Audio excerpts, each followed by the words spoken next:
This is Audible. Kiss of Death, Hell on Earth, Book 3, by Brenda K. Davies. Read for you by Meg Price. Chapter 1. Hawk. I rubbed at my eyes as we crested a hill and the wall came into view. The fatigue clinging to me like a second skin vanished as the prospect of drinks, a shower, and friends caused excitement to race through me. This journey back to the wall had been especially exhausting. The last truck we possessed gave a loud groan and belched smoke before dying on the side of the road 3 days ago. We continued on foot, but most of the humans looked about to collapse as they walked with their heads bent and their shoulders slouched forward. Some of the demons didn't look any better. We'd left half our troops in the wilds with Magnus, Amalia, and Shax to command our growing number of soldiers there.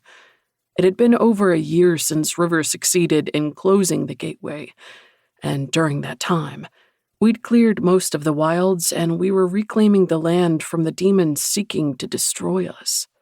If we could only find and destroy the rest of the horsemen and angels, we might succeed in ending this war.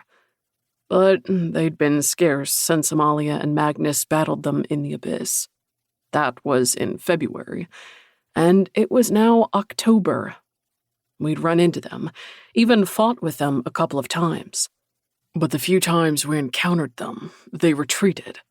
For the most part, it was as if they'd ceased to exist.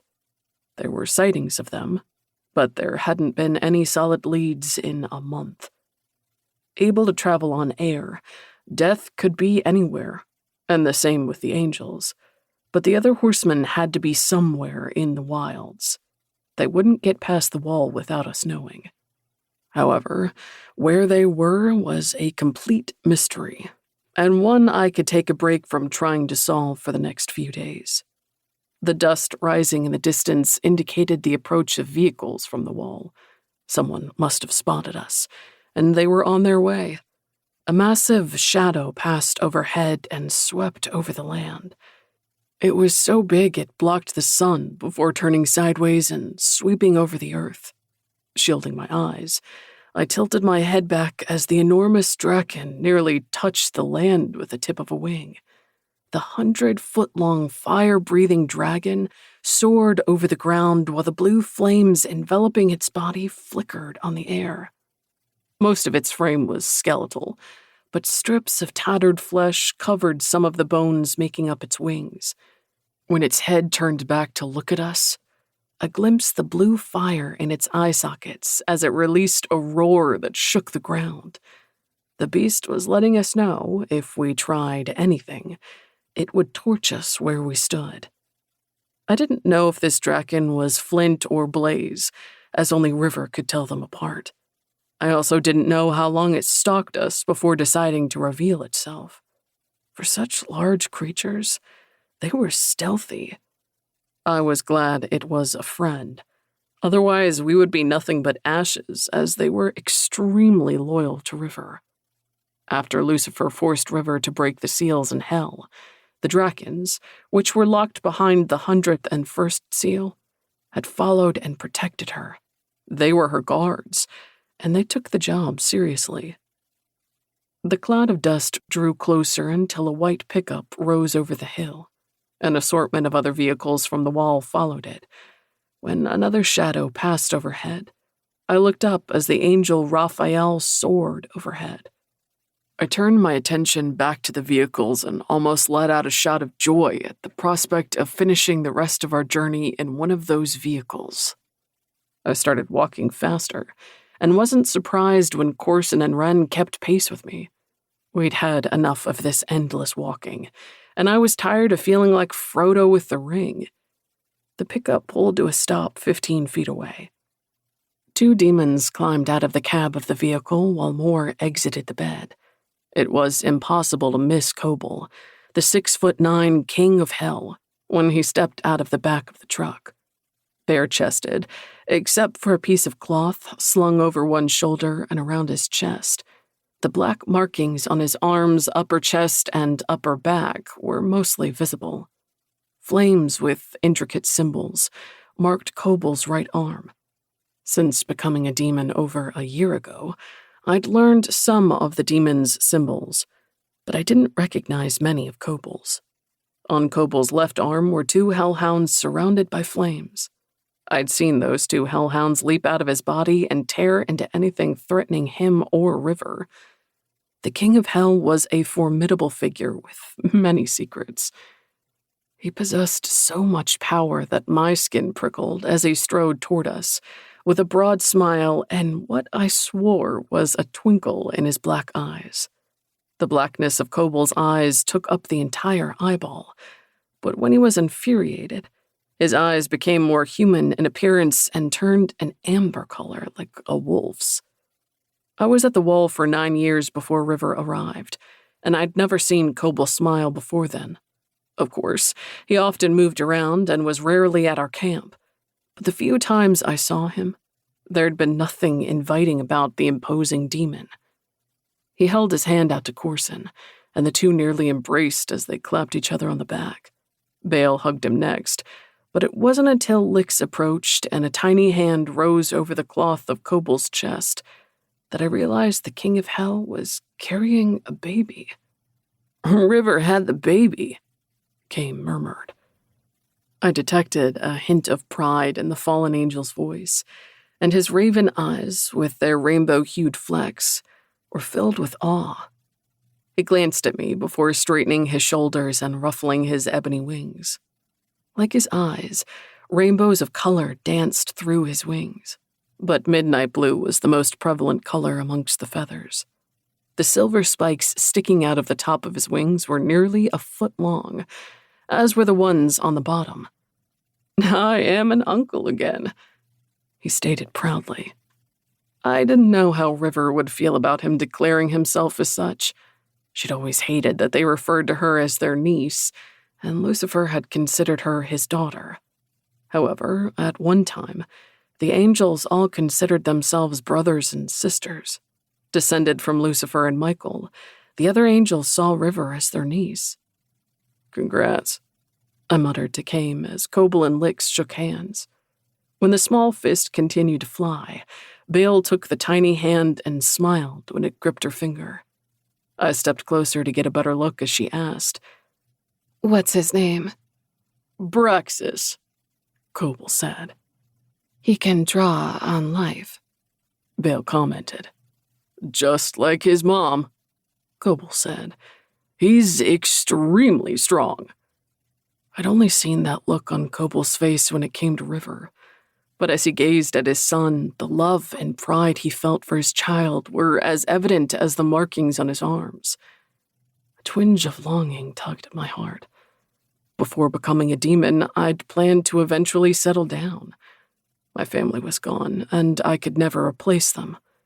But I wanted to experience that love again. And now I couldn't kiss a woman without enslaving her and ruining her life. And I couldn't have any children unless I found my chosen. That was a possibility. But with the angels and horsemen still out there, starting a family wasn't an option. There was a war to fight, and after... Who knew what after held? I was trying to stay focused on one day and one battle at a time. I could think about a chosen and a family when the fight was over. I stepped closer to Bale so I could see the baby and smile when he gazed up at me with the same amethyst eyes as his mother. The child didn't have his mother's black hair, but he did have his father's dark brown coloring. Because the fires of hell forged Kobol, he couldn't pass his abilities on to his son, but I sensed a lot of power in the boy as he jerked on Bale's finger. But then, his mother was a mighty force. "Come on," Kobol said. "You must all be exhausted, and River is looking forward to seeing you. We've got showers, mjod, and beds for you." "Those all sound fantastic," Corson said as he wrapped his arm around Ren's waist. With the sun filtering over him, Corson's black hair shone with blue, and his orange eyes sparkled with amusement. The silver bird he wore in the tip of his pointed right ear spun in the faint breeze. Wren gave him the bird earring when she became his chosen. Wren wore the matching earring in her left lobe. The bottom of the earring brushed the braid of the pale blonde hair she'd draped over her shoulder. When Wren became Corson's chosen, he turned her into an Adhene demon to save her life and grant her immortality. Like Corson, she now possessed talons that burst from the backs of her hands, but hers were shorter than Corson's foot-long spikes. "Let's go," Kames said and transformed into a 3-foot-tall raven before taking flight. His shadow passed over me as I trudged to the back of the pickup and climbed into the bed. I plopped down and draped my arms over the sides while I took in the warmth of the sun. I didn't pay the others any attention as I savored this chance to relax. It happened so rarely now, and it wouldn't last long. Chapter 2. Hawk. "Hawk!" River cried as soon as I stepped into the hall. I grinned as she rushed toward me with a radiant smile on her pretty face. Her amethyst eyes sparkled when she threw her arms around me, and her black hair tickled my cheek as she hugged me. "How's it going, Queen Bee?" I asked. She chuckled as she stepped away and brushed a strand of loose hair away from her face. "The little prince rules the roost now. Did you meet Braxis?" I did. Congratulations. She radiated happiness as she bounced on her toes. I'd seen her use her powers to destroy things, but she looked as threatening as a kitten now. "Thank you. He is amazing." She breathed. "But enough of that." She looped her arm through mine as she led me through the large hall. "How have you been?" I can't complain. "Any sign of the horsemen and the fallen angels?" There have been sightings, but we haven't fought them since they broke Vargas's leg. Almost 3 months ago, we encountered Envy and Famine. They fled the battle, but not before Envy broke Vargas's leg. After the fight, we brought Vargas back to the wall to heal, and Aaron decided to stay with him. That was the last time we returned to the wall. Now we were supposed to pick up Aaron and Vargas along with supplies for the humans, more vehicles, and fresh troops to join us in the search for our elusive enemies. I think they may have left the country, I admitted. "How?" River asked. I don't know, but it's like they've vanished. River's fingers tapped my arm. "They're up to something, and I don't like it." Neither do I. When River grew quiet as she led me through the hall, I turned my attention to the building erected for the king and queen. The demon symbols covering every inch of the walls were stained with River and Cobal's blood and thrummed with power. At the far end of the hall, the king and queen's thrones sat on a raised dais. River's brothers, Gage and Bailey, sat on the steps of the dais, watching the demons and humans in the room. When they spotted me, they smiled and waved. I returned the greeting. How are Aaron and Vargas? I asked. River grinned at me. "They're great. Vargas's leg is healed." Good. I'd missed them since they left the wilds. Like myself, Aaron and Vargas volunteered to leave their families in towns behind to journey to the wall when they were only 16. My human status may have changed while theirs remained the same, but we'd trained together, battled hell creatures, and had each other's backs through some horrible shit. They were more like family than friends. The crowd in the hall parted to reveal Aaron and Vargas strolling toward us. "Hawk!" Aaron cried as she ran at me and threw her arms around me. "You're safe." Of course, I replied as I hugged her before setting her on her feet. Her black hair, usually cut below her ears, hung to her shoulders. Her almond-shaped dark blue eyes shone when she smiled at me, but there was something sad in her gaze. Is everything okay? I demanded. "It's great." She said the words, but uneasiness lingered about her. Before I could question her further, Vargas approached and held out his hand. When I accepted his hand, he pulled me close. and we slapped each other's backs before stepping back. Vargas looked like he'd put on a few pounds, probably due to inactivity and not being able to train. His black hair, cropped close to his head, emphasized the broad cheeks and olive complexion of his Peruvian heritage. His eyes were so dark a brown they were nearly black, but they held flecks of a paler golden brown in them. "How's the leg?" I asked him. "Much better," he said, and emphasized this by stomping his foot. "How have you been?" "I'd like to say busy hunting the horsemen, but things have been quiet." "That can't be good." "No, it can't," I agreed. "But we have wiped out a fair amount of lower-level demons and escapees from the seals since I last saw you. We've also cleared a large portion of the wilds, and we're holding that ground. By this time next year, we might have everything secured." "That would be amazing." What about the horsemen and angels? Erin asked. "We don't know where they've gone." She bit her bottom lip as she exchanged an uneasy glance with Vargas and River. Vargas took her hand in both of his and gave it a reassuring squeeze. Their entwined hands didn't surprise me. I'd noticed them growing closer for a while now, and Erin had insisted on staying at the wall while Vargas recovered. What did surprise me was the pang of longing that accompanied the comforting gesture. I'd never felt anything remotely romantic toward Erin. She was pretty, but we'd never been anything more than friends. However, this comforting gesture made me long for a family again.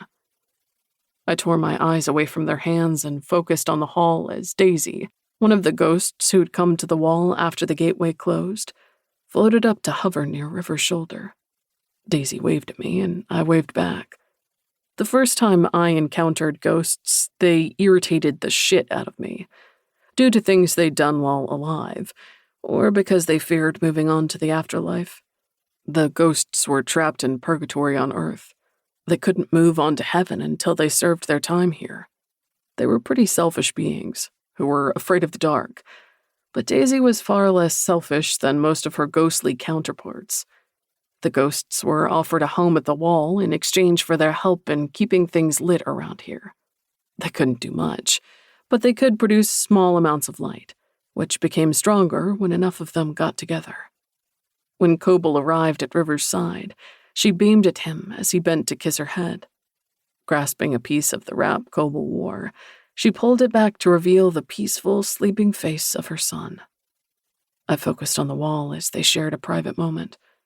I tried not to think about the fact that if I did find my chosen, I would never be able to kiss her, and I'd feed on her every time we had sex. I could only imagine how thrilled so many women would be to find themselves bound to someone like me. The idea of feeding on anyone made my stomach twist, but at the same time, hunger churned through my veins. I dragged a hand through my hair and tugged at the ends of it as I tried to regain control of myself. I needed to feed, but even with the pleasure it gave me as I eased my hunger, I loathed doing it. But I couldn't stay here. "If you don't mind, I'm going to take a shower," I said abruptly. Oh, of course, Erin said. I put some clean clothes in your room and washed the blankets. We'll walk home with you. "No, stay here," I said. "Enjoy the party. I'll be back." Before she could reply, I hugged her again and turned on my heel, leaving the hall. Chapter 3. Hawk. I examined the buildings and homes in the town as I walked through it. Everything was much as I remembered it, if only a little more weather-worn. But then, so was I. Stopping outside of the house Vargas and I used to share with a couple of other male soldiers, I studied the chipped white paint and sagging shutters. I tried to recall what it had been like to live here as a human. Had I worried about death? I'd thought about women a lot, and brought more than my fair share back here. But things were simpler then. That was before I was a demon, before I accidentally ruined Sarah's life by kissing her, before I entered hell. But mostly, it was before I lost my family. When I volunteered to come to the wall, I knew there was a chance I'd never see my mother and sisters again. But there had always been the hope of one day. One day it would end. One day the wall would come down. And one day I could go home to them. But none of that hope remained. I recalled the last time I'd seen them. It had never happened before, but Coble ordered the families of those who would be traveling to the gateway with him in River to come to the wall. None of us had expected to discover our families waiting for us when we went to the school, but there they were in the cafeteria. My mom refused to let go of me as she sobbed into my shirt. My sisters all talked eagerly over one another as they peppered me with questions while gushing about the details of their lives. I couldn't tell them what was really going on here, but it hadn't mattered. All that mattered was being with them again. I'd been nervous about the journey, but seeing them solidified why I was making the mission. There wasn't anything I wouldn't do to keep them safe. And had failed. We'd succeeded in closing the gateway, but not before Lucifer escaped and killed them and so many others. Now, they were gone, and I remained. And I would do everything I could to see this through to the end. They'd deserved better, and so did so many others. I didn't mind continuing the fight. It was all I had left besides my friends, but sometimes, even with all those friends, it was so lonely. I bent my head and trudged up the steps of the house. I didn't know what happened to the other soldiers we'd lived with. They'd either moved on to another section of the wall or died, but only Aaron and Vargas resided here now.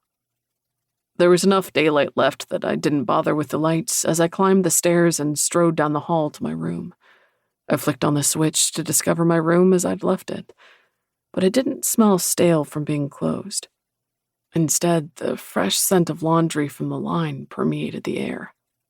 I smiled when I spotted the framed picture on my nightstand.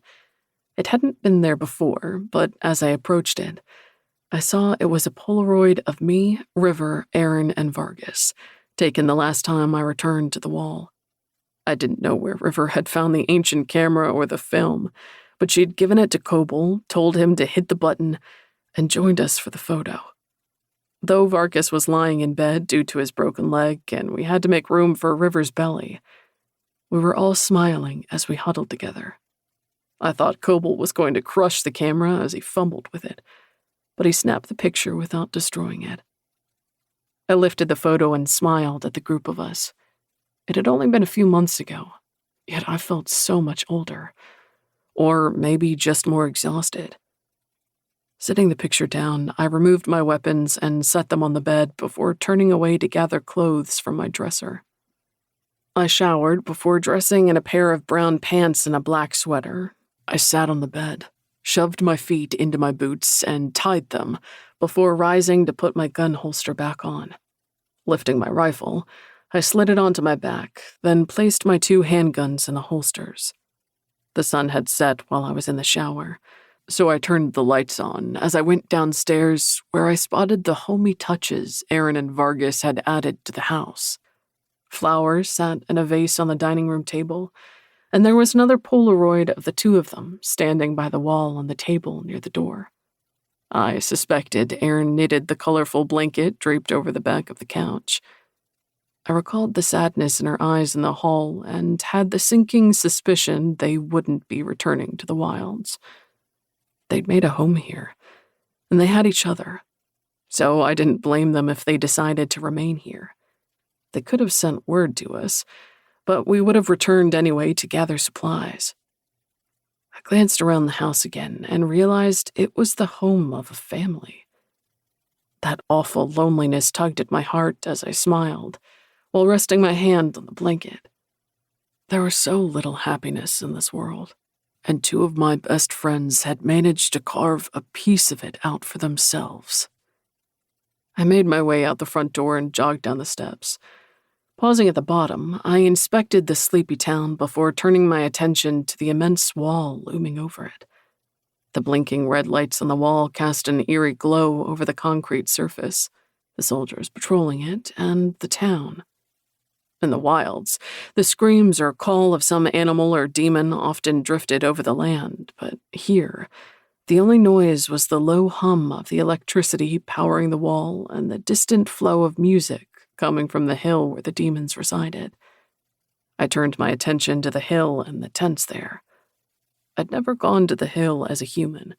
I knew others who had, but I was content with the women in town. As a demon, I'd been there once on one of my trips back to the wall. I usually avoided it, not because it was mostly demons there, but because it was my punishment. I ruined Sarah's life when I kissed her. I hadn't known I was a conic demon at the time, or that my kiss could ensnare someone, but I'd ruined her life. If Sarah hadn't died, she'd still be a mindless creature helplessly following me around. Because of that, I deserved to suffer. I also worried it might accidentally happen again. I shuddered at the possibility as the material of the tents rippled in the gentle breeze. The flames of a bonfire located in the middle of the tents rose higher into the air. Sparks danced like fireflies as they floated on the currents before going out. If the wind picked up, they would put out the fire. But for now, the demons would gather around it as they played music and danced and screwed. My body tensed at the image, and my earlier hunger blazed back to life. I should return to the hall, but I couldn't get my feet to move in that direction. The tents and fire called to me like a siren to a sailor, and I couldn't resist the call. I hated myself more with every step I took up the hill. I should be with my friends. I should be strong enough to resist my instincts. But my excitement grew as I walked. I scented the enticing, musky aroma of sex on the air. My nostrils flared, and I gritted my teeth against my arousal. I could resist this. But why had I come here if it hadn't been to satisfy the conic demon clawing ravenously at my chest? I hadn't wanted to acknowledge it when I started up the hill, but I'd known I couldn't resist anymore. I was going to join those at the bonfire and lose myself to the pleasure they'd provide me. I'd gone far longer than I should have without sex, and my body craved the release it would provide. However, I refused to be a slave to my impulses, and after what I'd done to Sarah, I deserved to suffer by depriving myself of the sex conigs required to survive. Since Sarah, I went for weeks without sex and only caved when I feared I might accidentally hurt someone. I'd also stuck mostly with nymphs who had experience handling conic demons. Arriving at the top of the hill, I passed Coble's old tent and continued toward the fire. With every step, I willed myself to turn away, but I stalked onward. The sounds of ecstasy drove me onward as my heart raced and my mouth watered. It had been almost 3 weeks since I was last with a woman. It was such a short stretch to be proud of, but it was my longest one since becoming a demon. It may have been too long. I felt out of control in a way I never had before. I had to restrain myself from running toward the fire, but I could still control myself at least that much. Most conic demons had sex every day and often multiple times a day, but I hated that I'd become such a slave to a desire I controlled when I was immortal. I despised that every time I slept with someone, I put them at risk and left them depleted. Even the nymphs with their conic experience always stumbled from my bed after I absorbed some of their energy. It probably wouldn't be as bad if I fed more often, but I couldn't stomach the idea of feeding off someone daily. I emerged from between the tents to stand at the edge of the circle surrounding the bonfire. In the center of the clearing, the fire crackled, and the scent of burning wood filled the air. But it was the demons and humans gathered there who held my attention. Most of them wore skimpy clothes that left nothing to the imagination, but most were naked. A small red-headed demon sat on a tree stump as she played the lute. The instrument's haunting strains were out of place with the rough rutting of the 3 demons only 5 feet from her. More demons and humans were scattered around the edges of the clearing. while others were in the shadows of the trees. 2 women were on their knees between the legs of a demon with 2 penises. I could walk into the clearing and approach any of the female demons, and they would probably let me take them. Demons viewed sex as casual and fun until they bonded with their chosen. They were with countless others before then, but once they met their chosen, there was never another for them. All demons sought was the pleasure sex offered. It was all I wanted too, but whereas I couldn't get my feet to stop before, they wouldn't move now that I was here. I wished I could be one of those demons who didn't require sex to survive. I hated the helplessness that came with this compulsion the most. I lost control of my body when I became a demon. The self-hatred coiling inside me kept me frozen. I had no doubt my feet would eventually move, or one of the women would approach me and I would give in to my weakness.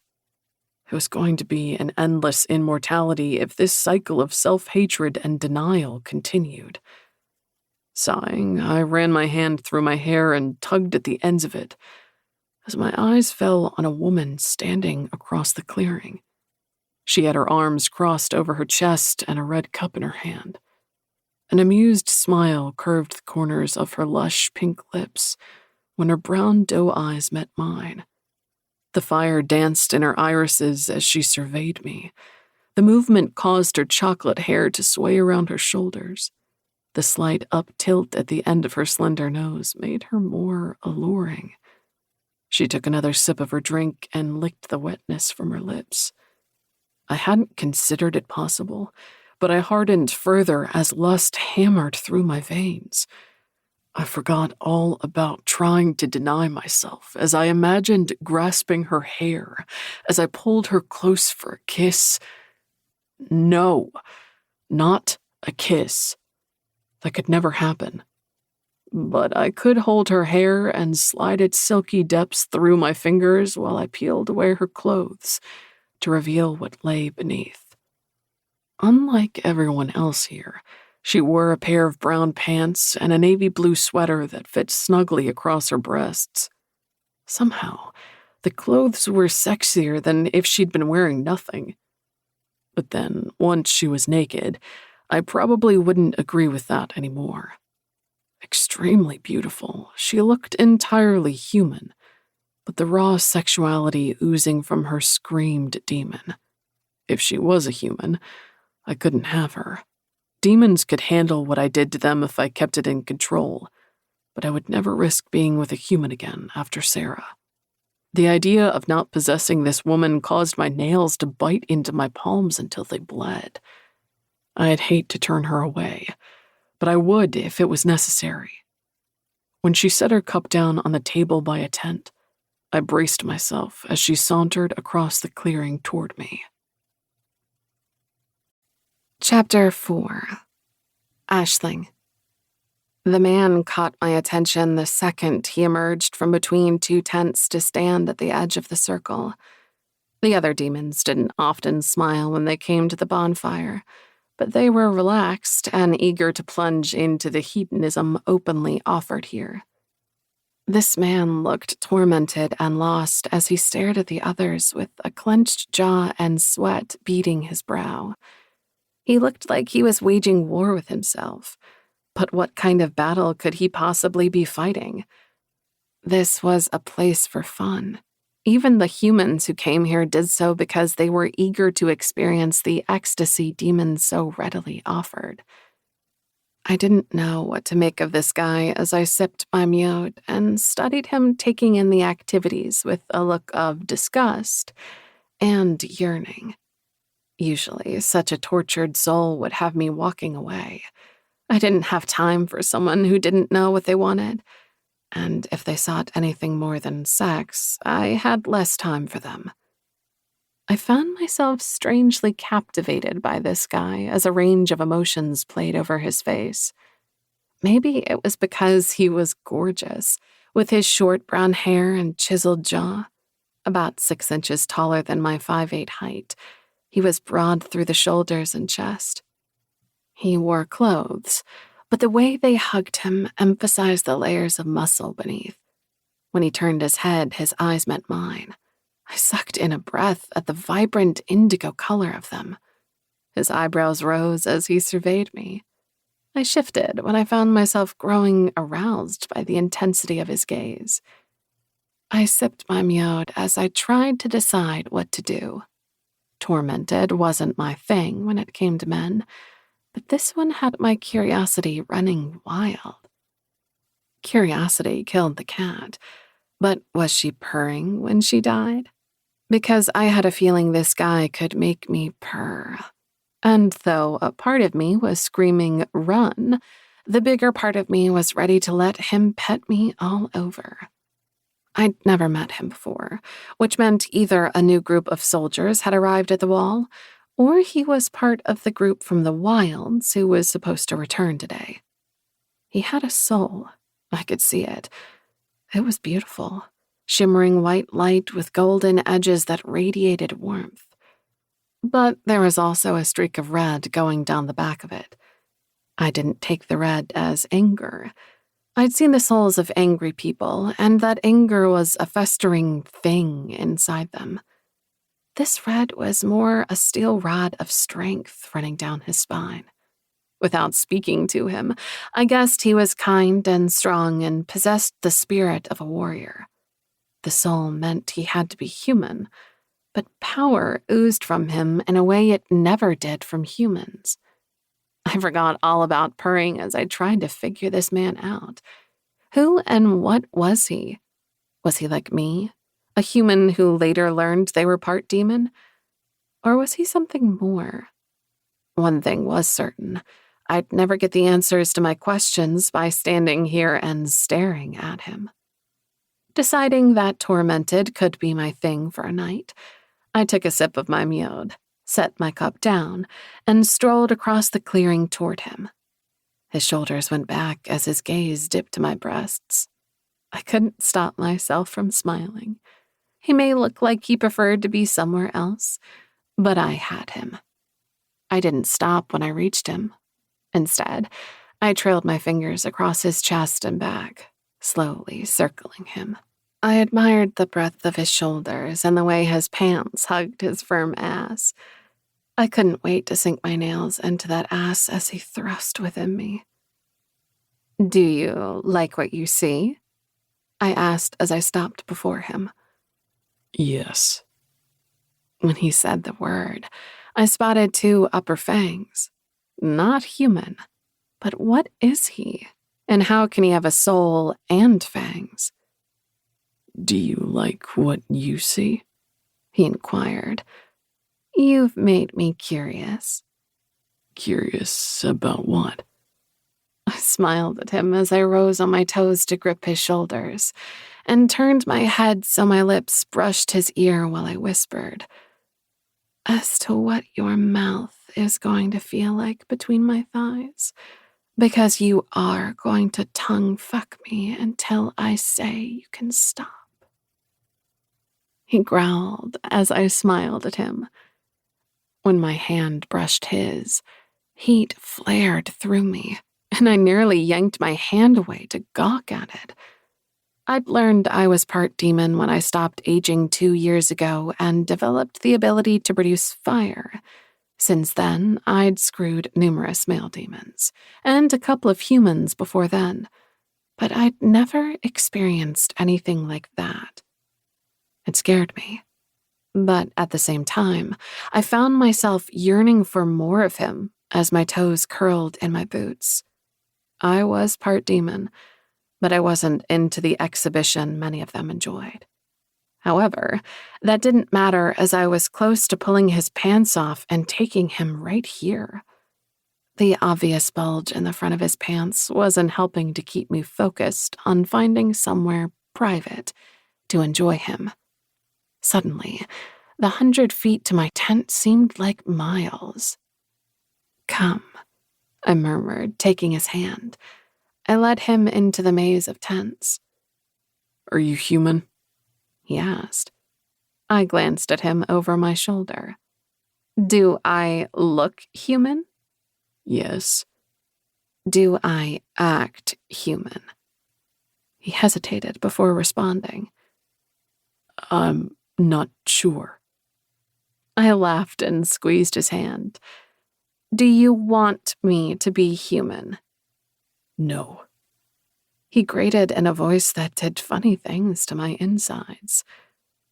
Then I'm a demon. I wasn't expecting him to come to an abrupt halt before pulling me around. My eyebrows shot up, but my protest died when I saw his hooded eyes and the serious expression on his face. A vein in his forehead stood out as he stepped closer to me. I held my ground against him, but that might have been worse as his chest pressed into mine and fire spread through my veins. What was it about this guy that kept me here? If any other man acted like this, I'd walk back to the fire and find another or go home alone. But I wanted to ease his tension. I used my free hand to stroke his arm. I smiled when he shivered and his eyes closed halfway. It's important I know what you are, he said. And why is that? Because I'm afraid I'll hurt a human. Those words were like a cold bucket of ice over my head. Are you violent then? Because I'm up for many things, but I don't mix violence and sex. I already taught one demon that lesson when he decided slapping me was the way he liked to get off. From what I heard, it took him a week to regrow the balls I tore off him before burning them. His eyes widened before narrowing. I fully expected him to walk away after my admission. And good riddance, because I was not about to deal with that again. Is that demon in this camp? He demanded. The anger in his voice surprised me, but it must have surprised him too as he blinked before shaking his head. We didn't know each other, but I suspected if I said yes, he would hunt the bastard down and make my castration of him look like a party. No, I think he's still in Virginia, but I'm not sure, I said. Either way, I'm not into violence. He clasped my hand and turned it over. He ran his fingers over mine in a caress that was so out of place with demons, it took my breath away. I'd enjoyed a lot of sex over the years, but I couldn't recall the last time someone touched me with such tenderness. It made my knees wobble as my desire for him grew. Damn it, what was this man doing to me? And why was he so different than all of the other demons? What are you? I inquired. He gave me a sad smile. I'm a demon. I said, but I didn't entirely buy it. Either way, I didn't care. Sex with him might not be the best decision I'd ever make, but I'd made it. I'm a demon, I said, and tugged his hand as I started toward my tent again. Chapter 5. Hawk. I admired the sway of her hips as she walked, but I had to utter the words that might chase her away. What's your name? She shot me a playful smile over her shoulder as she released my hand and removed her shirt. My breath sucked in when she revealed her pale skin and black bra. Her full breasts nearly spilled out of the bra as she reached up to drape the shirt around my shoulders. When she gave both ends a little tug, I caught the scent of something sweet and realized it came from her. As much as I admired her lithe body and ample breasts, I wanted to cover her with the shirt so no one else saw her. I glanced around, but no one was nearby. Does my name matter? Her voice held a faint hint of a southern accent. With most of the women I'd been with, no, it didn't matter. Tonight, yes. It's Aisling, but you can call me whatever you want. She stopped outside a small tent and pulled back the flap to reveal the shadowed interior. Here we are. I ached to go in there, but she had to know the truth before this went any further. The knowledge of what I was had scared away some demons before, and I didn't know what I'd do if she turned me away. But I'd vowed not to keep what I was from any of my partners. The idea of returning to that fire and finding another made my stomach twist with nausea. But if I didn't feed soon, then I would become a risk. I wanted her more than I could ever recall wanting another, but I forced the words from my throat. I'm a conic demon, Aisling. She frowned as she released the flap. I glanced at the tent behind her. I assumed it was hers if she'd led me here, but she seemed confused. Didn't all demons know about the conics? I suppose it could be possible not to know about certain types of demons, as there were hundreds of different species. But the conics were numerous and deadly. Every other demon I encountered had known what I was when I said it. So why didn't she? Is that your tent? I asked. Yes? Do you know what a conic demon is? No. What is it? She asked. Have you heard of an incubus before? Yes. Conic demons are where the legend of the incubus and succubus came from in the human world. Just like them, I feed on sexual energy. And you're going to feed on me if we have sex? Yes. Her gaze ran over me as she placed the tip of her finger on her lip and nibbled it.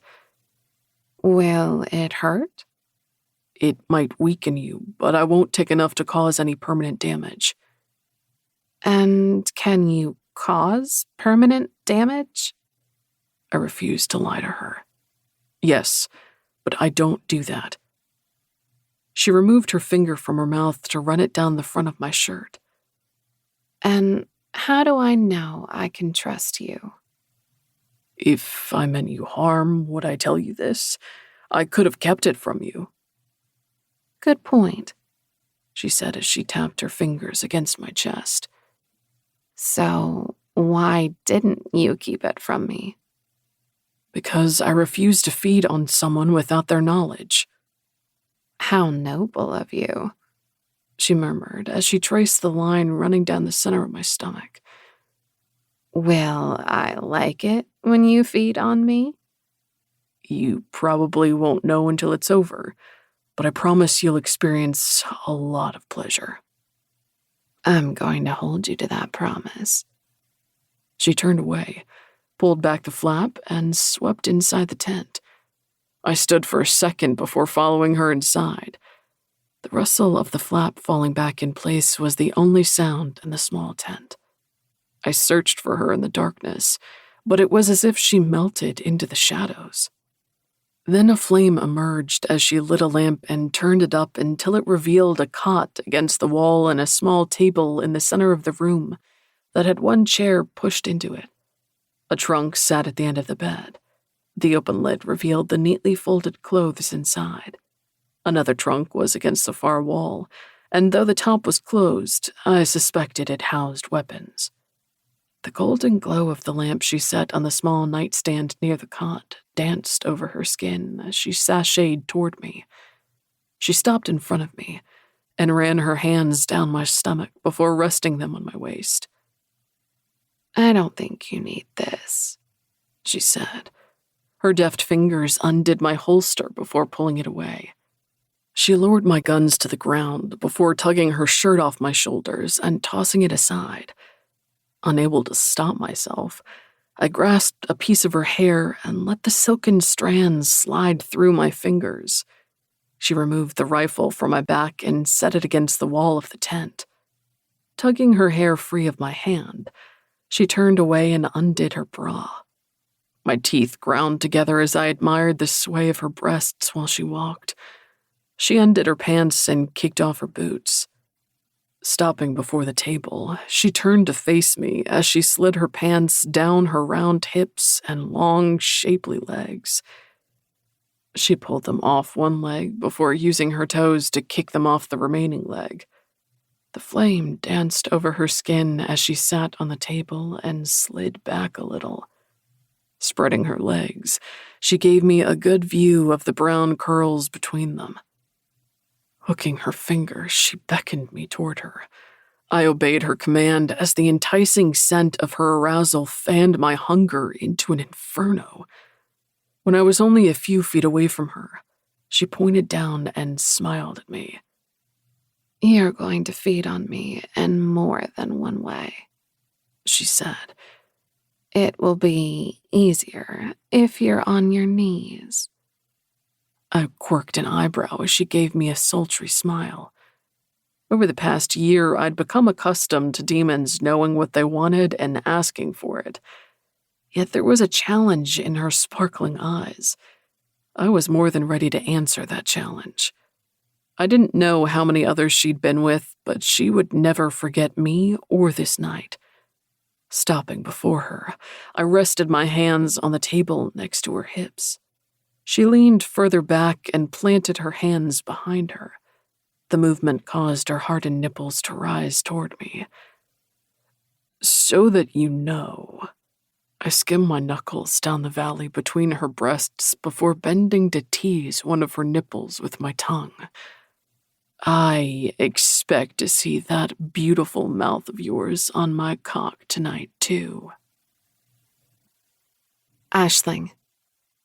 Confusion tickled at the edges of the passion he so easily stoked to life within me. I somehow managed to keep my smile in place. Demons didn't talk about beauty. Hell, they didn't talk. Any other demon would have followed me in here and been banging me already. They wouldn't be staring at me with that ravenous look while they caressed my breasts and teased me until I was on the verge of begging for mercy. At 18, I volunteered to go to the wall, but I hadn't started messing around with demons until I was 23. That was when my body suddenly started going through all kinds of changes, the biggest being the astonishing ability to create small balls of fire in my hand. But I also found myself moving faster, seeing better, hearing better, and feeling more sensitive to things like touch and the world around me. When they learned what I could do, the demons brought me into their fold, and I discovered I was a descendant of one of the demons who walked the earth over 6,000 years ago, a time before the angels fell from heaven. Before the gateway opened, I might never have experienced any changes, but with the gateway open, I was more one of them than a human now. And I was immortal. At first, I dug my heels in and refused to believe it, but it didn't take much time for me to accept what they were saying.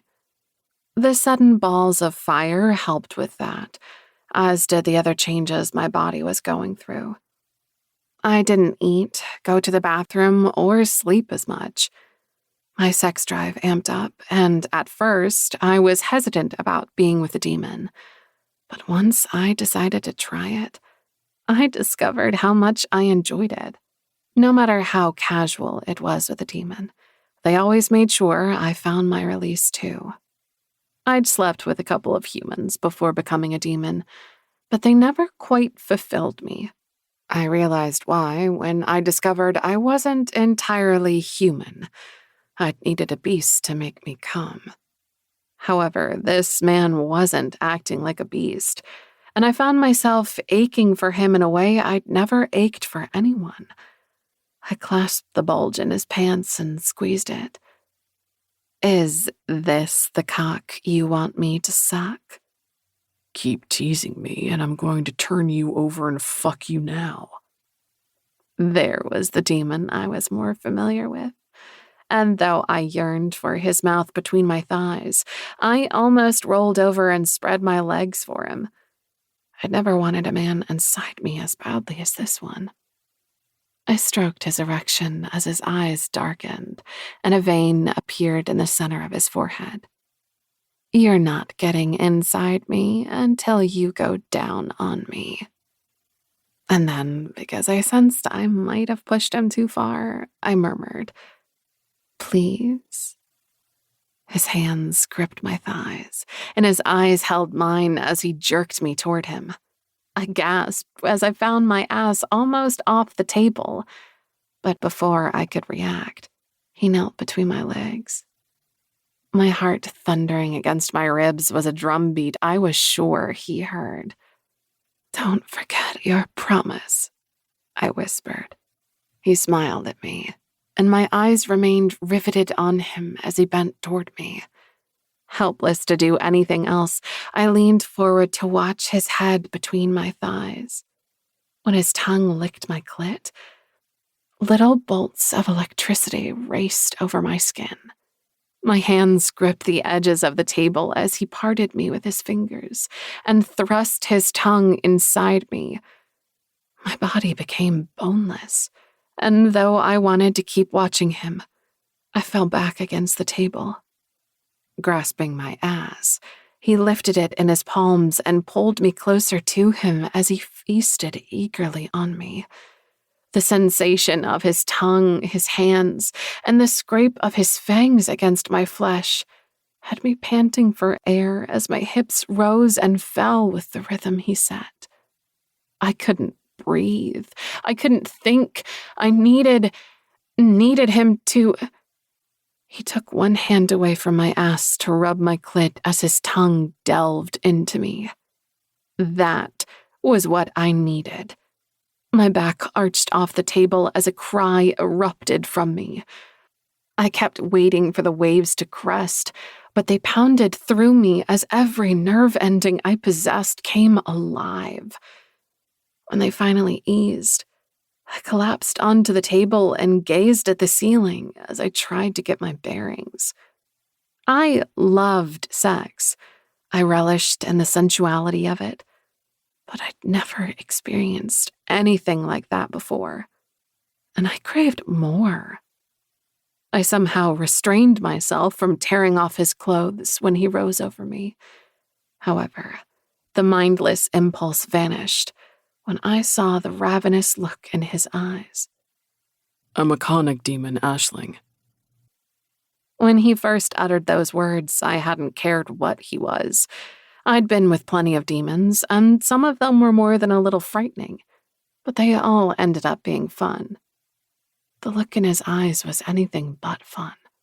It was more than torment, more than starved.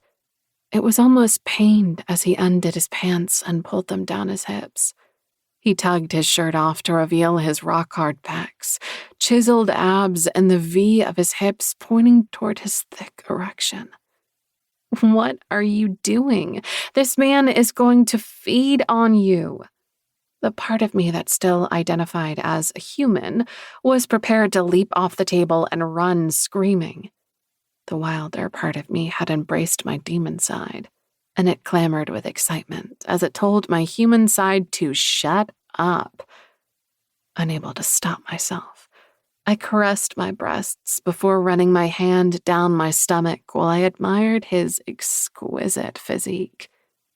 Years of training and battle had honed this man into a mouth-watering specimen who was going to be inside me. My thighs parted further in anticipation of him stepping between them.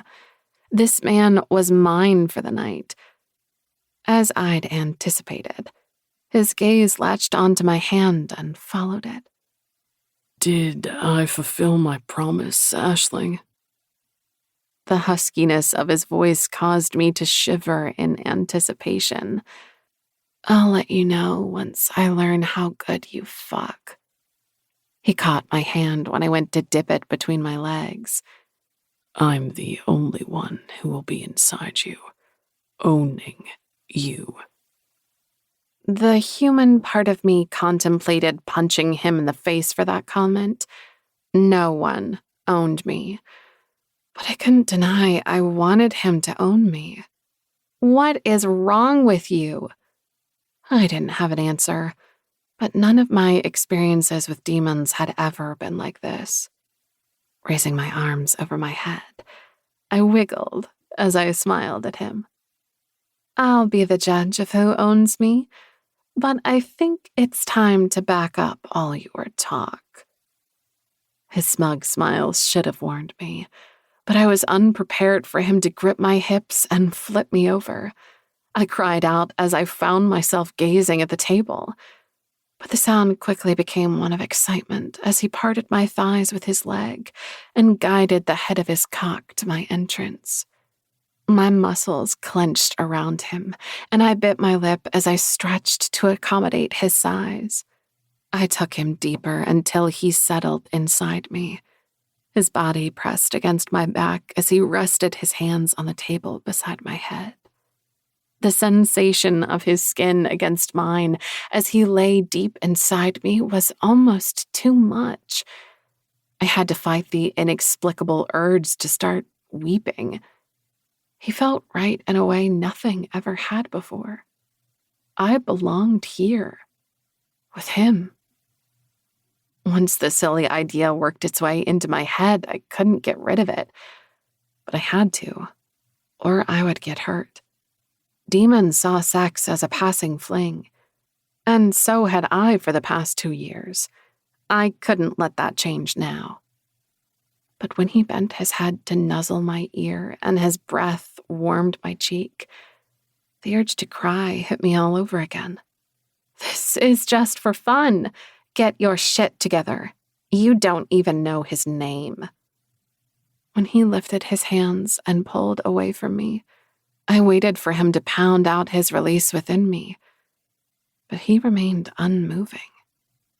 Then, his fingers traced my spine to my ass in a caress that undid me more than the orgasm he'd given me. Chapter 6. Hawk. As soon as I entered her, I knew something was different. No, I'd known something was different while I was feasting on her and absorbing her energy. But now that I was inside her, a change crept over my skin and seeped into my bones. Her skin was like silk beneath my hand as I ran my fingers over her back. She's mine. I didn't know where the idea came from, but as soon as it hit me, I knew it was true. This woman was mine. She was created for me. Slowly, I pulled out of her and slid back in.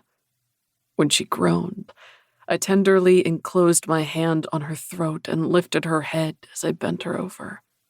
I couldn't kiss her lips, but I could feast on her flesh. I kissed her ear and then her cheek as I inhaled her scent while feasting on the energy she exuded. When she turned her head to kiss me, I pulled away. She blinked as if shocked at herself before giving me a playful smile. I would explain why I couldn't kiss her later, but I was too lost in her to form words right then. I carefully pulled her further off the table so I could run my hands down the front of her. I cupped one of her breasts, and it filled my hand as I gave her nipple a gentle tug. She moaned in response, and when I did it again, she wiggled her hips against me. As I moved in and out of her, the energy she created drifted into the air on waves. This was a common phenomenon when I had sex with others, but I wasn't used to the strength of the waves or seeing color in them. Usually, they were clear ripples that stirred the currents of air. But Ashling's had a faint orange hue to them as they flowed into my skin, seeped into my cells, and filled me in a way nothing ever had before. When she arched into my touch and cried out, starbursts of energy filled the air as her climax generated more power. My gaze latched onto her neck as the impulse to sink my fangs into her shoulder rocked me. I had to brand her and make it clear she was mine. Aisling. My fingers clawed at the table as an even more intense orgasm rocked my body. I collapsed onto the table and tried to catch my breath, but he didn't let me go as he continued his relentless possession of my body. And it was a possession. He'd been right. He owned me in a way no one had before, and my body responded to the demands of his again. "Don't stop," I panted, though I was sure I'd bitten off more than I could chew with this demon. "Don't stop." His low growl gave birth to butterflies in my stomach and something else. I poked at my incisors with my tongue as a strange tingling started in them, and then they lengthened at my prodding. I almost shrieked when 2 tiny fangs emerged where none were before. "What the?" I didn't have a chance to figure it out before he pulled out of me and rolled me over. I forgot all about my new fangs when my gaze met his. Those beautiful indigo eyes were bright against the shadows surrounding him. He'd looked tormented before, but his face had eased, and he almost looked vibrant as he clasped my wrists and leaned over me as he pinned them to the table. He was gorgeous, and he was mine. My tongue touched those fangs again as he entered me once more. Hawk. The power of her orgasm lingered on the air. I wanted to continue feasting on her and absorbing all she had to offer, but I had to shut down my ability. I would injure her if I kept feeding on the vast energy she emitted, and though it still waved on the air between us, I didn't take any more. I admired her exquisite body as she moved against me. Years of training at the wall had left her lean and fit, but she still had curves in all the right places. I couldn't get enough of gazing at her and watching her reactions while I moved within her. An odd yet familiar pressure filled my shaft when her back bowed. As a human, I'd known the pressure of my semen, but once I became a demon, I stopped experiencing the sensation as my body changed. Now it was back, and I nearly bellowed with the joy of its return. The male demons didn't know what they were missing by not being able to ejaculate until they found their chosen. But I had known, and no matter how much I still enjoyed sex with my partners, I was always left with an unfulfilled feeling afterward. But not this time. Lifting her off the table, I gripped her nape as I braced my legs apart. Her nails dug into my back as she rode me, and when her eyes latched onto my neck, I saw the glint of fangs that hadn't been there before. Mine. She's mine. The thought kept racing through my mind as she lowered her head to my shoulder. Her lips brushed my skin before her fangs pierced my flesh, and she released a muffled cry as she orgasmed again. Helpless to do anything but follow her over the edge, I sank my fangs into her shoulder. My cock pulsed as I came in a rush and almost collapsed onto her. Holding her against me, it took all I had to stumble to the cot and collapse onto it with her. We lay in a tangled heap on the small bed. My mind raced with the implications of what just transpired while her breathing gradually returned to normal. "You kept your promise," she murmured. I chuckled as she nestled against me. And after a few moments, I brushed back her hair to discover she'd fallen asleep. I ran my fingers across her cheek as I studied her, making sure she was all right, because she filled me more than anyone I'd ever been with. I'd taken less energy from her than I usually took from others, but it might have been too much. Her skin color remained good and her breathing steady. When I cupped her face, she smiled in her sleep. I hugged her as I closed my eyes and relished the feel of my chosen in my arms. Chapter 7. Aisling. Exhaustion clung to me as I cracked my eyes open to discover an arm draped around my waist. I tried to recall who that arm belonged to and why they were still in my tent. It was only good demon manners to take your ass home when you finished with someone. And if the soreness between my legs, my tiredness, and the limpness of my bones was any indication, Someone had finished with me in the most amazing ways. And then I recalled the indigo-eyed, dark-haired stranger who did the most wonderful things to my body. It may have been good manners to leave when someone fell asleep, but I was ready for more of what he'd given me last night. If it was still early enough, we could get in another round or two before I had to be on the training field. He could leave after I finished with him. I ignored the twinge to my heart such a prospect created. I didn't want him to go. Don't be a human about this. I gritted my teeth as I steeled my resolve. We would move on, as demons always did, and I'd enjoyed it over the past 2 years. Arriving at this camp had given me a new assortment of demons to choose from, and there were some I'd still like to try. I'd take my mind off this strange demon with one of them. I ignored the nausea twisting in my stomach at the idea of another demon. And then when I thought of him with another demon, my teeth ground together and my fingers dug into my palms. It was time to take a break from sex. When I first learned what I was, I hadn't seen a reason not to indulge myself. I was more demon than human now, and I couldn't get pregnant or carry a disease. I may be immortal, but that didn't mean I couldn't die. And life at the wall was dangerous, so I grasped what little joy there was here and cleaved to it. Plus, I wasn't ready to settle down, and I loved sex, so why not indulge in it? I had my why not reason lying against my side. His warm breath tickling my nape made me doubt things that were so simple yesterday. And what kind of a demon was he? What kind of demon had a soul, fangs, and could ejaculate? I'd never heard of anything like that before, but I'd felt the pulse of his shaft when his sperm filled me. Maybe he's like me and was a human who found out they were part demon?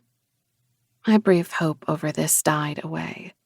When I became immortal, my reproductive system transformed into a demon's, and I stopped getting my period. But just because that happened to me didn't mean it would happen to every human who learned of their true heritage by becoming immortal. A loud siren began to wail. It echoed over the land and reverberated around the tent. What is that? I was so caught up in my thoughts that I didn't register what was happening. Footsteps thundered past my tent and shouts rang through the air. And then I realized what the sound was. My heart lodged itself in my throat, and before I could toss the arm aside and bolt from the bed, someone thumped against the side of my tent. The canvas rippled from the blows. "If you're in there, Ash, get your ass up," Zonda shouted. "We're under attack." The panic in my friend's voice rattled me more than the sirens and shouts. Zonda had taken me under her wing when I learned I was a demon, and showed me the ropes of my new world. She'd faced countless enemies before, but I'd never heard a hint of panic in her voice. I tossed the man's arm aside and leapt to my feet at the same time he sat up and shoved himself off the cot.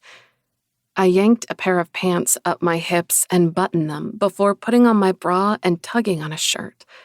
I put on my socks and shoved my feet into my boots before lacing them and tying my hair into a bun. Rushing over to my weapons trunk, I threw open the lid and removed my holster. I pulled it on before inserting 2 handguns and a trench knife into it. I slid my hand through the brass knuckles, making up the handle of my other trench knife. I could create fire, and my ability had gotten stronger over the past 2 years. But it wasn't my best defense. Bullets wouldn't kill a demon, but they would wound one enough I could cut its head off before it recovered. When I turned to the front of the tent, I discovered the man was gone. I ignored the stab this inflicted to my heart as I ran for the exit. Flinging open the flap, I plunged into the night and almost smacked into the back of him. He caught my wrist when I stumbled back and helped to steady me.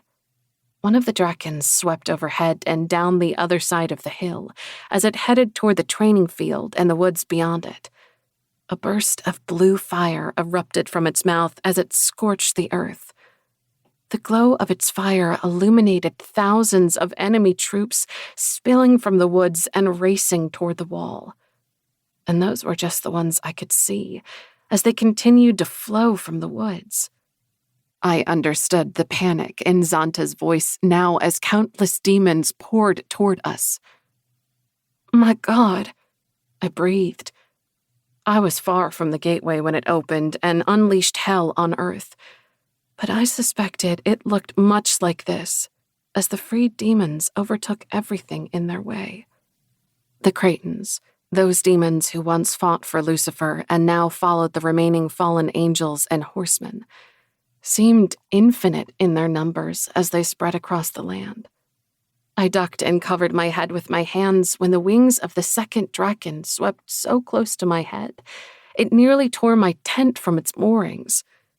When they kicked up from the ground, dirt and rocks pelted me in the face as some of the tents tore free and tumbled away.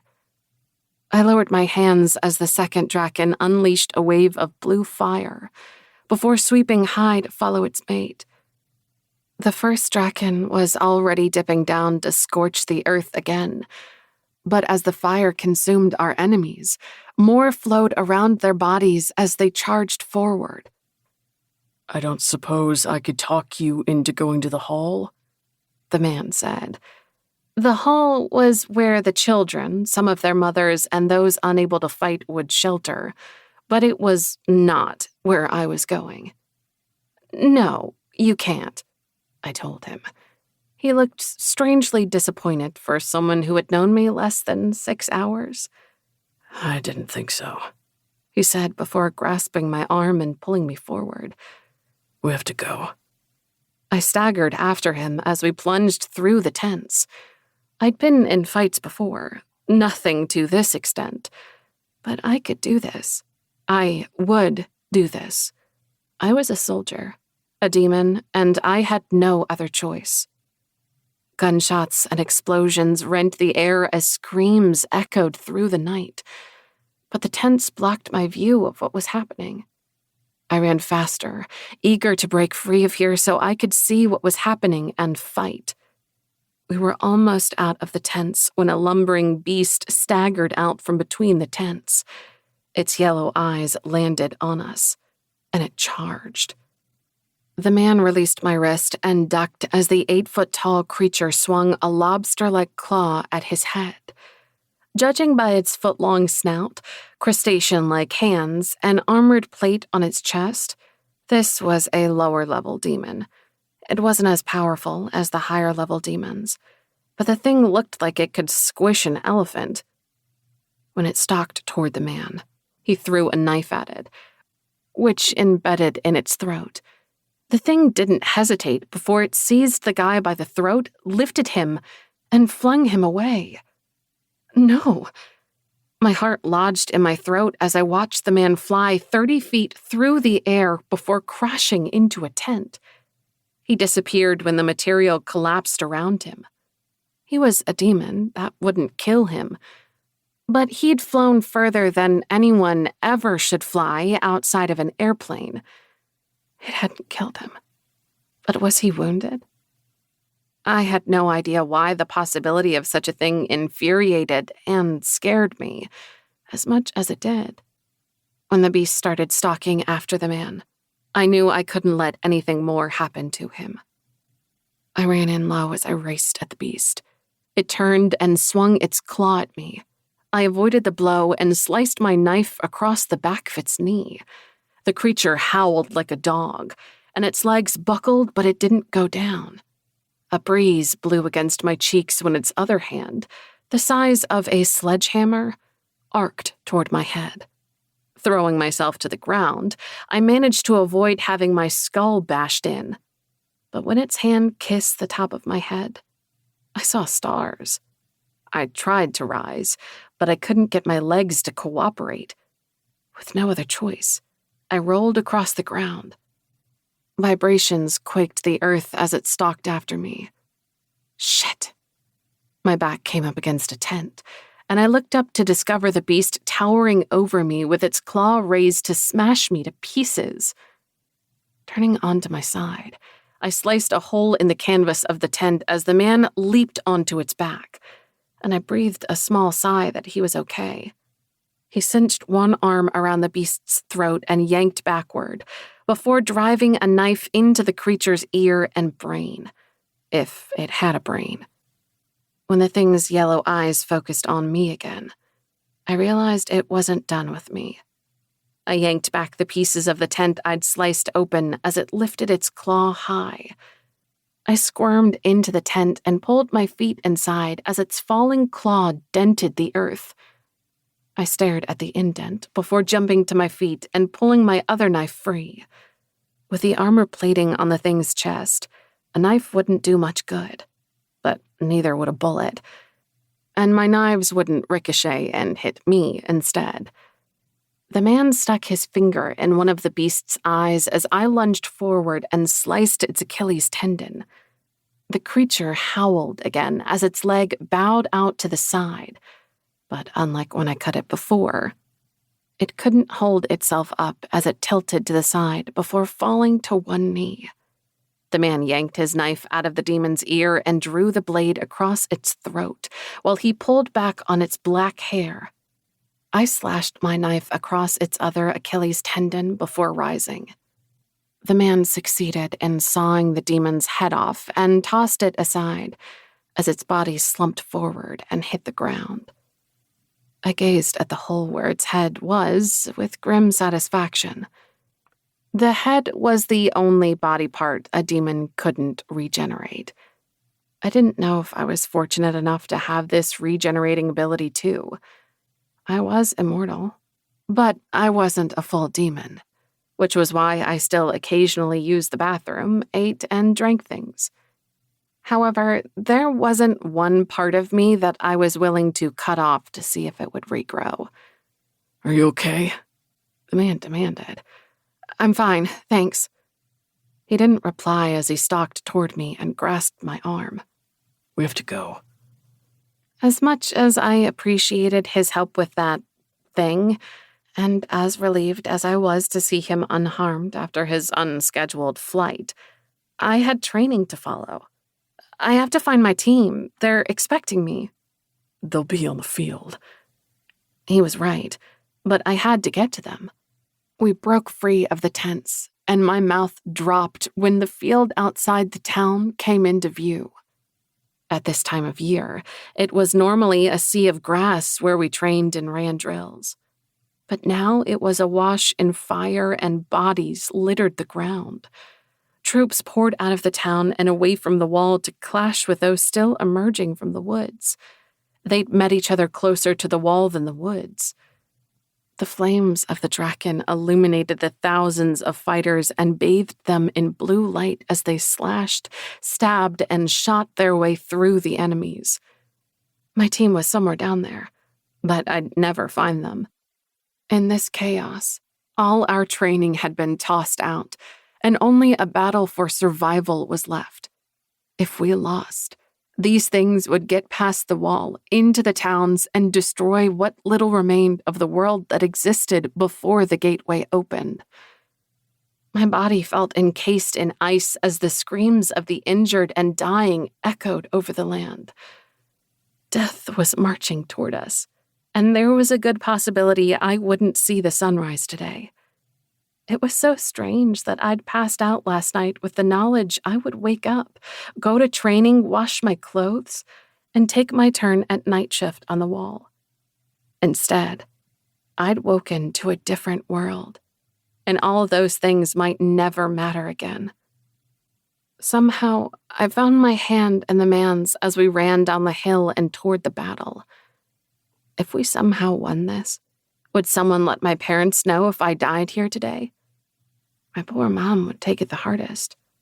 Before I learned what I was, she was already questioning why she hadn't aged a day in 15 years.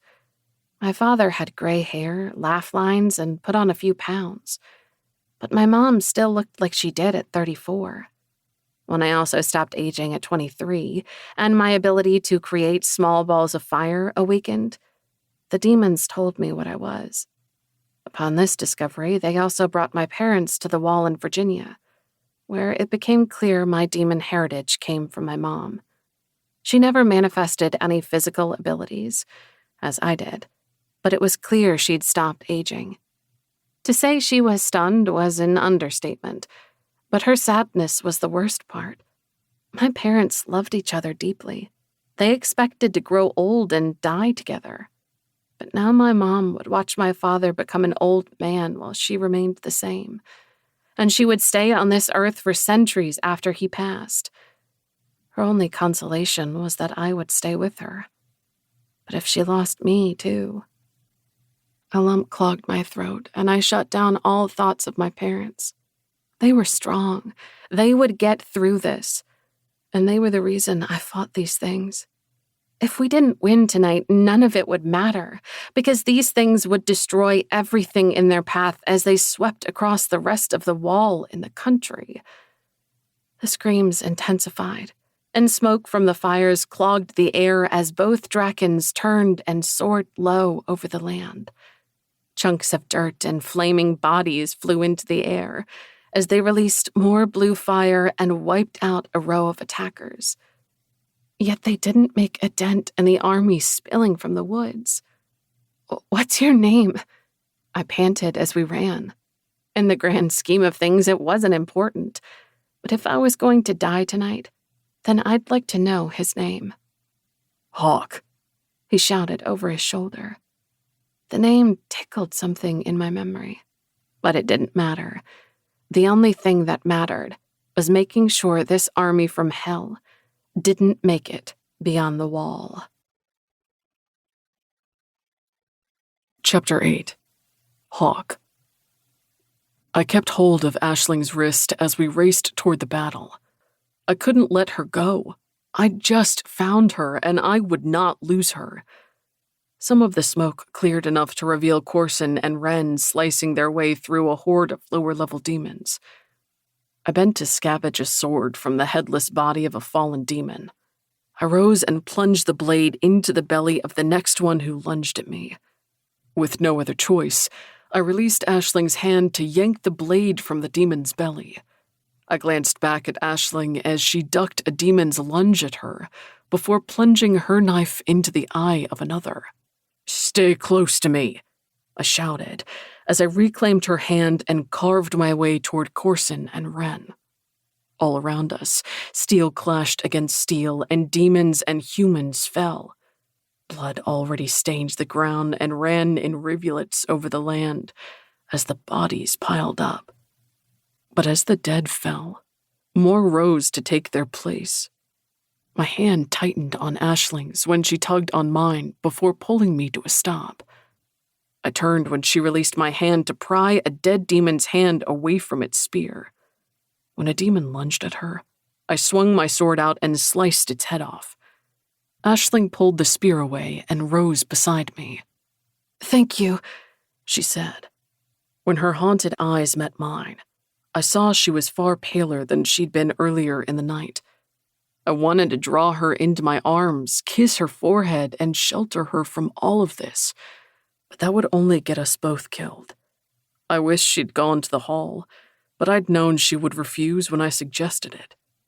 Demons and soldiers didn't walk away from a fight, and they especially didn't leave their friends behind. I would keep her safe. It was the only option. I kept Aisling at my back while I hacked my way through more demons to reach Corson and Wren. "Where have you been?" Corson demanded as he sliced the head off a lower-level demon with his talons. He scowled when I pulled Aisling in front of me, but his scowl vanished when he saw the bite on her neck. His gaze flew to me, and his mouth closed. Aisling's forehead furrowed as she studied Corson, but a squealing shout drew everyone's attention to the horde of gobbliness rushing toward us. I'd seen the 2-foot-tall, hideous creatures while in hell, but I'd hoped to never see the flesh-eating monsters with their yellow eyes, warts, and piranha-like teeth and leathery skin again. One of them launched itself at Aisling, but I snagged it out of the air and snapped its neck before tearing its head away. She lunged forward to spear 3 of them, while Corson and Run took out a few more. 3 of them leapt at me. I caught one and threw it aside and stabbed the other. But the third grasped my leg and started clawing its way toward my thigh. I grabbed it as Aisling tossed her spear aside, pulled out a knife, and stabbed it. I kicked it back before cutting its head off. I took down another demon before throwing Aisling my sword and claiming the sword of the demon I killed. "Where are River and Coble?" I shouted at Corson. Before Corson could reply, a pack of hellhounds burst through the fighters. The 2 at the front of the pack were Crux and Phoenix, the hounds that resided within Coble. The hellhounds looked like wolves with their vivid amber eyes, but they were easily twice the size of a wolf, and their claws could eviscerate someone with a single swipe of their paw. When I kicked another gobelinus, it soared over the heads of the crowd as I stabbed the next little monster. A sudden breeze ruffled my hair, and I glanced up as 3 repulsive creatures swooped overhead. "What are those?" Aisling asked. "Don't you know?" I asked her. "No." I'd assumed all demons knew what the other types of demons were, but I must have been wrong. Maybe she was young for a demon, or maybe because a seal locked the Arinias away for thousands of years, she'd never learned about them. "They're Arinias." I recognized the ugly women from when I first entered Hell with River. These things were fleeing Hell as River and I headed deeper into it.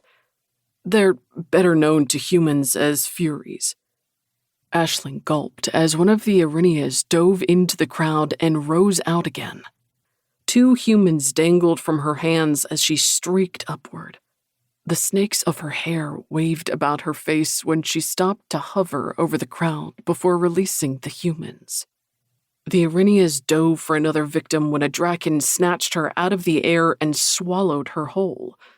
"I'm getting to like those things a lot more," Corson said. I was too, and I was really glad they decided to throw their loyalty River's way instead of toward what remained of the fallen angels. More Arinias swept overhead, but when they went to dive toward the crowd, a brilliant blast of golden light slammed into their chests and tore them apart. The crowd parted to reveal the golden angel Raphael, with his feet braced apart. The energy he created as he absorbed life from the earth reflected off his silver breastplate and caused his white blonde hair to dance around his shoulders. His violet eyes were bright in the glow of the golden light as he wielded his extraordinary lethal ability. Raphael turned his attention to the remaining 2 Arinias. They turned and tried to fly away. But the life force Raphael wielded erupted from his palms and shredded them before they could get away. "That ability is amazing," Aisling said. "It is," I agreed. "But with so many of our own on the ground, he won't be able to use it much against the Cretans on the ground." "But he can take out more of those things?" "That was the last of the Arinias," I said. "How do you know?" Aisling asked. "Because I was there when they broke out of Hell. I know how many of them remained."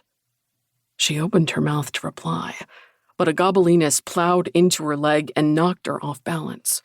She pulled out a knife and plunged it into the creature's temple. When she lifted the kicking, screaming creature away from her, I cut off its head. "I hate those things," she said as she kicked its body away. More lower-level demons broke through the front line, and the Draken swept over the land to unleash more fire. One of them was fully engulfed in blue flames as it remained low. The other had extinguished its fire and was soaring higher. When it turned to the side to come back toward us, I spotted River on its back. The Draken plunged and turned sideways until its wing nearly skimmed the ground.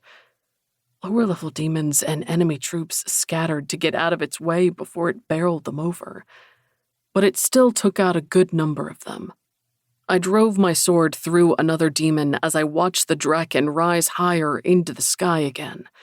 Considering there was no flesh to pierce on the Draken, I didn't know if it was possible to kill them. But if the Kraken saw River on its back, they would do everything in their power to destroy the beast. The second Draken blasted another wave of fire that tore up the ground as it swept toward the woods. The flames burst high into the air before dying back as they consumed what little fuel there was to keep them burning. When they died back, I was able to see the fresh wave of Kratens pouring from the woods in a never-ending parade of malicious intent. Where were all these things coming from? We'd cleared so much of the wilds. Of course, there was still so much more to cover. But to keep this many enemy troops hidden would have been a near impossible feat. Except it was entirely possible as they were here and coming at us.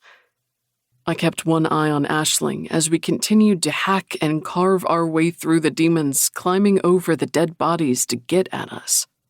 When she stumbled and almost went down, I lunged to the side and pulled her out of the way of a demon flinging itself at her. I was so focused on destroying the demon that I didn't see the other one coming at me until Aisling buried her sword under its chin. She screamed as she planted her foot in its chest and tore it away from her sword. Corson severed its head. The Draken River Road first swept low over our heads before settling in the center of the crowd. When demons rushed toward it, its head curled up like a cobra. In one strike, it consumed most of the demons. The others turned to flee, but it used its tail to swipe them off their feet. Kobol's followers, the Palatins, surged forward to destroy our enemy while they were down. The Draken rose into the air, and the blue fire erupted over its body as it turned and flew back over the land. "Kobol must be over there," Corson said. "Let's go." "Come on." I grasped Aisling's arm and started pulling her toward the Draken. The stench of death permeated the air, as did human waste and blood. The heat of so many together and the bursts of fire made the once cool night feel like it was a part of hell. After becoming a demon, I could tolerate extreme heat and barely break a sweat. But none of this was tolerable. We carved our way through more of our enemies as screams mixed in with whimpers and pleas for mercy. I'd never hated our enemies more than I did then. They could have broken free of hell and lived in peace. Some of the other demons had chosen to do this and remained in the wilds. They stayed out of it all and lived their lives. The Kratens didn't have to do any of this. But for some of those locked behind the seals, thousands of years of hatred against Kobol's ancestors had left them unable to move on. The fallen angels wanted to destroy everything in their way. They were twisted monstrosities of what they'd once been, and they thrived on their madness and hatred against the humans, angels, and demons. With Lucifer dead, they'd taken to following Astaroth, who was said to be more vicious, and surrounded by this massacre, I agreed with the assessment. We broke free of the battle to find River standing before Kobol. Bale came and Lix and a group of Skelleens stood by her side. The Skelleen Lix wore a pink tie with cartoonish unicorns and donuts on it. After the Jinn destroyed a lot of his Skelleen friends, Lix became more reserved. But as time passed, he started wearing ridiculous things again and smiling more often. Now, though he had no eyes in the empty sockets of his skull, I sensed Lix's displeasure in the set of his jaw. Most of the Skelleens were about 4.5 feet tall, but Lix was slightly taller. While in hell, the skeletal creatures hadn't bothered to differentiate themselves from each other. But on Earth, they'd all taken to wearing clothes that emphasized their sex and personalities. In the glow of the fire, Bale's red hair was the color of blood, and the reddish hue to her skin was more pronounced. Her lime-green eyes were cold when they met mine. Ruthless determination filled her face. Bale and Corson were Kobol's two most trusted advisors, and they would fight to the death to make sure Kobol and River survived. Puka also gathered around River. Some of the shape-changing demons had chosen to protect her after their seal fell. They couldn't speak, but they could take on the form of animals or humans. Most of them had chosen the shape of dogs as they slunk through the fighters, taking out the legs and throats of their enemies before feasting on their blood. They formed a wall around us to keep the enemies out. No one knew the Puka's original form, and I'd prefer not to know, as the silent creatures were disturbing while they desiccated their victims.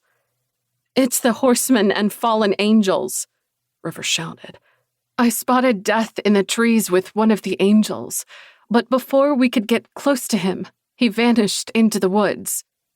"We have to get the Draken to torch the woods," Kobol said to River. "Does anyone live out there?" Ren demanded. "No," Kobol stated. "Are you sure?" River asked. "Yes, but if there were people out there, they're dead. The angels and horsemen aren't going to leave anyone alive. Torch the woods." River nodded before lifting an arm into the air. She waved her hand until one of the Draken spotted her and banked back toward us. I kept my hand on Ashling's arm, and we fell back when one of the Draken pulled up to hover overhead. Dirt and debris kicked up from the ground and pelted my face and body. When Aisling lifted her arm and bowed her head to shield herself, I wrapped my arm around her head to protect her from the wind and rubble. Cradling her against me, I surveyed the battle as more fell and bodies piled on top of each other. One way or another, I would get her through this. The Draken settled on the ground, and its blue flames went out when River stepped close and rested her hand against its skeletal head. If I wasn't watching it with my own two eyes, I would have believed it impossible. But the thing was more cat-like as it lowered its head and turned into her touch. I'd known they were protective of her, but I hadn't realized how close their bond had become while we were traveling the wilds. Bale glanced at me while River talked to the creature. She'd learned a lot more about the demonic language over the years, and the Draken was listening to her. When she finished, she patted its cheek and kissed it before stepping away. My eyebrows were in my hairline, and when it turned its head toward her, I swore the thing smiled. "My God," Aisling breathed. The Draken unfolded its wings and, with a flap that kicked up more debris, rose gracefully into the air. Its encompassing blue flames burst over it as it swept toward the woods. I didn't get a chance to watch its destruction as higher and lower-level demons broke through the wall of Puka and rushed toward us. Chapter 9. Aisling. Before the demons could reach us, a wave of fire erupted from Kobol's palm and blasted into the front of their line. From out of the shadows, a hellhound pounced onto the back of another and tore its head off. It gulped down the head. With the size of the creature, I doubted the hound considered it anything more than a small snack. When River rested her hand on Kobol's arm, a burst of golden white light flowed from her palm and took out 3 more of the demons. While I was stationed at the wall in Virginia, the king and queen came to visit once, but I only caught a brief glimpse of them on their tour of the wall. Since I arrived here, I'd seen more of them, but I'd never seen them unleash their abilities, and I didn't know how anyone could turn those skeletal dragons into a pile of mushy goo. And somehow Hawk, a man who seemed more human than demon in some ways, was involved with them. Then it hit me why his name sounded so familiar. He was their friend and one of the leaders of the mission to clear the wilds of the demons who escaped the gateway. I'd heard a little about him and the others from the troops stationed here. Another lower-level demon charged at me. Needing a break from swinging the heavy sword, I dropped the tip to the ground, pulled out my gun, aimed at its chest, and fired. The impact of the bullet striking its heart lifted the creature and flung it backward. I shot at the bastards who rose up to replace the thing until my gun emptied. I holstered the gun and lifted the sword. Grim determination settled over me as I prepared to slaughter anyone who came near us.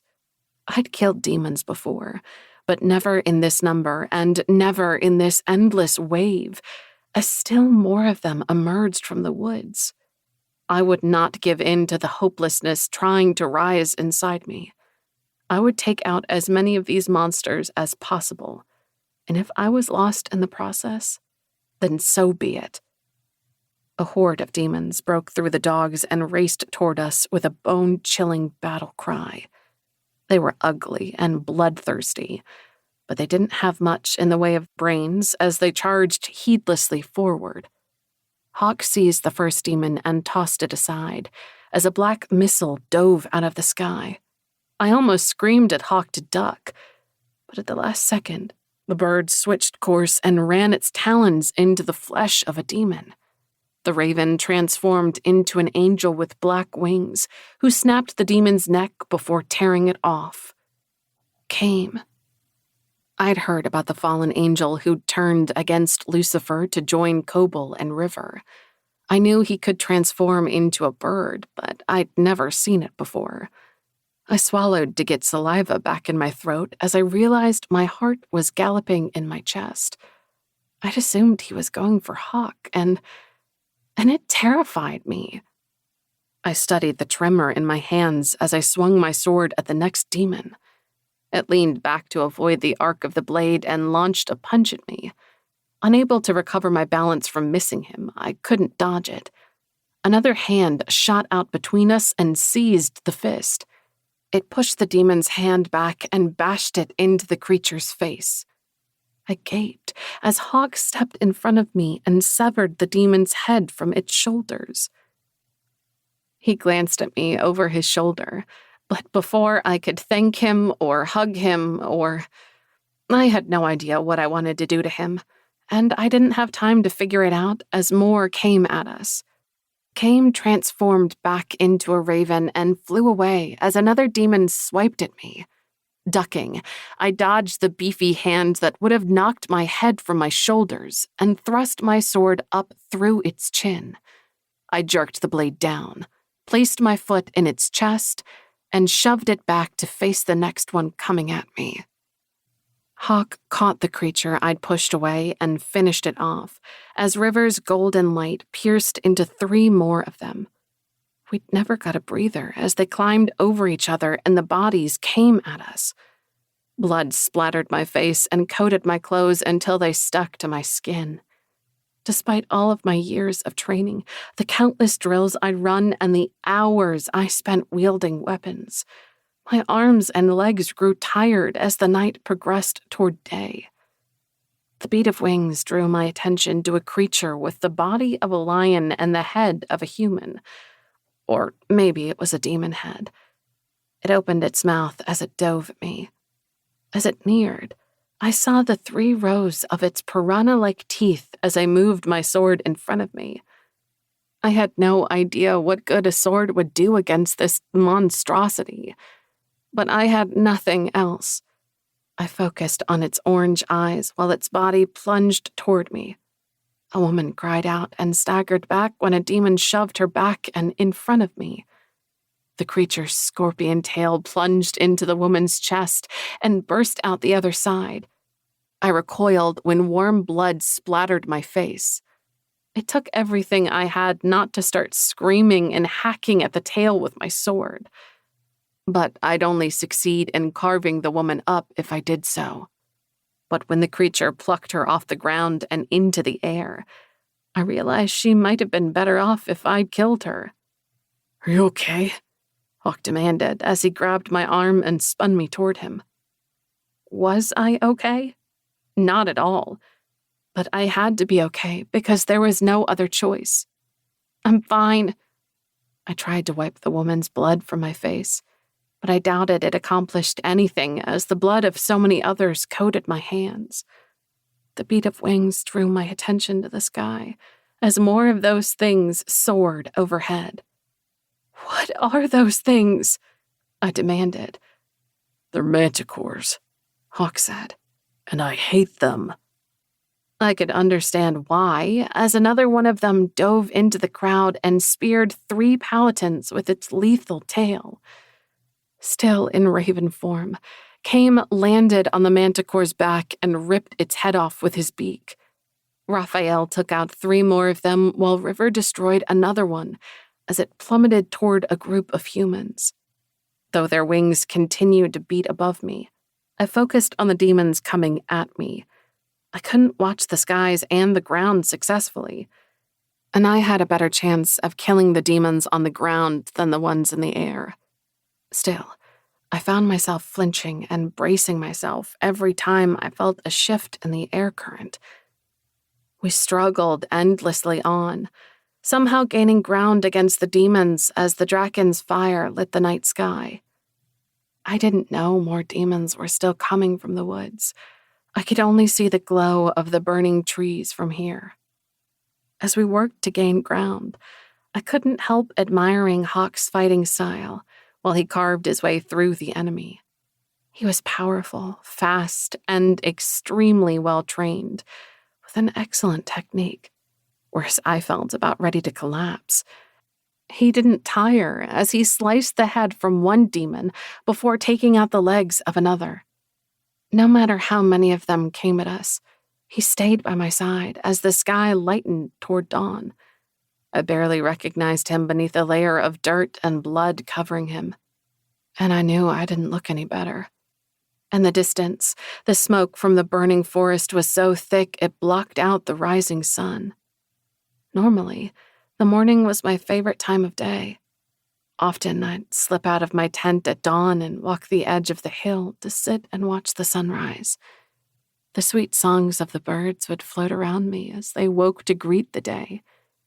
It was such a peaceful time, and it was my time. And now, instead of the birds' songs, the screams of the fallen greeted the sun. The gunfire had stopped. The Draken couldn't rain fire on their enemies without annihilating their allies, too. They soared overhead, chasing the manticores while protectively circling their queen. Our progress across the field slowed as the bodies littering the ground made moving more difficult. I stumbled and almost toppled onto a pile of dead, but Hawk caught my elbow and pulled me back. Unable to stop myself, I leaned against him as I steadied my wobbling legs beneath me. River hit the last manticore with a blast of energy that sent it spiraling down.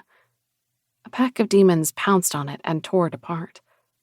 I wiped a strand of straggling hair from my face as Hawk took out another demon, but their numbers were dwindling. I felt numb as I gazed around the blood-drenched, body-covered field. I couldn't quite process that many of these bodies were people and demons I'd talked with, laughed with, and worked with yesterday. We'd always known there was a chance of an attack, but I'd never imagined one of this magnitude. And after years of living at the wall, I'd stopped believing it could happen. And now, well, I didn't know anything about now. I was too exhausted to process what happened, never mind what would come after. I took out the knees of a demon and wiped away the sweat trickling into my eyes. Except it wasn't sweat. I closed my eyes and tore my attention away from the blood on the back of my hand. I didn't think it was mine, but I couldn't know for sure. Nausea twisted my stomach.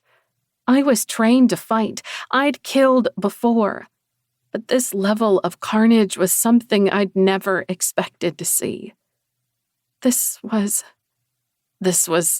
hell. The sun rose beyond the smoke. Its rays did little to dry the blood soaking the land.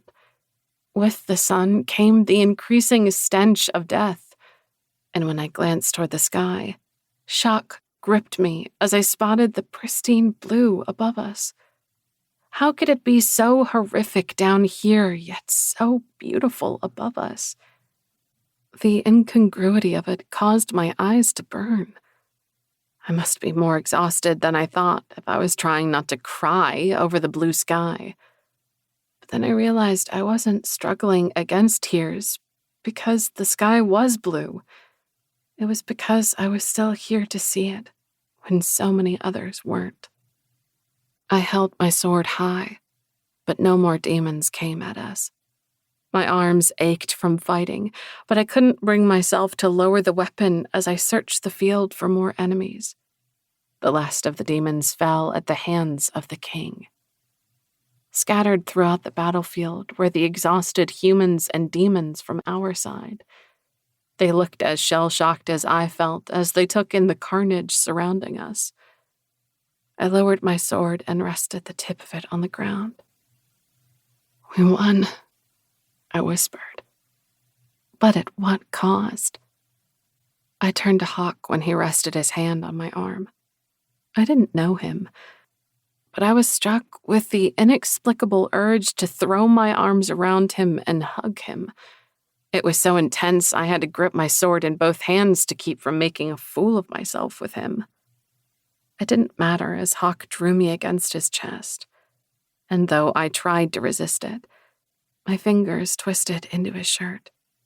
I ignored the blood coating him as beneath its coppery scent, I detected the sweeter aroma of something that reminded me of the brownies my mom used to make.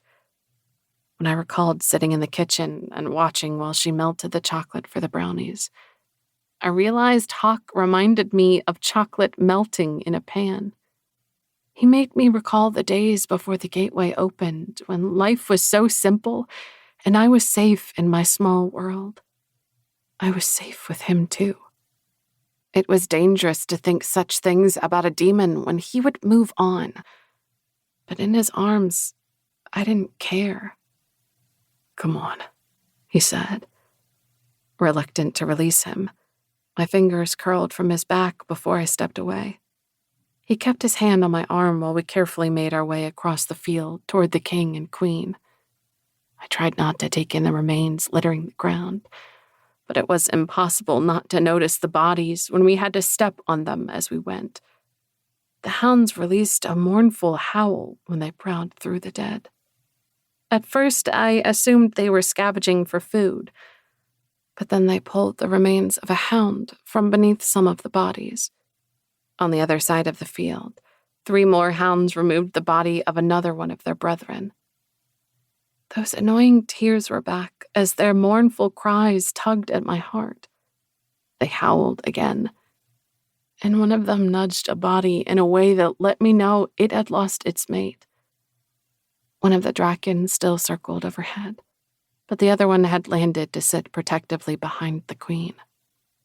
From the other side of the king and queen, I saw someone else push through a group of demons as he walked toward the couple.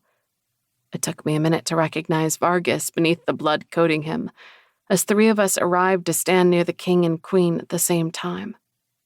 Once his leg was strong enough, Vargas started training with my team 2 weeks ago. I didn't know him very well, but I saw recognition in his eyes when he nodded at me. "Where's Erin?" Hawk asked, and I heard the distress in his voice. "She's at the hall with the children," Vargas answered, and Hawk gave him a questioning look but didn't comment. Turning toward the woods, I closed my eyes and rubbed at them as exhaustion pulled at me. I opened my eyes and my vision blurred until I blinked it clear. I blinked again when a cloud emerged from the smoke. I thought exhaustion was causing me to hallucinate, but the cloud drew closer with every passing second. "Oh, shit," someone said. "The angels." And then I recognized them as they swooped toward us with their wings spread wide, while they soared low over the carnage. Survivors screamed and threw themselves to the ground, but some weren't fast enough to evade the angels who tore off their heads or lifted them off the ground before flinging them away. I was so focused on the angels that I didn't realize the ground was vibrating until it shook my legs. Tearing my gaze away from the 40 or so angels clogging the sky, I focused on the small section of woods that wasn't on fire yet. "Motherfuckers," The king snarled. I hadn't believed it possible, but my exhaustion vanished. Adrenaline flooded my system as the 9 remaining horsemen of the apocalypse barreled toward us. And behind them emerged a new wave of demons. This wave was far smaller than before. But we were battered, beaten, and nearly broken. These bastards had waited until our troops were decimated before descending on us. I hated and admired them for their cruel calculations. My arms trembled as I lifted the sword, but I locked my muscles into place to keep it steady as I prepared for the next fight. Chapter 10. Hawk. Using its hind legs, the Draken behind River launched itself straight off the ground and into the air as one of the angels dropped a screaming woman. The woman would have hit River, but the Draken snatched her out of the sky and flung her away, before closing its powerful jaws around the angel. The second Draken turned in the air and raced toward the horseman as fire burst from its mouth. The flames streaked across the land, torching the bodies of the fallen as it closed in on the horsemen. 3 angels crashed into the side of the Draken's head, knocking it off course. More angels descended on both Drakens until they were bashing against the sides of the creatures. The angels had to be getting burned by the Drakens, but they moved so fast the fire didn't catch them.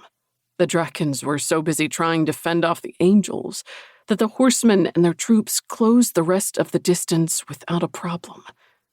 If the horsemen get too close... Vargas didn't finish his sentence. We all knew what would happen if the horsemen got too close. They wouldn't have to fight us. Wrath and war would have us killing each other before we could do anything to stop them. I seized Ashling's elbow as a snarl rumbled up my throat. Her warm, deep brown eyes shimmered with fear when they met mine. But the determined expression on her face remained resolute. "Acho!" Kobold roared and pointed at the horseman before sending a blast of fire at a couple of demons who were bearing down on him and River. I'd been around demons long enough to recognize the word attack.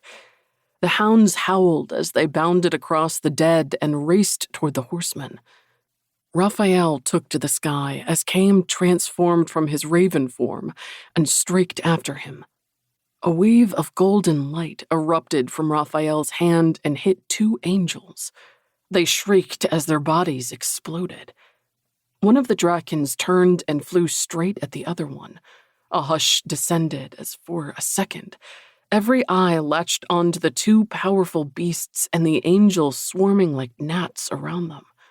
I was sure they were going to crash into each other, but the Draken released a wave of fire and torched some of the angels harassing its mate. When the flames receded, only the ashes of the angels remained as they spiraled to the earth. The remaining angels tried to scatter, but the Draken swallowed them while the other, free of its gnats, dove at the angels trying to flee the first Draken.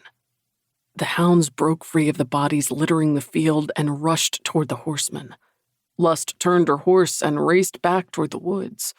One of the hounds seized the leg of an extremely thin horseman and ripped him off his underweight mount. The horseman wailed, and his hands flailed as the hounds pounced. Apparently, the hounds weren't affected by the power of the horseman as black blood sprayed, and they tore the man to pieces. The horseman's horse burst into ashes when the hound succeeded in destroying its rider. Another horseman screamed as the hound snapped at his heels.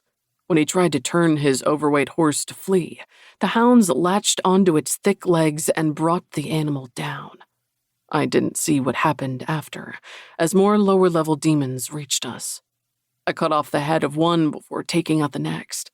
Beside me, Aisling moved with elegant grace as she battled our enemies. I saw her exhaustion in the circles under her eyes and the paleness of her face, but she fought like the battle was just beginning. On the other side, Vargas swung a battle axe into the head of another demon. I had no idea why Erin was with the women and children. She was one of our best fighters, but I was glad she wasn't here. Even with as good a soldier as she was, if she'd been here, she might not have survived. I lunged forward and sank my sword into another demon before pulling the blade free. I lifted my sword to deliver the killing blow when Aisling screamed, "Hawk, watch out!" I was so focused on the demon that I didn't see the streak of black coming at me until the angel was only feet in front of me. I swung the sword down to deter the bastard, but all I succeeded in doing was driving the hilt into his spine as he smashed into my chest. Lifted off my feet, I flew 10 feet through the air before landing on a mound of bodies. The impact bruised my chest bone, and my lungs protested when I tried to breathe. Bracing my hands on the dead, I pushed myself up but didn't get far before the angel hit me again. Black eyes filled my vision as fingers hooked into my shirt and yanked me up.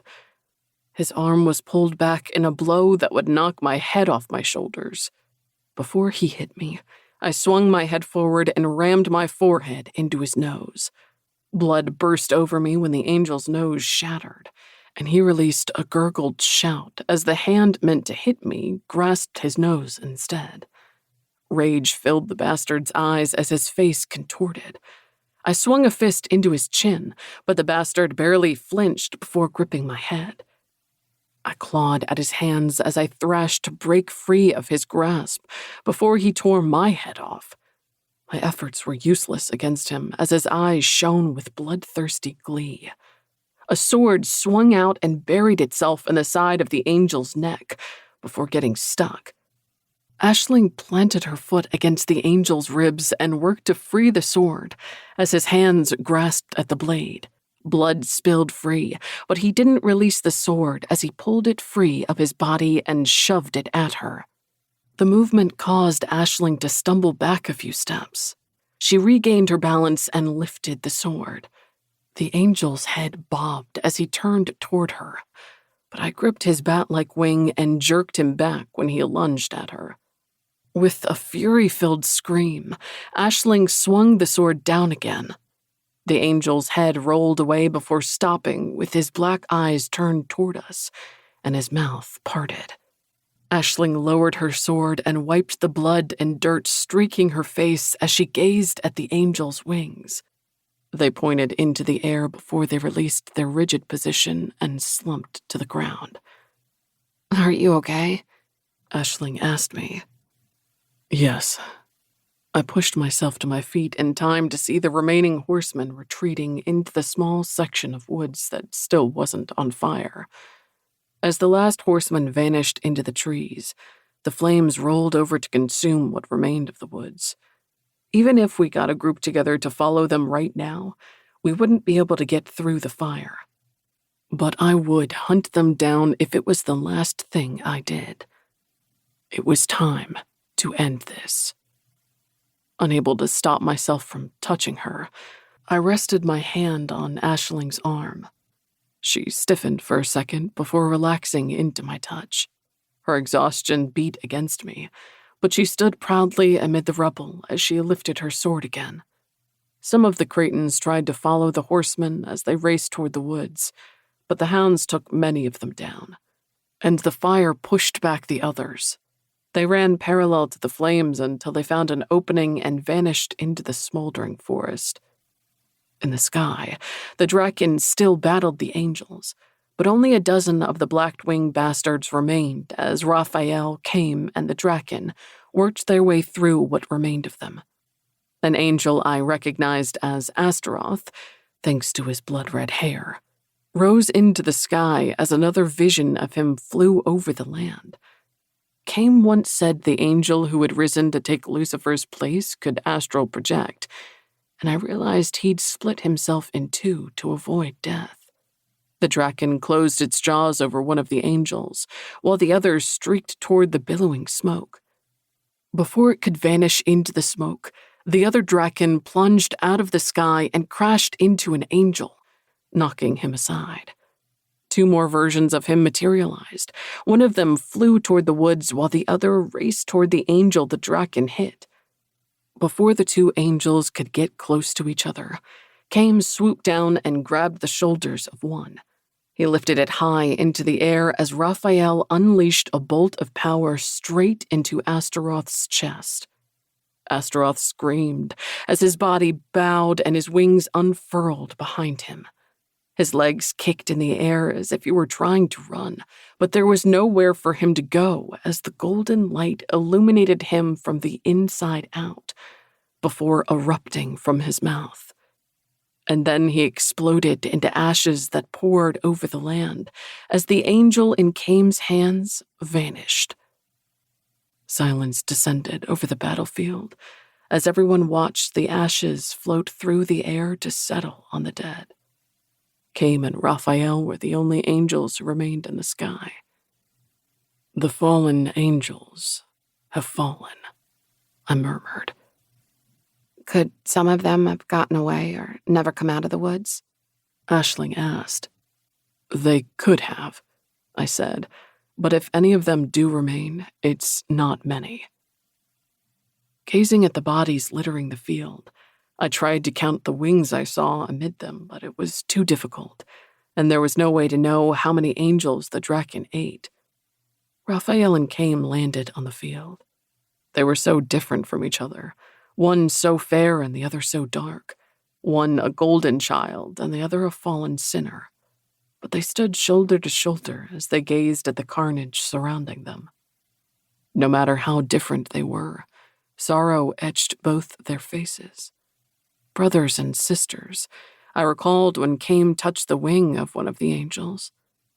Raphael may deny they were his brothers and sisters, but he rested his hand against another fallen angel's wing before pulling it away. He said something, and Kame looked to him. Kame opened his mouth to respond before closing it, shaking his head, and looking toward the fallen angel again. Raphael reached for Kame before stopping so that his hand hovered between them. Then, he rested his hand on Kame's shoulder, squeezed it, and walked away. Kame remained where he was before lowering his hand and turning to survey the dead. Then he followed Raphael across the field and toward the wall. He didn't look at any of the other fallen angels, but I suspected he was aware of the location of each of them. This time, when I draped my arm around Aisling's shoulders, she didn't stiffen, but leaned into me as we stood staring at the carnage surrounding us. It had been the longest and worst night of my life, but many of our enemies didn't survive, and soon we would hunt down what remained of the rest of them. Chapter 11. Hawk. Kobold knelt to lift the edge of the green cloak draped around the shoulders of what remained of the horseman. "I'm guessing envy." Rising from his crouched position, he strode over to the overweight horseman. Corson, Bale, Lix, Kame, Raphael, River, Vargas, Aisling, and I followed him. Kobold nudged one of the horseman's thick legs with his boot. "Gluttony," he said. Moving on, he stopped beside the one who was so thin his cheekbones stood out against his pale skin. "Famine." The horsemen had once numbered 11, but were now down to 6 as we'd already taken out greed and sloth. Contrary to popular belief, there were 11 horsemen and not 4. But years ago, the humans separated the 7 deadly sins and the 4 horsemen. However, they were all horsemen. Lifting my head, I gazed at the dwindling fire and burnt-out remains of the trees rising from the smoke. With what little left to feed it, the fire was burning itself out. But a golden glow still burned deep in the woods, and smoke coiled into the air. "We have to attack them," Corson said, "before they can recuperate and devise another plan of attack." "Yes," Kobold said.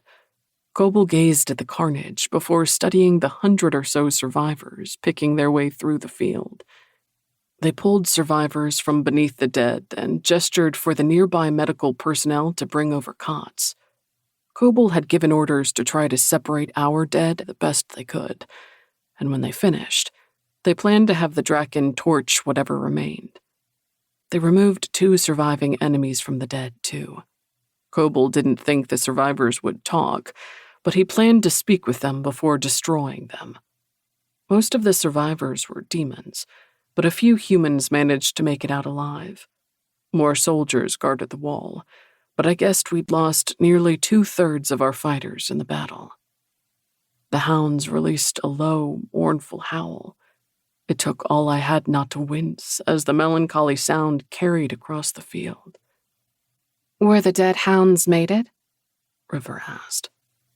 They both were, Kobold said. River glanced at the hounds before resting her hand on Kobold's arm.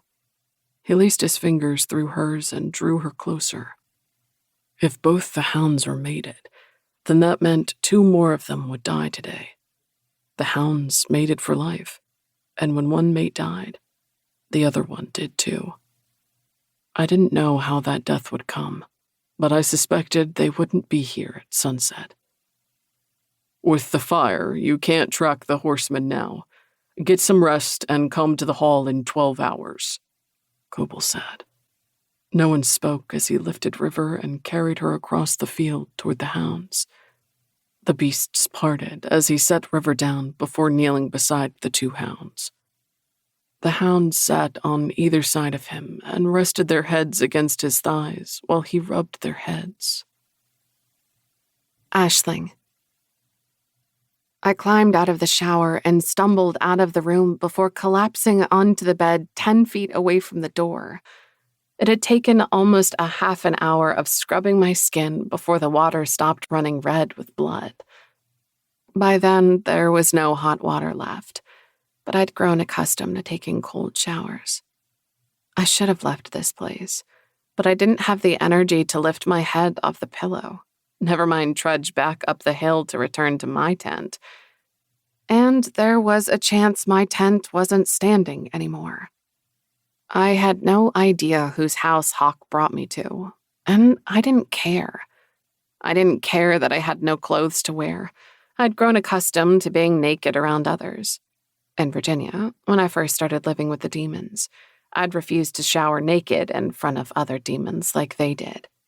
Instead, I would return to my old house in town and visit with my friend Sandy before taking a shower in my old room. After a couple of months, I realized if I was going to embrace what I was now, then I had to accept everything about their culture. The first couple of times I showered naked in front of them, I spent the entire time with my cheeks burning and shielding my breasts. Eventually, I realized no one was paying attention to me and relaxed enough to stop blushing. I would still hang out with Sandy a couple of times a week, but I stopped keeping my shower supplies at her house. The scent of soap wafted to me seconds before the mattress sank. I cracked open an eye and discovered Hawk sitting on the edge of the bed with his gaze focused on the wall. His wet hair stood on end. His shoulders were still damp, and only a towel covered his waist. For some reason, I almost rested my hand on his leg. Don't be so human. But you are human, or at least you're still part human. When I first learned I was becoming an immortal demon, I didn't exactly shout for joy. No, there were some definite pity-me moments. I also spent a whole lot of time inspecting myself for horns and a tail, but thankfully I never sprouted either. I'd felt so lost in a world that was so regimented and certain the day before. I was one of the many who volunteered to become a soldier and live at the wall where I learned the truth about demons coming to Earth.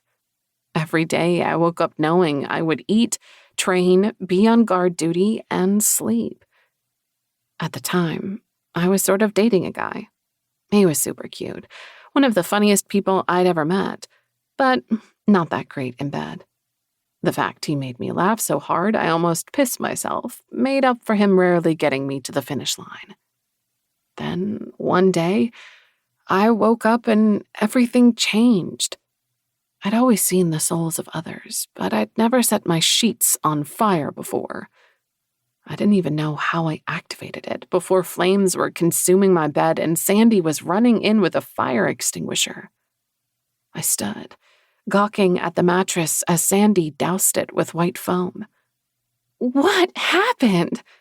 she demanded when the fire was out.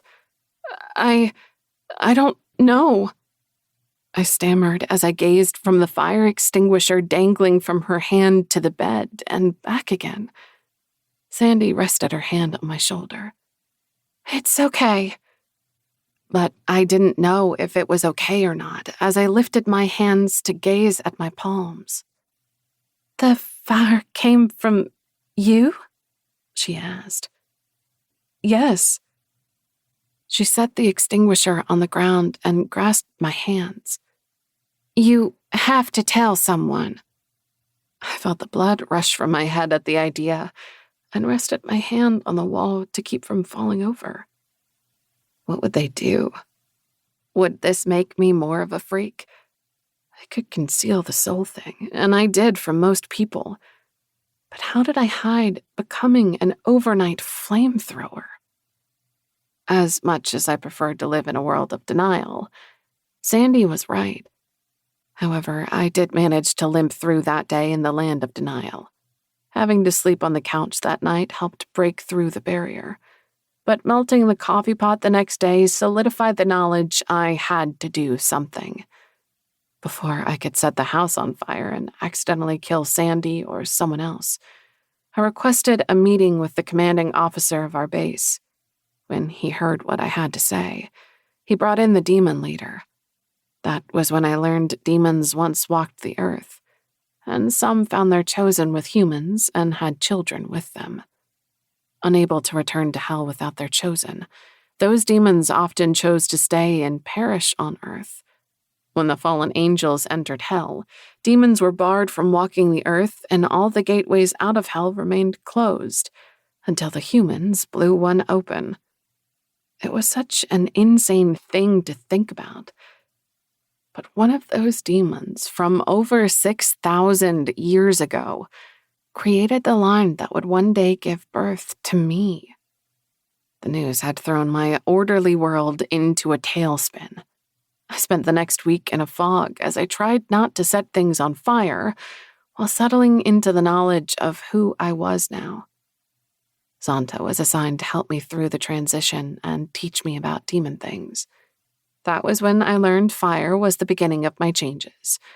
I was also faster, required less sleep, food, and water, and I didn't go to the bathroom as often.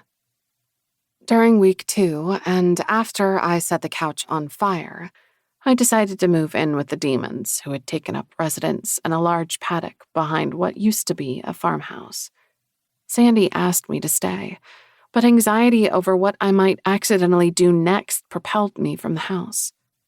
Once in my tent, I decided it was time to embrace what I was, or spend an eternity wallowing in uncertainty. It took a while, and 3 tents, before I learned to control my fire. During that time, many of the demons were patient with me, but my sort of boyfriend also found someone new. And who could blame him? He hadn't signed on for the immortal demon who could sometimes burn things aspect of a relationship. And what kind of relationship could it possibly be when he was growing older and I was going to look like a 23-year-old forever? Once I stopped feeling sorry for myself and grieving the things I'd lost, I decided to embrace the things I'd gained. I still stumbled along the way, and there were times when I contemplated running away and burying my head in the sand. But over time, I adjusted to the demon way of life. But no matter how well I fit in with the demons now, I was also part human and raised as a human. I still had all the emotions that came with my humanity, but having feelings for a demon was an excellent way to get my heart broken. Still, I couldn't stop myself from resting my hand on Hawk's thigh. His flesh was warm beneath my palm, and despite my exhaustion, I found myself reacting to him. "Whose house is this?" I asked. Mine. He said as he turned to look at me. There was a strange look in his beautiful eyes as they ran over me. It was almost one of awe. Or it was mine, anyway. I used to live here with Vargas and some of the other guys. Now, Vargas and Aaron live here, and I crash here whenever I'm in town. "I'll go." No, He interrupted harshly, but when he spoke again, his tone was calmer. please stay. I tried not to let it, but excitement flooded my veins as my pulse raced. Damn it, do not get attached to a demon. Suddenly, I became aware of my nudity in a way I hadn't been in over a year. Scooting away from him, I slipped under the blanket and sighed when I sank further into the fluffy mattress. It was so much more comfortable than my small cot. I could sleep for a week in this bed. I stared at the wall as my thoughts turned to Zonta and Sandy. They'd both been transferred to this area of the wall when I relocated. I hadn't seen Zonta since she yelled for me on her way to the battle, but I hadn't seen all the survivors. I tried to recall Sandy's schedule. Was she on guard duty on the wall last night, or was she at home and therefore more likely to have been on the field? A lump clogged my throat. Sandy was my roommate, and the first friend I made when I first arrived at the wall. We were from different towns and didn't know each other, but we volunteered on the same day and were assigned together. At 16, Sandy volunteered as soon as she could, but I'd waited until I was 18. Still, we'd become friends, and even after I moved in with the demons, we spent most of our days together and were nearly inseparable. After learning what I was, she hadn't feared me or shunned me as some of the other humans did. She was the best friend I ever had, and I couldn't leave her body with the dead on the field. And Zonta had been my lifeline during the most confusing and challenging time of my life. She'd guided me as she taught me how to control my newfound capabilities. She never judged me, never forced me to do anything I wasn't ready for, and never treated me like my half-human status made me lesser like some of the other demons did. They both had to be alive, but I knew the odds of that weren't good. As if sensing my distress, Hawk enclosed his arms around me and settled against my back. I shouldn't allow myself to take comfort in his strong embrace, but I was too tired to resist him. Tomorrow, I would worry about protecting my heart. But today, I would accept this small bit of comfort in a far from comforting world. Chapter 12. Aisling. The smell of cooking bacon woke me sometime later. Opening my eyes, I blinked as I tried to figure out where I was and what was happening. Was I home? Was that my mom in the kitchen? For a minute, I found myself back to a time when I woke every morning to my mom humming in the kitchen while the tantalizing scent of food filled the air. I never used an alarm clock. My stomach always woke me. A big fan of breakfast, my mom almost always had it ready by the time my dad and I made it downstairs. We'd sit together in the breakfast nook and eat whatever delicious concoction she made for us. We'd often talked for a bit before my mom read the paper while my dad did the crossword, and I propped open a book. Then the war happened, and so much changed. My mom still cooked for us, but instead of racing my dad downstairs for the best piece of bacon, we were often coming through the door after spending the morning hunting. Before, our laughter would follow us into the kitchen as we both arrived breathless and pushing against each other. After, no laughter followed us through the door. It was difficult to laugh when half the world was gone, though we tried. We'd still sit together in the nook and read. But for a few years, there were no newspapers and crosswords. When a paper returned, it was put out by one of our neighbors and consisted of our small town's local news. It arrived on our doorstep once a month. We usually knew everything by then, but we read every sentence in that short paper. But even with the bacon cooking and my confusion over my whereabouts, I knew I wasn't home. The wall across from me was white and not the warm peach of my room. I stared at the wall as my memories clicked into place. I wasn't home. I was at the wall, and beyond the windows of this home was an endless sea of death.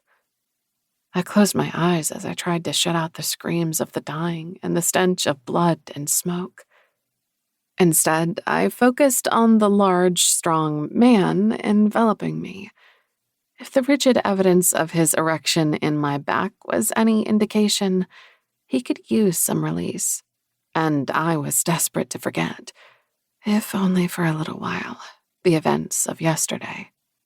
Rolling over, I rested my hands on his chest and pushed him onto the bed before taking him into me. For a brief time, I forgot all about the dead as I became centered on Hawk, our bodies, and the way he could make me come apart. Spent, I collapsed on top of him while I struggled to catch my breath. Those odd little fangs were back in my mouth, and I prodded them with my tongue as a forgotten conversation with Zanta drifted through my mind. I was at the wall in Virginia right after the king and queen arrived. The demons were whispering something about a chosen, and I asked Zanta what that meant. "See the marks on their necks?" Zanta asked me. Yes. It was impossible not to notice them. When a demon finds their chosen, they mate for life. Those bites make it clear to everyone they belong to each other. I poked at my fangs again as I tried to figure out why they were there, what was happening, and who this man beside me was. "Hawk?" He murmured as he ran his fingers through my hair. "I have fangs." "I'm aware," he said with a chuckle. "I recall enjoying the feel of them sinking into me." "I've never had fangs before. I mean, I'm still relatively new to this whole demon thing, but I think I would have noticed fangs." He stopped playing with my hair and propped his head on his hand to gaze down at me. "What do you mean you're still new to this demon thing?" I mean, I've only been a demon, or should I say immortal, for 2 years. I've been part demon my whole life. I just didn't know it until I stopped aging and started accidentally setting things on fire. "And no one in your family knew about it until the gateway opened?" Exactly. It comes from my mom's side. She stopped aging too, but didn't acknowledge it until I told her what was happening to me. Afterward, the military moved my parents to the wall for their protection. I didn't think anyone would attack her, but I wasn't taking any chances. Everyone was now aware of what really happened with the war, but for years, the government kept it a secret. The collapse of the seals and the escape of hell creatures blew that secret wide open. "I don't blame you," he said. "What kind of demon are you?" "I've been told I'm part fire demon.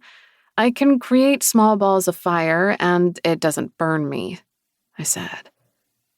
My fire isn't strong enough to do any real damage to an enemy, but I have been known to torch a bed.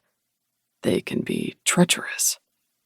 The smile he gave me did weird things to my belly, and I tried to ignore the butterflies kicking around in there as my gaze fell to his lips.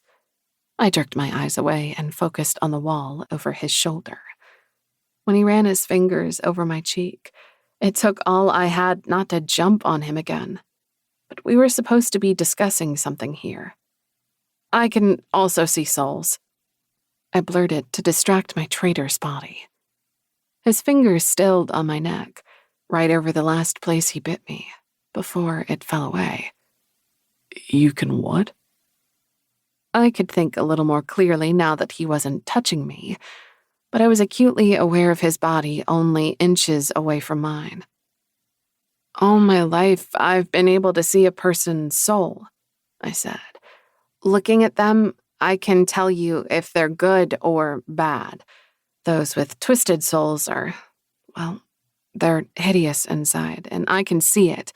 Of course, it doesn't work for demons because they have no soul, but I've always known when to stay away from certain people. His brow furrowed as his gaze ran over my face. That's fascinating. And strange, but it's pretty cool too. Though I don't think it's an ability I have because I'm part demon. Since demons don't have souls, there's no reason for any demon to possess such an ability. I think it's an entirely human ability. My dad swore my grandma was an empath, and she told him her mom could see the future. I never met either of them, but I believe I inherited something from them. Are you sure you're part demon? He asked. Maybe you're something else. What else would I be? Angel? I frowned before shaking my head. Angels can't produce fire. The offspring of the fallen angels can. Look at River. And seeing a person's soul sounds more angelic than demonic to me. But we can ask Raphael or Kame. I sure don't act like an angel, I muttered. He ran his hand down my side. Which is great for me. When I smiled at him, his eyes latched on to my tiny fangs. We had things to discuss, but I couldn't resist running my tongue over my lips. Just as I knew they would, his eyes followed my tongue. The demon I spoke with said they're discovering other human and demon mixes, and they're all revealing themselves differently. Some remain mostly human, but are immortal, while others have developed demon parts such as horns and tails. Interesting, He said. I can see your soul, I said. I rested my hand on his chest over the place where his beautiful soul was strongest. The way he made me feel terrified me. I'd never had my heart broken, and I didn't want to start now. But at least the warmth of his soul let me know he was a good man. Whatever hurt he inflicted on others wasn't intentional. I doubted that would matter if I continued to get closer to him and was left behind. I removed my hand from his chest and rested it on the bed. I would not move it again. I don't understand how I can see your soul if you're a demon, I said. I was once human. The revelation made me do a double take. You're like me? No. Last year, when we were traveling to the gateway in hopes of River being able to close it, we were attacked by conic demons. They took Aaron and me to their nest. I believed that was the end for us, but River and Vargas followed us. During the ensuing fight, River killed Lilitu, the queen of that group of conics. However, when River hit Lilitu with her life force, she accidentally threw the queen into me. Lilitu sliced me open as she fell on me, and her blood mixed with mine while I was dying. I didn't realize what was happening to me at the time, but I survived the transformation into a demon. Wow, I breathed. I didn't know a human could become a demon in such a way. It is possible, but not all survive it. Corsen's chosen Wren became a demon the same way.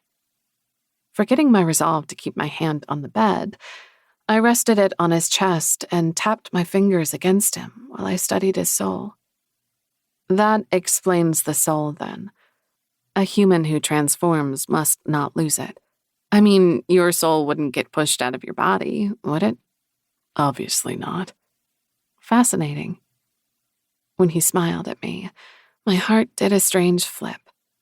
My gaze fell to his lips again, and before I knew what I intended, I leaned forward to kiss him. Before our lips could meet, he turned his head away, and like he was my great Aunt Dee, I found myself kissing his cheek. Mortification burned through me, but somehow I managed to smile as I removed my hand from his chest and ran it through my hair. I focused on the wall again as I tried not to bolt from the bed and this house. If I did, he would know how embarrassed I was. though I was pretty sure my red cheeks gave me away. Idiot. You stupid idiot. Usually I wasn't so hard on myself, but I knew better. One thing I'd learned about demons since I started sleeping with them was they didn't like to kiss. I was fine with it, as I was trying to learn their ways and settling into the don't get attached mindset they had toward sex. But for one dumb second, I'd forgotten and slipped back into my human ways. Hawk grasped my chin and turned my head toward him. I tried to jerk my chin from his grasp, but he held on to me as his indigo eyes burned into mine. I restrained myself from punching him in the face. "It's not you, it's me," he said. My mouth almost came unhinged. I'd never expected to hear that line. What the actual fuck? I wanted to hit him. No, I would kick him in the nuts. No, I was going to walk out of this house and never see him again. He'd pulled the most tired, cowardly line of all time on me. He wasn't worth the punch in the face or the castration I itched to deliver. "It really is me, Aisling," he said, as if he could read my mind. But if he could, he would be protecting his nuts, and he wasn't. "I can't kiss anyone, because the kiss of a Koenig demon enslaves their lover." I couldn't figure out if he was lying or not, but the stark look in his eyes tugged at my heart, and I found myself relaxing. "It's true," he murmured. When his eyes fell to my mouth and he ran his fingers over my lips, the hunger in his gaze stole my breath. Maybe he was lying, but he couldn't fake the yearning he exuded. "Before I knew what I was becoming and what my kiss could do to another, I accidentally enslaved a woman." An unexpected bolt of jealousy tore through me, and my nails dug into my palms as I tried to control it. The last time I was jealous of anyone was Mary Lou Driscoll in 2nd grade. The only thing on my Christmas list that year was a golden retriever puppy, but when I ran downstairs Christmas morning, there was no puppy beneath my tree. There was one under Mary Lou's, though. When she came to school with pictures of her adorable puppy, I just knew Santa got the wrong address. Mary Lou was a brat. She lived 3 doors down from us, and when our parents got together, she would break my toys, pull my hair, and boss me around. My parents said to ignore her, but it was impossible to ignore someone who kept trying to stick your Barbie in your easy-bake oven. She knew Barbie wasn't edible. Santa must have made a mistake. Mary Lou didn't deserve a puppy, but I did. When I went home and told my parents about Santa's mix-up, I demanded they write and tell him. And when they finished letting Santa know about his mistake, they had to take me to Mary Lou's house so I could get my present. Unable to calm me and unable to convince me that I couldn't take Mary Lou's puppy, my parents finally told me there was no Santa. They hadn't given me a puppy because they couldn't afford one right now. I didn't know if I was more devastated over the news of Santa or that there hadn't been a mix-up and Mary Lou didn't have my dog. Now, looking back, I realized I'd been acting like a bigger brat than Mary Lou, but she really was a bitch. The war hadn't changed that about her. I hadn't seen her in years, but the last time I ran into her was right before I came to the wall. At the time, she was sticking her tongue down the throat of my best friend's boyfriend. It was the first time I slapped her before kicking him in the shin, and it felt amazing. Mary Lou always wanted what everyone else had or desired, hence why she asked her parents for a golden retriever. She knew how much I wanted that puppy, and Mary Lou always got what she wanted. I didn't know what became of her after I left home. I hope she found some happiness in this messed up world, because I now realized how unhappy she was. She'd seemed to have it all, but something inside her was missing. Pulling myself from the past, I focused on Hawk again. What happened to the woman you enslaved? "She died, but not before she went, well, a little over the top. She started to stalk me. Anguish filled his eyes before he closed them. Sarah had no control over herself and no concern for her life. I considered her a freak until I learned I was the one who made her like that. Then I felt sorry for her and hated myself. What happened between us was the kiss of death for the woman she'd been before me. I couldn't stop myself from running my hands over his chest to soothe him. I'm sorry. He shrugged, but I sensed his lingering tension when his head turned toward me. I won't make that mistake again. So when I say it's not you, it's me, I'm telling the truth. He cupped my cheek in his hand as he stared at my mouth. Because I would very much like to know what your mouth tastes like. How this man could have me contemplating maiming him one minute and longing to snuggle into his arms the next was a mystery to me. But he did it with ease.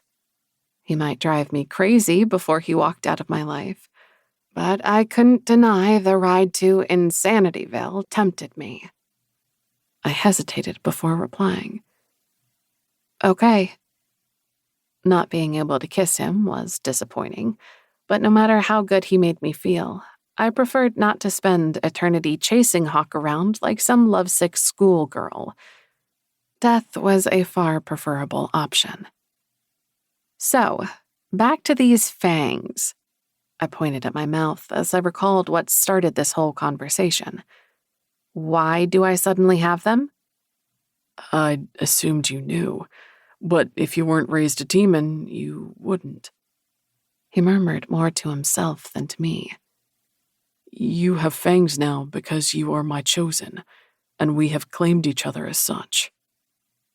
The ground lurched out from under me. Chapter 13. Hawk. I'd never expected my chosen to look like she was going to throw up after bonding with me, but that's exactly how Aisling looked. Her face paled, and her hand went to her mouth as she stared at me. In the shadows of the room, her eyes were nearly black, but the moonlight sleeping around the curtains illuminated the pretty paler flecks of brown in them.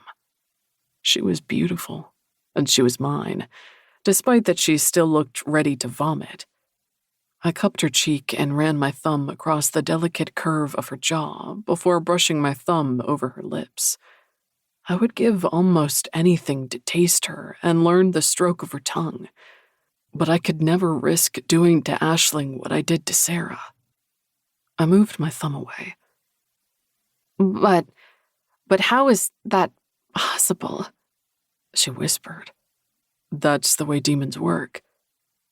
So I guess that rules out the possibility of me being an angel instead of a demon? I pondered this for a minute. Probably, but I still think it's worth asking one of the angels about your ability to see souls. She didn't blink as she continued to stare at me. Are you saying we're supposed to be bound together for eternity now? Yes. I'm only 25. I'm only 26. I wasn't looking to settle down. I was just looking for a Good fuck? I twisted the sheets in my hands at the idea of her with another man. But of course, there were other men. She wasn't a virgin that first night. She lived with demons, and she was a demon, which meant there were probably a fair number of men before me. I wanted to kill every one of them, and I would if one of them dared to touch her again. Taking calming breaths, I gritted my teeth against my overwhelming impulse to have their blood staining my hands as they tore them to pieces. Enough blood spilled yesterday, but I'd never felt this possessive of anyone before. That's exactly what I was looking for, she said, though I detected a hint of hurt and annoyance in her clipped tone. Then her eyes narrowed on me. I certainly wasn't trying to trap a man. I almost laughed, But there was nothing funny about this. And I wasn't trying to trap a woman. I was also looking for a good time. She smiled half-heartedly. It was a good time. Yes, it was. The best time I'd ever had with a woman, and my hunger was still more satisfied with her than with anyone else before her, even after the battle, and the fact I hadn't taken as much from her as I did with some of my other partners. I was still more sated than ever before. A chosen made a demon stronger, and in my case, she also nourished me more. She was also an end to my lonely existence, a lifeline in a world I was drowning in before. But I suspected Aisling, and every other woman, did not want to hear they were bound to a man who was relieved to have them. It would probably result in her punching me in the face. I hadn't missed the fury that blazed through her when I told her that it wasn't her, it was me, when it came to kissing. I couldn't have believed those words had come from my mouth. I'd always scoffed at the guys who'd uttered that cliché saying, but the words popped out before I could stop them.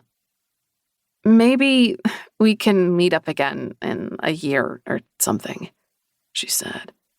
My hands tore into the sheets. You want other men? I didn't say that, but I'm not ready to settle down. It's not part of my plan right now. And what is your plan? I grated, which only caused her eyes to narrow more. To survive the next day, and then the next, and the next. And you can't do that with a chosen? Look, my life has been tossed upside down numerous times. I'm not ready for another curveball right now. Maybe we can discuss this again after we've had time to think about it more. We can meet up again in 6 months. No. She looked like I'd poked her in the eye. No? No. Maybe this isn't what either of us wanted, but it's done.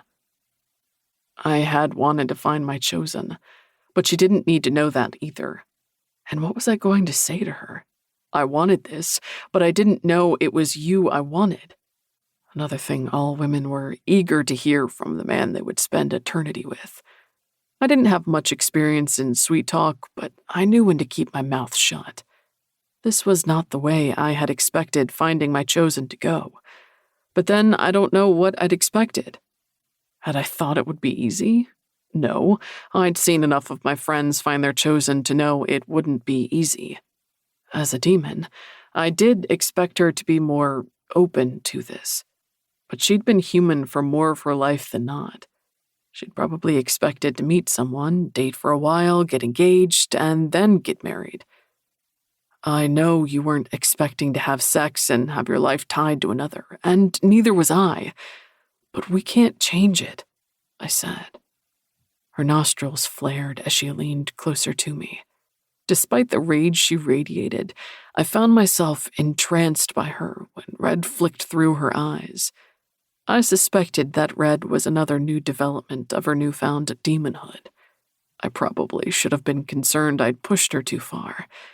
She had denutted a demon after all, but I couldn't tear my gaze away from hers. I don't care who you are. You don't own or control me. If I decide it's going to change, then it will change, she said. The chosen bond unites us for the rest of our lives.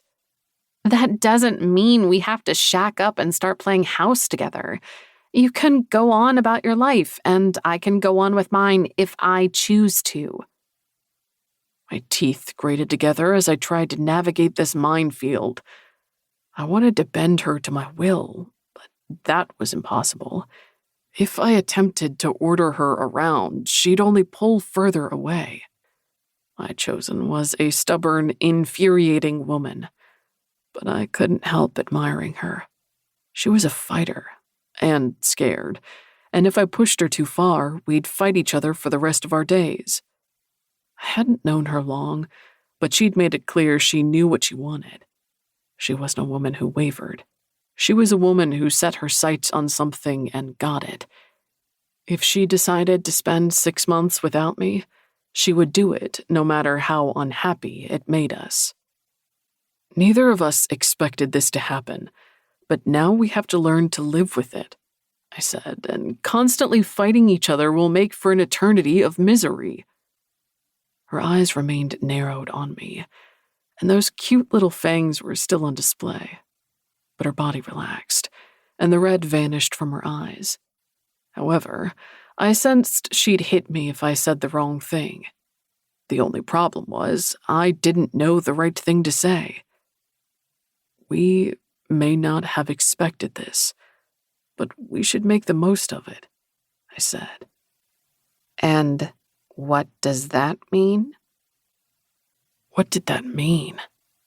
Unable to resist, I rested my hand against her cheek and ran my thumb over her lips while I pondered her question.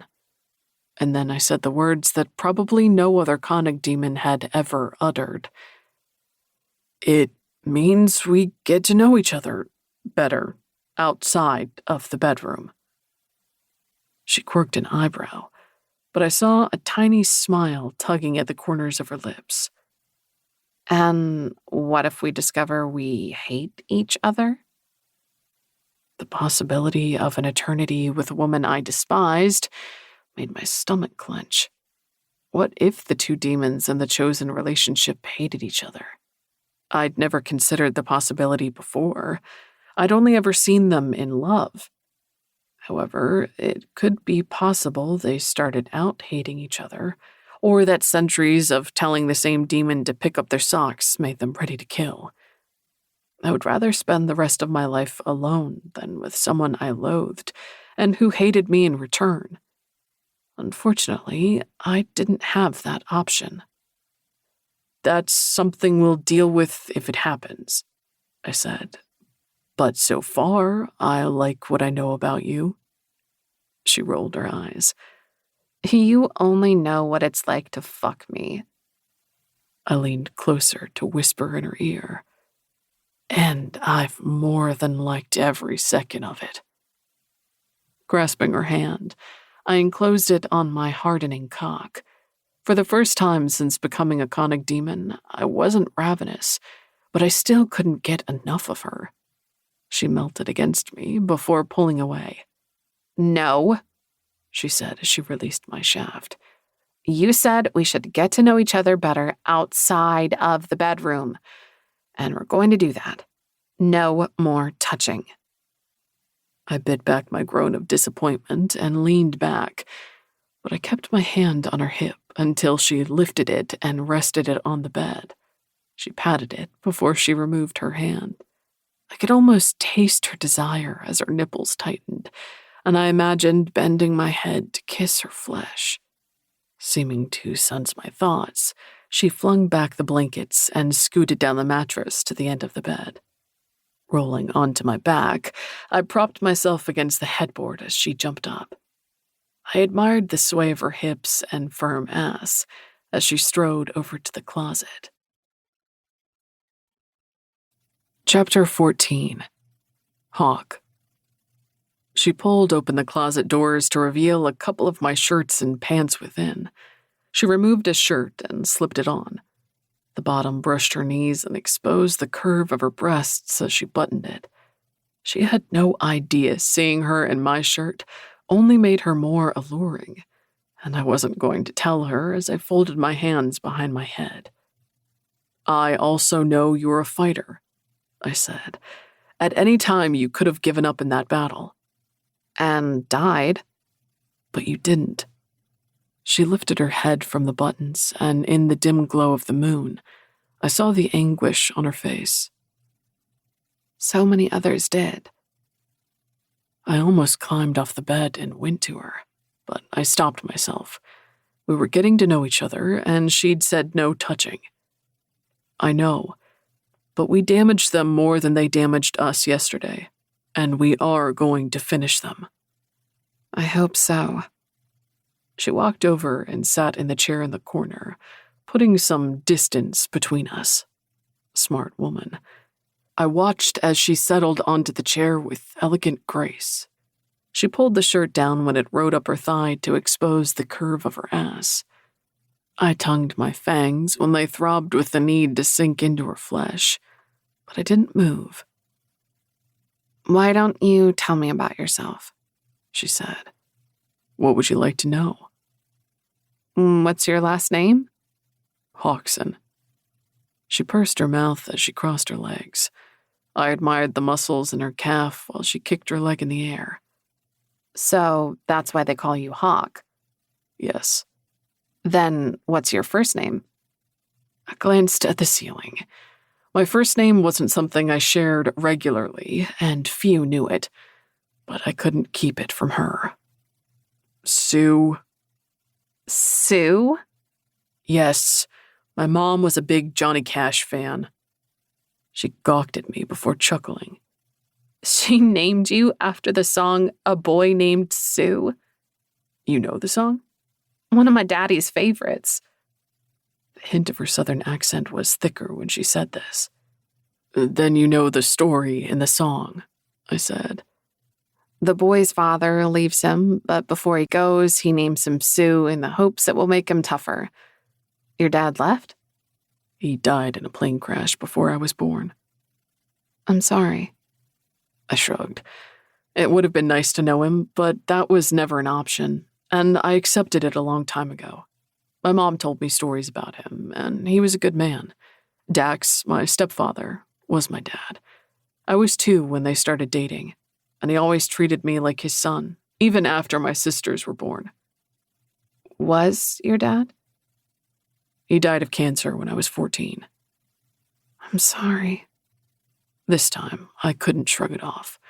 I hadn't known my real dad, but my stepfather's death devastated us all. It was a difficult time. Those words couldn't begin to explain how shitty that time in our lives was. The war occurred 2 years before he died. Until then, we never had to struggle for anything. Dax was a doctor. We had a big house, and he'd planned well enough that his life insurance and savings would keep us going after his death. But money didn't matter after the war. Exactly. When you go from having luxury cars, a boat, and designer clothes to nothing, it's a bit of a shock. We still had our house. It's not like the banks were around to take those back anymore. But trying to keep it protected from looters or those trying to upgrade their housing was difficult. We abandoned it a few weeks after the war. "Where did you go?" All our family was in Connecticut, and after the war, the bridges to Cape Cod were shut down, so we had no way of getting to them. We lived in our car until we moved into a small abandoned ranch house that I discovered. We were fortunate in the beginning because people would trade food for Dax's services, but he got sick a year later and was gone the next year. "What did you do afterward?" Aisling asked. In those first months, I spent a lot of time begging for food in the streets and bringing home whatever scraps I could. My mom had learned a lot from Dax and tried to keep his practice going, but she wasn't good at it, and people didn't trust her as much. But we still got some food that way. Neither of us wanted my sisters on the street, so we tried to keep them out of it, but they weren't stupid, and by then they were far from naive. "What did they do?"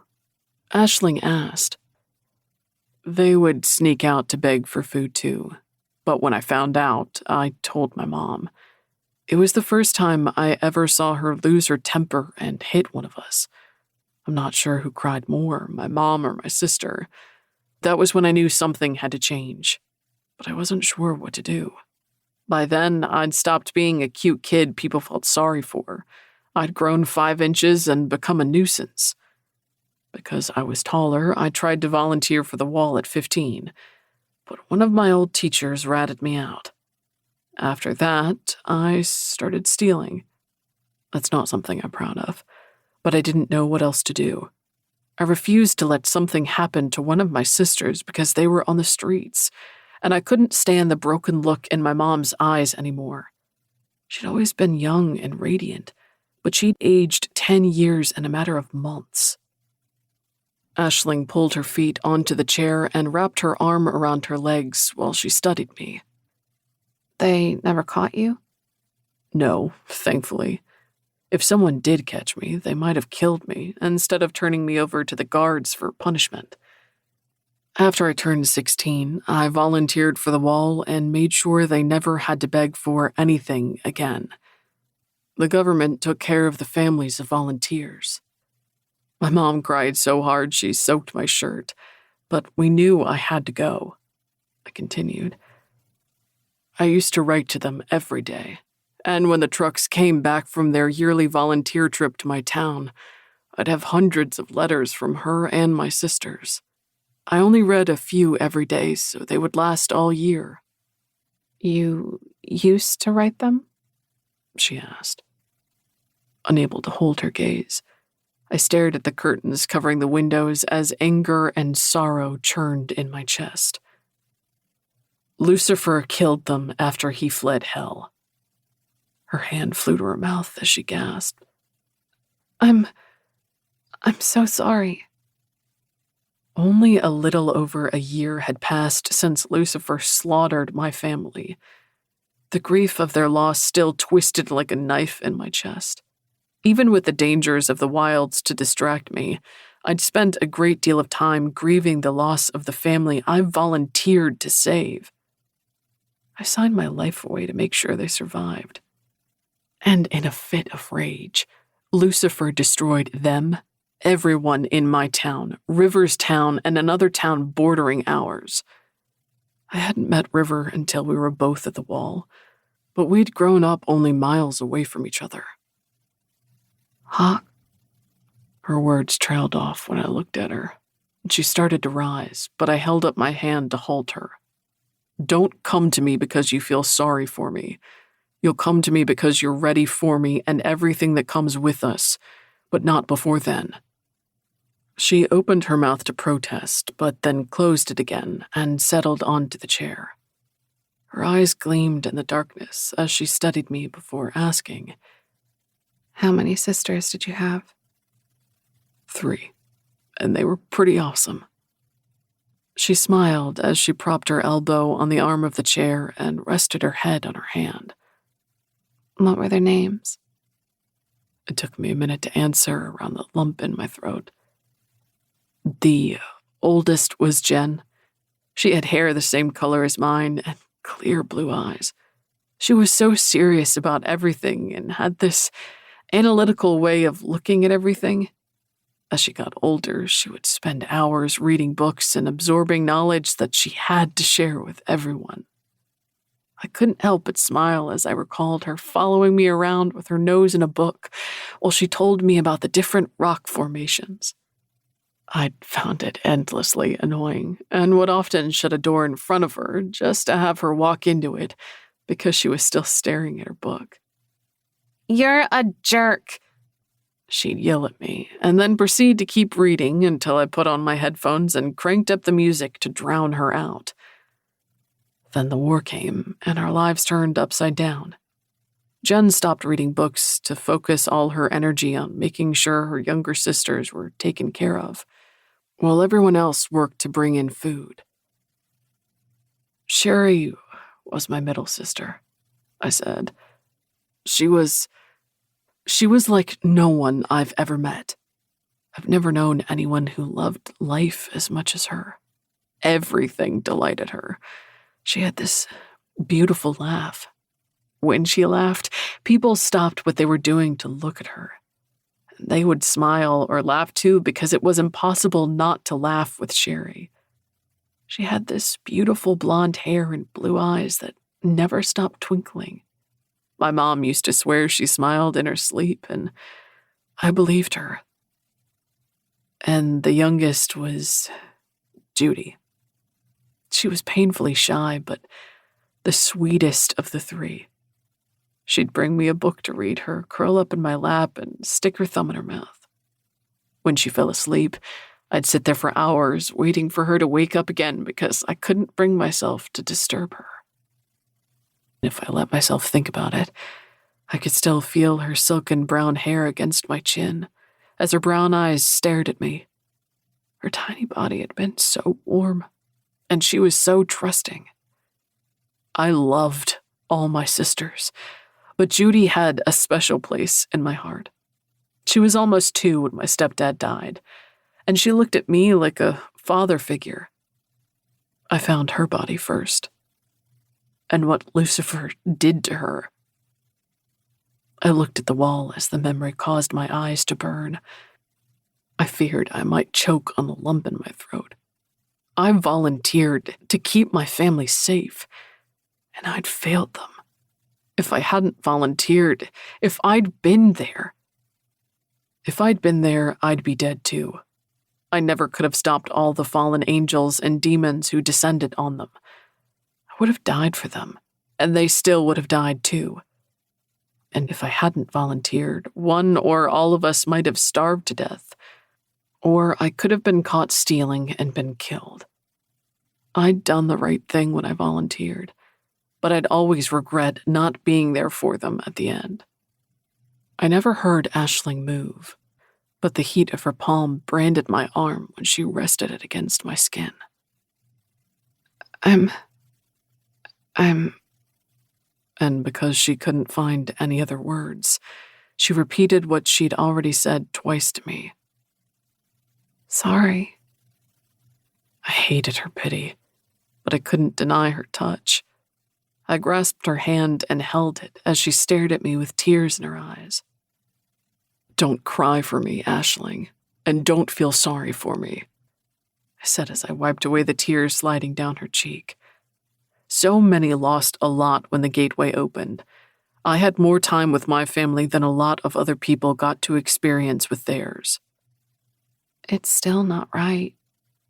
We wouldn't be here if everything in the world went right. I squeezed her hand again, before releasing it and smiling at her to soften my next words. No more touching. She gave me a sad smile before taking her hand away. She muttered, "Stupid rule." She walked away, and I almost laughed, but didn't bother to remind her she'd been the one to set it. Settling back into the chair, she drew her legs up against her chest again. When she looked away from me, I saw her wipe away another tear. Is there anything else you'd like to know about me, Aisling? I'm sure there's a lot more to learn about you, Hawk, but I think that's enough for now. So it's my turn to ask the questions? It's your turn. Chapter 15. Aisling. Where are you from? Hawk asked. Virginia. How old were you when you volunteered? I suspected his rapid-fire questions were a way to distract him from the bad memories I dredged up with my questions. I wanted to kick myself in the ass for the sadness in his eyes. It took all I had not to rest my hand over my heart and sob for the family he lost. 18, I said. I was going to volunteer at 16, but my mom begged me to wait until I was 18, so I did. We weren't bad off after the war. I mean, things weren't great by any means, but my dad was a hunter and fisherman, and we lived in a pretty rural area, so we got by on game and fish. I'd only gone hunting with a bow a few times before then, as my mom didn't think I was old enough to handle a rifle. We used to fight over it. Not because I was in a rush to go into the woods and kill things, but because I was eager to learn how to use a gun. She didn't argue about it after the war. And though I was finally getting a chance to learn how to shoot, I wasn't excited about it anymore. Why were you so eager to leave home if things weren't bad there? Because before the war, all I wanted was to travel the world. I planned to join the Marines and serve my country while going to different places. I never wanted kids, so I planned to be career military. And when I retired, I was going to travel to all the places I didn't see while serving. You don't want kids? No. Don't get me wrong, I like them, but they were never part of my plan. However, I tried to think of how to explain it to him. I think before the gateway opened, not wanting kids was more about being young and only thinking about freedom. The last thing I wanted was a child tying me down. But I might have changed my mind. And now it's about, well, look at this world. This is no place for children. Maybe not right now, he said, but we're going to make it a world for them.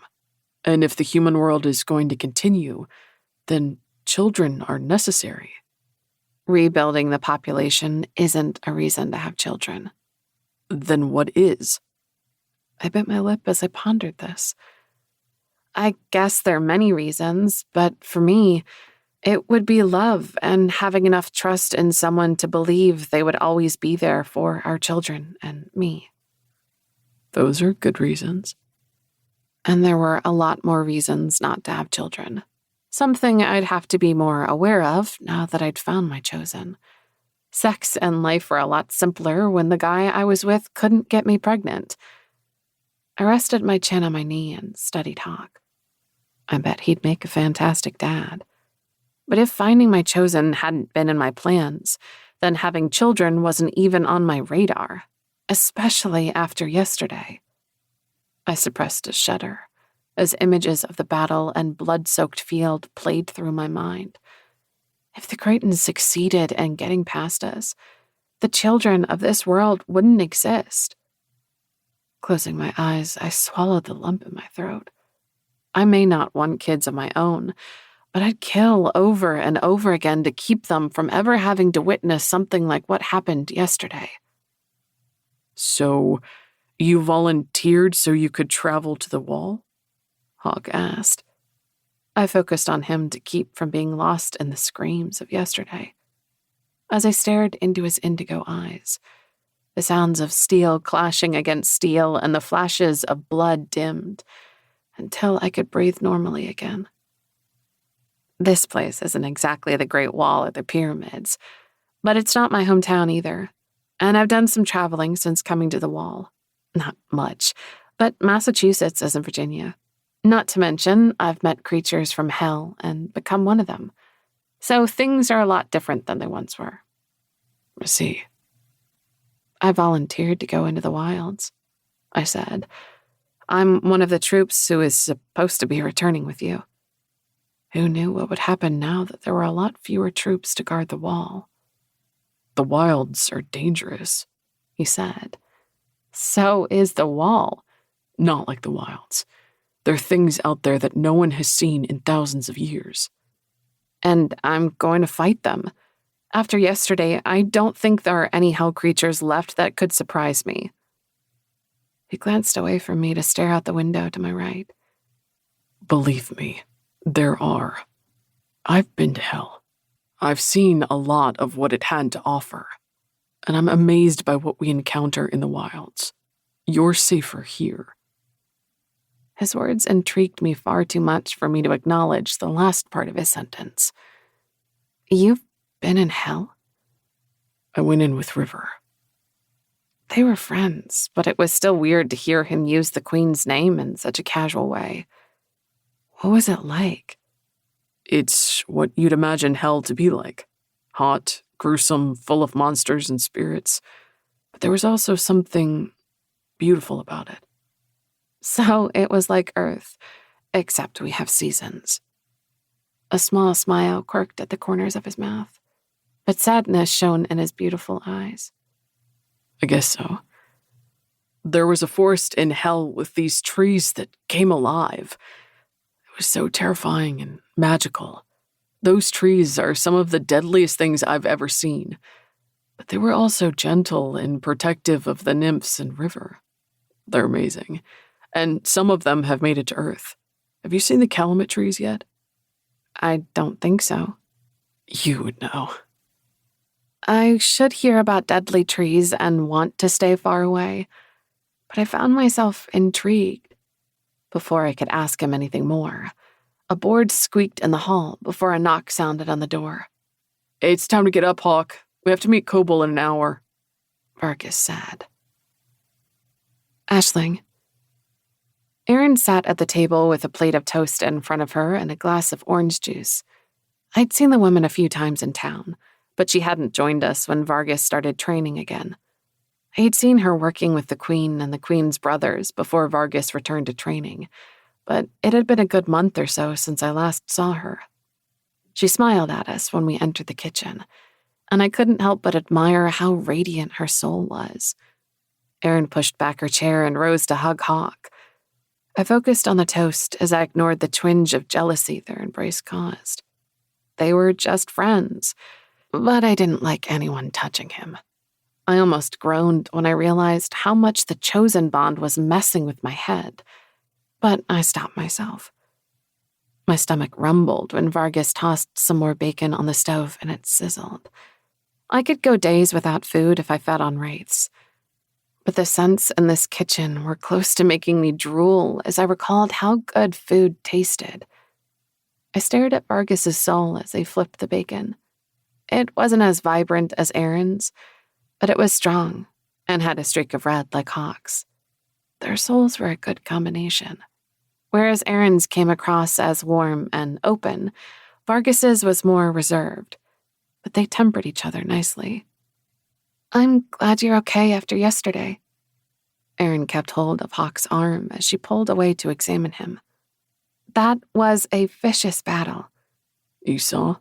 He asked. I may have snuck out to watch some of it from the wall, she said, and Vargas grunted in disapproval. When Erin released him and stepped away, I spotted the ball of golden light in her belly and barely managed to stop myself from exclaiming awe. The baby's soul flashed brighter with every beat of its tiny heart.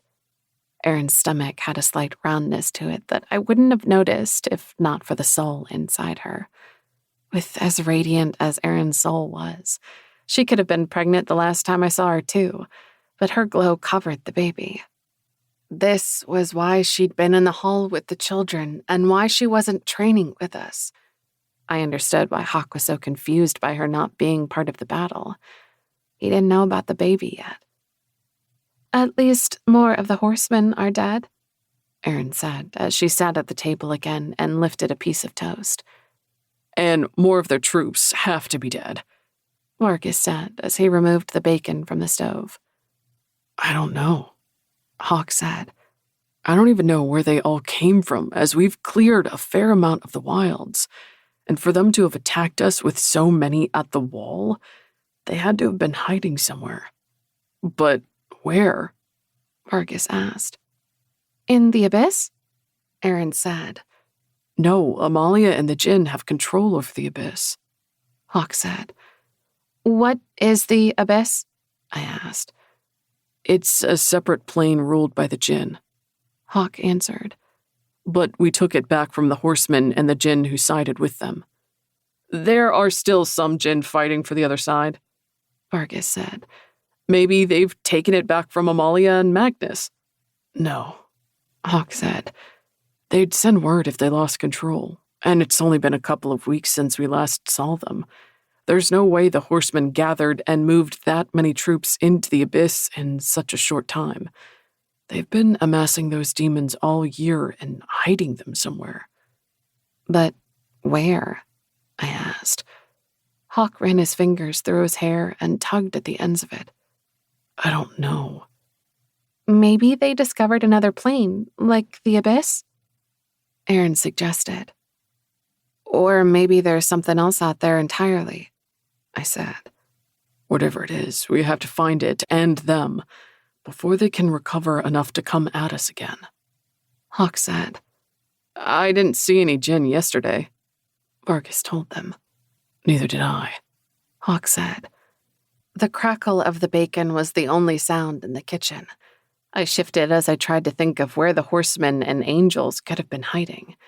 But I didn't know the wilds, and I certainly didn't know anything about different planes. They must have believed they were strong enough to move against us, Hawk said as he pulled out a chair and looked to me. I stared at him for too long before figuring out he was holding the chair for me. Oh, thank you, I said as I sat. Would you like anything? Vargas asked us. No, Hawk said. I wouldn't mind some toast, bacon, and coffee, I said. Erin coughed as she choked on her toast, and Vargas turned to stare at me. Erin sipped her orange juice before speaking. I'm sorry, I thought you were a demon. I am, but I was once a human, and sometimes I still eat. Interesting, Erin murmured as she studied me. I can get it, I said as I started to rise. Vargas waved me down. I've got it. I started to protest, but he was already pouring coffee into a mug for me. How do you take it? He asked. Just a little milk, I said. So, are you like Hawk? Erin asked. No. I took the warm mug Vargas handed me and blew on it before taking a sip. I didn't know until recently that I have a demon ancestor. The opening of the gateway activated their DNA. Then, one day, I stopped aging and started setting things on fire. That must have been a surprise, Vargas said. A tiny one, I said with a smile. Are you returning to the wilds with us? Hawk asked the couple. Erin and Vargas exchanged a look as he placed a plate of toast before me. I pulled the butter dish over and kept my eyes focused on it as I spread some on the toast. It wasn't my place to tell Hawk about the baby, but it felt weird knowing something about his close friends that he didn't. No, Erin finally said. We plan to see this battle through until the end, but... Her hand fell to her belly, and she grinned at Hawk. We're going to have a baby. The tick of a clock in another room resonated through the house as Hawk stared at her, before laughing loudly and rising. Before Erin could react, he picked her up and crushed her against him. When he set her back on her feet, she looked like she might throw up, but Hawk didn't notice as he turned and embraced Vargas. They slapped each other on the back as Hawk congratulated him. Congratulations, I said. Thank you. It's still early, and we're a little afraid. Her voice trailed off as she rested her hand on her belly. We're 14 weeks, so we're past the 12-week mark. Things should be okay. No, they will be okay. Her apprehension was evident in her voice and face as she rubbed her stomach. I opened my mouth to tell her the baby was a strong, vital piece of life within her, but stopped myself. It might reassure her, but I doubted anyone wanted to hear a stranger tell them how glowing their fetus was. Instead, I nibbled on my toast and tried to go unnoticed while they discussed their plans for the baby and this house. Congratulations to you, too, Erin said. I'm sorry, what? I asked when I realized she was speaking to me. She waved a hand at her neck before gesturing toward mine, and I realized she was pointing at the bites Hawk left on me. We've been around enough demons to recognize the mark of a chosen. Congratulations. I looked to Hawk for help, but he smiled smugly at me. Determined to wipe that smile off his face, I grinned at him and said, We're not so sure about that yet. Chapter 16. Aisling. Hawk's smile vanished when Erin and Vargas exchanged a confused look. Now it was my turn to smile smugly as I took another bite of toast.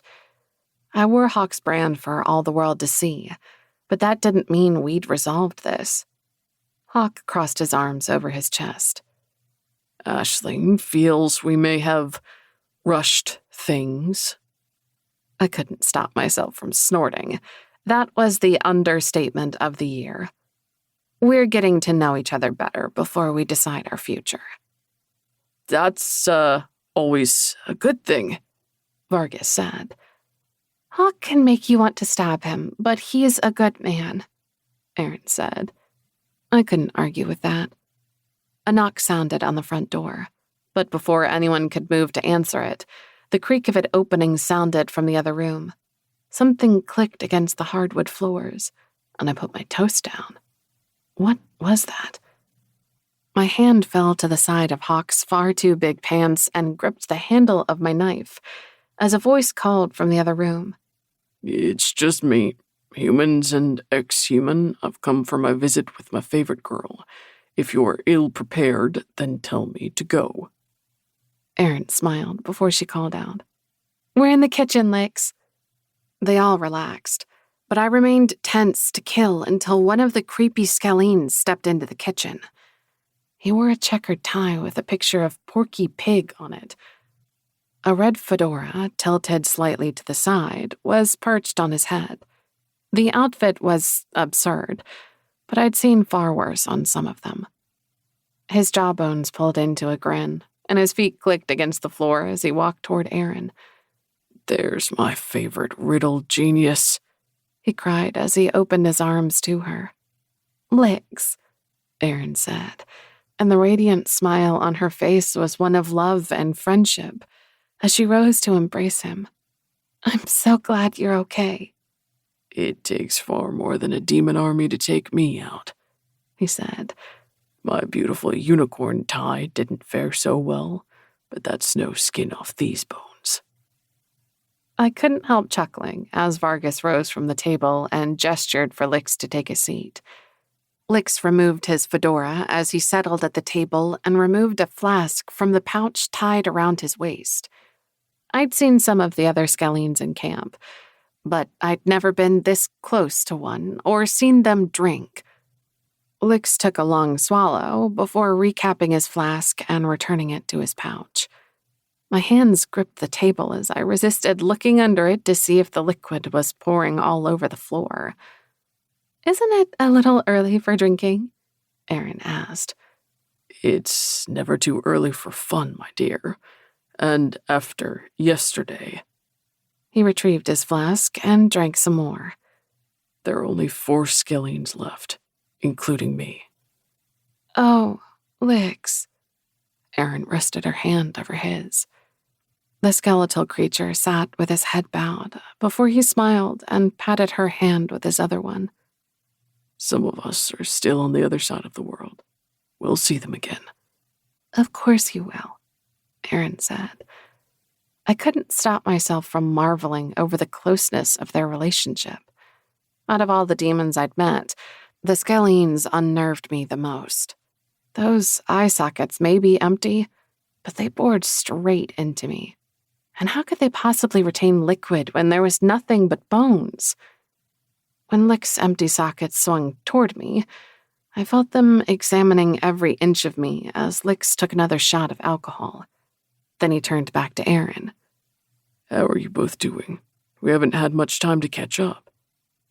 We're good, Erin said, and took Vargas's hand when he rested it on her shoulder. Or, at least we were, yesterday. Tears filled Erin's eyes, and she wiped them hastily away. The reminder of yesterday caused my stomach to turn, and I sat my remaining toast on the plate. Yesterday was bad, Lix agreed. But many of our enemies were destroyed.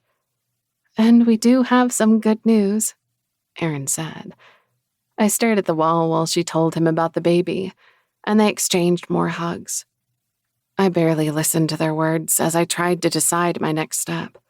I had to find out how Sandy and Zanta were. As much as I dreaded the answer, I had to know it. I needed this good news, Lix said as he sat again and slapped a hand on the table. We must celebrate. After the baby is born, we can celebrate, when we know everything is going to be okay. Erin rested her hand protectively over her belly. But not until then. It's a very healthy baby, I said. I didn't realize I'd spoken the words out loud until all their eyes swung toward me. My mouth went dry and I gulped down my coffee. I intended to keep my mouth shut, but sometimes the damn thing had a mind of its own. Sorry. I wiped my mouth with the back of my hand. I'd been trying not to look at Hawk, but now my gaze darted to him. When he clasped the hand I was digging into my knee, I was annoyed by how much his touch soothed me. I wasn't ready to have my life hinge on the existence of someone else, but I couldn't deny the connection between us. How do you know that? Erin asked. Instead of shoving Hawk's hand away, my fingers entwined with his while I spoke. Ever since I was a child, I could see a person's soul. Unlike everyone else in this world, I know who to stay away from by looking at them. The baby inside you has a strong heart and a beautiful soul. Tears filled Erin's eyes as her hand flattened over her belly. Really? Yes. How interesting, Lix murmured as he took another drink. Is your ability to do that because of your demon ancestry? Vargas asked me. Demons can't see souls, Lix said. We don't have souls to see, so there's no need for such a talent. That's a human trait, and it's a fascinating one. I shifted uncomfortably when they all looked at me again. Did you have any abilities manifest after becoming a demon? Vargas asked. I removed my hand from Hawk's and rested it on the table, palm up. I stared at it until orange sparks danced across my fingertips and a small flame sputtered to life in my palm. I jerked back when the fire went from being a couple of inches high to nearly a foot tall. It didn't burn me, but it had never been so high before. I recalled Zonta telling me that the demons who found and bonded with their chosen became stronger. Excitement and apprehension coiled in my stomach as I stared at the fire. If I wanted to walk away from Hawk, it might already be too late. But did I want to walk away? I'd ask myself that question after I got to know him better, but I couldn't answer it now. I did know I wanted the freedom to walk away if I chose to do so, and it scared me that I might not have the choice. This is why my team calls me Ash, I said as I pulled myself from my troublesome thoughts. Well, this and it's a common nickname for my name. The ability to produce fire started after I stopped aging, and it's how I learned I was a demon. Closing my hand, I smothered the flame and lifted my coffee cup. It's an interesting world we live in now. It is, Hawk murmured and sat back. My baby really has a beautiful soul? Erin's question came out as more of a whisper, and I realized she was scared to ask it, not because she didn't know me, but because she was anxious about her child. Yes, I said, and prayed nothing happened to the baby. This conversation would only make things worse if something awful occurred. Like its mother, Vargas said and squeezed Erin's shoulders. She beamed at him with so much love it stole my breath. I hope to have that kind of love one day. I glanced at Hawk from the corner of my eye. We were bound together by some quirky demon DNA. But could I love him? He was a genuinely good man. He had the soul of a warrior, fought like a champion, and could make my eyes roll back in my head and my body come apart like no other man. But love? I'd have to wait and see. I hadn't planned to settle down for years, especially since I was immortal now. But I also hadn't planned on the country being torn apart and having to live with demons. Life was a series of compromises. And at least Hawk wasn't an asshole. Many of the demons weren't bad, but some were complete assholes. I could have been stuck with one of them, or worse, a Kraton. Maybe one day we could learn to love each other. I couldn't imagine spending an eternity with a man who didn't love me, and who I didn't love. So, my dear, Lick said to Erin, I have a riddle for you. Erin's smile grew. I've missed your riddles. And I've missed trying to stump you. Lix has been trying to stump Erin for over a year, Hawk said to me. The Skellians once guarded the gateway to hell, and for us to gain access to it, we had to pass their test. What was the test? I asked. We had to answer 3 riddles. They allowed us to nominate Erin to answer for me, River, and Vargas. She was our champion and saved our asses. Since then, she has yet to get one wrong. You'll jinx me, Erin said. Hawk snorted. Hardly. What would have happened if you got a riddle wrong? I asked. Now, nothing would happen, Aaron said. But if I got one of the original 3 wrong, they were going to take a pound of flesh from each of us. I gulped. Those were the good old days, Lick said with a sigh. I had no idea how to respond. He sounded so forlorn about not being able to strip the flesh from others. He continued to creep me out. But the others didn't mind that he would have skinned them. If we'd been demons, they would have waited for us to regenerate the flesh before asking us another riddle, Hawk said. But as humans, we would have died. That's, gross, horrific, cruel. I couldn't utter any of those words, as I liked my flesh exactly where it was. Terrifying. It was, Aaron admitted. Now we play for fun, Lick said. Are you ready? He asked Aaron. I am, Aaron said. With pointed fangs, it sits in wait. With piercing force, it doles out fate. Over bloodless victims proclaiming its might, eternally joining in a single bite. What is it? I pondered this as Aaron sat back and crossed her legs at her ankles. Hawk gestured at my coffee mug. When I nodded, he picked it up, rose, and went to fill it. Watching the graceful movements of his body as he poured me another cup, I realized I could enjoy having him in my life.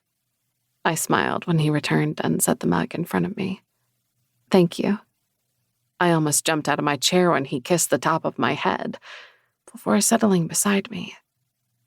There was something so natural and right in the gesture. My skin prickled as my body reacted to his nearness.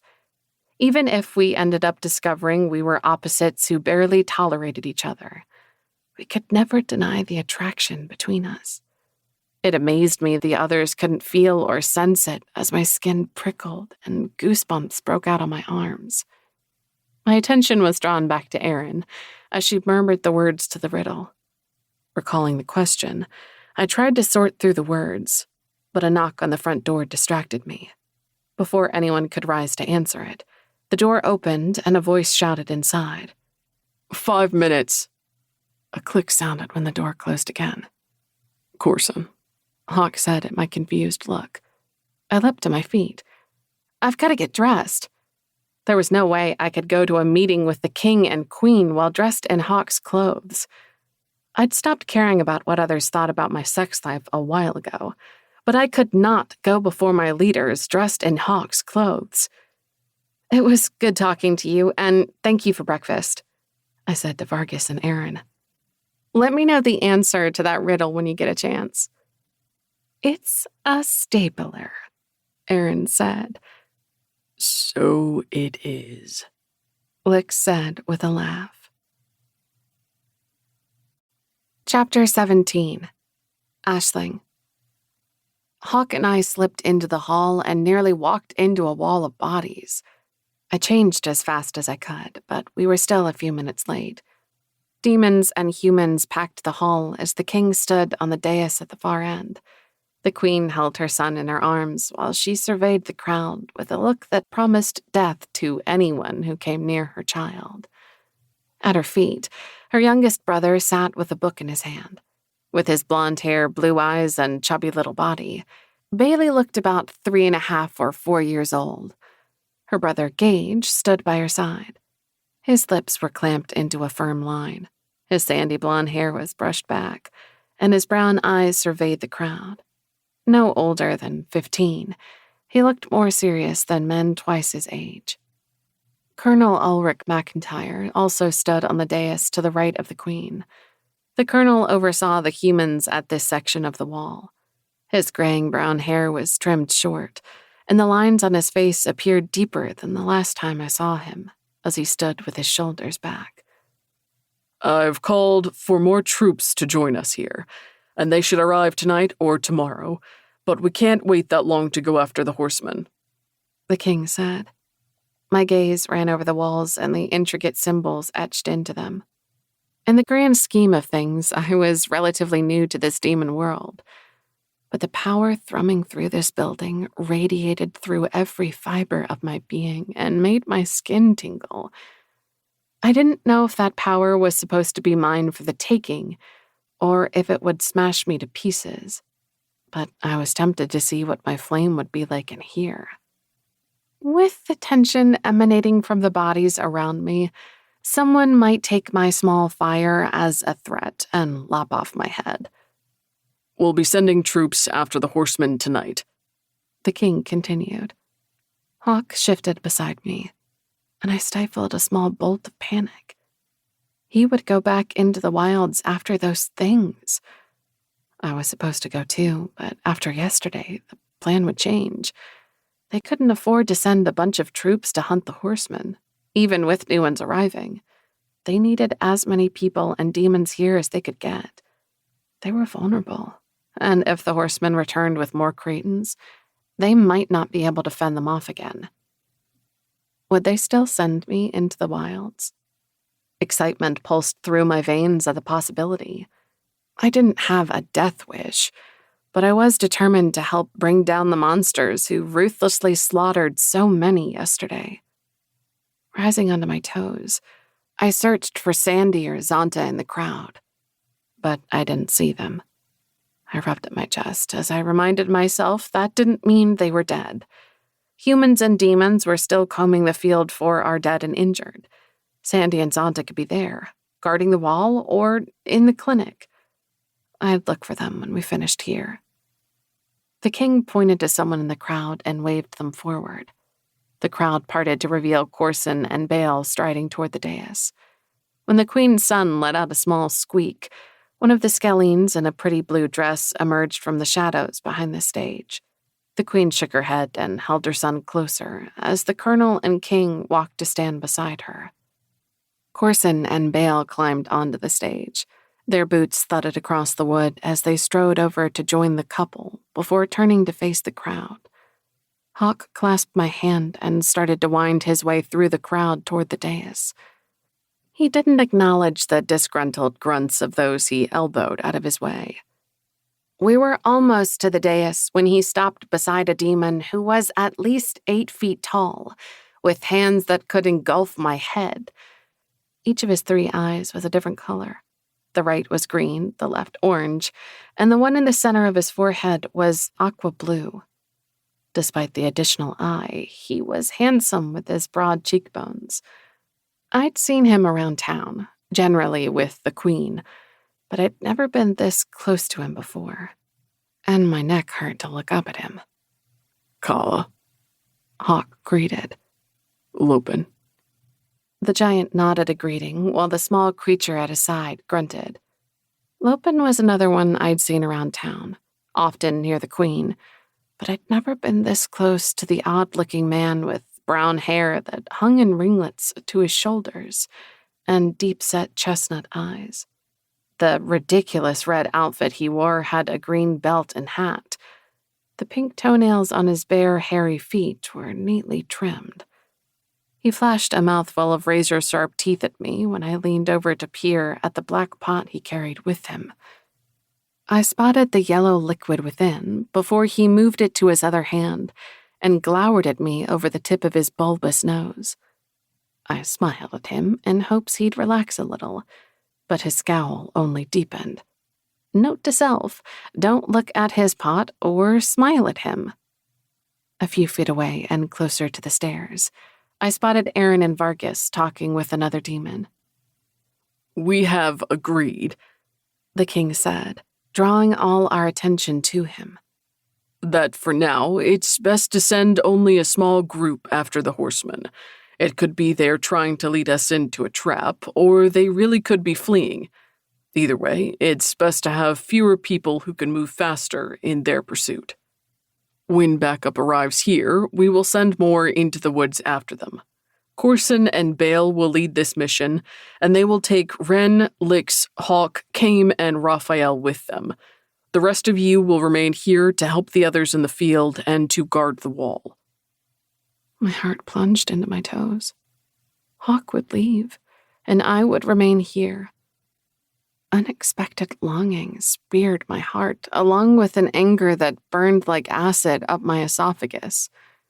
I couldn't let him go out there without me, and I couldn't be the one left here, desperate to hear any word about the mission. And as much as I hated to admit it, I would be desperate. The not knowing would drive me nuts. I wasn't exactly thrilled to discover myself bound to a man I barely knew, but I was far less excited about the idea of him out there without me. I could protect him better than anyone else. Come on, Hawk said. He led me toward the stage as Aaron and Vargas climbed the steps and walked toward the royal couple. I didn't look at the crowd as we climbed the steps, but I felt their eyes boring into me with every step we took across the stage. Are we going to get Magnus, Shax, and Amalia for this? Hawk asked as we stopped in front of the others. There's not enough time, Corson said. We're leaving as soon as we're ready. I'd like to go, I said, and Hawk's hand tightened on mine. I was supposed to leave for the wilds on this trip. I was amazed my voice didn't tremble when I spoke. I'd never been this close to the king and queen before, but I could feel their power as the king's unnerving black eyes studied me. Then his gaze fell to the marks on my neck, and when he looked at the ones on Hawk's flesh, his eyebrows rose. He didn't look at Hawk as he spoke. If you survived the battle yesterday, then you stand a chance of surviving the wilds. Thanks? But this time I managed to keep my mouth shut, as I didn't think my thanks would go over well. Then I noticed Corson staring at Hawk, whose face was unreadable, before Hawk gave a brisk nod.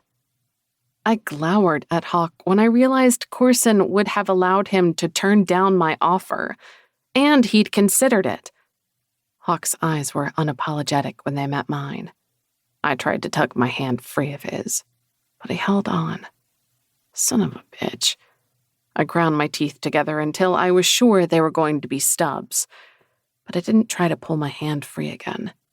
I wouldn't make a scene, but I wanted to kick him. You can find 2 more demons to go with you, the king said, but no humans. They'll only slow you down. I'd like to go, Gage offered. Absolutely not, the queen said. But I'm immortal too, and I've been training, he protested. You're not immortal yet. You're still growing, and you're not going. He glared at her, and she glared back, until the king rested his hand on Gage's shoulder. One day you can go, but not until you stop aging.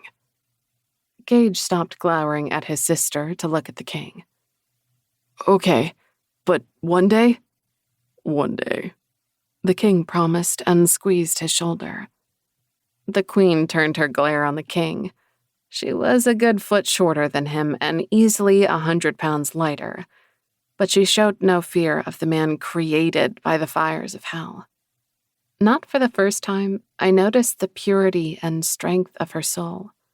Whereas most good humans had a white soul with some other colors mixed in, hers was a brilliant gold color, streaked with shades of violet and blue.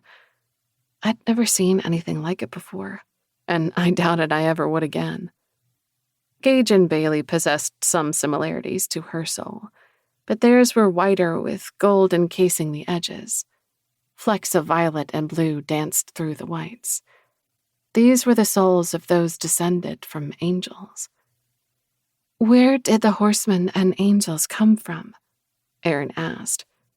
That's an excellent question, Corson said, and one we can't answer.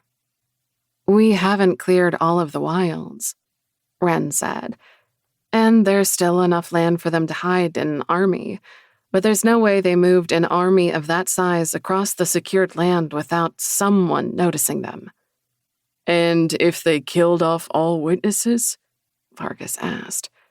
Do you think they could find and kill all witnesses? Wren inquired. I didn't think they could do what they did yesterday, Vargas replied. I I don't see them being capable of hiding that many troops in the wilds, Aaron said. They might not have hidden all of the troops in one place, the king said. Each horseman could have had a group of troops sequestered in different places until they were ready to move. A smaller number of Cretans sequestered somewhere would have been more difficult to detect, but it would have increased their chances of someone stumbling across them. So, we have no idea how they managed to keep so many hidden for so long, Hawk said. No, the king admitted. I think they found somewhere to hide, which means your mission is going to be more difficult than before. I took a deep breath as I surveyed the crowd below us. They decimated our numbers at the wall. We'd also destroyed their army, but so few of us were going to hunt down some of the worst creatures to ever exist. I rubbed the trickle of sweat away from my nape before someone else could see it. They couldn't know that part of me was contemplating crawling into my bed, pulling the covers over my head, and pretending the monsters couldn't see me like I had as a child. Should we also bring Lopen and Kala with us? Hawk asked. They probably won't leave River, the king said. But you can ask them. I'll ask, Lick said, and strolled across the dais toward the stairs. Where are Kame and Raphael? Hawk asked. Kame is following the horsemen from a discreet distance. He's leaving signs behind in case the rest of you have trouble tracking them. Raphael left to bring word to Shax about what happened, the king said. He'll meet you after. How will he find us? He'll probably have to come back to the wall and follow your trail from there. Shax and the others will probably be little help to you. It will take them too much time to find you. Hawk glanced at me. If he suggested I stay behind, I'd kick him. I didn't care if it caused a scene or not. What happened to the telepathic demon with Magnus? Hawk asked, and I breathed a sigh of relief when he turned his attention away from me. I gave a subtle tug on my hand, and this time, he released me. I haven't heard from him in a week. I assume he's dead, the king said. Shit, Corson said. I hope the others are okay. I'm sure they're fine, the king said. You know telepathic demons don't last in the wilds. Hawk chuckled, but they all shifted nervously, and I sensed their unease over this development. Raphael must have been pissed to learn he was the messenger again, Hawk said. He said something about not being a carrier pigeon and hating Earth before he left. I felt bad for him. The king's smile said he felt the exact opposite, as Wren, Corson, and Bale laughed. We keep losing telepathic demons in the wilds, Hawk said to me, and Raphael has become our go-between when it happens. He hates it, Wren said, and they all laughed again. The click of Lix's feet on the stairs drew my attention back to him, Lopen, and Kala. What is in Lopen's black pot? I asked. It's Colton, Gage said. He can use it to conjure things. He's a leprechaun, the queen said. His kind is where our legends of leprechauns originated. Fascinating, I murmured. Lix returned to the stage without the two demons and rejoined us. They said they would come with us, but they'd prefer to stay, especially after what happened yesterday, Lix said. I know of a demon who could be an asset if she survived, I said. Zonta also volunteered to go into the wilds this time, and I hoped that, if she was alive, she would still want to leave the wall. Take 2 hours, the king said. If you don't find anyone else, you'll have to go without them. Don't forget, you'll have some hounds with you too, and they're immune to the horseman's abilities. Chapter 18. Hawk. I followed Aisling as she wound her way expertly through the streets of the town. Clothes and whatever weapons she couldn't strap to herself weighed down her backpack. The bun she'd pulled her hair into emphasized the contours of her high cheekbones and doe eyes. The set of her jaw was one of determination as she made a right onto another tree-lined street. Before the war, this town was like any other town in suburbia. Kids rode their bikes in the streets, parents barbecued, and the neighbors talked over their fences. Flags lined the streets on the 4th of July, and people waved when they passed each other. After the war, they evacuated the survivors and erected the wall, dividing this town from the rest of the surviving areas. The government turned the once quaint town into a military base and assigned the houses to those who guarded the wall. Over the years, the sidewalks cracked, the streets became riddled with potholes, porches sagged, and the paint started chipping from the once pristine homes. It wasn't that the soldiers didn't have pride in their homes in town. They didn't have the time or the resources to care for things like they once did. Leaves crunched beneath our feet as they floated down from the trees that had turned the color of a sunset. I knew, from past years, most of those leaves would pile in corners where they would remain until the wind took them away or someone finally cleared them out in the spring. Stars lit the sky as the quarter moon hung over the wall. The flashing red lights of the wall illuminated the soldiers patrolling the top of it. Some of the backup troops had arrived and were already helping to separate the dead and secure the town. Aisling made a left toward the medical clinic that was part of the town before the military took over. After packing her clothes for our upcoming journey, she spoke with a couple of demons and learned her friend Zanta hadn't survived the battle. She'd taken the news with a brisk nod and a thank you, but I saw the sheen of tears in her eyes when she turned away. I'd reached for her, but she dodged my hand, gave me a scathing look, and walked away. I knew that look had nothing to do with the loss of her friend and everything to do with the fact she was aware I debated not allowing her to join us on this journey. "I don't want you going with us," I said. "No shit," she retorted. "I didn't miss your exchange with Corson. I'm not your little woman. You don't get to decide what I do with my life. If I decide to go into the wilds, then I'm going." I grabbed her wrist to pull her to a stop as I turned her to face me. She looked like she was considering hitting me when she lifted her chin. "If I believed you weren't capable of handling the wilds, then no, you would not go. Incompetence only gets you killed out there," I told her.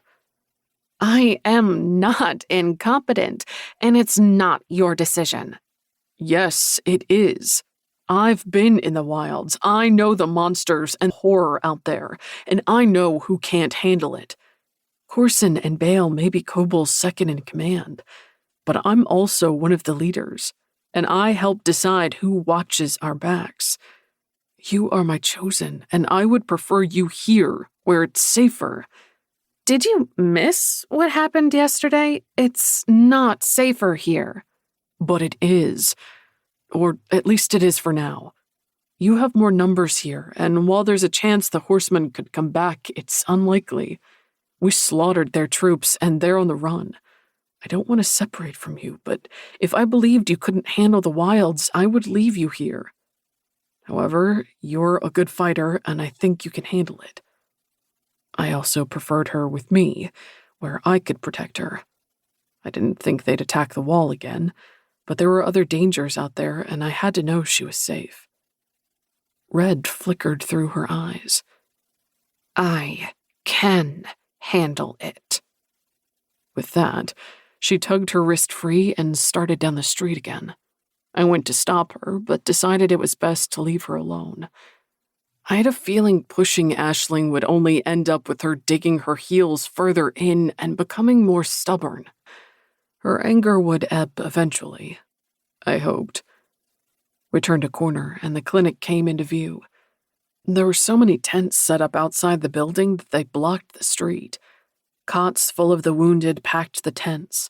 Their moans drowned out the beeping equipment and shouts of medical staff. They didn't bring any of the injured demons here. They were on the hill in what remained of the tents while their bodies repaired themselves. "What are we doing here?" I asked. "I'm looking for a friend." she said as she ducked into the first tent.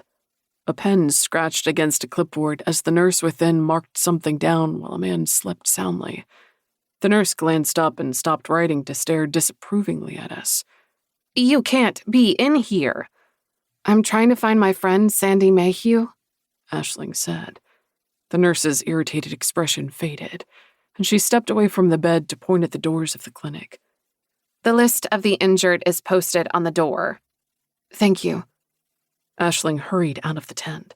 She walked 3 steps before breaking into a run and racing for the door. I paused for a minute to watch her. She hadn't seemed frantic, but I sensed her desperation when she dropped her backpack on the ground. She'd lost one friend today. I didn't want her to lose another, but I had a bad feeling about this. I trudged over to stand beside her as she ran her finger down the list of names. This can't be everyone, she muttered when she got to the end. They have to be missing some of them. Aisling. She spun toward me. There's only 50 names on the list. There has to be more. I rested my hand on her shoulder, and though her face remained pinched with annoyance, her tensed muscles relaxed a little. The Creightons don't leave survivors behind, I said. But some people might not be able to give their names yet. I couldn't give her false hope, but I couldn't destroy it either. True. Let's go find out if there are more. Opening the door, I waited for her to put her backpack on and followed her inside. The stench of blood, death, and excrement assailed me as doctors and nurses rushed back and forth. With the rooms filled, more of the injured packed the hallway, and the sounds of their agony reverberated off the walls. Aisling inspected their faces as she walked, but then she stopped so suddenly I nearly walked into her. Paler than the sheets draped over those around us, her lips compressed as she gazed at the wounded. They're souls, she whispered. I frowned at her. What about them? She grasped the straps of her backpack and pulled them forward as she whispered. Some of them are so weak. What does that mean? I don't know. But the look in her eyes said she was staring at death in a way I could never see it. Unable to resist, I rested my hand on her shoulder and drew her closer. She resisted for a minute, and then she placed her hand on my chest and wrapped her arms around me. I inhaled her sweet scent as I rubbed her back to ease her sorrow. Then she bowed her head and stepped away. Why don't you go back outside? I suggested, and I'll ask about your friend. No, I can handle this. I suspected her determination to see this through was because of my hesitance to bring her into the wilds. This isn't the same as the wilds. She didn't look at me as she turned away and marched up to the front desk. The harried-looking woman behind it didn't look at her. Excuse me? Aisling said. The woman walked away before Aisling could say anything more. I deserved that, Aisling muttered as she turned to survey the stretchers. I'm going to check the rooms. They'll probably hate me for it, but I have to know what happened to Sandy. I gritted my teeth against pulling her away from this place. I doubted her friend was here, but she would fight me tooth and nail if I tried to get her to leave. I followed her around the desk and down the rest of the hallway as she checked the patients in the hall before moving on to the rooms. She entered every room but came away paler than before. Finally, she walked out of the building and stood by the doors as she surveyed the tents in the street. Do you know where they took the dead? She asked me. They're still on the field. Her gaze went to where the smell of smoke still wafted on the night breeze. The houses blocked the fire, if any of it still burned. How much time do we have before we have to go? I glanced at my watch. An hour. Aisling. I tried not to breathe in the stench of death as we made our way through the bodies laid out on the field. It took all I had not to put my hand over my nose or run out of here vomiting, but I refused to let Hawk see me do either. If I couldn't handle this, he might think I couldn't handle the wilds and leave me behind. I'd be irate if he left me, but I hated to admit I would understand. I was at the wall because I was a soldier, and soldiers took orders. I listened to commands because it was for the greater good of the entire world. If he decided I couldn't handle this, and therefore couldn't handle the wilds, he would make sure I was ordered to remain. And after being pissed at myself, him, and the world, I would get over it and continue to protect every innocent on the other side of the wall. Do you want a mask? Hawk asked when we passed a station of supplies the workers had established in the middle of the dead. Along with containers of water, the table included masks, gloves, and soap. No. You know, being able to handle bad smells isn't a requirement in the wilds. He stopped to lift a mask from the table and put it on. When he lifted another and dangled it from his finger in front of me, I took it and slipped it on. It didn't block out the smell, but it helped ease it as I searched the faces of the dead for Sandy. In a short time, they'd managed to separate a lot of our dead from those of the Creightons and lay them out in rows that reminded me of a cornfield. Except in this cornfield, no green leaves would sprout from the ground as life bloomed, and there was no sign of the green grass once stretching for acres across the land. I didn't think it would ever come back. I had no idea why I was doing this. There was nothing I could do for Sandy, but I had to see her if I could. I just didn't know where to start. The bodies stretched out in at least 25 rows, and there were easily 50 people and demons per row. Beyond these neat rows of the dead, the field remained cluttered with more dead. The bounce and sway of flashlights lit the night as people and demons picked their way through the bodies in search of more paladins. They would be out here for days, if not weeks. I was starting down the 10th row when a woman with blonde hair caught my attention. My heart thundered as I rushed to her and knelt by her side. Biting my lip, I tried to keep my hand from trembling as I brushed the hair off her face. "Please," I pleaded as the last of her hair fell away. But through the blood and grime covering the woman, I saw she wasn't Sandy. "Ash?" The sound of my name caused me to turn as two women made their way down the hill with a body between them. I blinked at the woman who spoke as I tried to sort the familiarity of her voice with the blood, dirt, and mask covering her face. Her reddish-brown hair hung in a limp ponytail against her neck as bloodshot blue eyes blinked at me from over the top of her mask. It took me a minute to realize her hair wasn't naturally reddish-brown. Blood and grime covered it. The woman lowered the legs of the body and stepped toward me. "Sandy," I breathed. Before I knew it, I was running to her and we were hugging in the middle of one of the rows. "I thought you were dead." She sniffled. "I kept expecting to uncover your body." I repressed the sob lodged in my throat and ignored the stench of death clinging to her as I hugged her tighter.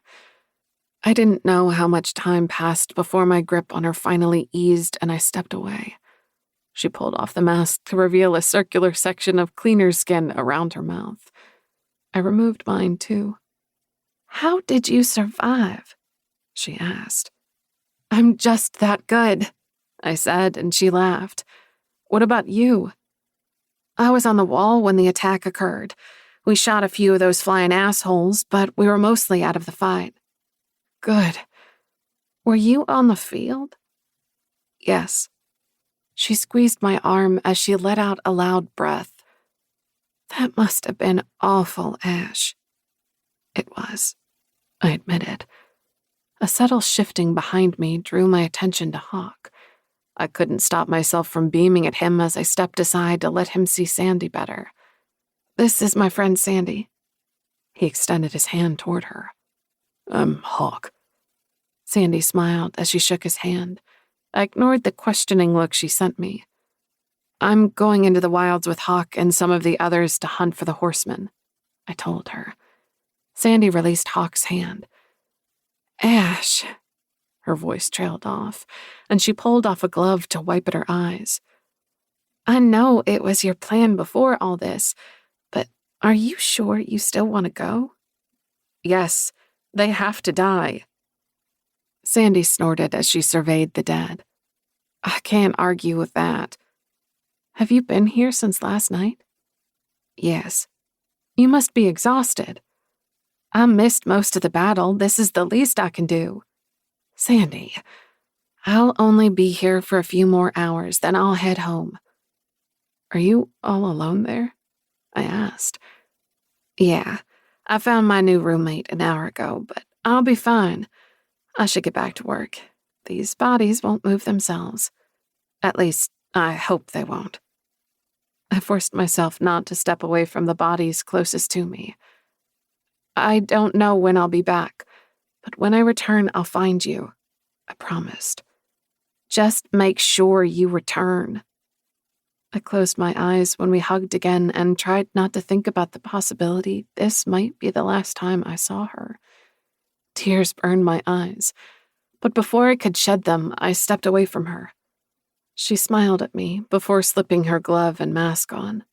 She waved goodbye to Hawk and returned to the woman who was still standing by the body Sandy had released when she saw me. Some of the happiness faded as we made our way back through the bodies. The horsemen had to pay for what they'd done. I walked with Hawk back into the town and to his house.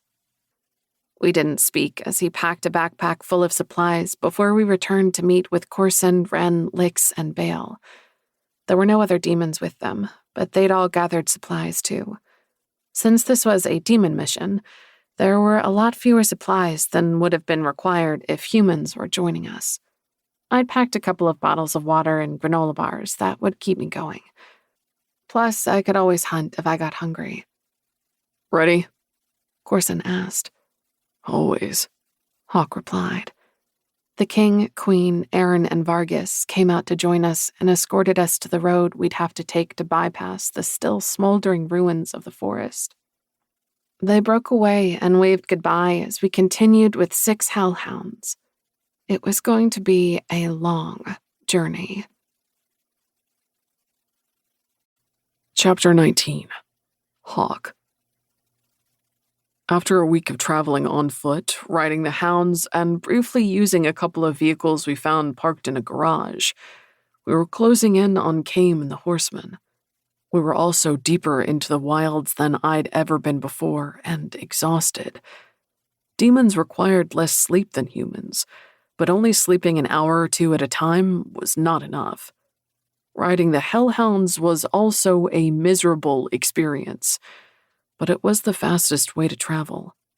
Unfortunately, the beasts pounded up and down the hills and through the woods with no concern for whoever was on their backs. They could often go around some of the obstacles they hit, but I think they took joy in running us into low-hanging branches and knocking us off. They wanted us on their backs as much as we wanted to be there. We could have taken some of the horses from the wall, but they couldn't cover as much land as fast as the hounds could. The horses required more rest and a steady food and water supply that we couldn't guarantee for them. So we were stuck riding the hounds, and they expressed their dislike in every way possible. But the beasts were relentless in their pursuit of the horsemen. During the week, we caught and fed on some wraiths we discovered at an old cemetery. But another hunger festered inside me. However, Aisling was still determined we'd get to know each other better, and so we were. We rarely took breaks, but when we did, we asked each other random questions. I knew her birthday was March 14th. She was a Pisces. Her favorite color was green. She hated blueberries, loved Pearl Jam, and her favorite book was Of Mice and Men. In return, she knew my birthday was September 1st, which made me a Virgo. She also knew my favorite color was red. I hated popcorn, loved hard rock, despised disco, and there were too many good books to have a favorite. Favorite place in the world? Aisling asked as she slid her leg over the back of a hellhound. She winced as she stretched her back while walking in a circle and shaking out her legs. I climbed off my hound and restrained a wince when my legs protested the movement. I felt saddle sore despite the fact there were no saddles on the beasts. When Aisling ambled closer to me, I rested my hand on her elbow and leaned over to whisper in her ear. Does inside you count? A blush crept up her cheeks before she laughed. No, it doesn't. Being this close to her without being able to have her was a torture fit for the depths of hell. Favorite place? She prodded. Before the war, my stepdad built me a treehouse in our backyard. I'd spend hours in it reading, playing with friends, and making sure my sisters stayed out. That fort was my second home. Your favorite place? A wistful look came over her face as she brushed back a strand of loose hair and tucked it behind her ear. Longing to be her fingers, I followed every move she made like a starving man gazing at a banquet. Home, she murmured. Something I never thought I'd say. Traveling everywhere was always my dream, but I would give anything to wake up to the smell of my mom cooking breakfast again. Unable to resist, I rested my hand against her nape and pulled her close to kiss her temple. If you'll let me, I'll give you a home one day. Her fingers encircled my wrist as she leaned into me. Being this close to her was both torture and bliss. She pricked my hunger and drove the conic part of me crazy, but strangely she also calmed me. The funny thing was, no matter how badly I desired her, this getting to know her aspect was fun. The more I learned about her, the more I liked her. We had our differences. She disliked horror movies, never liked sports, and was sacrilegious in her belief that disco music was good. But they were differences we laughed about as we argued over them. I found myself growing to like her more with every passing day. And when she smiled, I found myself smiling with her. She didn't laugh often, but when she did, it was a clear, beautiful sound that made me smile. This is fresh. Wren's words drew my attention away from Aisling and back toward the reason why we stopped. Wren stood before an arrow carved into a trunk of a pine tree. The arrow pointed east through the forest. Over the years, the Wilders developed a universal language. They kept it simple so each group could understand what another group was trying to tell them. During our time in the wilds, we'd all learned to use and read the language. Kame hadn't dated this marking, probably because he didn't have time. But a date wasn't necessary, as fresh sap leaked from the tree. We should proceed on foot. Bale shot a look at the hounds. It won't do us any good to be run into a tree while trying to sneak up on the horsemen. I swear the hounds grinned at her as their tongues lolled from their mouths. They could tear a horseman to shreds, but they looked as innocent as a puppy. Come on, Corson said. Hopefully we can find Kame soon. He took Wren's hand, and they started into the woods together. Bale and Lix followed. When I held my hand out to Aisling, she didn't hesitate before taking it. When she moved closer, I caught the scent of woods we'd traveled through and something sweeter beneath the aroma. I couldn't quite place the fragrance, but a memory of my home in Falmouth came to mind. My sisters and I stood by some bushes as I picked berries from them so they wouldn't poke themselves on the thorns. The red berries were round in our hands and squirted juice in our mouths when we bit on them. Raspberries, I recalled with a smile. Aisling smelled like raspberries. Releasing her hand, I pushed a branch out of her way. She ducked the next limb and sidestepped a log while she glided through the trees. Sunlight danced across the ground as it filtered in and out of the trees surrounding us, and a steep hill rose before us. I didn't know what state we were in, but we were on the outskirts of a mountain chain. The leaves on the trees had all turned burnt orange, red, and yellow. A lot of them had fallen, but some floated on the air as the wind swept them from the boughs. If we continued to chase the horsemen into the mountains, we would run into a problem when the weather turned. But if we were closing in on Kame, that meant the horsemen were nearby. We'd find them and get out of here before we had to worry about the cold and snow. Aisling stopped and pulled a red leaf from her hair before inspecting it. She tilted her head back to the sky and inhaled a deep breath as she closed her eyes against the rays dancing over her beautiful face. I couldn't tear my eyes away from her serene expression. Then she lowered her head and opened her eyes. Flames burst out of her palms and the leaf turned to ashes, which she scattered from her fingertips. Every time we stopped for a break, she worked on her ability. "It's getting stronger," she said to me before starting up the hill again. "It is," I agreed. She'd already told me it was stronger since we completed our bond, but every passing day, I saw the flame growing brighter and lasting longer. She'd never have Kobold-level abilities, but she might attain River's fire level and possibly surpass her if she kept working at it. Last night, she'd rolled up the sleeves of her shirt and held her hands out. We all watched as the flames spread from her palms up to her wrists, up to her arms, and around her biceps. The fire intensified when I touched her back before she extinguished it. The hounds prowled through the woods and spread out as they slipped into the shadows. If something tried to come up behind us, they would tear it to pieces. Corson held up a hand to halt the rest of us before he continued toward the peak of the hill. I stepped closer to Aisling as I surveyed the woods. The 6 hounds sniffed the air as they moved. If something were out there, they would let us know. But something about this place didn't feel right. I surveyed the trees as a squirrel crept to the end of a branch and looked down at the hounds.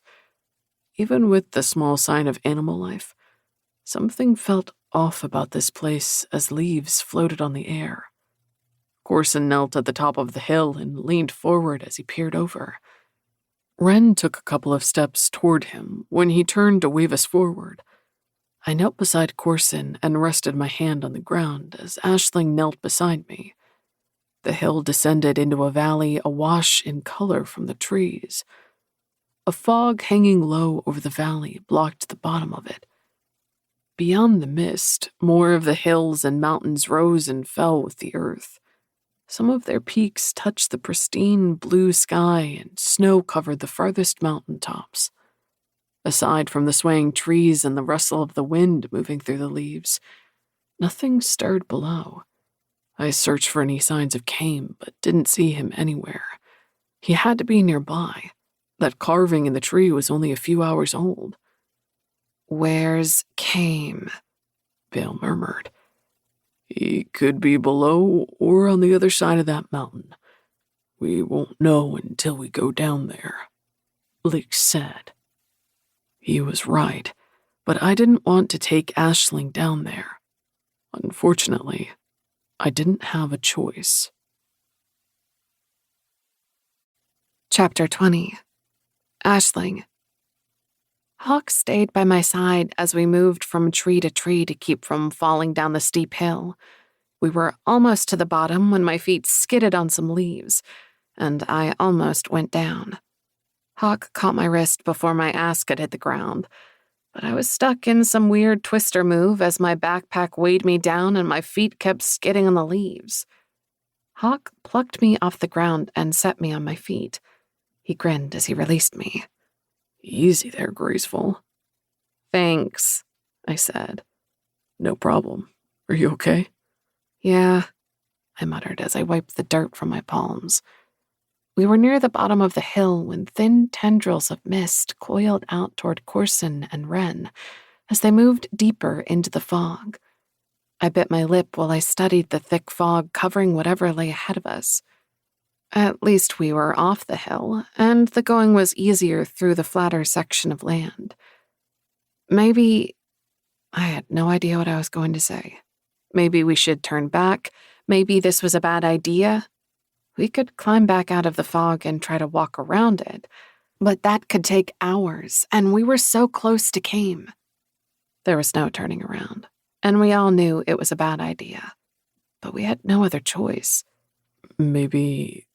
Hawk prodded. Nothing. I muttered as a tendril of fog brushed against my cheek. I almost slapped it away, but it was impossible to hit fog. Still, when another one coiled around my arm, I couldn't stop myself from trying to brush it away. It did no good, of course, and more of them drifted around me as we progressed deeper into the fog. Beads of water formed on my skin and stuck to my clothes as the mist caressed my skin. Through the fog covering the ground, I caught glimpses of my boots, but the further we walked, the thicker it got until my ankles vanished and then most of my calves. I wiped away the sweat on my nape before lowering my hand to one of my knives at my side. The day wasn't chilly, but goosebumps covered my arms, and the ice seeping into my bones caused my teeth to chatter. The hounds slid from the trees and prowled closer to us. I wasn't exactly thrilled with the oversized fur balls. I still had a bruise on my forehead from the one who ran me into a branch. But I was glad they were here. If anything was out there, they'd be the first to know, wouldn't they? Dogs and other animals sense things before humans, but these were hell creatures. Their definition of dangerous was probably a lot different than mine. Have you ever encountered anything like this before? Corson asked Wren. I've encountered fog before, she said. And I've been in thicker fog, especially in mountainous areas, but something doesn't feel right about this. No, it doesn't, Bale agreed. When the mist rose to my knees, I almost grasped Hawk's arm, but I restrained myself. I wasn't a scared little damsel in distress. I was a trained killer, and this was fog. But the fog was so thick that it was impossible to see more than 5 feet ahead of me. It also distorted and muffled all sound. When Hawk stepped on a branch, it sounded as if it were coming from my left and farther away, but it was coming from a few feet directly behind me. With the fog distorting our senses, we would be more vulnerable in this place. And then, one of the hounds growled. Corson stopped, and his earrings spun in his ear as he turned his head toward the hound. The hair on the hound's back rose as it stared at something to my left. I pulled my gun free. Shit, Wren muttered. When the hound growled again, the others prowled closer to it, and Corson turned to Wren. Stay here. When he walked away from her, she grabbed for him, but he'd already moved beyond her reach. She started after him as Corson approached the hound. Then, through the swirling fog, figures emerged. I raised my gun and gripped it in both hands while holding it before me. I'd prefer my enemies didn't know I had the weapon until I put a bullet in them. Hello, a beautiful melodic voice called. Corson didn't relax, and the hackles on the hounds rose as the fog parted to reveal one of the most gorgeous women I'd ever seen. Her golden blonde hair swayed against her hips as it spilled in thick waves down her back. Her blue eyes were so vivid they pierced through the mist, gliding across her perfect features. Her body would stop most men and women in their tracks, and she emphasized it with form-fitting pants and a shirt that looked about to bust open over her breasts. A smile curved her lips as she stopped walking and jutted out a hip. Despite her beauty, what lay beneath her surface was something so hideous it caused bile to rise in my throat. Her soul wasn't a light anymore. It had twisted itself into a malformed beast with two glowing yellow eyes. Its head kind of resembled a Doberman, but it was far more revolting than that beautiful dog. The flesh of the dog thing's muzzle had been stripped away to reveal all its pointed teeth, and it surveyed us with the calculation of something seeking to devour us. I'd seen many corrupted souls over the years, but only one came close to this level of hideousness. That soul belonged to a man who went to church every Sunday, played against my dad's softball team, worked at the factory, and was always seen laughing and slapping his friends on their backs. He hung out at the local bar, volunteered at the food pantry, and was an all-around great guy who terrified me. I was only 3 when I first encountered him at the bake sale for our church. He wasn't a parishioner there, but his wife made some cookies for the sale anyway. My mom said I screamed so loud and cried so much when I met him, they had to take me home. My parents didn't understand why I was rambling about a monster living inside the man, but they kept me away from him anyway. Thankfully, I didn't see him again until he started playing in the same softball league as my dad. I was 7, and by then, my parents knew I was different. When I saw him this time, I could articulate there was something wrong with him instead of screaming about a monster. I could tell they wanted to believe me, but by all accounts, he was a great guy who was a pillar of the community. 3 years later, the police led him away in handcuffs for doing things to his daughters that no child should have to endure. Then the FBI went in, raided his house, and pulled out boxes of pictures and videos. The community was stunned. It couldn't be true. He was such a great guy. But the life sentence with no chance of parole calmed the chatter. And now, I was staring at a woman who had me on the verge of screaming monster all over again. My finger twitched on my gun and slid toward the trigger. I was better off putting a bullet in her head right now. But before I could pull the trigger, 6 more figures emerged from the mist. None of them were as corrupted as she was, but maliciousness tinted every one of their souls. They're humans. But as I thought it, the fog shifted around us until the whirling, disorienting pattern caused me to sway. I closed my eyes but quickly opened them again. I didn't dare take my attention off the woman who was smiling at Hawk in a way that made me want to rip her mongrel soul out of her body. Chapter 21. Hawk. I stepped closer to Aisling when more people emerged from the fog, but my gaze returned to the woman at the front of the group. She oozed sex as her eyes ran over me, and she smiled before licking her lips. I didn't smile back. Usually a woman like her would have excited me, especially since I was hungry, but the idea of touching her repulsed me. Something was not right here. I had to get Aisling away from this woman and this place. "Who are you?" Lix demanded as he pulled his sword from his back. I'm Amber, she said. If she was surprised to find herself talking to a walking skeleton, she kept it hidden. But if she lived in the wilds, nothing probably surprised her anymore. And you are? A guardian of the gates. I'd never heard Lix give this response to someone. It was true. Before humans tore a hole into hell and blew it open, the Skellies had guarded the gateways to hell with the hounds and the Varkalak demon. The first step to passing through the gates was to have the balls to approach the Skellies. The second was to answer their riddle. I see, Amber murmured, before she looked questioningly at the rest of us. No one offered their name. And what are you doing in our valley.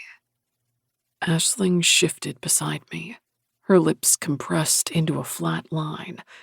I'd never seen the hardness in her eyes before. Her finger rested against the trigger of her gun, and something about her demeanor said she was close to firing it. What are you doing in this valley? Wren countered. I didn't see any sign of wilders in the area. Wilders? Amber's voice dripped disdain. We're not wilders. Then what are you? Bale asked. Just a simple group of people looking to survive the apocalypse. Obviously. She waved a hand at Lix. You are something more, but we came to offer you help. She's lying. Aisling whispered so low her words didn't travel past us. She's hideous. Amber was far from hideous, but Aisling saw more than I could of the woman. I rested my hand briefly on her arm and felt the tension in the honed muscles beneath my palm. Aisling's eyes flickered toward me before locking on the woman again. We don't need any help, Bale said, and whistled for the hounds. Let's go. The hounds slunk out of the mist and prowled closer to Bale. All of them kept their heads low and their attention on Amber's group as they surrounded us. Aisling hesitated before falling into step behind Lix as Bale led the way through the fog. Are you sure that's the right way? Amber called after us. The mist can be disorienting. Bale didn't reply, and Aisling didn't put her gun away after we left the humans standing in the mist. What do you think she meant by that? Wren asked. When we were on the hill, the fog hadn't seemed that thick, but standing in the middle of it was like standing in the middle of a moving room. The walls followed us everywhere we went. She's evil and repulsive, Aisling said. I don't think she's up to any good, Lix said. But she wasn't repulsive. Yes, she is. When Aisling stopped walking, so did the rest of us. Her hand trembled as she rested it against her chest. On the outside, she's perfect, but inside, she has one of the most corrupted souls I've ever seen. And those people with her were also malformed. What do you mean? Corson asked. I can see souls. Not born demons, of course, because you don't have one. But I can see the souls of humans and demons who have human DNA in them, like Hawk and Wren. I've always possessed the ability, and I've run into some pretty shitty humans in my lifetime. But that woman is one of the worst. Whatever she's done, it's turned her into a monster. Or maybe she was born one. I don't know. But she's evil. No one is born evil, and there's no such thing as good and evil. There are shades of gray in all things, Bill said. The angels aren't all good, and demons aren't all bad. Fine, Aisling said impatiently. She wasn't born evil, but her piss-poor life choices have turned her into a monster. You don't understand how rare that is. I've seen the corrupted souls of people who have hurt others and who are cruel and manipulative. But until today, I've only encountered one other soul so corrupted it was a beast inside a person. And all the people with her were corrupted, but none as bad as her. Panic tinged Aisling's voice, and she glanced nervously behind us when she stopped speaking. I gripped her elbow and drew her closer. They're watching us, she whispered. And I knew she was right, as I could feel eyes boring into us as the mist rolled around us like a living, breathing thing. I didn't know how, but I suspected Amber or one of her friends was controlling the fog. We should have killed them all, Aisling said. Corson's eyebrows shot up before he nodded approvingly. He gave me a thumbs up that Aisling couldn't see and flashed a grin. I shook my head at him. Demons often didn't understand the more emotional side of humans, but they did understand destroying their enemies, and apparently, Corson approved of Aisling's words. I stroked Aisling's arm as I tried to ease some of the strain from her. I'd seen her ruthlessness during the battle, and she may kill when necessary, but she wasn't cruel. She wanted them dead because she'd seen something that terrified her. We have to get out of this valley, Wren said. We only saw 7 of them, but there could be more. Aisling shuddered at Wren's words, and I bent to kiss the top of her head. It will be okay, I promised. Corson rested his hand on the small of Wren's back as Bale started into the fog again. I released her elbow but stayed next to Aisling as the mist thickened until I could barely see Corson and Wren before us. The scrape of metal against leather rebounded off the mist as Bale pulled the sword she wore on her back free of its sheath. I saw her do it, and she was no more than 2 feet away from me, but I couldn't tell if the sound came from beside me or 100 feet away. From the corner of my eye, I saw something darker slipped through the fog. As soon as I turned toward it, it vanished. I slid the blade hanging from my side free and gripped it in both hands as something darted through the fog. Laughter trailed behind it. Son of a bitch, Corson muttered. I could barely see him anymore, and I had no idea where the hounds were. I stepped closer to Aisling. I'd tear every last one of these assholes apart if they hurt one hair on her head. I never should have brought her with us. She would have been safer at the wall. It would have pissed her off if I left her behind, but better her anger than her death. It's her, Aisling whispered. She's having them do this. She's not controlling the fog, Bale said. And how do you know she's not? Lix asked. No one had a reply for that, as we had no idea what Amber could do. The laughter increased until the maniacal sound rebounded all around us. The almost mechanical sound of the laughter reminded me of those toy monkeys that laughed as they crashed their cymbals together. I kept waiting for the bang of those instruments, but there was only the endless laughter. I'm not playing with these fuckers, Corson spat. When something flashed past me, I lunged out with my blade. A gasp came from the fog, and when I pulled my knife back, blood dripped from it. The laughter ceased as suddenly as it started. In the ensuing hush, I sensed an increased hostility emanating from the fog when it thickened around us and pulsed in a way that reminded me of a throbbing vein. Maybe she is controlling the fog, Aisling said. If I'd learned one thing since arriving at the wall, it was that anything was possible. Aisling had seen Amber's soul, so she was at least part human, or had been human. But she could be something more, too. Keep going, Lix said. Going where? Bale asked. Straight. Straight into a trap? Bale didn't ask the question, but I knew we were all thinking about it when no one moved. A low growl came from my right, and a startled cry died away. One of the hounds had found its dinner. Follow me, Lix said. He took the lead and started into the fog as something else flashed by us.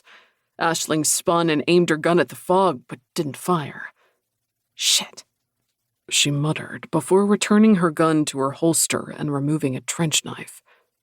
I don't want to accidentally shoot a hound or let the horsemen know we're coming. I nodded as something else darted out of the fog. I yanked Aisling back as a knife arced toward her. I didn't have time to do anything more than drop my arm in front of her. The blade cut through my skin and muscle before the tip embedded against my bone. The man's mouth parted as shock over stabbing me registered on his face. When his eyes went to Aisling and I saw the malicious gleam in them, a snarl tore from me. I grasped the back of the man's head and threw him to the ground. He'd been sent here to kill her, and I had no doubt the others would come for her too. It seemed Amber disliked Aisling as much as Aisling disliked her. My blood pounded in my ears as I restrained myself from plunging into the fog and breaking her neck. But I couldn't leave Aisling unprotected, and I had to get her out of this fog. I planted my foot on the small of the man's back and gripped the knife handle. Black blood spilled from my arm when I ripped the blade free. Human or not, he was going to die for attacking Aisling. But before I could drive the knife through his back, 2 more figures charged out of the fog. The noises they emitted reminded me of a cross between a hissing snake and a pissed-off squirrel. They're insane. That much was evident as the twisted glimmer in their eyes and the chatter of their jaws as they raced for Aisling. Corson's talons arced through the air and carved through the midsection of the first one like a Thanksgiving turkey. I plunged the knife into the chest of the second one. When I yanked it free, red blood spread across the man's chest as his hands clawed at his shirt. I shoved him into the fog before bending to slice the throat of the first one who went after Aisling. When I rose, Aisling grasped my arm and dragged it toward her so she could inspect the wound. "Are you okay?" she demanded. "I'm fine." The bleeding had already stopped, and my skin itched as it worked to close over the healing muscle. "Your blood." "Conics have black blood," I said as I gently pulled her hand away from my arm. "It's already healing." She opened her mouth to say something more, but closed it again, when an eerie chatter started from the fog. It took a minute for me to realize they were clicking their teeth together to create the noise. "Keep moving," Corson said. Clasping Aisling's elbow, I pulled her against my side as we started forward again. They had targeted her, and there was no way I would let one of these teeth-clattering fucks get their hand on her. They were humans. If there were no fog covering them, we could take them out with no problem. But this was their world, and they were using it to their advantage. More shadows slid through the fog, but they didn't try to attack us again. Most of the hounds stayed close to us, but some of them vanished into the mist before reappearing again. The clattering of the teeth didn't ease until it abruptly silenced. Aisling stepped closer as the fog shut out all sounds of the world beyond it. Behind me, a hound emerged from the mist while in front of us, 2 materialized. They fell into step beside Corson and Bale and directed them toward the right. The mist lifted so suddenly that I recoiled from the sudden influx of light and squinted against the sun. I kept Aisling moving forward as I turned toward the fog. The tendrils brushed against my cheek, and I thought the chattering resumed. But it was difficult to tell as outside the mist, a rush of sound returned. The singing of the birds and the squirrels jumping from tree to tree grated against my previously dulled eardrums. I watched to make sure no one followed us from the fog. I didn't see anyone, but I could still feel their eyes following our every movement. I didn't have to see them to know they weren't happy about our escaping them. "What was that?" Wren asked. "Just another part of hell on Earth," Lick said as he uncapped his flask and gulped some down. "But they were human, or they had souls." Aisling's brow furrowed as she pondered this. "I guess you could call them souls anyway, but they could have been like me, or Wren, or Hawk." Lix recapped his flask and returned it to where it hung on his waist. "And they've discovered a way to trap and kill others." "But could one of them create the fog?" Wren asked.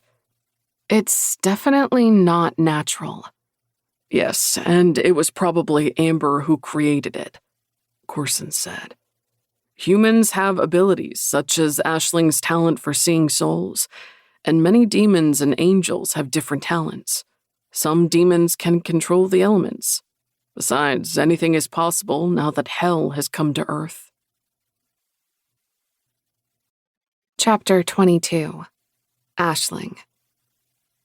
Kame was leaning against a tree when we arrived at the top of the next mountain. He had his black wings folded behind him and his arms over his chest as he smiled grimly before waving a hand at the valley below us.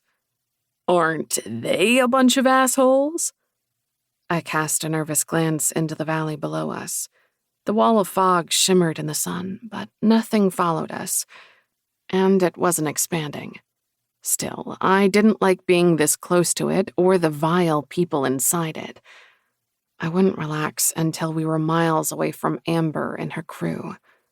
You could have warned us, Corson said. I didn't get the chance. I got a little lost in the fog, as did some of the horsemen. I landed to try and get a better view, and that was when I met Amber and her bunch of merry fucking nutsos. You were already in the fog by the time I came out. Instead of getting lost in there again, I figured you were at least smart enough to find your way out, and my goodness, so you have. Kame exclaimed. Corson glared at him. Where are the horsemen? Bale asked. Where indeed, Kame murmured. They went into the fog, and I went in after them. I'm the only one I saw come out. Personally, I think those assholes down there are working with them. I've searched the mountain for the past hour, but I can't find any sign of them. You lost them? Corson accused. Kame blinked at him before replying very slowly. They went into the fog. I went in after them. They disappeared. I can't find them. Corson scowled at him, but Kame pretended not to notice the furious glint in his eyes or the blood dripping from his talons as he yawned and scratched the ear of one of the hounds. Now what do we do? Wren asked, as she rested her hand on Corson's arm. He visibly relaxed beneath her touch, but his anger still simmered beneath the surface. Kame glanced at the sky. I'll keep searching for them, but... Hawk prodded when Kame stopped speaking. But I don't think I'm going to have much luck, Kame finished. I glanced back at the mist. Do you think they're still in the fog? I don't know, Kame said. But I don't think so. If the horsemen are working with them, then it was to distract me, which they succeeded at doing. They could have used that distraction to get as far away from me as possible. If they were still in the fog, the hounds would know, Corson said. It probably distorted their senses too, but they would have detected the horsemen. I think Kame's right. I think they used it as an opportunity to lose him. Then we have to find them again, Bale said. Let's go. Ashling. When night descended, Bale and Corson called a stop to our journey, which was beginning to feel pointless. Before there had been a goal, but now it felt aimless. Kame had spent a lot of time in the sky and covered a lot of land, but he discovered no sign of the horsemen. I didn't know what we would do if we couldn't find them. We couldn't go back to the wall without destroying them, but we couldn't keep wandering the wilds with no idea where we were going. That wouldn't accomplish anything and seemed like an excellent way to end up dead. I took off my pack before releasing it and resting my back against a rock as a giant raven descended with a flutter of wings. Kame transformed from his raven form and sauntered over to a cluster of trees. He slid down one of the trees to sit with his wings spread out like he was cooling them. Bale pulled out her sword and settled it across her drawn-up knees as she gazed into the forest, with a look promising death to anyone who attacked us. Lix walked a few feet away from Bale and removed his flask as he settled against a tree. The hounds lay within the shadows of the forest. "I wanted to ask you something," I said to Kame as Hawk settled beside me. His rainbow eyes shone with amusement as he smiled. "I always love a good question. Ask away." "I can see people's souls. I can tell if they're good or bad by looking at them. Those people in the fog are some of the worst I've ever seen. We should have killed them." He rubbed his chin. "Interesting." "It's something I've always been able to do since birth, but I never knew why. When I became a demon, I assumed that's why I had the ability. And it was just something I could always do, unlike my ability to create fire." "You can wield fire?" he asked. "Yes, but I couldn't do it until I became immortal." "I see. So, what's your question?" Hawk said he didn't think my ability to see souls was a demon power because demons have no souls, so it would be useless for them. "I agree with him," Kame said. But he wondered if I was part angel too, and that's where the power originated. I refused to look at the others as I asked the question, but I could feel their eyes boring into me while they hung on every word. Kame closed his wings. "Angels don't have souls either, so the ability would be useless for us too. We were forged in the image of man, but weren't infused with souls. You were born with a gift, one meant to keep you safe from those who would harm you. Some humans are blessed that way." "I can handle being blessed," I said. He chuckled as he closed his eyes. Corson took Wren's hand and stared toward the woods with her. "We'll be back in a little while," he said to Bale, who nodded. I removed the small blanket in my pack and draped it over myself. Hawk's arm brushed mine when I pulled it over him, too. A bolt of need pierced through my exhaustion and struck straight into my soul as I leaned against him. A tingling started in my newly awakened fangs, and before I knew what I was doing, I slid my hand into his beneath the blanket. My heart pounded as I rested my head on his shoulder.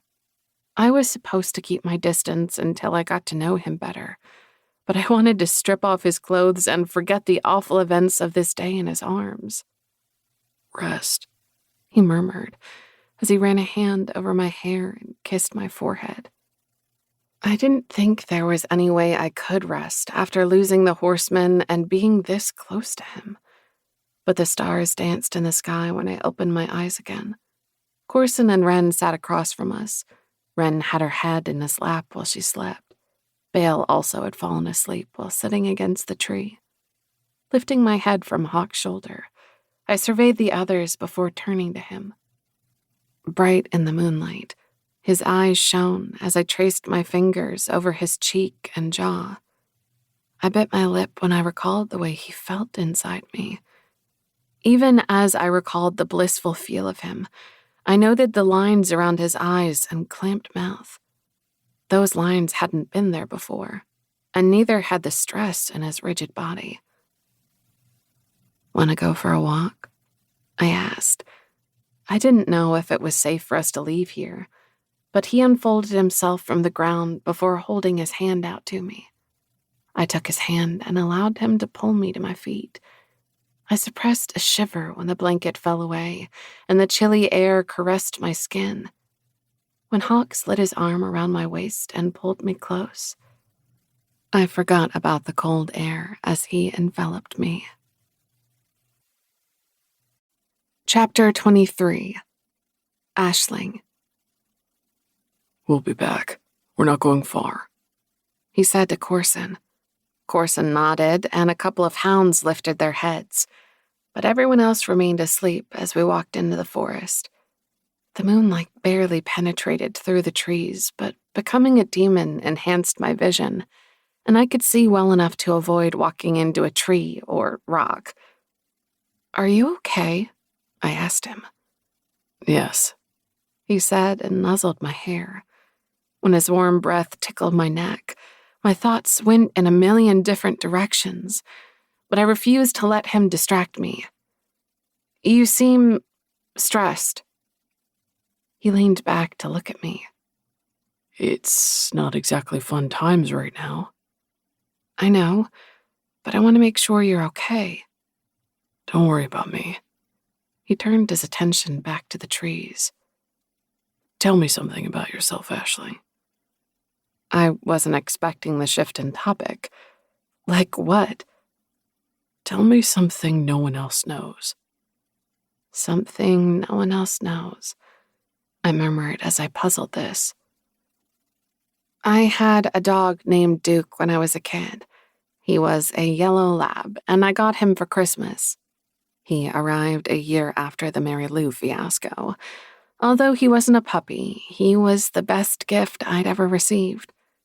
They adopted him from the local shelter, and he was sitting under the Christmas tree with a big red bow. We were always together. But after the gateway opened, he refused to leave my side. Everywhere I went, Duke went with me, even to school. Eventually, my teachers gave up trying to chase him out of the building and let him sit outside the classroom door. I didn't know it at the time, but he must have sensed what happened with the gateway and was trying to protect me. Sounds like he was a good dog. He was a great dog. What happened to him? Old age and bad hips. When I was 17, we had to put him down. I was so heartbroken. I rested my hand over my heart as a familiar ache built in my chest. Now here's the part no one else knows. I still cry over him. Hawk's arm tightened around me. I never had an animal like that. I didn't think I ever would again. Tell me something about yourself. I'm as intelligent as I am good-looking. I gave him a sharp look, but when I saw the twinkle in his eyes, I laughed. Then you must not be too bright. Ouch, he said and rested his hand over his heart. That was a mortal wound. I was still laughing when we reached the bank of a small stream. I stared at the water as it flowed over the rocks and meandered through the trees before vanishing around a bend. It was small enough that I could take a big step over it. I thought I was in love once, he said. I never told anyone that, not even the girl I was sure I loved. I ignored the jab his wounds inflicted on my heart. You thought? I've realized it was an infatuation, but I would have done anything for her. However, I think most teenage boys will do almost anything for the first girl who lets them go all the way. Who was she? Cindy Wallace. We went to school together and hooked up one night at a party. I was 15, she was 16, and I believed we would get married and have babies. He laughed as he ran a hand through his hair. 15? Thanks to the war, I wasn't much of a child by then, but I was still more concerned with books than boys and sex. What can I say? I've always been irresistible. His tone was teasing, but I sensed something more beneath his words. I was still reading Nancy Drew, I said. He didn't speak as he stared at the water with his head bowed. I tried to picture him at 15. He would have been handsome, but probably a little awkward as he went through growth spurts, facial hair, and maybe some acne. Girls still would have tripped over themselves to get at him, and he'd said he looked older than his age. If I'd known how much sex would come to rule my life, I would have waited a lot longer, he said. I rested my head on the thick muscles of his arms. Seeking to ease the strain he radiated, I wrapped my arms around his waist and hugged him. What happened with the girl? I asked. She wasn't thinking about marriage and was planning to give my best friend a test drive. They hooked up a week later. The two of us got into a fistfight over her. But when Cindy moved on to her next victim, we stole some of his dad's homemade vodka and got drunk together. That girl was a man-eater, he said with a laugh. What happened to Cindy Wallace? When the smile left his face, I knew I'd asked the wrong thing. She was slaughtered with the rest of my town. I inwardly winced when I tore that wound open again. Come on, he said. He released me but took my hand as he stepped over the stream. Keeping hold of his hand, he helped me across the creek, and we walked deeper into the woods. Where are we going? I asked. Not far. We have to stay close to the others. Okay. I enjoyed being with him too much to care about how far we walked. The animals are quieter in the wilds than I expected. They aren't as active out here. There are too many predators here for squirrels and birds to be as free as they are on the other side of the wall. In the areas we've cleared, the animal populations have become more active again.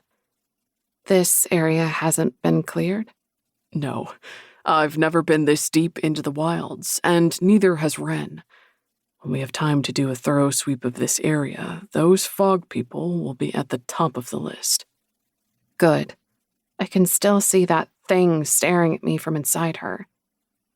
Hawk released my hand to drape his arm around my shoulders and pull me closer.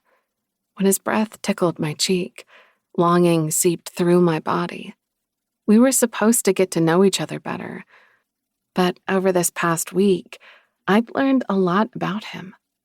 He told me about the losses he'd endured, and I'd witnessed his loyalty to his friends and the way he joked with them when a hound dumped one of them. I'd experienced the warmth of his body against mine at night, yet he never made a move on me.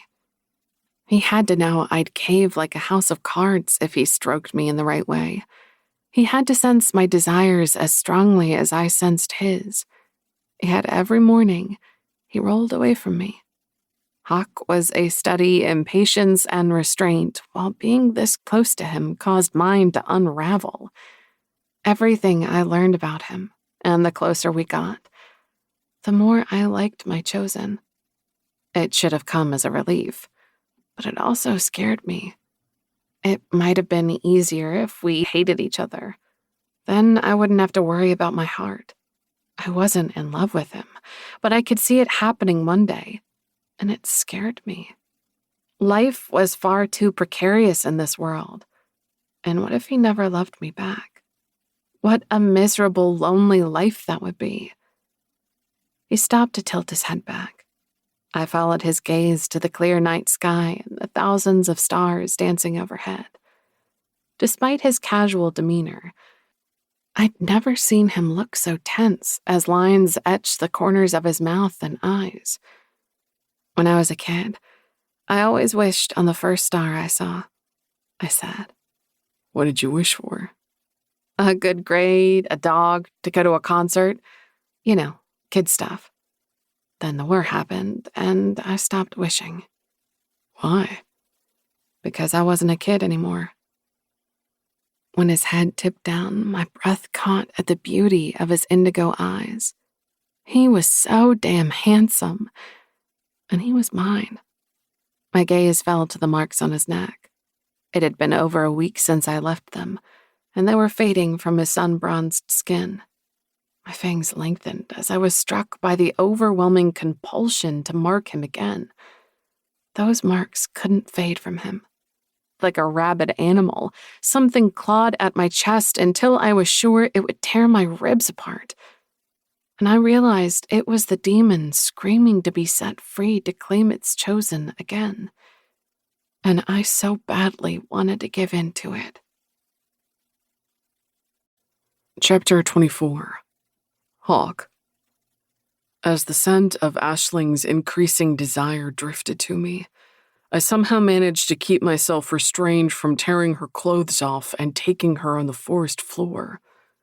I was starving, but I would wait for her to be ready.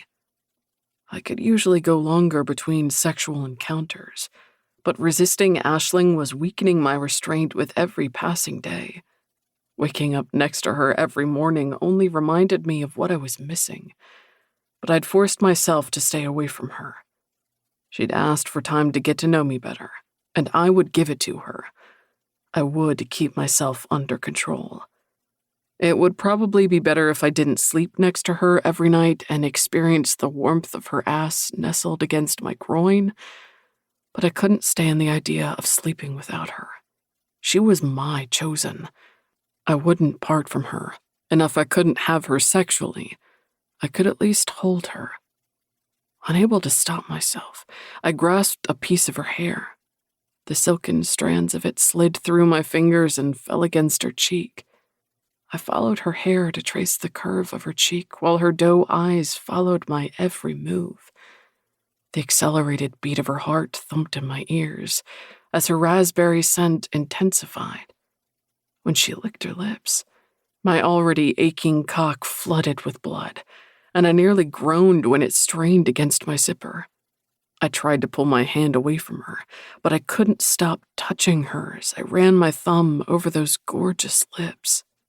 With my thumb, I pulled her plump lower lip down a little. I needed to taste her, but I would never risk enslaving her. Instead, I bent to kiss her nose, her cheek, and then her other cheek. Her eyelashes brushed my cheek when her eyes fluttered closed, and I placed 2 kisses against them too.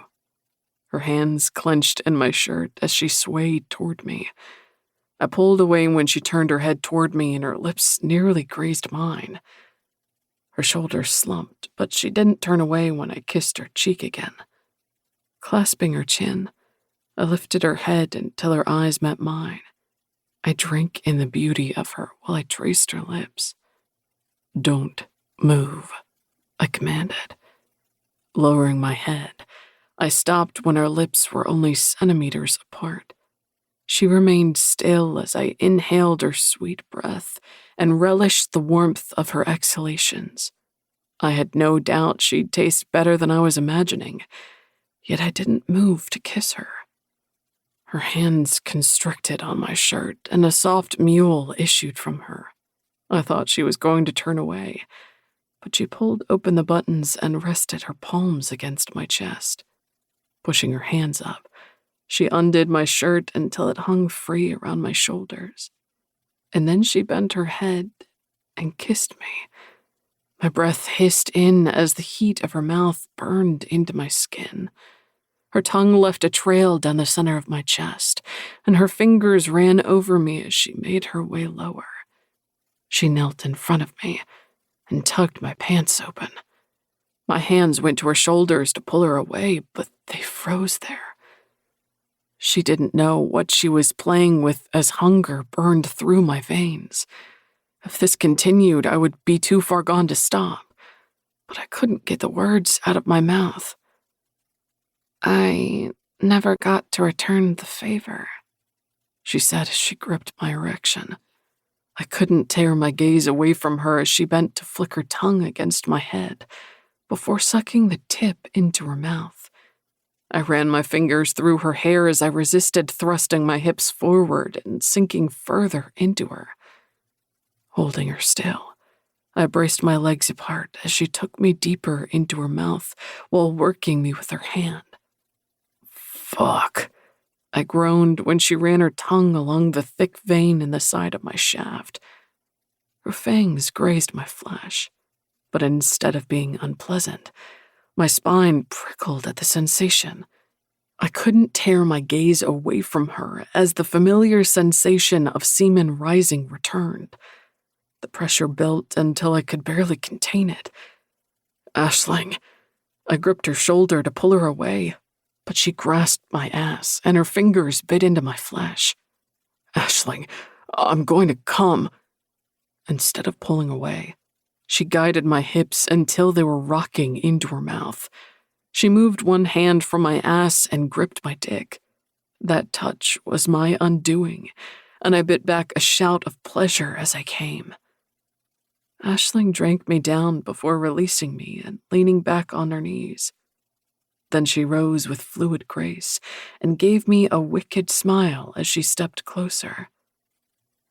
"I hope you're not done." "I'm far from done," I assured her. I needed to be inside her, feasting on her. claiming her and everything she offered. Good. When I gripped the bottom of her shirt, she lifted her hands and I tugged it over her head. I let it fall to the ground as I stepped back to savor the splendor of her lithe body. I slid my fingers over the curve of her exposed breast in her bra before bending to run my tongue over them. My fangs scraped her flesh when I pushed the bra aside to expose her nipple. She gasped as her fingers threaded through my hair. Bite me, she commanded. I was more than willing to obey as I sank my fangs into her flesh. Her body arched against mine, and she pulled me closer as she squirmed against me. I tongued her nipple when I renewed my mark on her. She tasted as sweet as she smelled as I crushed her against me. Her fingers threaded through my hair, and she rested her cheek on my head as we clung to each other, like a drowning man to a lifeline.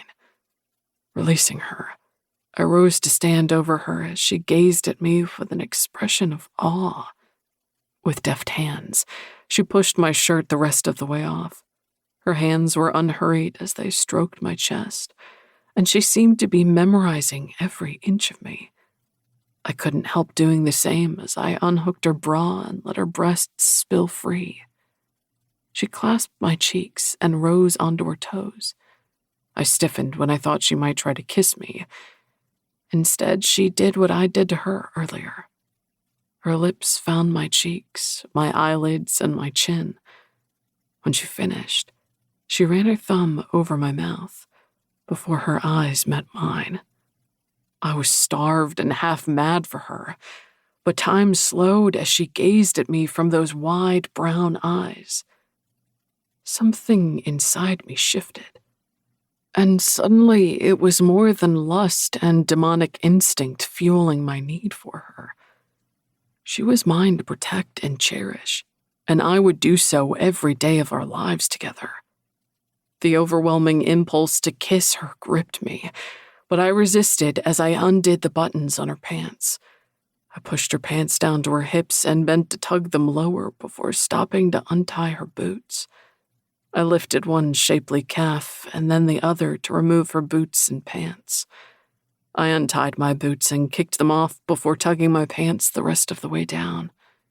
When I rose over her again, she gave me a sultry smile as she draped her arms over my shoulders.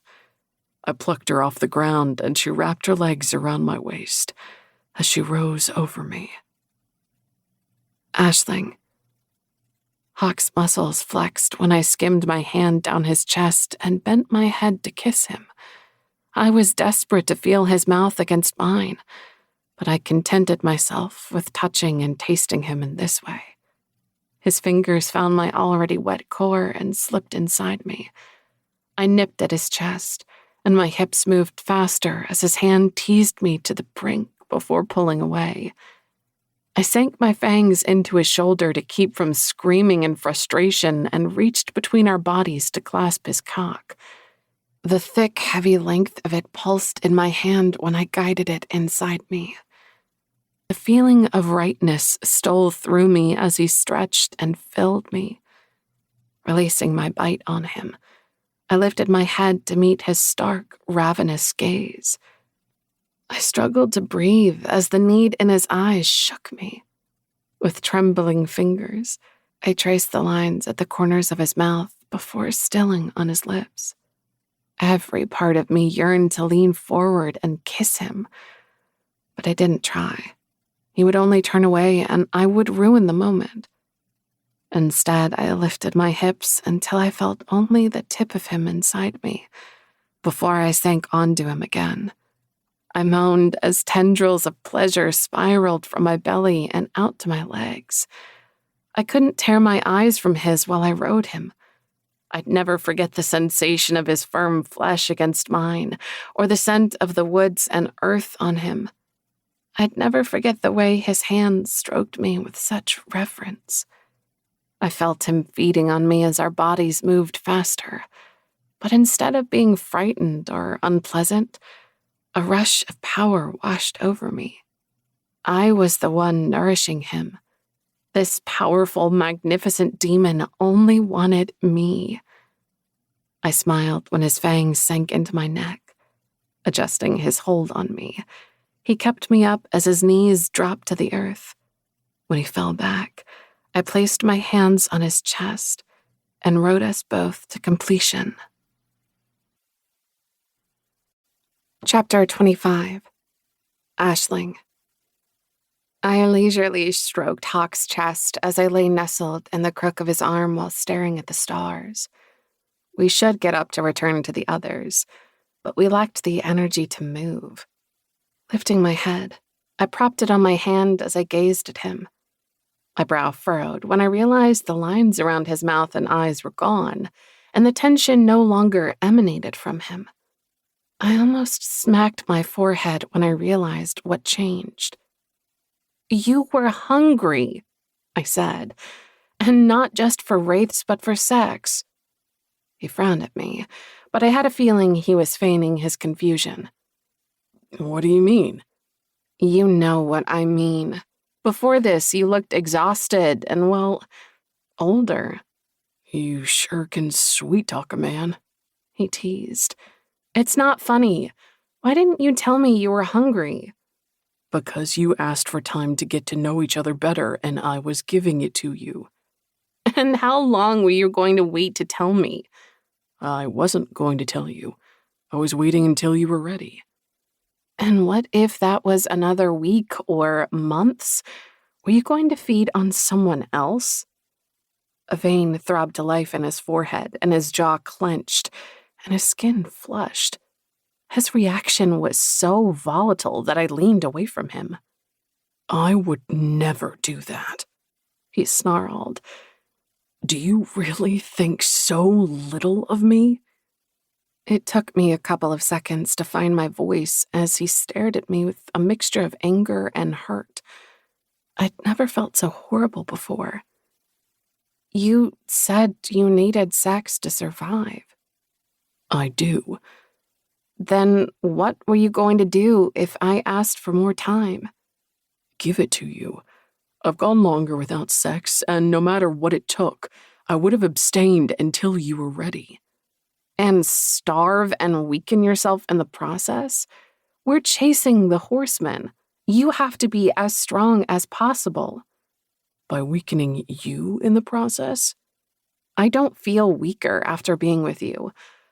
Tired from being so thoroughly used and pleased by you, yes, but in a really good way. I can feel you feeding on me, but I don't feel weaker because of it. When he studied me as if he were trying to discern the truth, I held his gaze and tried to make him understand I wasn't lying.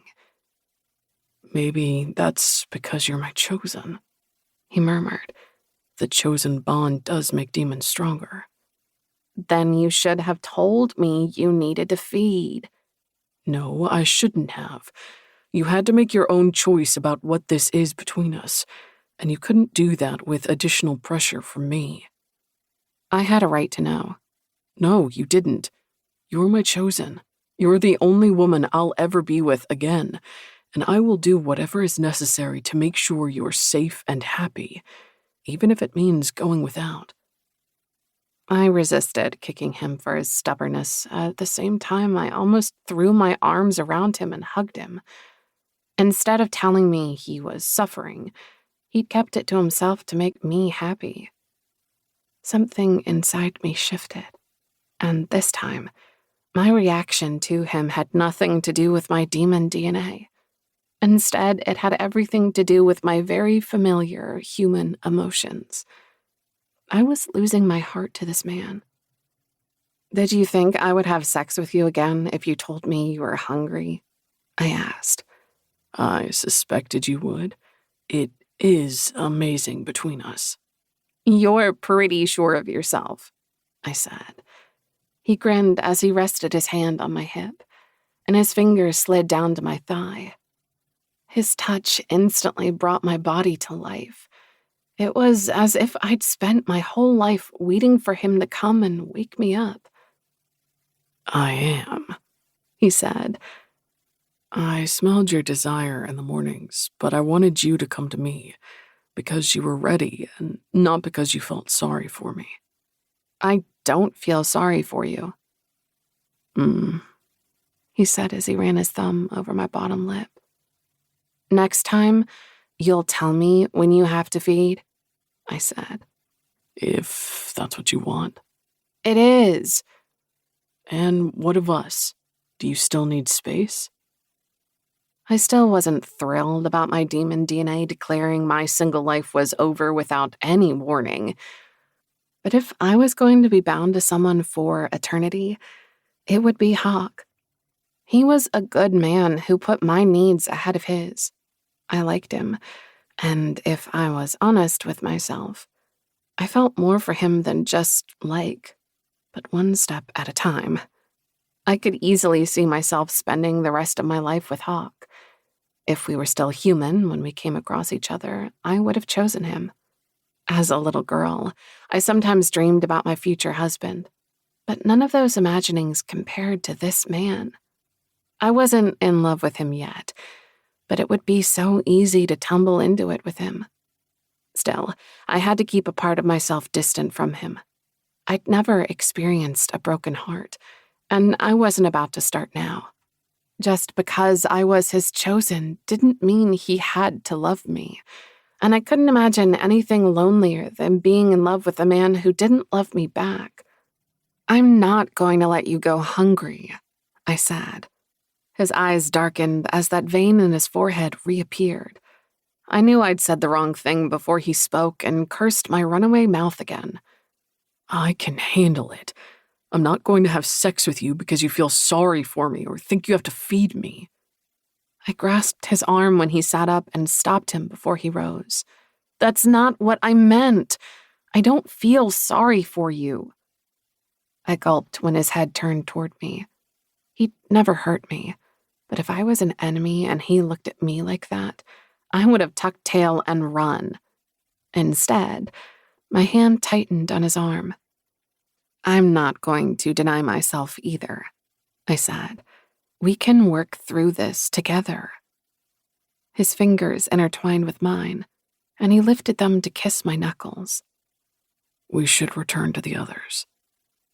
I glanced at the lightening sky and sighed. I wasn't ready to resume our search for the elusive horseman, especially since I sensed a distance in Hawk.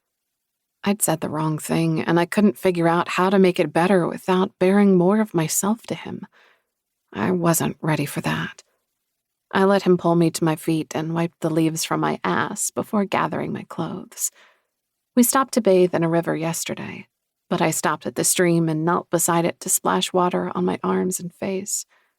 Hawk knelt beside me and scooped some water into his hands to scrub his face. Leaning back, I studied his profile as water dripped from his chin and onto the ground. Cold dirt slid between my fingers as I resisted the impulse to touch his cheek. I pushed myself to my feet instead. I didn't know what to do about the realization I was starting to care for him more than I'd anticipated. I'd rather face the horseman than the turbulent feelings churning inside me. I jumped to my feet and started tugging my clothes on. The wetness of my skin made dressing more difficult, but eventually I got my clothes settled in a way that felt okay instead of clingy and twisted. I finished tying my boot as the distant, lonely howl of something drifted over the land. I froze and dropped my hand to the knife on my belt as another cry pierced the night. Is that the hounds? I asked. It's too far away to be them. Are there more hellhounds out there? No, the hounds stay with Kobold unless commanded otherwise, and I know he didn't leave any of them out here. Then what is it? It could be anything. We live in a world that belongs to hell, too. Whatever it isn't close, but we have to get back. Chapter 26. Hawk. Aisling stayed by my side as we traversed through the mountainous passes. I didn't think we had any chance of finding the horsemen out here, but none of us were ready to give up yet. Do you know where we are? Corson asked Ren. No, I've never been this deep into the wilds before, she said. A shadow blocked out the sun filtering through the sparse trees as Kame flew low overhead. He stayed out of view as he scouted ahead and behind us to make sure the horsemen hadn't somehow doubled back to come up behind us.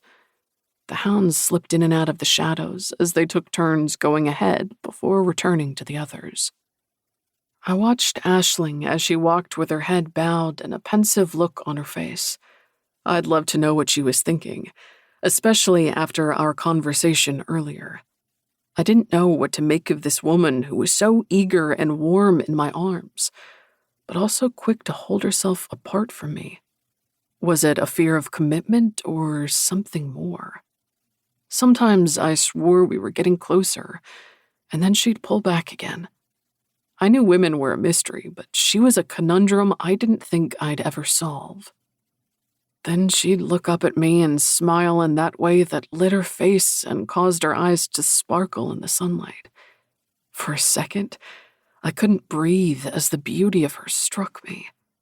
I didn't care if I never figured her out, if she smiled at me like that every day for the rest of our lives. This conundrum had wormed her way into my heart, and I wasn't going to let her go. Kame landed ahead of us and settled his wings against his back as he strode toward us with a perplexed look on his face. "What is it?" Corson asked. "There's a town with people in it ahead," Kame replied. People are living in the town? Wren asked. I understood her disbelief. During my time in the wilds, I'd never seen humans living in a town. The Wilders were nomads who moved because of the weather, food supply, or level of risk. Many of the people living near the gateway were killed during the initial rush of demons fleeing hell. A lot of the others were cleared out during the mandatory evacuations that followed the gateway's opening. The Wilders only returned to those abandoned towns to scavenge them or travel through them. For the most part, they stayed in the woods. "It appears that way," Kame said. "There are demons with them, and it looks like they're living in peace together." I've never come across wilders and demons living in a town, but I've never been here before either, Wren said. Things might be a lot different in these mountains. The people in town can tell us more about the area, and they might have seen the horsemen or know something about where they're hiding. "There's also an old mine above the town. It's set into a mountain, and there are some carts outside it, but I didn't see anyone working it," Kame said. They probably use it as an escape route or hiding place in case something happens, Wren suggested. They may be living in a town, but if they're anything like the Wilders, they'll have more than one way out. We should talk to them. Should we all go in? Aisling asked. "We'll leave the hounds and Kame behind as backup," Corson said. "If everything's okay, then they can enter after us." "Thank you very much for allowing us to join you later," Kame muttered. "You can stroll on in there if you'd like," Corson said. "I'm sure they'll all be eager to see a fallen angel. Maybe they'll pluck and stuff you like the rest of us have wanted to do since meeting you." Kame unfolded his wings to reveal their 6-foot wingspan. His head tilted to the side as he studied the rainbow colors shimmering through the black feather. "They're too pretty to pluck, and so am I," he said before closing them again. "And I'll gut anyone who tries." When one of the hounds walked closer to him, Kame absently rested his hand on its head. I expected the creature to move away from him, but it sat beside him and turned into his touch. I clenched my teeth to keep my jaw closed at the sight of a fallen angel and a hellhound being so friendly with each other. But then, Kame could turn into a raven, so maybe it was an animal thing. "We'll stay here," Kame said, and Corson rolled his eyes. Aisling, "I'm coming too," she said before I could finish speaking. The humans and demons appeared to be living in harmony, but something didn't feel right.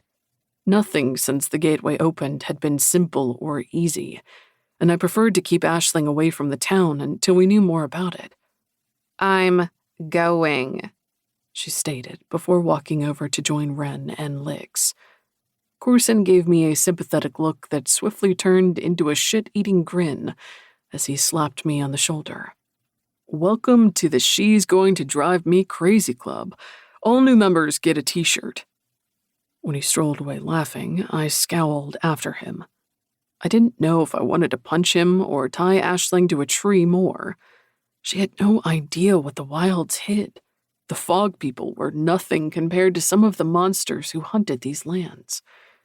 But I'd agreed to let her come with us, and I couldn't hold her back now. Let's go meet some people, Lick said, and drank from his flask before recapping it and heading into the trees. We followed him through the woods until the backside of a wooden building came into view. Lick slowed his step as we crept out of the trees and crossed the 30 feet of space separating the woods from the town. From my angle, I could see people and demons walking the street.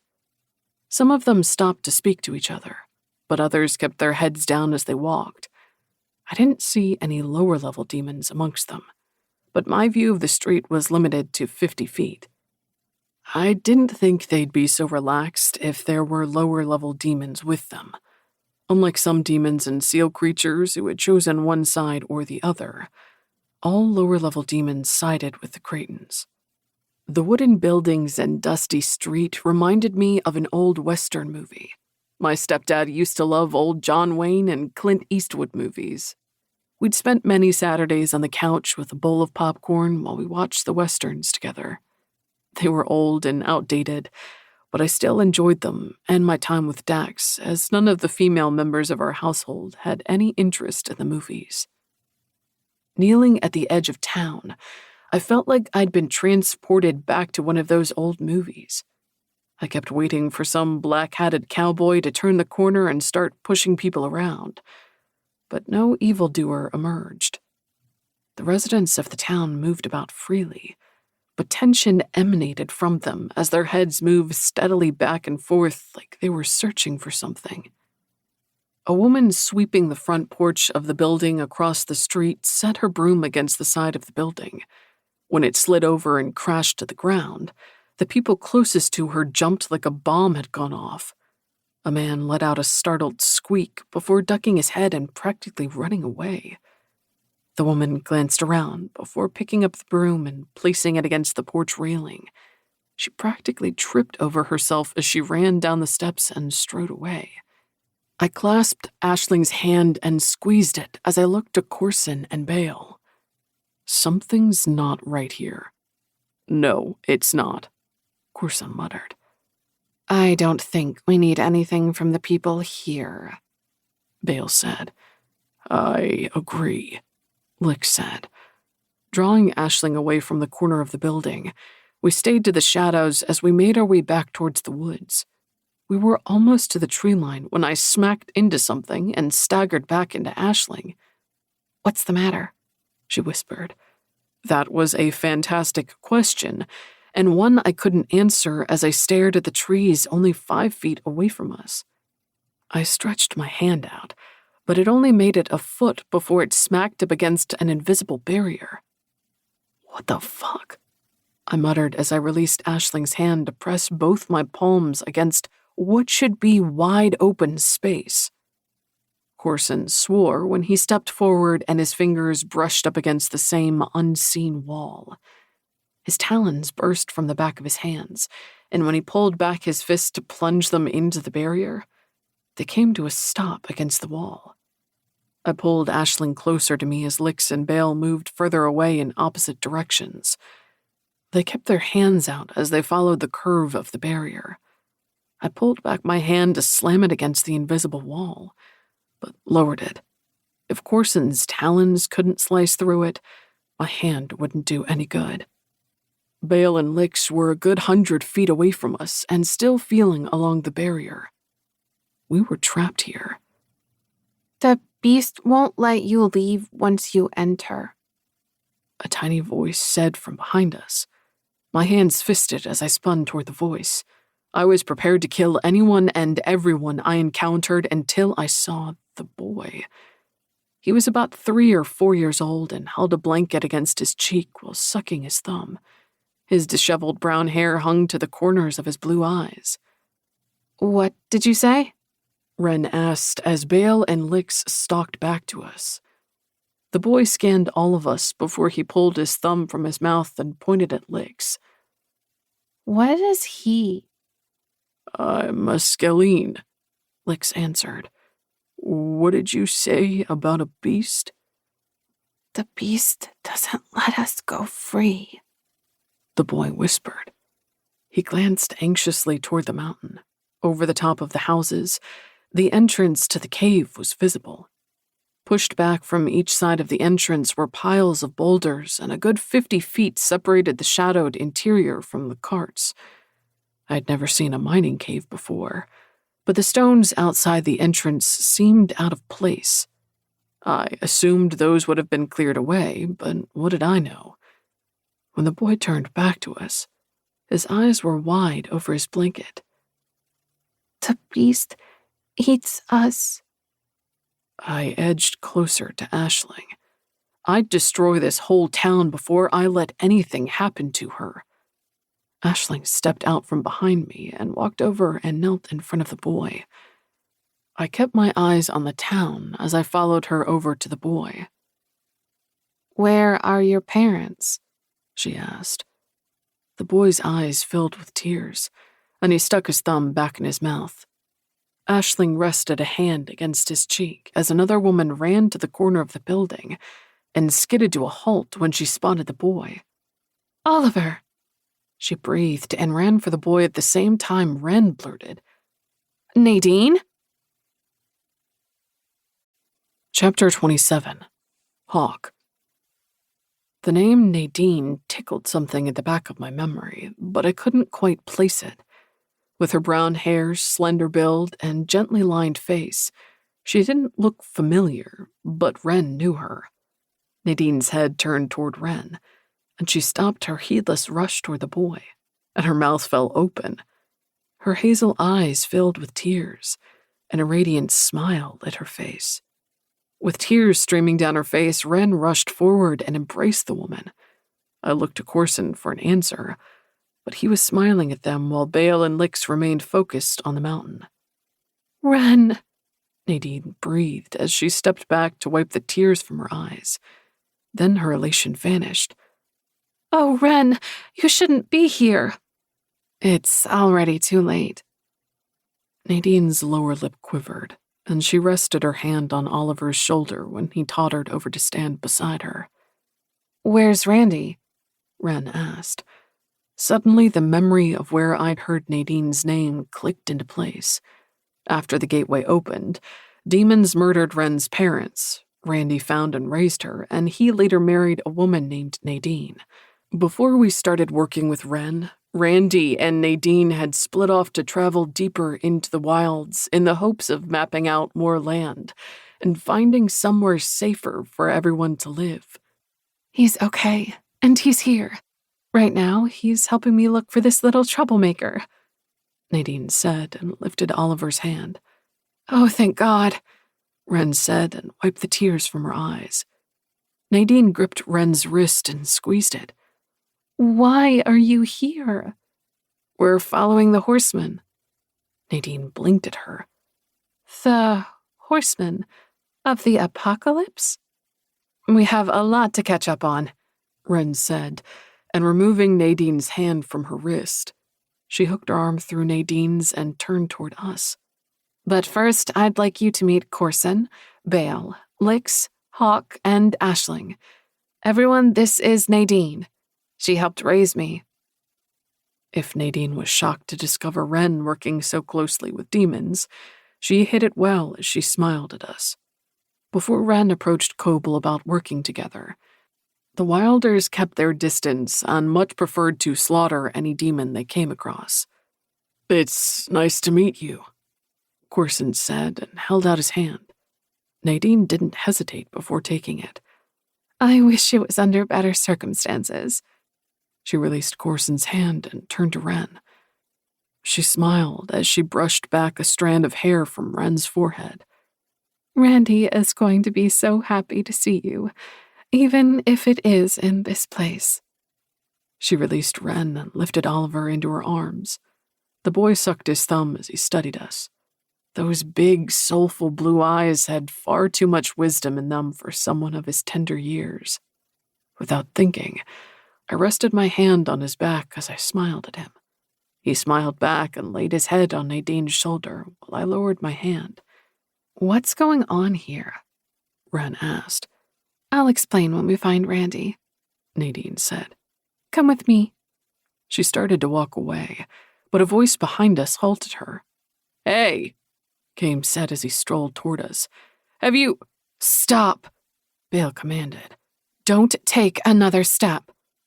Came froze with his foot in mid-air. One of the hounds emerged from the shadows and edged toward the invisible barrier. Parkta, Corson commanded to the hound. He didn't have to tell it to stay as the hound stopped before the barrier and sniffed the edge of it. Its hackles rose, and it bared its teeth before it sat. What do we have here? Came asked as he lowered his foot and placed his hand on the hound's head. I don't see anything. Neither do we, Corson said. And you can walk freely toward us, but we can't get out of here. Well, isn't that just a fuck me kind of day? Came murmured. I guess that would be the best way to describe it, Corson said. I wouldn't risk flying over the town either. I already have, Came said. I didn't miraculously know the town was here before I told you about it. If Corson could have gotten through the barrier, I think he would have choked him. I would suggest not flying over it again, Corson grated through his teeth. Maybe there's no barrier over the top of the town, or maybe you got lucky and missed it. Came tapped his chin as he pondered this. I am a lucky sort of fellow. We need you outside the barrier. Corson grated through his teeth. Came lowered his foot and saluted him. Whatever you say, boss. And keep the hounds with you. Came glanced at the hound by his side. I don't think they have any interest in joining you. Come on, Corson said and turned away from Came. Is that a fallen angel? Nadine whispered as she led us around the side of the building. He is more like an annoying pigeon, Corson muttered, and I laughed. When Corson shot me a look, I shrugged as I clasped Aisling's elbow. He had a point, and he's our annoying pigeon. Did he lead you here on purpose? Nadine asked. If she had asked that question a year ago, I would have said probably, but I knew better now. Came was a little crazy, a whole lot annoying sometimes, but he was on our side. No, Corson said. He didn't know we wouldn't be able to leave this town once we entered. I want to choke him most of the time, but he's a loyal asshole. Just not loyal to Lucifer? Aisling said. He wouldn't be loyal to us either if we decided to destroy the world, I said. He's loyal to life, people, and the continuation of the world. He didn't fall far enough to rid himself of that allegiance. Aisling. I grasped the mug of water Lick sat on the table in front of me. There's no alcohol in this place, he muttered as he took the chair across from me. Are you going to survive not having it? Corson asked. I'm not sure any of us are going to survive this, Lix replied. I wasn't much of a drinker, but I suddenly wished the potent mead was filling my mug instead of water. Glancing around the barroom, I wasn't surprised to find it full of demons and humans. Even without alcohol, a bar was a social place. And people and demons wanted to be where other people and demons were. Most of them drew closer to us as their curiosity attracted them to the newcomers. The sympathetic looks on their faces set my teeth on edge. I had no idea what was going on here, but they all acted like we were as good as dead. Even the ones who sat on the bar stools 30 feet away were turned with their backs to the bars so they could give us sympathetic looks. Studying the humans, I didn't see anything threatening about them, and their souls were what I was used to seeing. They had good, strong souls, but fear made people do crazy things, and there was a lot of fear in this town.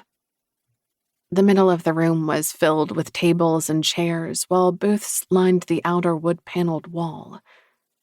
The bar was on the wall farthest to the left, but no bottles lined the shelves, and nothing remained of the glass in the mirror frame hanging behind the shelves. The windows at the front of the building were dirty, but the sun's rays illuminated the room as there was no electricity. Antlers made up the lamps hanging overhead. Spiders had turned them into their jungle gym. The layer of dust on the lamps was so thick it was impossible to tell if there was once any color to them. Square and rectangle patches of darker wood revealed where pictures once hung, but those pictures were all gone. Randy sat to my right with Nadine and Wren beside him. Brushed back from his handsome face, Randy's sandy blonde hair was graying at the temples. His warm brown eyes were full of love as he spoke with Wren. The warmth and strength of his soul made me smile, while Nadine's gave me a sense of comfort. The three of them were eagerly catching each other up on the details of their lives. Wren had revealed she was a demon now, and Corson's chosen. She told them about something called the Abyss, the Horsemen, the Fallen Angels, and the Battle at the Wall. Everyone in the room hung on her every word. The most shock Randy and Nadine revealed was over her and Corson. They kept glancing between the two of them as if they couldn't believe it. Wren tapped her fingers on the table, shifted in her seat, and pulled at the collar of her shirt as she revealed this detail. Corson clasped one of her hands and held it on the table, but it did little to calm her. The glimmer in his orange eyes said he would kill Randy if he hurt Wren. I had no choice but to go to the demons, Wren blurted. I needed their help to protect us after the seals fell. Randy rested his hand on top of the one drumming against the table. I would have done the same. Things have changed a lot since we last saw each other. Some of the tension eased from Wren's shoulders, and when her head bowed, Corson rubbed her neck. You did the right thing, Wren, Randy assured her and squeezed her hand before releasing it. She smiled at him and relaxed further into Corson's touch. Did you make it all the way across the wilds? She asked Randy. We did, Randy said as he grasped Nadine's hand. And? Wren prompted. The sad look on his face said what he'd discovered there before he spoke.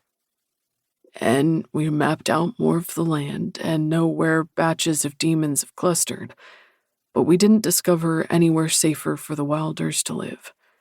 We made it to the wall in California before deciding it was time to return home. That's when we got trapped here. How long have you been trapped here? Wren asked. Almost a month, Nadine said. What trapped you here? Corson asked. The Minotaur, Randy said. I thought so. Lick sighed as he uncapped his flask and took a swig. When he finished, he shook the last few drops into his mouth before recapping it and setting it on the table. It's a bad time to run out of alcohol. I stared at the sunlight shining off the surface of the flask as I processed Randy's words. The Minotaur as in the Labyrinth Minotaur? Hawk asked. That's what it looks like, Randy said. That's what it is, one of the demons said. I know the Minotaur. I've seen its pictures in the caves in hell, and it's here. The Minotaur was behind Seal 126, Corson said, and his gaze went to the doorway. Humans got some of the story correct, but instead of the labyrinth being created to house the Minotaur, it created the labyrinth to trap and hunt its prey. Wonderful, Wren muttered. This town is its holding pen, and its maze is in the mountain, or at least that's what we assume. It comes down to hunt at night and takes its captives up to the mine, another demon said. Bale sat with her back ramrod straight and her eyes on the door. It only comes down to hunt at night? Yes, Randy said. How often? It's always different, the same demon said as he ran a hand through his blue hair. I've been here for 3 months, and it's never come down at regular intervals, which is why we think its maze is in the mountain. We think it turns its prey loose to hunt through the labyrinth, and some prey takes longer to catch than others. I'd say that's a good assumption, Corson said. Why don't you all group together to fight it? We do, Randy said. Every time it comes down, we try to fight it, but we haven't found a way to stop it. It barges in here, we fight it. Sometimes someone ends up dead, and it still takes who it wants. Another demon with 2 tusks curling like a handlebar mustache out of the side of its face said. Sometimes it takes multiple people and demons back to its lair. The selection is completely random, too. We've seen it take people and demons who arrive that day or others who have been here for months.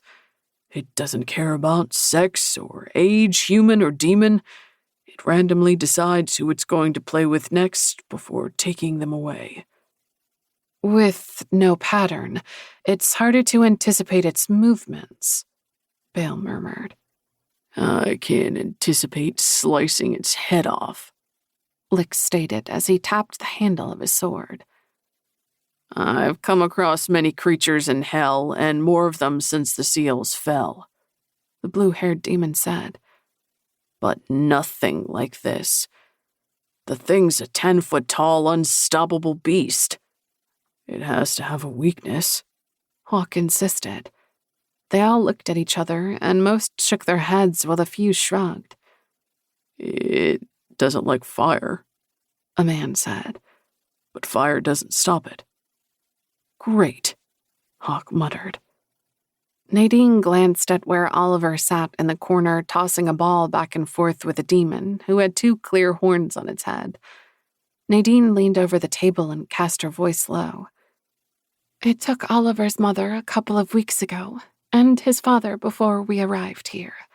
We've been taking care of him, and he'll stay with us if we ever get out of this. But if that thing comes for him...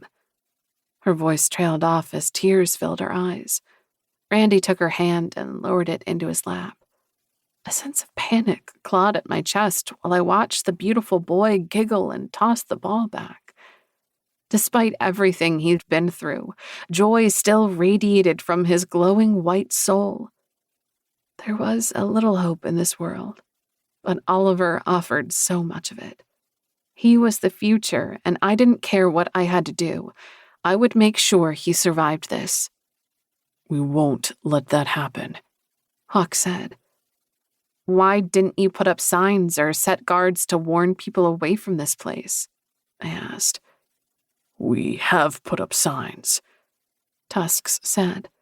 But the beast tears them down, and there's too much land to cover to place guards all over town. There's still some signs left on the other side of town, and we were going to place more up today, but you arrived before we could. Lucky for us. What about blowing up the entrance to the mountain and caging it in?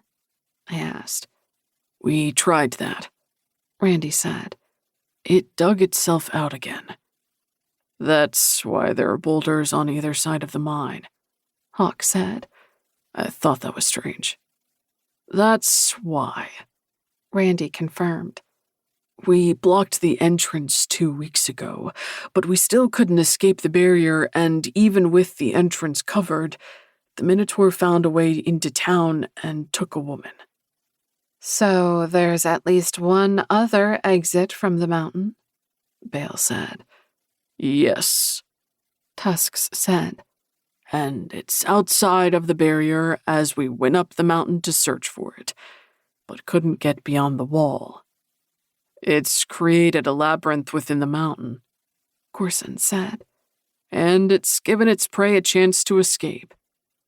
How many do you think have made it out? Bale asked. Probably no one, but there's a way out. Lix pulled his sword from its sheath and set the blade on the table. Killing the beast is another way out. And if fighting doesn't work? Hawk asked. It doesn't. Tusks muttered. I'm not dying in this place, Lix said. Neither am I. Bale's chair skidded across the battered wooden floor as she rose and walked over to the door. She opened it to stare at the mountain. We're going to kill it. The blue-haired demon snorted as another one muttered, Good luck. What about Raphael? I asked. Maybe weapons and strength can't take it down, but his ability to wield life would. It would, Corson agreed. But if we send Kame for him, what if they somehow end up missing each other? But he could already be on his way. I refused to give up hope the Golden Angel might arrive in time to kill this thing they believed was invincible. He could, but I think we're going to have to deal with this on our own, Corson said. I refused to let my trepidation and disappointment show as I switched the focus to something else. What is the barrier? Part of the Minotaur's labyrinth, Bale said. It uses its power to keep us locked into what I guess you could call its holding pen. It's weaved its magic all over this town and that mountain, like a spider creating a web to trap a fly. And we walked right into its web, Lix said. Hawk clasped my hand and squeezed it in his. And we will destroy it. Chapter 28. Hawk. The wooden steps creaked as I followed Randy and Aisling up the set of dusty stairs to the top floor of the hotel. Randy had said this building offered one of the best views of the mountain. We don't sleep here, Randy said. We stay in the library. It's big enough to house all of us in one room, and even if it doesn't help stop the Minotaur, we all feel safer together. We leave the building when it comes down from the mountain. We used to stay in the school, but when we refused to come out, it tore the building apart, so to keep our shelter, we go outside to face it. When Aisling glanced at me, I saw the terror in her eyes before she turned away. I briefly rested my hand over hers on the railing before she climbed further up. I ground my teeth as I watched the stiff set of her back and shoulders. She shouldn't be here, but neither should anyone else. Somehow, I would get her out of this mess. Have you tried spreading out through the town and hiding from it? Aisling asked. Once. It only destroyed more buildings on the other side of town until it uncovered who it was hunting. Having to look for us excited it more, Randy said. There has to be a way to stop it. There is, I said. It just hasn't been discovered yet, but we'll find it. At the top of the stairs, Randy turned left. I fell into step beside Aisling as he led us down a hall of closed doors. These are all rooms, Randy said as he waved at the doors. But the mattresses were removed from them a while ago. Most of them are in the library now. How long has the Minotaur been doing this? Aisling asked. Probably since it escaped hell, I said. She bit her bottom lip. That's a lot of victims over a year. Too many, Randy said as he opened the door at the end of the hall and stepped back to let us enter. A scarred brown bureau stood against the wall on my right, and a dusty blue throw rug lay in the middle of the room. Dust caked the TV mounted to the wall across from the bed frame for a queen-sized bed. A musty smell permeated the room. Striding across the room, I pulled back the red curtain covering the window to reveal the mountain. The entrance was about 12 feet tall and 6 feet wide. I didn't know if it was that big when this place was a working mine, or if the Minotaur made it larger. Aisling came to stand beside me, and, unable to resist, I rested my hand on the small of her back as I drew her closer. Inhaling her sweet scent, I let it wash over me and relax me as I studied the shadows of the entrance before turning my attention to the town. 3 streets away, a row of toppled buildings blocked the road, and on the next street, only part of a brick building remained standing while the rest of the bricks littered the ground. That must have been some of the buildings they tried hiding in and the school. A few streets further away from the school was another row of toppled buildings, and I suspected they'd tried to hide from the Minotaur on more than one occasion. "What did you use to blow up the entrance of the mine?" I asked Randy. "There was a demon here who could make things vibrate enough that he brought the rocks down. The Minotaur has taken him since then." "What do you do for water and food?" I asked. "Animals sometimes cross the barrier," Randy said. "There were a couple of crab apple trees, but the apples have gone now, so we rely on the animals. I don't think anyone has lived here long enough to be concerned by the lack of variety and nutrients. Wraiths also find their way beneath the barrier, and the demons feed on them." And water? Aisling asked. "There's a well by the library and a couple more behind some of the homes. We pull water up from them and store it in the library, restaurant, and a few other places in case something happens to the wells." That's good, Aisling said. "Can we get closer to the mountain?" Randy shifted beside me as he glanced uneasily at her. "You can, but it won't do you any good. There's nothing to see there either, unless you plan to enter." "Maybe that's not such a bad idea," she said, and I felt like someone kicked me in the chest. "It's not expecting its victims to venture in there willingly. We could turn the tables on it." "You want to go in there willingly?" Randy asked. "No. But if staying in this town and fighting isn't working, then maybe it's time to try something new." "It would kill us all." Would it? Or would some of us get away before it found us? Randy closed his mouth as he turned his attention back to the cave. Her idea wasn't entirely insane, but I couldn't stand the thought of her entering that cave. "Oliver has already lost so much," Randy said. A shiver ran through Aisling and she rubbed her arms.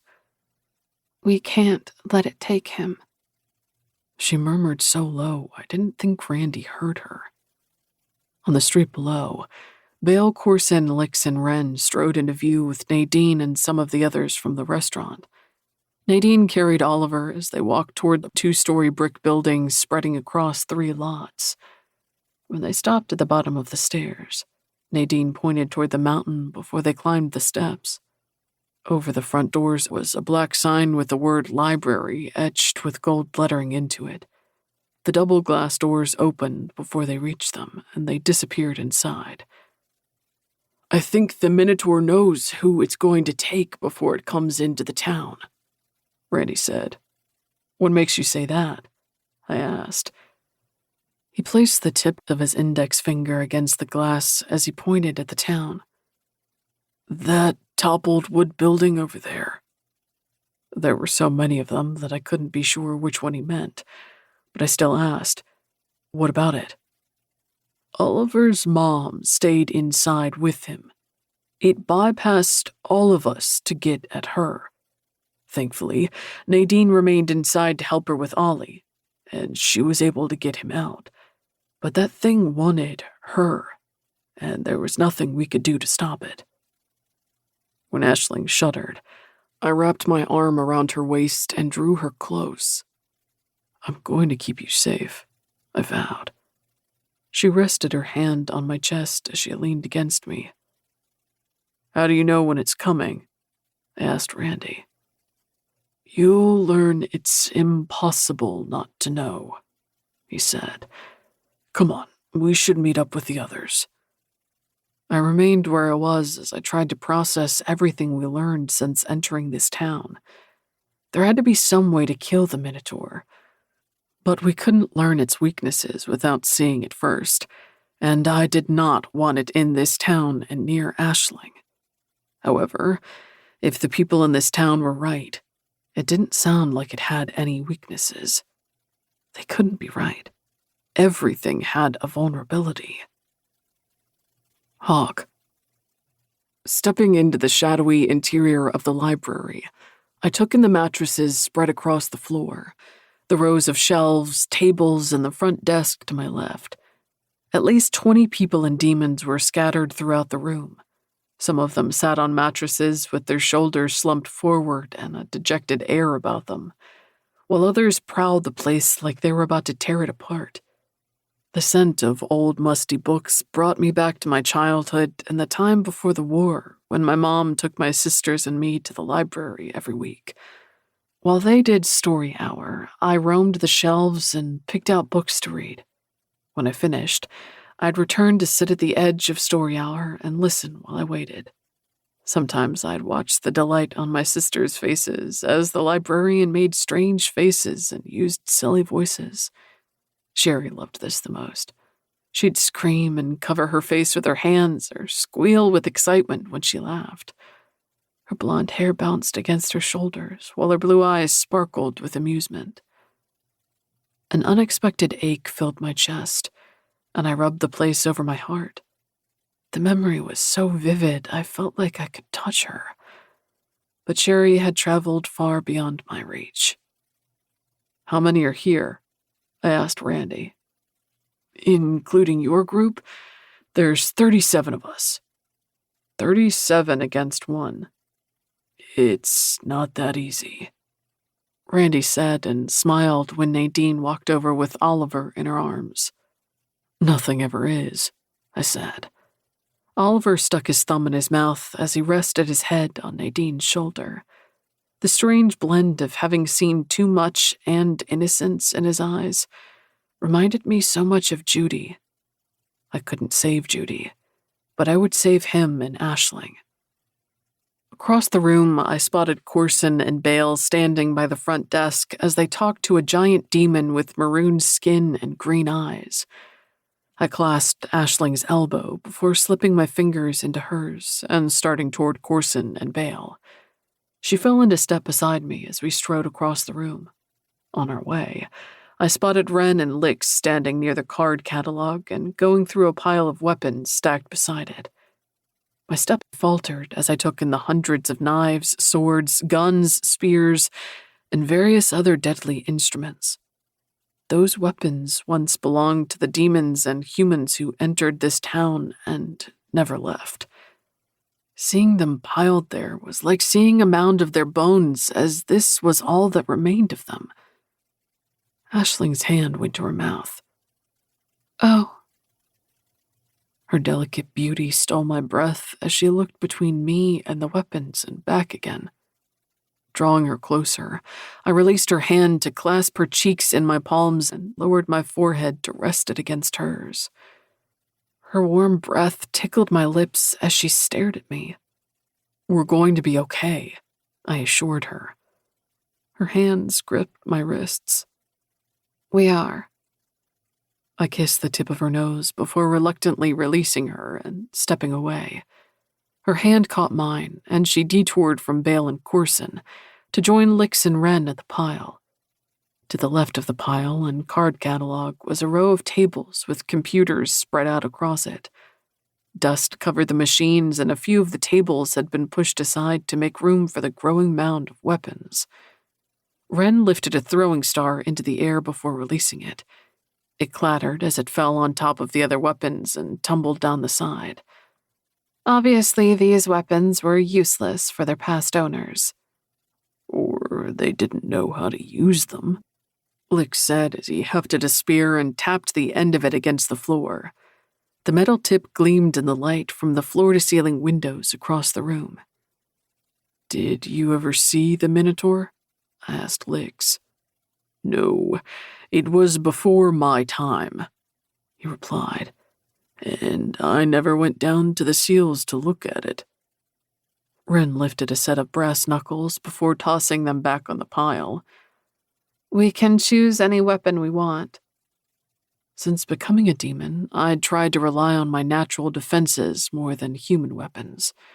Conic demons didn't have some of the more physical defenses other demons had, like Corson's talons or Ashling's fire. But I was fast and strong, and my kiss could make someone a mindless sex slave. However, I didn't see the Minotaur bending down to let me kiss it or walking under mistletoe anytime soon. This pile made my fingers itch for some of those weapons, and I suspected my natural defenses wouldn't do much against this beast. Then again, these weapons were useless against it too. Bullets don't work against it. I looked up as a man walked over to stand before Aisling, who held a rifle. They barely slow it. Aisling stopped inspecting the gun to study the man. But do they slow it? Most weapons are useless against it, but some have made it bleed. I can show you what works best against it. When the man's gaze ran leisurely over her, I growled as I stepped closer to Aisling and rested my hand on the small of her back. I leveled the man with a look that made his eyes widen, and he took a staggering step back. You can show me what works best against it, I told him. The man blinked at me as he started stuttering. Yeah, well, he glanced at his watch. I forgot I have guard duty. It was nice to meet you. The man hurried away so fast he tripped over a mattress and nearly fell on his face. He glanced back at us before righting himself and rushing down the stairs to the front doors. Marking your territory? Aisling asked. I rested my fingers against my bite on her neck. I already have, but humans aren't as aware of it as demons. I am still my own person. I stiffened as my hand fell from her neck. Wren and Licks lowered their weapons to the pile and glanced around the library before wandering away to join Bale and Corson. Were you interested in him? I demanded. Not at all. And this has nothing to do with any non-existent interest in another. She shoved the rifle into my chest. I'm not a thing to be claimed. You've claimed me too, I reminded her.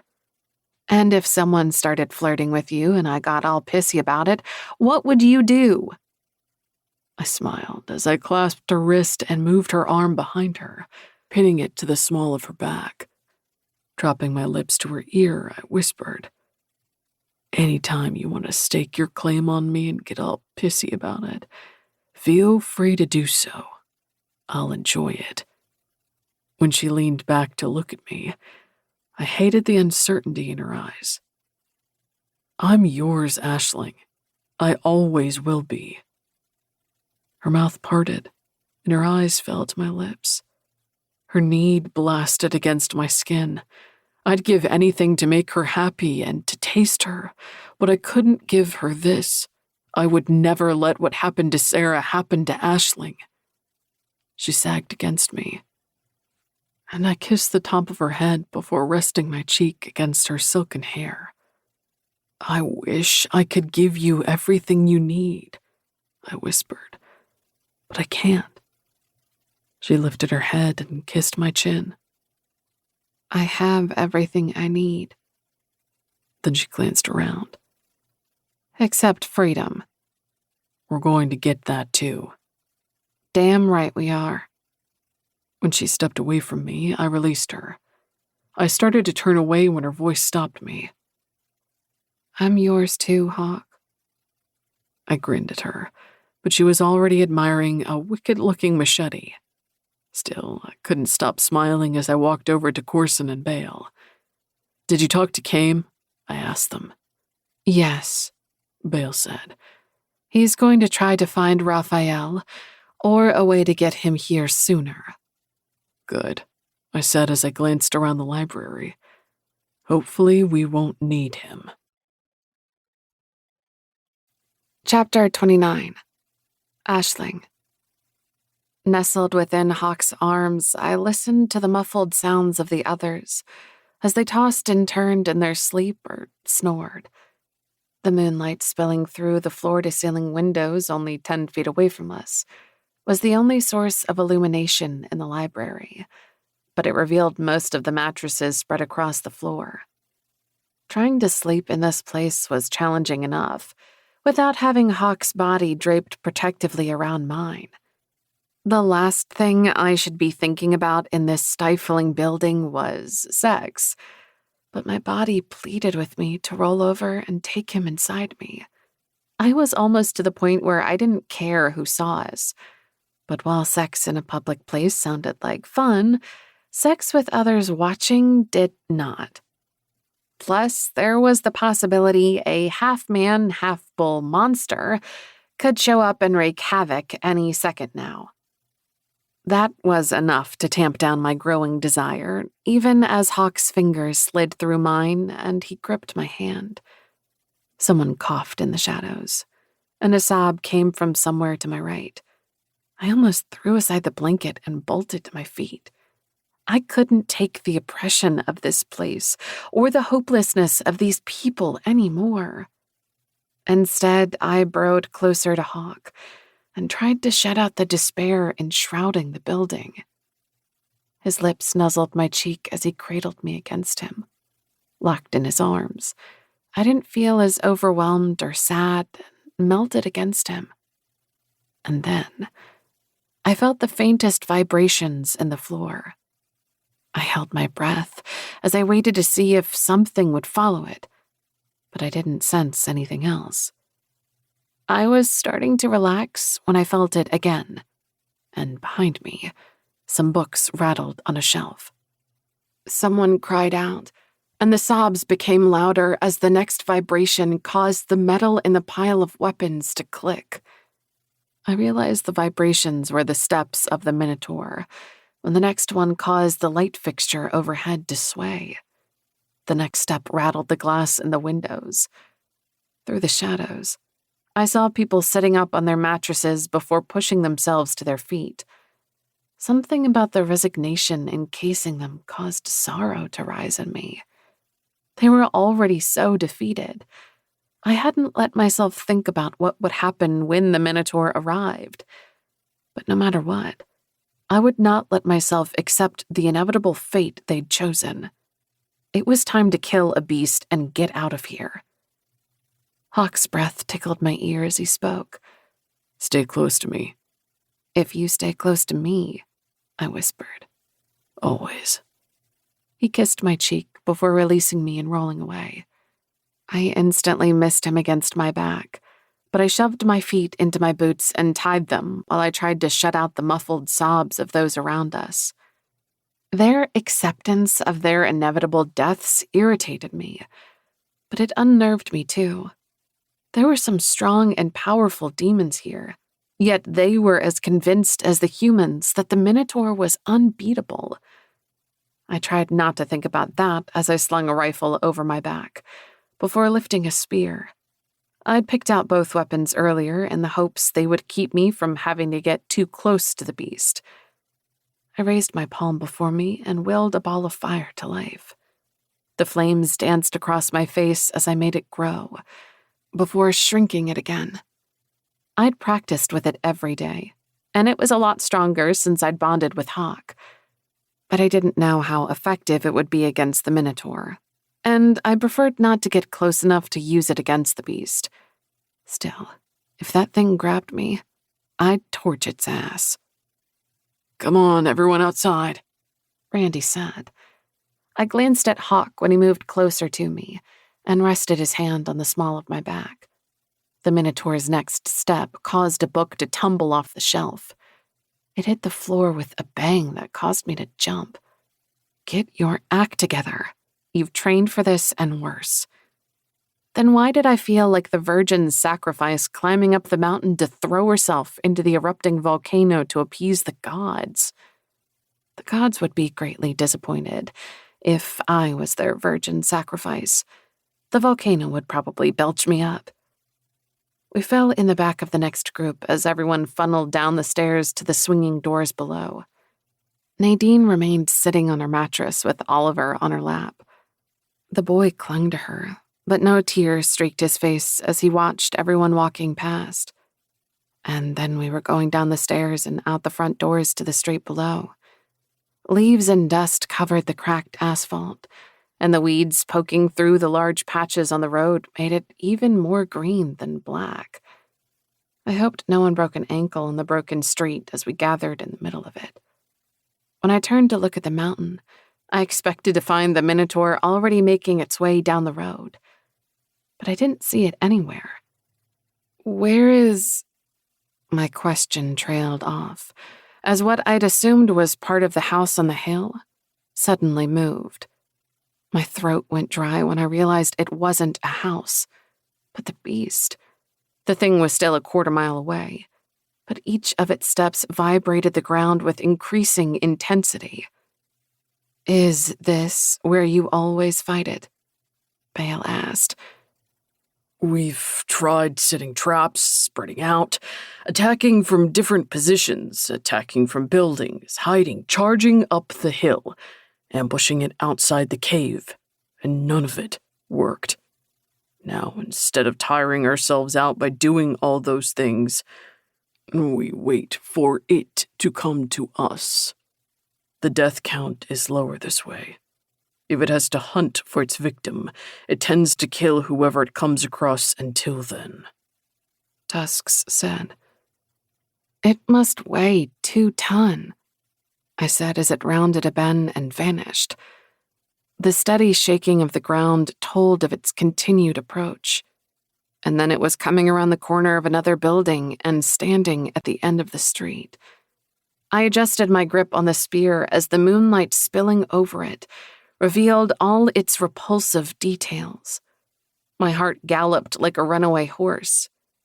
Standing on its legs, it was at least 10 feet tall and the size of a small house. Its chest was the size of 5 men put together and broader than any tree, and its shoulders were more like battering rams. Though it had the body of a man, it was like no man I'd ever seen. And then there was its head. I'd expected the head of a bull, but I hadn't anticipated the glowing, sickly yellow eyes or the pulled-back muzzle revealing razor-sharp teeth no bull possessed. 2 black horns curved out 2 feet from either side of its head before twisting over so the lethal ends aimed ahead of it. Turned toward us were its 2 pointed ears. 3-inch-long claws tipped the foot-long fingers of its massive hands, and its black cloven hooves also looked like they could eviscerate a person. Fine brown hair covered its entire body, but the etched muscles of its chest were visible beneath the hair.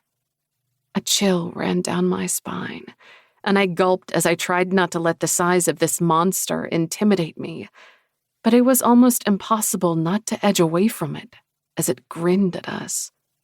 And then it was running toward us.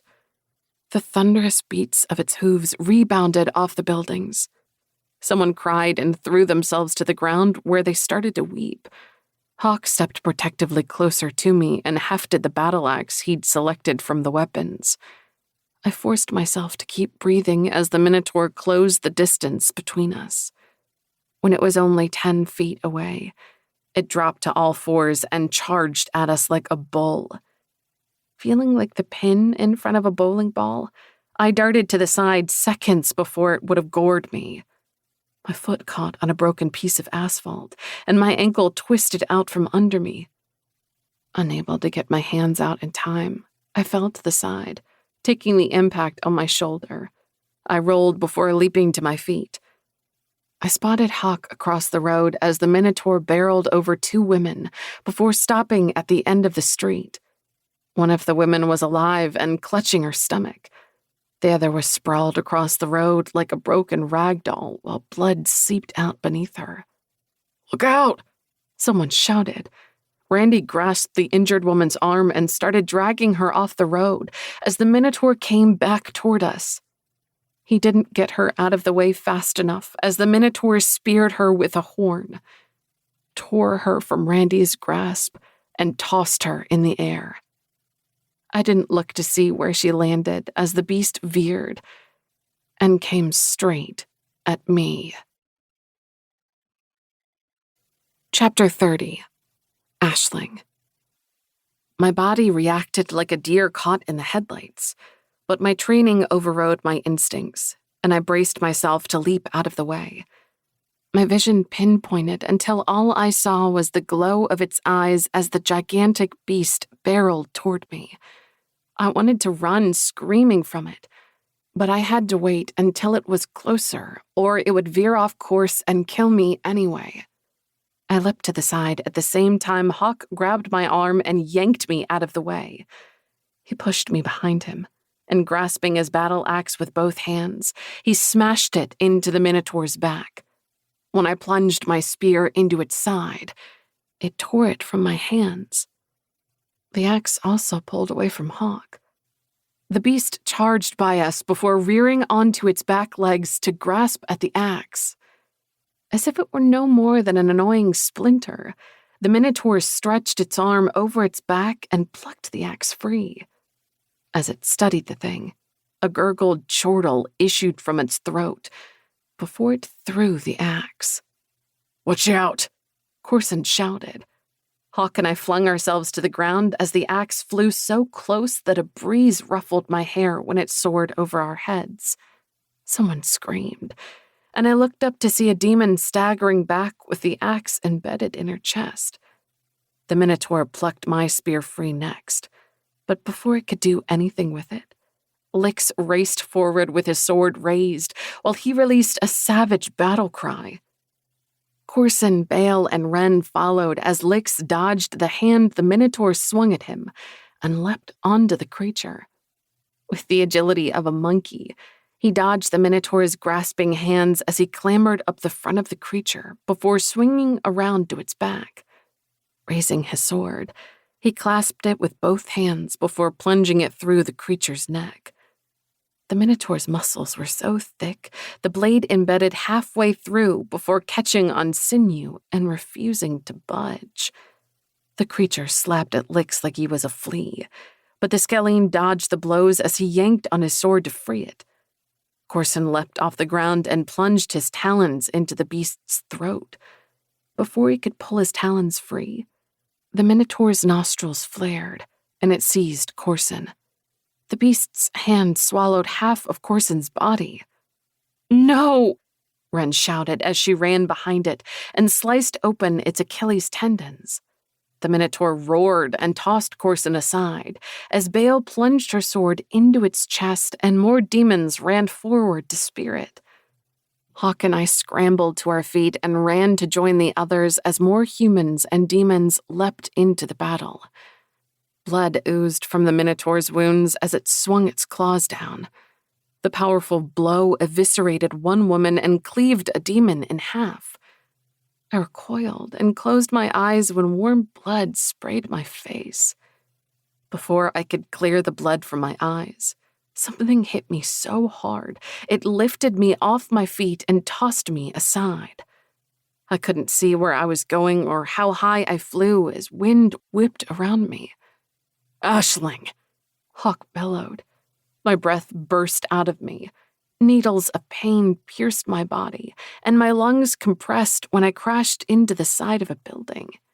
Wood splintered and something gave way against my back, but I didn't go all the way through the wall. Instead, I hung for a moment before sliding to the ground.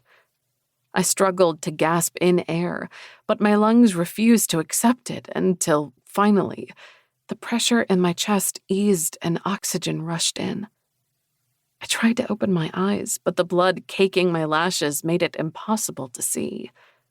Wiping frantically at them, I listened to the screams and grunts of the battle. Not being able to see made it more terrifying. Hawk! I scrubbed at my eyes and peeled them open again. I found Hawk immediately as he darted out of the way of the Minotaur's horns. The beast was back on all fours. As it swung its head back and forth, it shoved and threw aside anyone close to it, before rising onto its legs again and reaching over its back for licks. When it grasped licks, another demon ran in and thrust a sword into the creature's stomach. The Minotaur ripped the sword free and plucked licks off its back before tossing him aside. Then it fell to the earth with enough force it dented the asphalt and rattled the glass in the windows beside me. I pushed myself further up the side of the building when those yellow eyes swung in my direction. My heart plummeted into my stomach as it turned and raced toward me. My hand fell to one of my guns, and I pulled it free. Shooting this thing would be like firing at a freight train. But it wouldn't take me alive. My first 2 shots struck it in the chest and blood spilled free, but it never slowed. The third bullet hit it in the center of the forehead. Its head jerked back a little, but that was the only reaction it revealed to being shot in the fucking head. My ears rang as I continued to fire until my gun emptied, and I tossed it aside. Lifting my hands, I willed fire into them. My terror must have fueled them as the flames burst free and encircled my wrists. If bullets and axes weren't any good against this thing, my fire wouldn't do much, but I'd make this thing scream. When Hawk raced after the Minotaur, the fury on his face propelled me to my feet. I couldn't let him get himself killed trying to fight this beast. If this thing was going to take me, then so be it, but Hawk would make it through this. Still a little disoriented from hitting the wall, I stumbled more than ran toward the Minotaur. But it was closing the distance between us fast. 3 feet away from me, the creature came to a halt and plucked a motionless demon off the ground. I recognized tusks as the Minotaur lifted him and rose onto its hind legs. Skidding to a halt, I staggered back as the Minotaur examined tusks before throwing the unconscious demon over its shoulder. On the other side of the Minotaur, Hawk stopped running toward the beast and ran behind it toward me.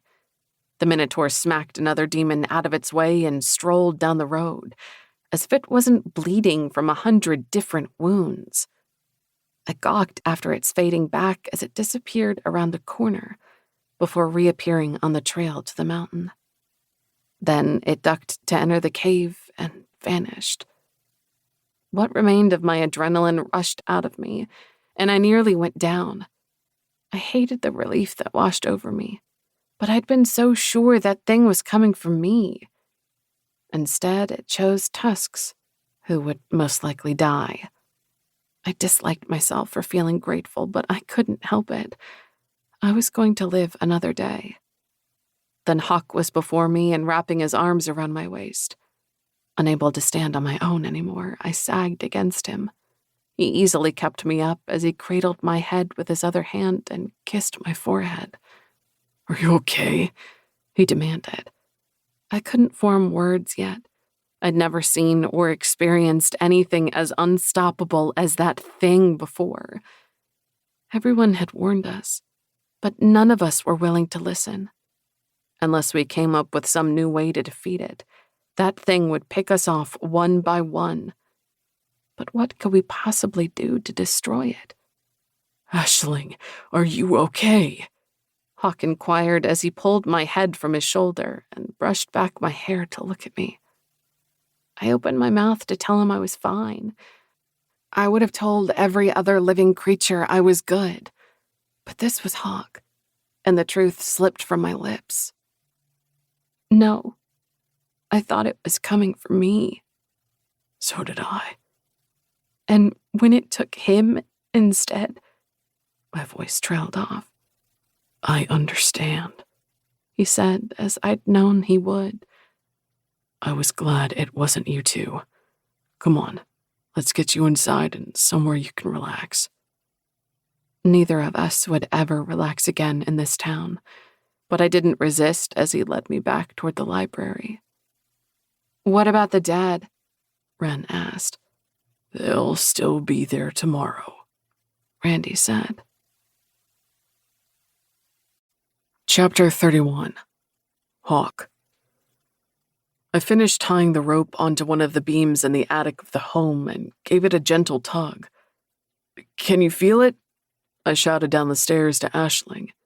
From the first floor, I heard her distant shout of, Yes. I plucked the string one more time before walking away and climbing down the ladder to the second-floor hallway. With my forearm, I wiped the sweat from my brow while I gazed through the open door of the bedroom across from me and out the window. Through the grass, I saw the woods and the sun creeping toward the horizon. Would the Minotaur return tonight? If it did, we would be better prepared for it, though everyone said traps were useless against it. I wanted to tell them they were wrong, but after last night, I suspected they weren't. That thing had stormed in here and slapped us around like annoying gnats it was determined to squash. They told us it would happen, but I was so certain we could kill it. We'd survived the falling of the seals, escaped hell, destroyed Lucifer, battled the Jinn, and destroyed 5 of the 11 horsemen. One overgrown cow couldn't be that tough to kill. I hadn't expected that cow to be the size of a small house and nearly impervious to injury. However, it didn't matter the Minotaur seemed unbeatable. I would find a way to stop it. When it went after Aisling last night, I was sure she was the victim it was going to take, and I was helpless to stop it. I'd always known I'd do whatever it took to keep her safe, but in that instant, I realized how much she meant to me. I was falling in love with her, and if I had to find some way to kiss the Minotaur to stop it, I would. Hawk? Aisling asked from the bottom of the stairs leading to the first floor. I'll be right down. I tore my gaze away from the window and bent to lift the stairs going into the attic. They creaked as they slid into place. I plucked the string again, and it remained secure. One more trap set for the thing. A squeak from one of the stairs alerted me Aisling was climbing them before she turned the corner of the hall. My heart skipped a beat when my gaze met hers, and a sad smile curved the corners of her mouth. Her limp from last night was already gone, but the horror of the night lingered in her eyes. When she glided toward me, I opened my arms and enveloped her against my chest when she stepped into them. She fit so perfectly against me that her body melded to mine. My chin rested on her head while she played with the buttons on my shirt. She undid a couple of buttons, and her fingers slid inside my shirt to rest against my flesh.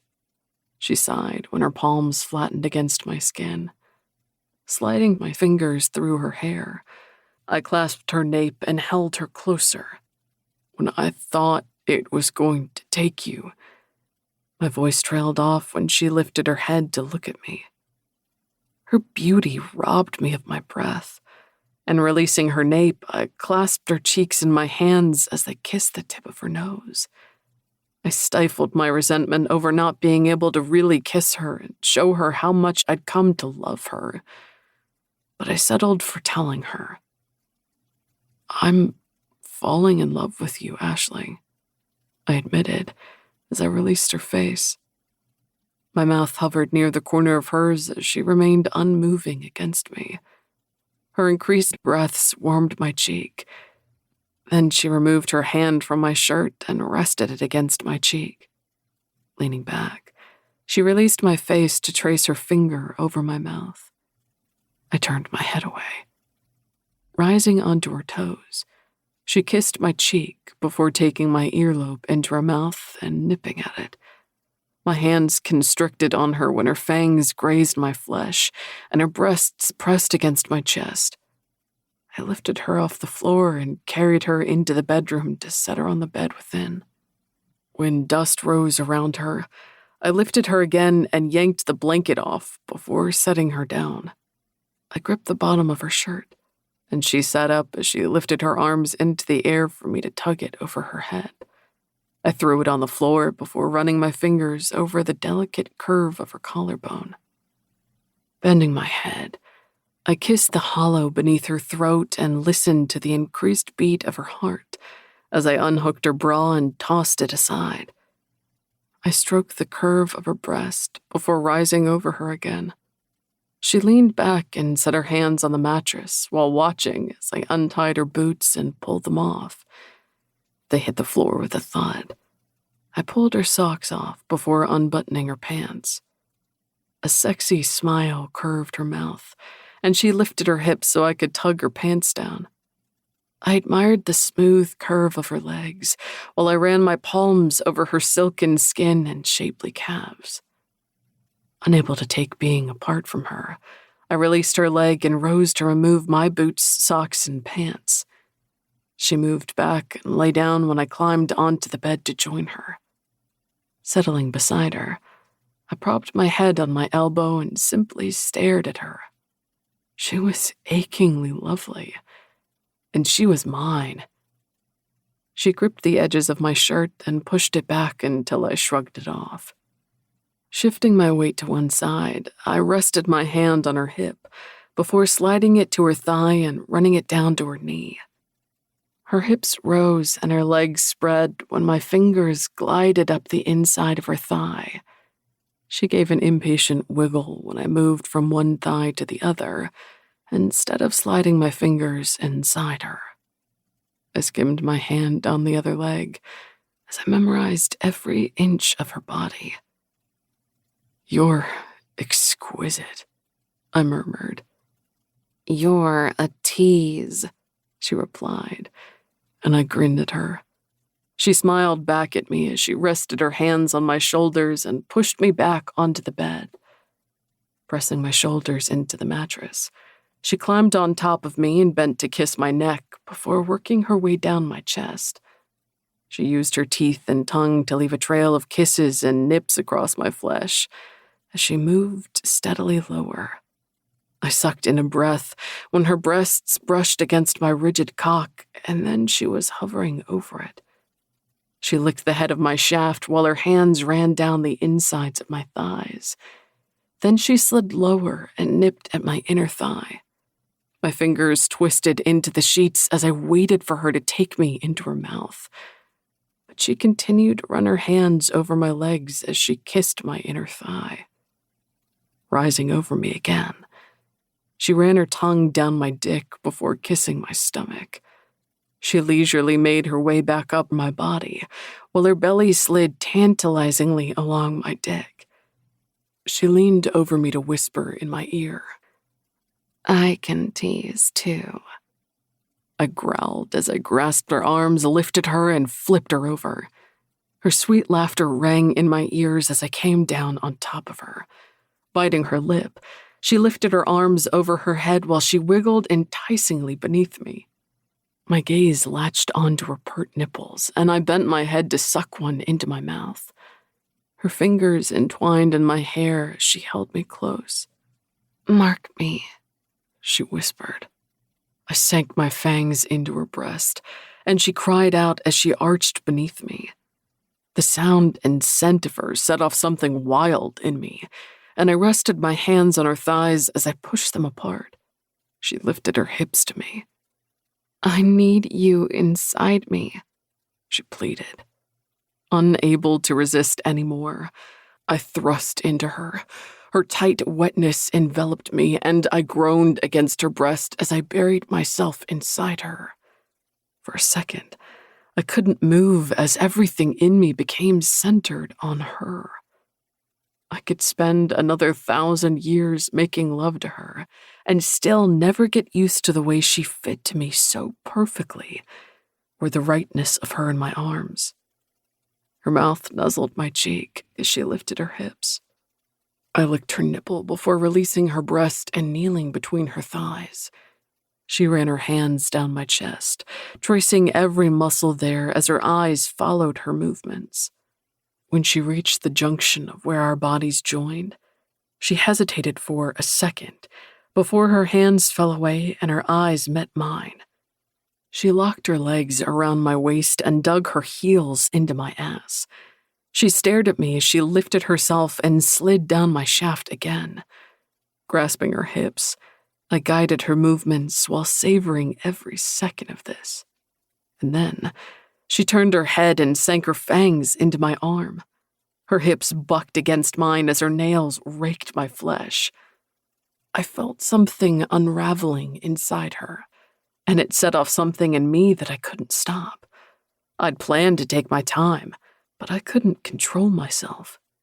As I absorbed some of the sexual energy she released, I couldn't think beyond simple words. Need, claim, mine. And when she bit me again, and I sank my fangs into her, we became almost animalistic as we fucked like it might be the last time. And then she was crying out as her sheath clenched around me and her head fell back. Unable to hold back anymore, I plunged into her and came so hard my whole body shuddered with release. I almost collapsed on top of her, but managed to turn to the side before falling onto the bed and drawing her into my arms. Hooking my leg around hers, I locked her against me. I was never going to let her go. Chapter 32. Aisling. I was pleasantly sore after what I could only consider a thorough claiming from the man sleeping against my back. I didn't think he meant to fall asleep, but his soft breaths stirred my hair, and I felt the rhythmic rise and fall of his chest. Careful not to wake him, I wiggled around until I faced him. Relaxed in sleep, he looked 5 years younger, or maybe that was because he'd fed from me. I rested my hand against his cheek as his earlier words replayed in my mind. I'm falling in love with you, Aisling. I'd opened my mouth to tell him I'd loved him, but the words froze in my throat. He'd said, I'm falling in love, not I'm in love with you. It was such a small difference, but it seemed as big as the Grand Canyon, considering I was in love with him. He'd stolen my heart, and I couldn't leave myself vulnerable by letting him know that. Instead, I'd remained silent while I took my need out on his body. And what a magnificent time it was. I squirmed as recalling the details of what we did to each other aroused me again. I wanted to push Hawk back, climb on him, and take him once more. But I couldn't stop staring at him as I ran my thumb over his full lips. I'd never yearned for anything as badly as the claiming heat of his mouth on mine, while I branded myself onto every inch of him. When I first realized I was bound to him, I'd considered screaming as I ran away. The idea of being tied to someone I didn't know terrified me. But now that I knew him better, I couldn't consider the idea of living without him. I was so in love with him that the idea of being enslaved by his kiss didn't cause my legs to so much as twitch with the urge to run. The kiss of a conic demon enslaves their lover, I recalled him saying. But what if that lover was already lost to the conic demon? Would it matter then? I was insane for considering it. But could we spend an eternity dancing around each other's mouths? A kiss would happen one day, either by accident or out of sheer frustration. His lashes fluttered open as my thumb stilled on his lips, before I leaned closer to him. He smelled of earth and brownies, and his breath was sweet. When he turned his head away, I grasped his chin and pulled it back to me. Aisling. Before he could speak, I pressed my lips to his. He recoiled and knocked my hand away as he swung his feet to the floor. Before he could get out of bed, I grasped his wrist to halt him. When he spun on me, rage filled his eyes. I won't be responsible for destroying you, he spat. This is my decision to make. and it might be the worst decision you ever make. But I found myself stubbornly insisting I could handle this. I was his chosen. Demons were specifically designed to do only certain things with their chosen.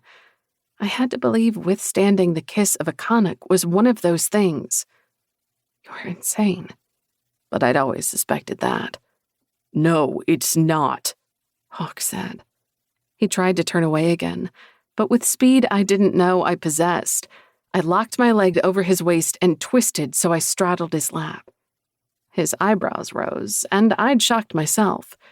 But my demon DNA must have a few tricks up its sleeve. I suspected the growing strength of our bond was unraveling those tricks, which only affirmed my belief I could survive his kiss without becoming a mindless sex slave. I'm already bound to you, branded by you, and claimed by you. My existence is tied to yours. The words hadn't come earlier, but I had to say them so he would understand. I'm in love with you, Hawk. I can't get any more enslaved than that. The burst of air that escaped him tickled my mouth and only made me more determined to kiss him. I clasped his cheeks and held his gaze as I lowered my lips to his. He watched my every movement with rapt attention until our mouths touched, and a mixture of ecstasy and anguish shone in his eyes. Still, I didn't stop as I ran my lips over his before tasting them with my tongue. At first, he remained rigid against me, and then his body started to relax, though he didn't kiss me back. I licked his lips again and slid my tongue partially into his mouth. He emitted a tormented groan as his hands fisted in the sheets.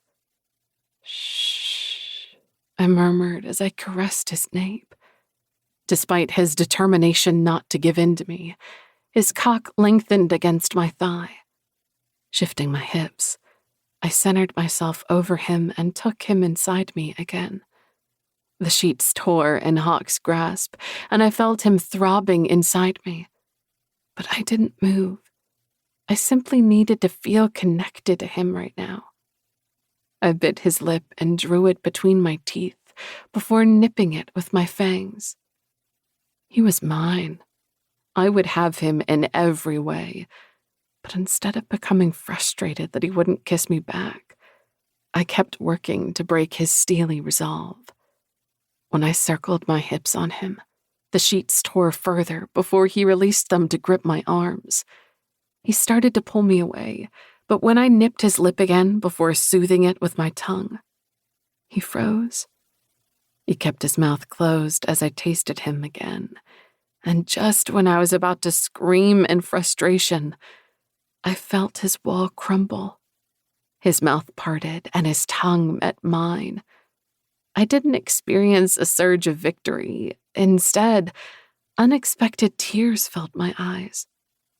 His kiss was everything I dreamed it would be.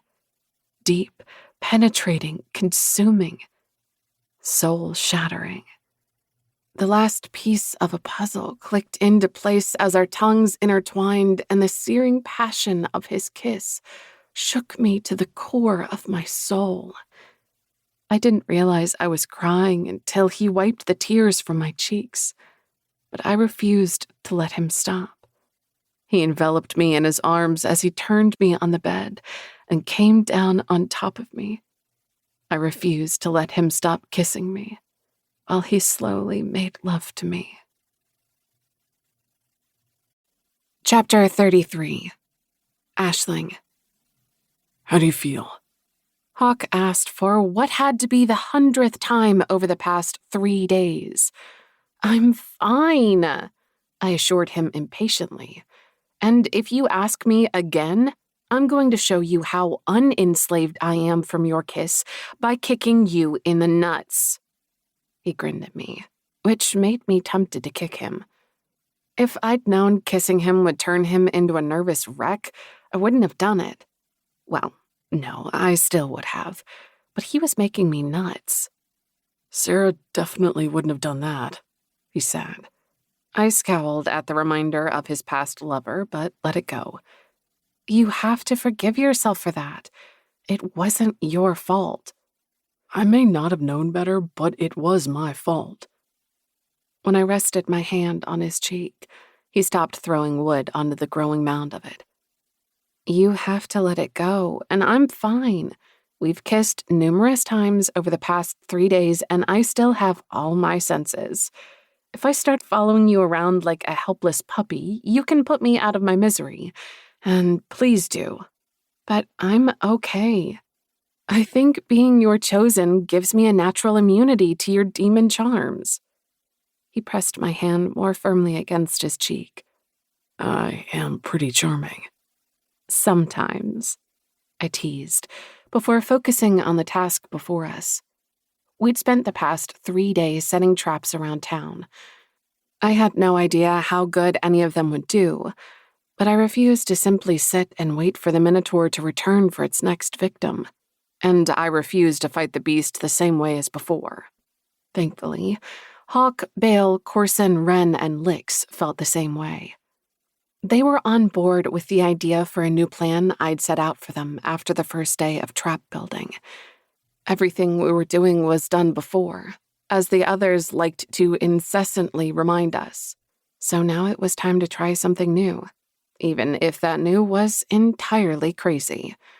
Some of the other demons and humans helped with the traps, but most retreated to the restaurant and library, or they aimlessly roamed the town.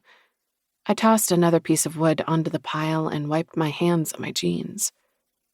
We'd been gathering wood from the collapsed buildings on the other side of town and using it to build a giant pile of debris at the end of the road. The massive pile, which was meant to become a giant bonfire, might set every building around it on fire too, but I didn't care if this whole town burned.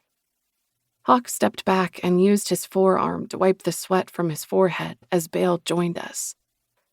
I spoke with Kame and told him about our plan. What did he say? And any sign of Raphael or the horseman?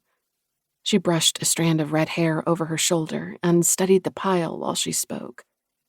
No sign of Raphael, and he said we're nuts. I didn't argue with his assessment.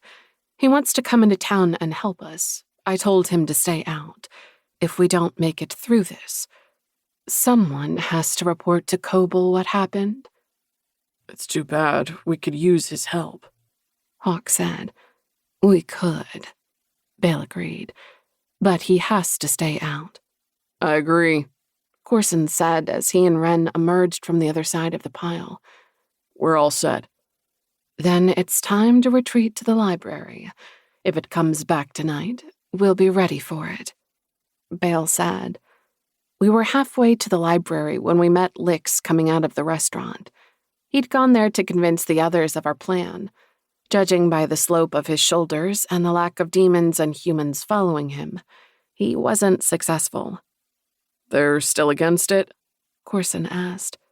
I convinced a few to help, but the rest are being stubborn, Lix said as he tugged on his tie. Then they can die here, Wren said. But we won't. Hawk. I wasn't surprised when vibrations rattled the earth the next night. It was only a matter of time before the Minotaur returned. But the demon with the tusks put up a good fight before being caught and killed. Lifting my head from where it rested on top of Aisling's head, I looked out the glass doors of the library. Aisling kept her head on my chest, but I knew she was awake when a small tremor ran through her before she straightened her spine. I kissed her temple before releasing her and rising to walk over to the doors. The Minotaur was already out of the cave. We had to get out of there if we were going to set our traps into action. Can you see it? Aisling asked. The hulking beast stood feet away from the exit of the cave. Its head swung back and forth while it surveyed either side of the mountain. It must be searching for a trap, as the others had said they'd once tried ambushing it outside its lair. Seeming to decide no one lurked in the shadows, it rolled its shoulders and turned its head from side to side, like it was cracking its neck. It wouldn't surprise me if it stretched its arms wide and yawned, as if it was about to go for a Sunday stroll. I see it, I replied. We have to go out there, she whispered. We do. I held my hand out to her as I heard the others shuffling around in the main section of the library. It wouldn't be long before they joined us. Even those who weren't going to help with Aisling's plan would leave the building and meet the Minotaur in the street like they always did. She grasped my hand and squeezed it. The love shining in her eyes reaffirmed my conviction to do whatever it took to get her away from this town and the Minotaur, even agreeing to her crazy plan. I kept Aisling by my side as I opened the glass doors. We walked down the front steps and into the middle of the road. At the end of the way, the pile of debris blocked the street. The ground shook when the thing stalked away from its cave before turning the corner and vanishing. It would encounter the first of our traps soon. Corson, Wren, Bale, and Lix came to stand beside us on the road as the others filed out of the building. Anticipation and stress thrummed on the air as the beast stalked closer. Someone whimpered as a piece of wood leaning on the porch rattled against the railing before sliding to the ground. Are you ready for this? Bale asked. The only choice we have is to be ready, Lix said. Before the Minotaur came back into view, a loud bang sounded, and a puff of smoke wafted into the air.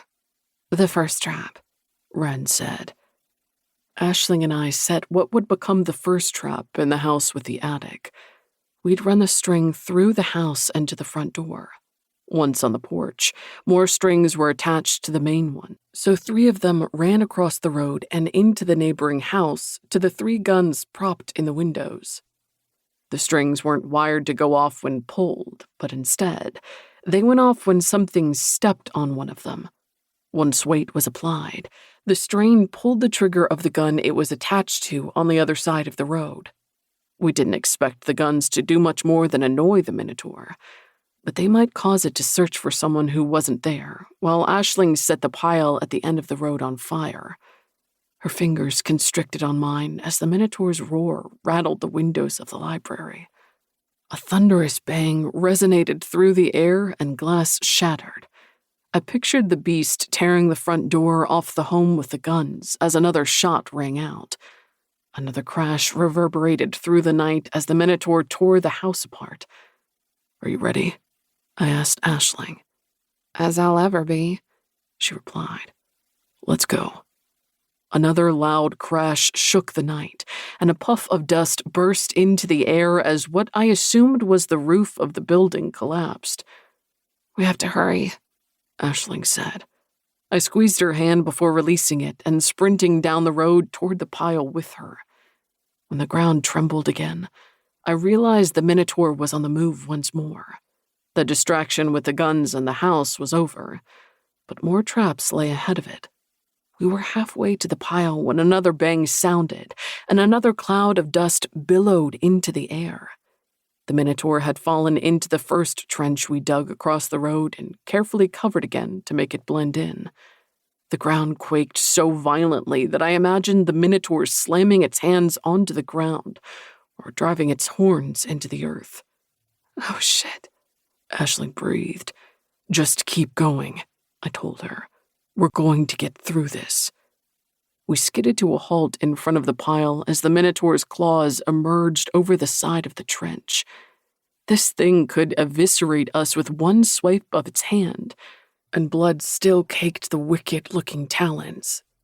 When its head emerged over the top of the trench and its yellow eyes met mine, I could tell that happy thoughts of wearing my intestines were dancing through its pea-sized brain.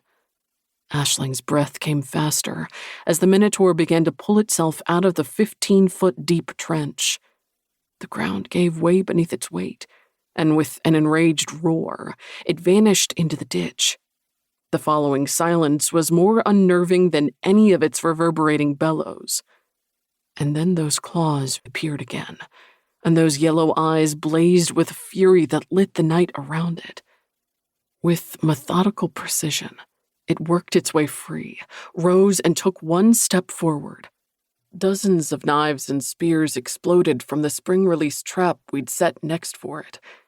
The Minotaur reared back as the weapons embedded themselves into its side, and one stuck into its neck.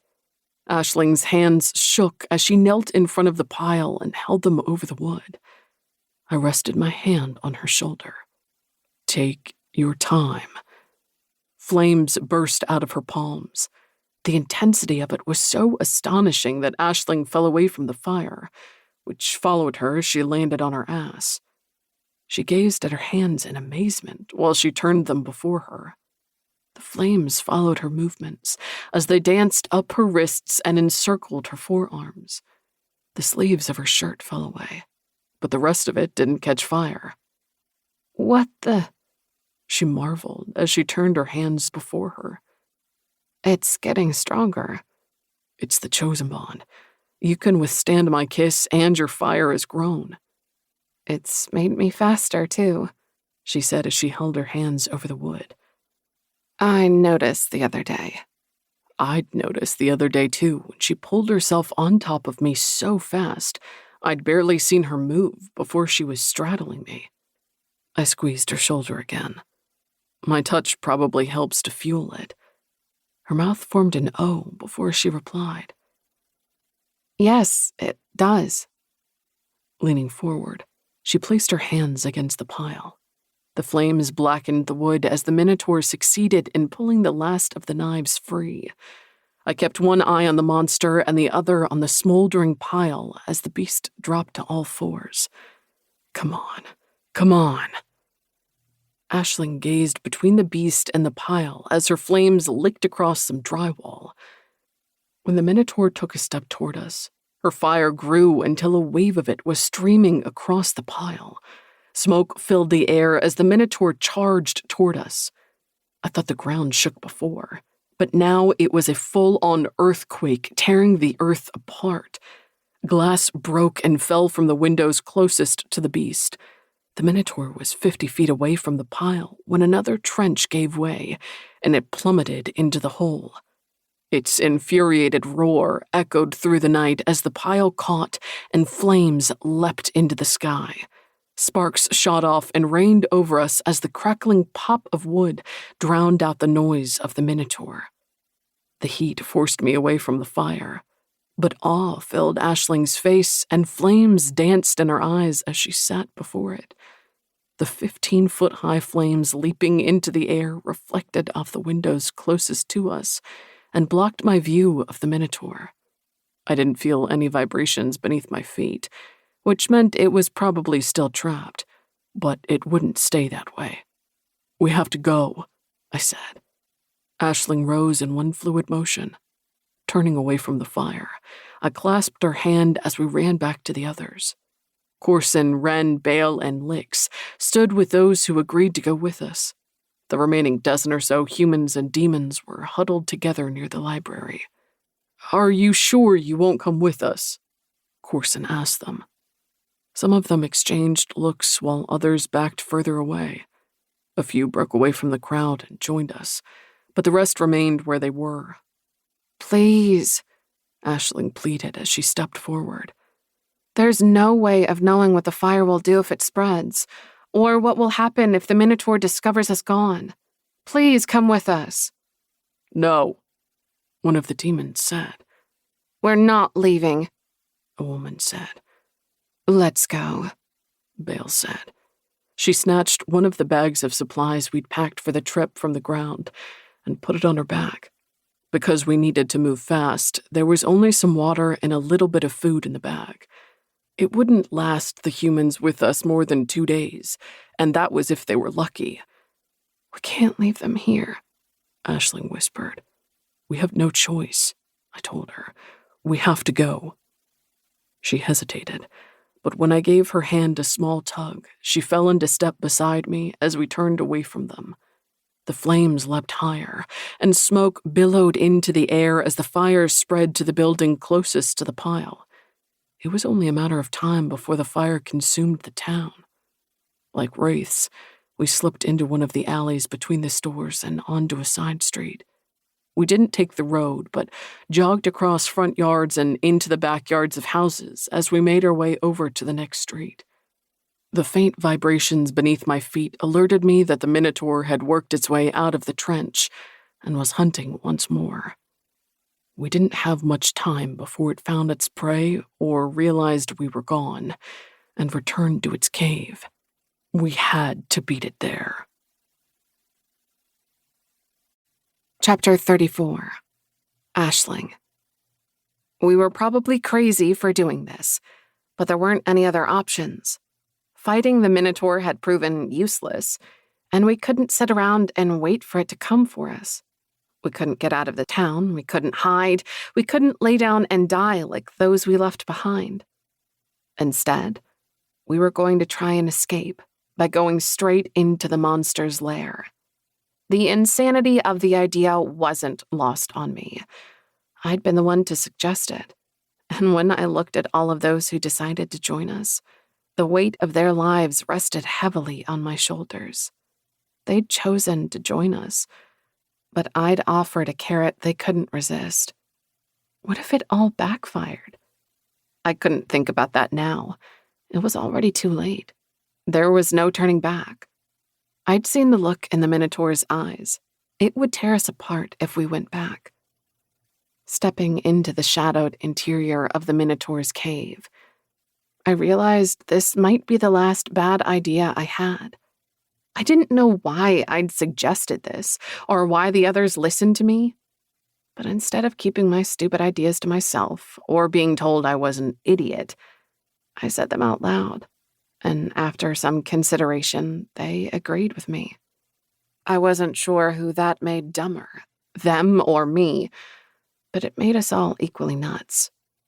A trickle of amazement ran down my spine as I stared at the shadowy interior of the Minotaur's lair. I wasn't sure what I'd expected to find here, but it certainly wasn't this clean space. There should be bones or broken rocks from the creature's horns, or maybe victims chained to the wall. Instead, there was nothing. For some reason, the nothing unnerved me more than if bones and bodies were strewn everywhere. Did the monster eat its victims whole? Bile rose in my throat as I pictured that thing swallowing its victims in one gulp. It could probably unhinge its jaw like a snake, too. Shuddering, I rubbed at my arms as I tried to get rid of the image of the man-bull holding a screaming, flopping person over its mouth and lowering them down its gullet. But once the image was there, it was impossible to erase it.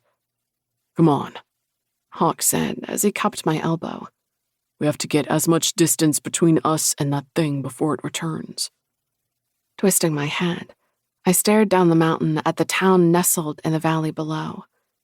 If it weren't for the toppled buildings and raging inferno, it would have been a peaceful place, and I imagine that before the war, it was a tranquil place to live. Now, I wasn't surprised to discover the flames had spread to consume more of the buildings. With nothing to put the fire out, it would soon encompass the library and town.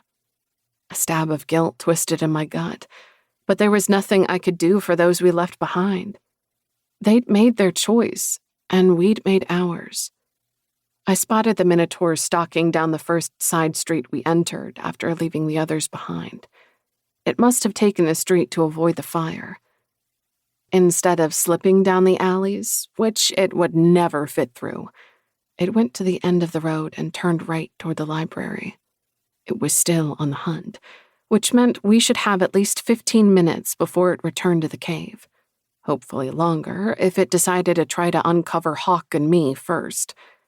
I'd seen the way it looked at us. Even if it didn't intend to hunt us tonight, it was eager to kill us. Would it realize we weren't in town anymore, or assume we were hiding and content itself with claiming its intended victim? I suspected it might move on. It didn't strike me as the smartest creature, and it would never consider someone would be ballsy or stupid enough to enter its domain willingly. We also had to hope the others didn't rat us out, but I doubted we'd get that much loyalty from them. Still, I believed we had 15 minutes on the Minotaur. Perhaps we could get through the labyrinth without it knowing we were here, if there was a labyrinth.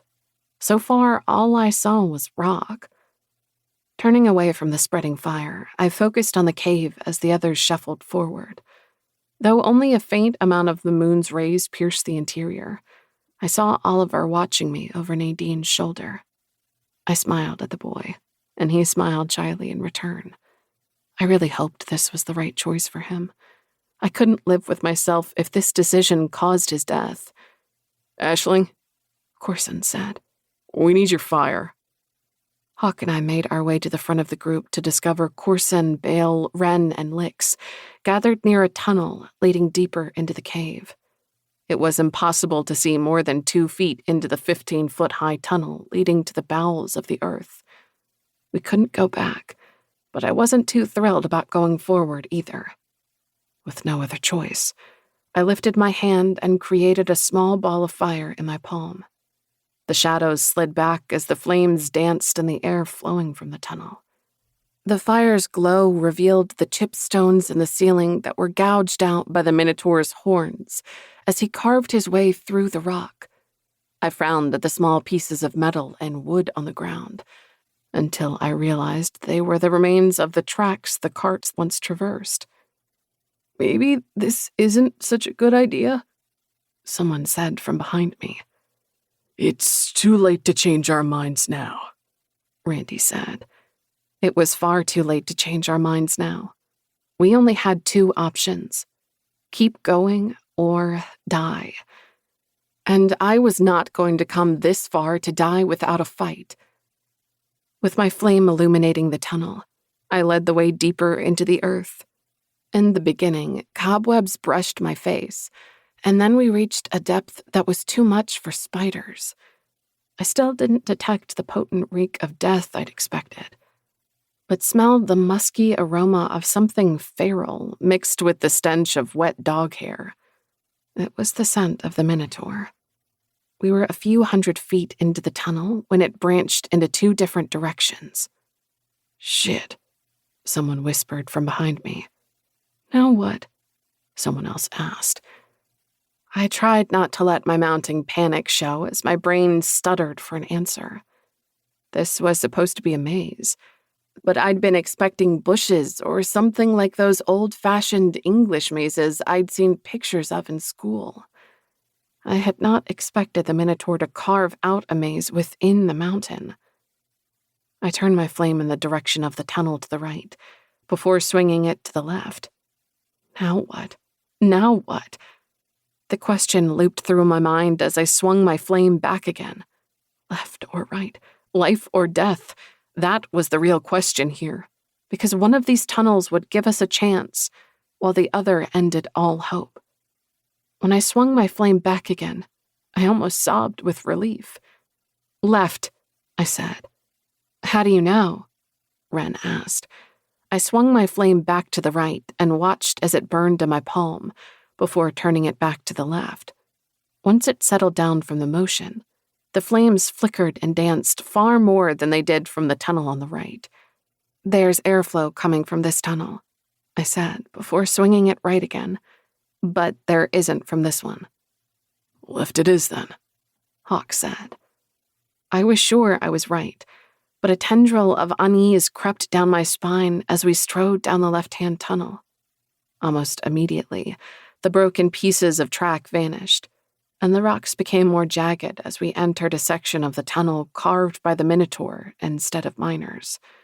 I didn't know how long it took for the creature to cut its way through the rock, but I suspected it spent a good chunk of time creating its new labyrinth after leaving hell. Would we be aware of the Minotaur's return? I suspected we would know when it entered the cave again. The creature's footsteps shook the town when it left the mountain. They would definitely rattle the walls of this cave. Would it know we were here when it returned? I didn't know how intelligent the creature was, but I hoped it had the brain capacity of a mouse and wouldn't be able to scent us out over the stench of this place. Maybe we'd get lucky and it wouldn't know we were here at all. I didn't think that was likely, as our luck had led us into this town. We traveled at least 500 feet into the tunnel when I detected a glow ahead of us. I squinted as I lifted the flame to see what lay ahead, but I couldn't quite make out what it was. The light grew brighter as we approached, and the tunnel came to an end with a circular opening. I stepped through the entrance, and my breath sucked in at the same time gasps filled the air. My flame sputtered out as I gaped at what lay beneath us. I'd expected twists and turns through the tunnel along with shoot-offs that would go nowhere, or circle around, or maybe lead to freedom. We'd encountered only one branch, but that was because the tunnel was nothing more than the entrance to the labyrinth. Here was where the real fun began. There were so many winding pathways I couldn't focus on just one of them. They intersected each other in a crisscrossing pattern that confused me, and I hadn't even stepped foot in the thing.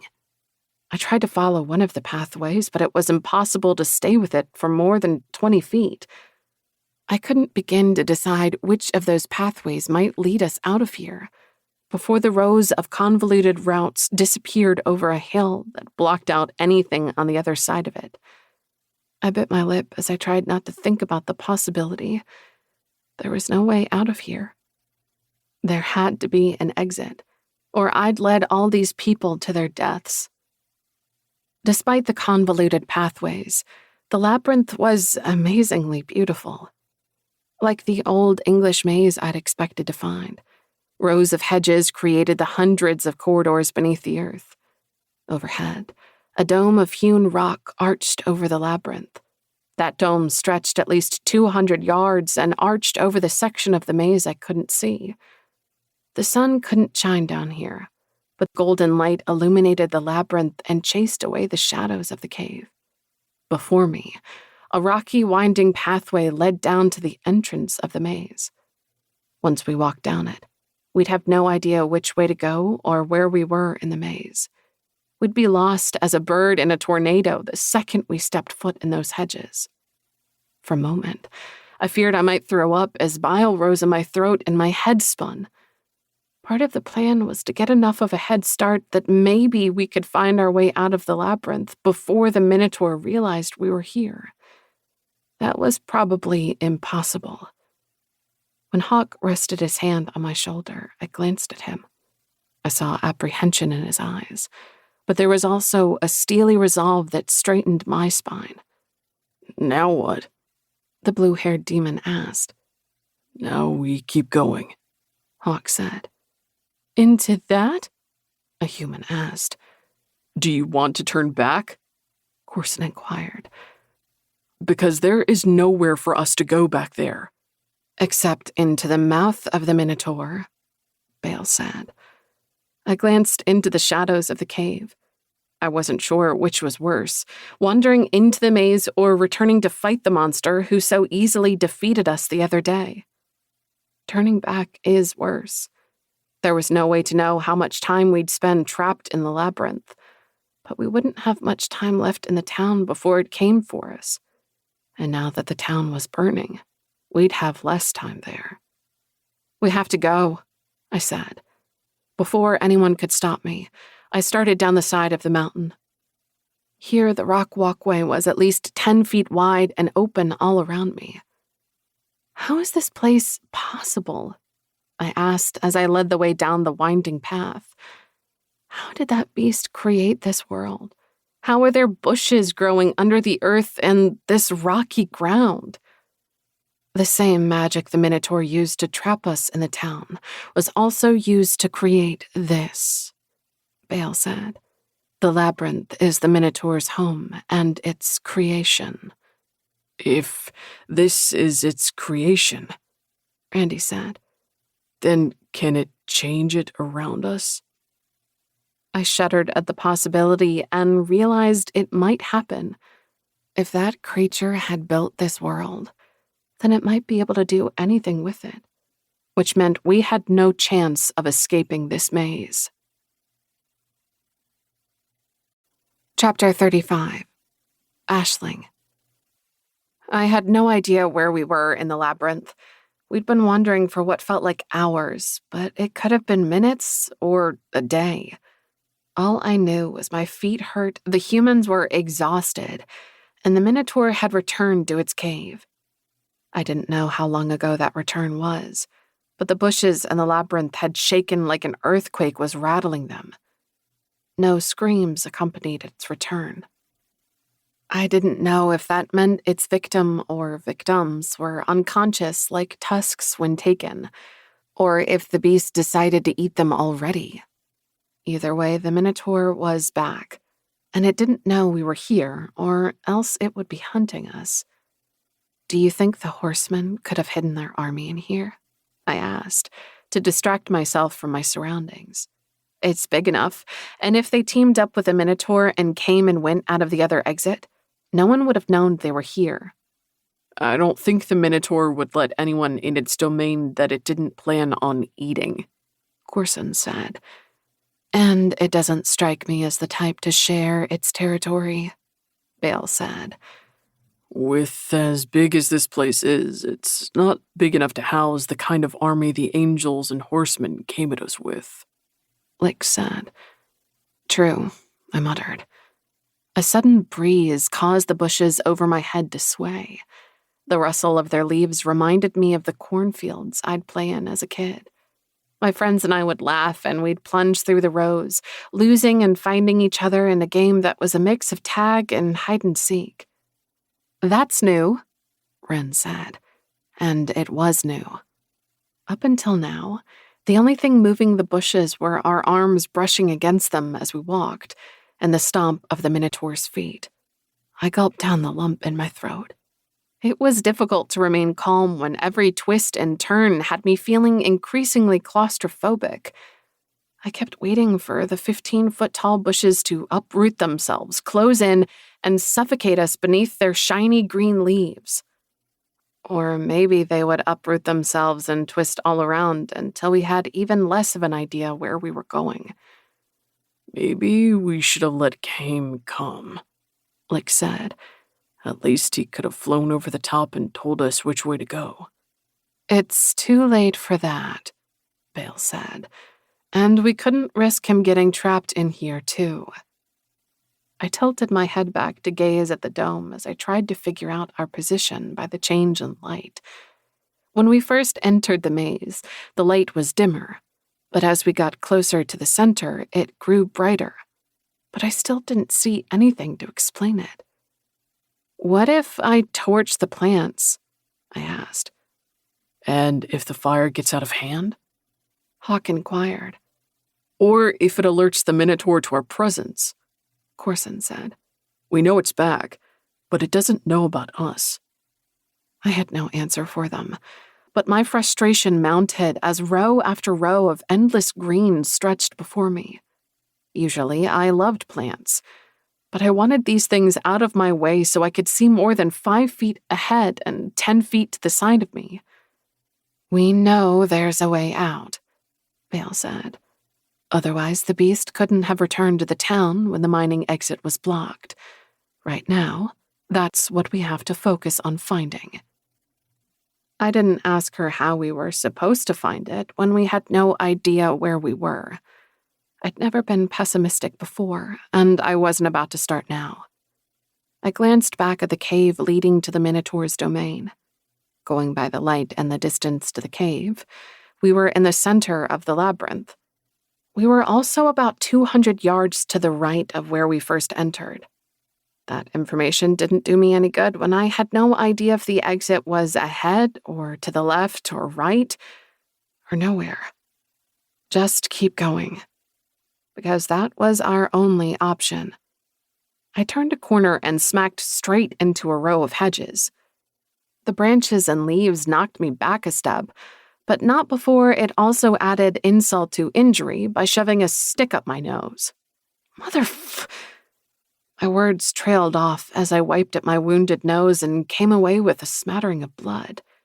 Fire filled my clenched hands, but I smothered the flames instead of unleashing them on these awful things. I rubbed at my nose as I tried not to scream in frustration. We tried shoving our way through the plants, but though they were made up of sticks and branches, they were as unyielding as a concrete wall, and would not let us pass through. In the magical light, the green leaves shone, and I took a couple of them between my fingers to rub their silky texture. Releasing the leaves, I stepped back to survey the plants. It was impossible to see over the top of them or through them.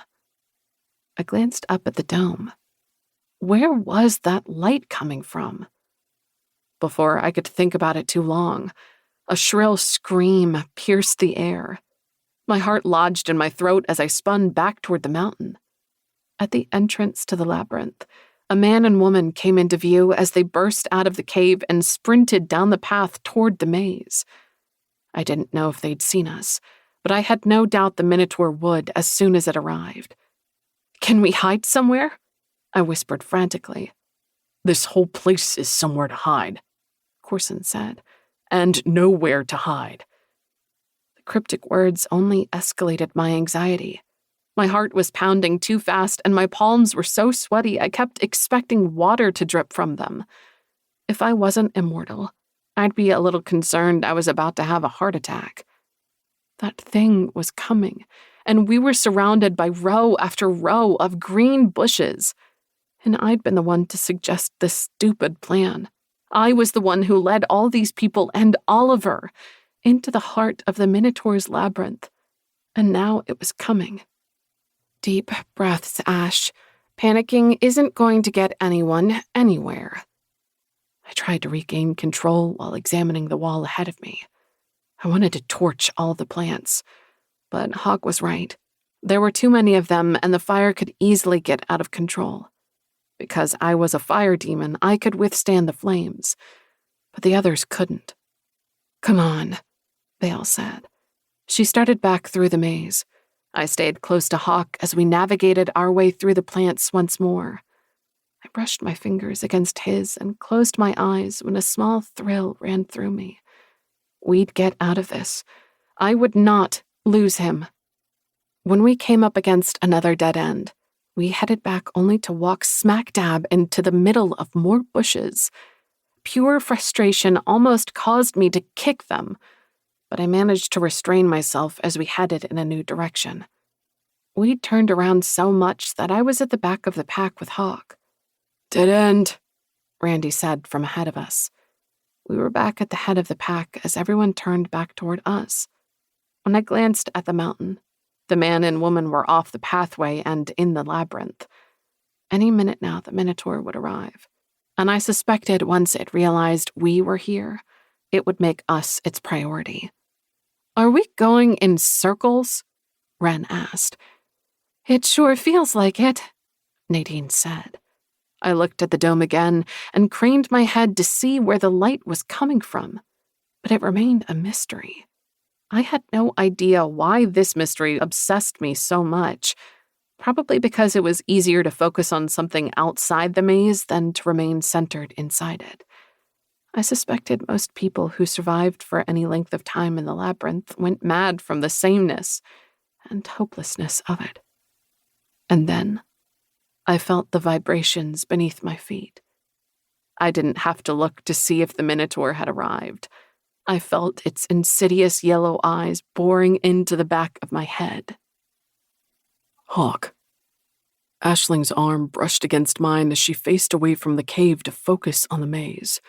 The Minotaur stood at the top of the mountain with its shoulders hunched up and its head lowered. Its nostrils flared as its yellow eyes glowed. Then it scuffed its feet against the ground like a bull about to charge and launched itself straight off the cliff. "Run!" Bale shouted as the Minotaur hit the ground with a thunderous crash. Though it was at least 100 yards away, the impact caused the bushes to sway around us, and I was sure it dented the ground. Aisling gripped my arm, and I hugged her against me before she pulled away to survey the sea of green surrounding us. "This way," she said, and plunged down another corridor. Everyone ran behind us. There was nowhere to run as we rounded a corner and smacked into another dead end. "Son of a bitch!" Corson snarled and unleashed his talons. He hacked at the bushes, but as the leaves fell around his feet, more regrew on the plant. He couldn't cut through them fast enough to keep them from regenerating. Loud cracking noises filled the air along with thunderous thumps of the Minotaur's hooves. The high bushes blocked my view of what was happening, but I didn't have to see to know the Minotaur was plowing through the hedges it created. Discovering us inside its lair had caused it to throw all rules out the window, and now it was hell-bent on destroying us. But if it was charging through the bushes at us, that most likely meant it could not change the labyrinth around us. Otherwise, it would have pinned us in. "It's coming," Aisling whispered. "Aisling," Bale said as the noise grew closer. "Torch them." "What if it gets out of control?" she asked. "If we don't get through this maze, that thing is going to squish us." Ren said. "What if the fire doesn't work?" Randy asked. We all knew the answer to that. The Minotaur had found us in its nest. It would not make our deaths pleasant. Aisling gulped and stepped forward to rest her palms against the hedge. I settled my hand on the small of her back, in the hopes of calming her while offering her strength. Small tremors raced up her spine as flames encircled her wrists. I held my breath while I waited to see what the fire would do. Would it be like Corson's talons, and the hedge would regrow as she was setting it ablaze? The leaves crinkled and shriveled as smoke steamed from beneath their palms. I could see the hedge trying to regenerate itself, but unlike Corson's talons, the fire ate through the leaves too fast for the bushes to completely regrow. A strange, almost keening sound emanated through the air, and I realized it was coming from the bushes as smoke wafted in the air. The bushes swayed in an unseen breeze. The Minotaur's bellow bounced off the dome until it echoed around us and filled the rows. The hedges swayed faster as the keening rose to meet the bellow before silence abruptly descended. The unnerving stillness was broken only by the crackle and pop of Aisling burning through the bushes. If those hedges could come alive like the calumet trees, they'd go for her first. But if they were anything like the calumet trees, she'd be dead already. Still, I wanted to rip her away from the hedges, tuck her against my side, and what? We were trapped in this place with that monster and nothing but endless green before us. There was nowhere for us to go and nowhere for me to take her. This was our only option, and I had to let her do it. "What the fuck?" Lix muttered when the strange wailing started again. I had no idea what was happening, but as the fire spread over the bushes, the inhuman keening increased until it drowned out the sound of the Minotaur's approach. I recalled the hounds once covering the noise of Kobold trying to break free of a trap, and wondered if these bushes were doing the same. However, it was impossible to mask the Minotaur's approach, as its heavy steps caused my teeth to chatter. The leaves crumpled and fell around Aisling's feet. Then the branches burst into flame and smoke filled the air. "Go!" Bale yelled, when enough of the bushes burned away and the fire arced like electricity across the top of the plants. Chapter 36. Aisling. When the next set of hedges fell apart, I staggered through them and out the other side, only to come across another row of hedges. I set my fiery palms against the next set of bushes. That awful shrieking noise grew louder as the fire spread, and I burned my way through the next barrier. "The fire's going to get out of control," I whispered. "We don't have any other options," Hawk said. "We'll get out of this." A roar resonated behind us. When I looked back, I couldn't see the Minotaur, but the sound of the hedges came from a different direction than before. The spreading flames had caused it to veer off course, and it sounded like it was coming up on our left now instead of heading straight for us. "Hurry!" someone urged from behind me. I gritted my teeth against an angry retort. Did they think I was about to order a margarita and sit down to enjoy the view? I placed my hands against the next set of hedges and watched as the leaves crumpled before falling away. Did they think I was taking a stroll through this place? There! Someone shouted. I looked where they were pointing to discover a row of hedges toppling over. If we could see the bushes falling, then it was too close. The fire lacing across the tops of the hedges was heading toward the Minotaur, but I didn't know if it would be in time to head the thing off. Stay here. Bale removed the bag from her back and shoved it into the arms of a human. Where are you going? Corson demanded. To lead it away. You can't do that, the fire is spreading, Randy said. You'll be trapped in here. I'm part fire demon, Bale said. I have no fire, but I can withstand the flames. I'll be fine. Before anyone could reply, she vanished into the thickening smoke. Bale. I pulled my sword from its sheath as I sprinted through the rows of hedges. I had no intention of fighting the Minotaur. That would be useless. But I would irritate it and keep it distracted, while Aisling worked to get the others free of this place. Flames arced over my head and sparks rained down on me, but I didn't feel them, and they didn't burn me. To me, the fire was freeing, and I thrived on the power it emitted as I ran faster. I dashed through a group of burning bushes and burst out the other side, where I almost collided with the Minotaur. I managed to skid to a halt before I crashed into the beast, but it caught my movement from the corner of its eye. As it turned toward me, I swung my blade against the creature's ankle and sliced it open before plunging back into the maze. This time, I stayed away from the burning hedges. It would be less likely to follow me through the fire. I glanced back to make sure it was coming after me. It bounded down the passageways with more grace and speed than I would have expected from the monstrosity, and it was rapidly closing the distance between us. I made a left and crashed into a wall of bushes. Shit, I whispered as the impact knocked me back. I spun and doubled back 10 feet before plunging down another corridor. But the move brought me closer to the Minotaur, and it was only 20 feet behind me. I compelled my legs to move faster as my feet thudded across the ground. I had to buy the others enough time to get free, which meant I couldn't stop moving. However, that was probably impossible in a maze filled with dead ends. But dead ends didn't prove to be the issue as the Minotaur burst through a row of hedges, only 5 feet in front of me. My feet skidded on the ground and slipped out from under me.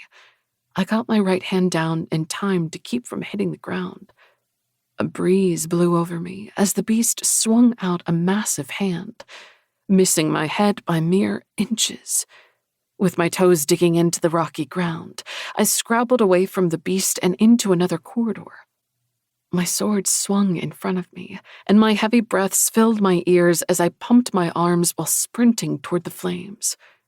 The fire might deter the Minotaur from pursuing me, but if I didn't make it into the flames, it would flatten me. I was almost back to the flames when the Minotaur burst through the bushes again.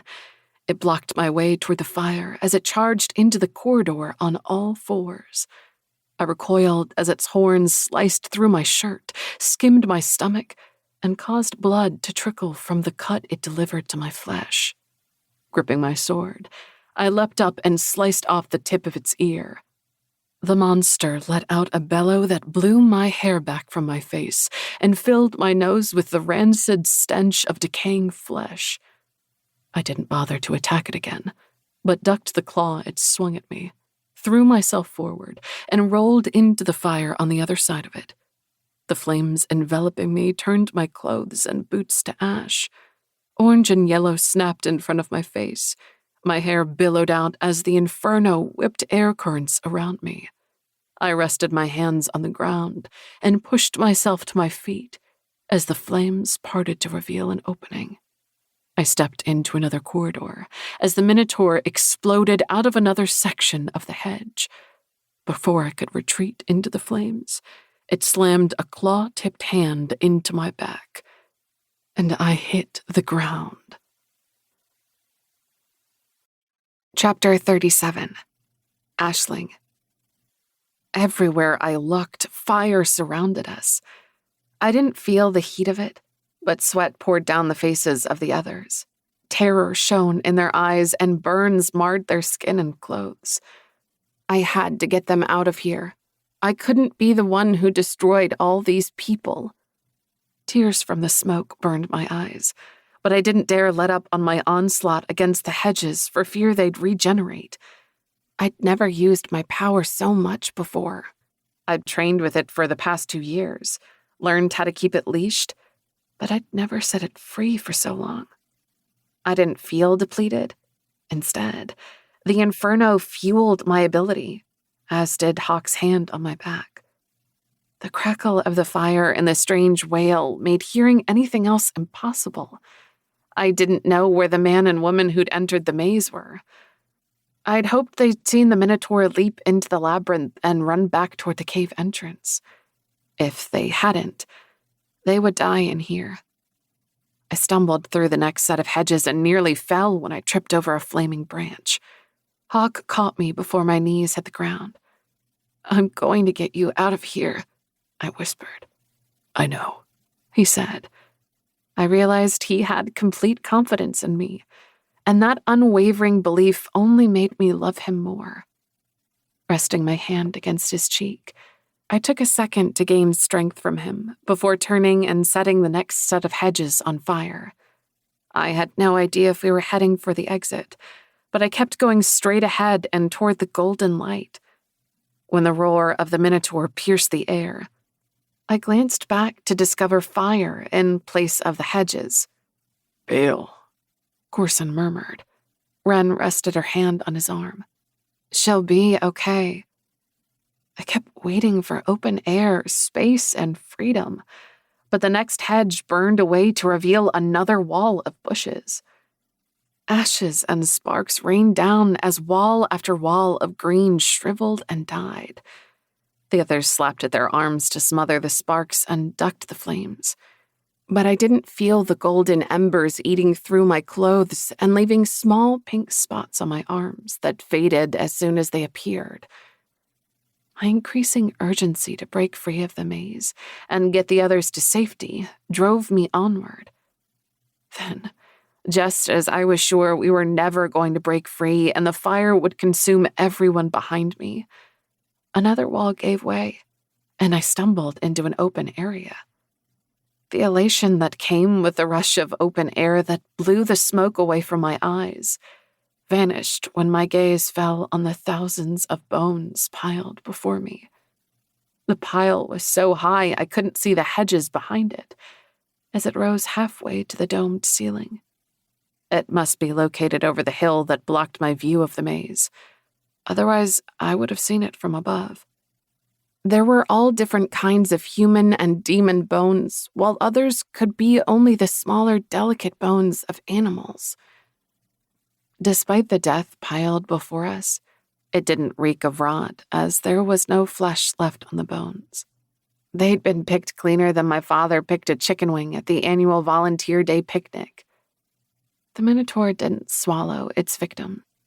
No, it skinned them, feasted on their organs, and picked their bones clean before tossing them into this horrible graveyard. At the very top of the pile, a single skull faced us, and I couldn't help thinking it was watching us and reporting our location to the Minotaur. "Hawk." The fire licking at my heels caused sweat to roll down my back.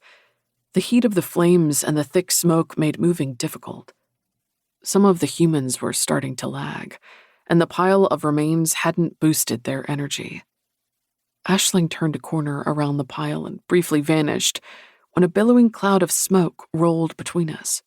I ran to catch up and nearly collided with her as she stopped on the other side of the bones. The hedge ahead of us was free of fire, and the air through here remained cleaner, but that wouldn't last. When Aisling took my hand, hers trembled slightly before she steadied it. "There are more bushes up ahead," she shouted over the crackling fire. From behind us, someone let out a startled cry, and a woman collapsed. She kept her head bowed before stretching her hand out to the demons in front of her. For a second, they didn't react. Then one of them turned back and lifted her off the ground. The demon hefted her over his shoulder and started after the others as we followed Aisling back into the maze. She burned her way through another section of bushes and kept going until we were almost directly beneath the strange light illuminating the labyrinth. Then, Aisling broke free of the hedges and stumbled back as her hand flew to her mouth and she gazed at the ceiling. Bale. Claws raked across my back and bit into my flesh as the Minotaur lifted me off the ground. I almost lost my sword, but my fingers clamped around the handle as the beast plucked me off the ground. When it swung its horn at me, I deflected it with my blade and threw myself forward. I couldn't withhold a scream as its claws shredded my flesh, and hot blood spilled down my back as I tore free of it. The Minotaur tried to catch me before I hit the ground, but I twisted to the side as I fell. When I hit the ground, air burst out of my lungs and stars popped before my eyes. Unable to see, I rolled toward the heat licking at my back. The flames enveloping me burnt away the blood on my back as my skin stretched to cover my gashes. I came to a halt within the fire and lay with my arms spread out beside me, while I stared into the inferno and took strength from the fire. I would have liked more time to recuperate, but the vibrations against my back told me I had to go.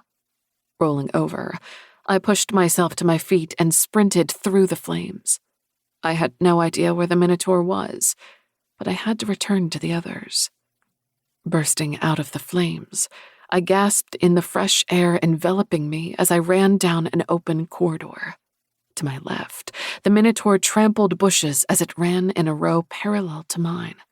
Ahead of me, a wall of fire consumed the hedges, and I charged back into the flames.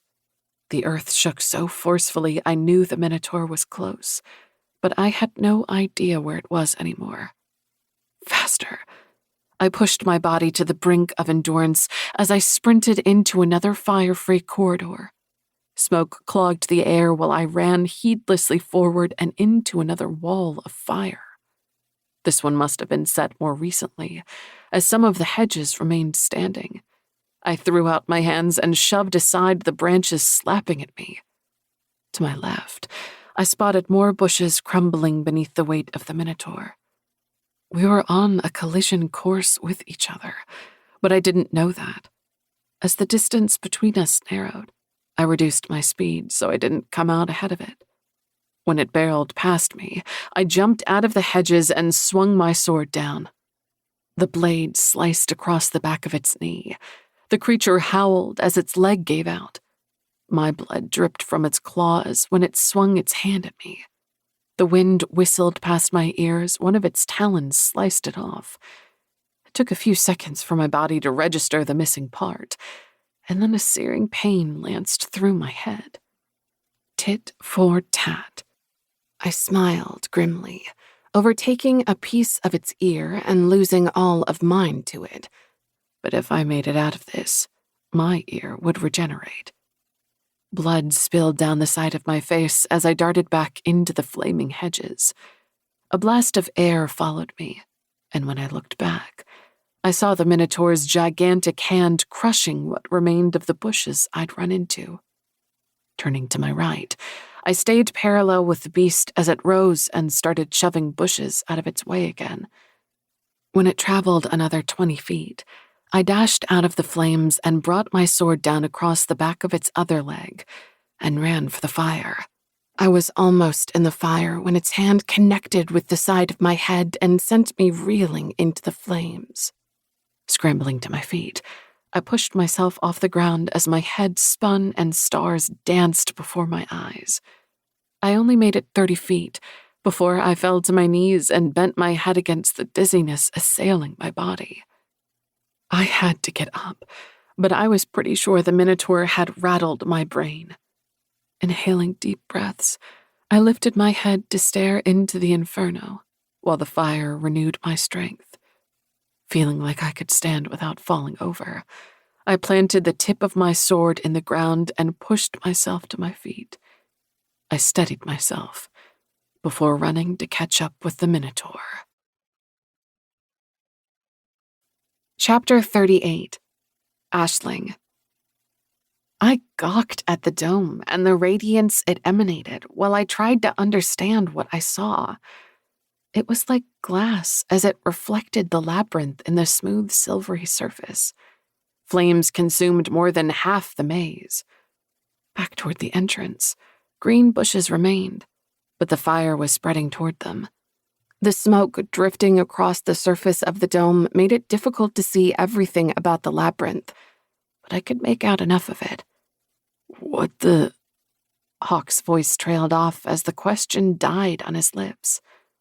I don't understand, one of the humans said.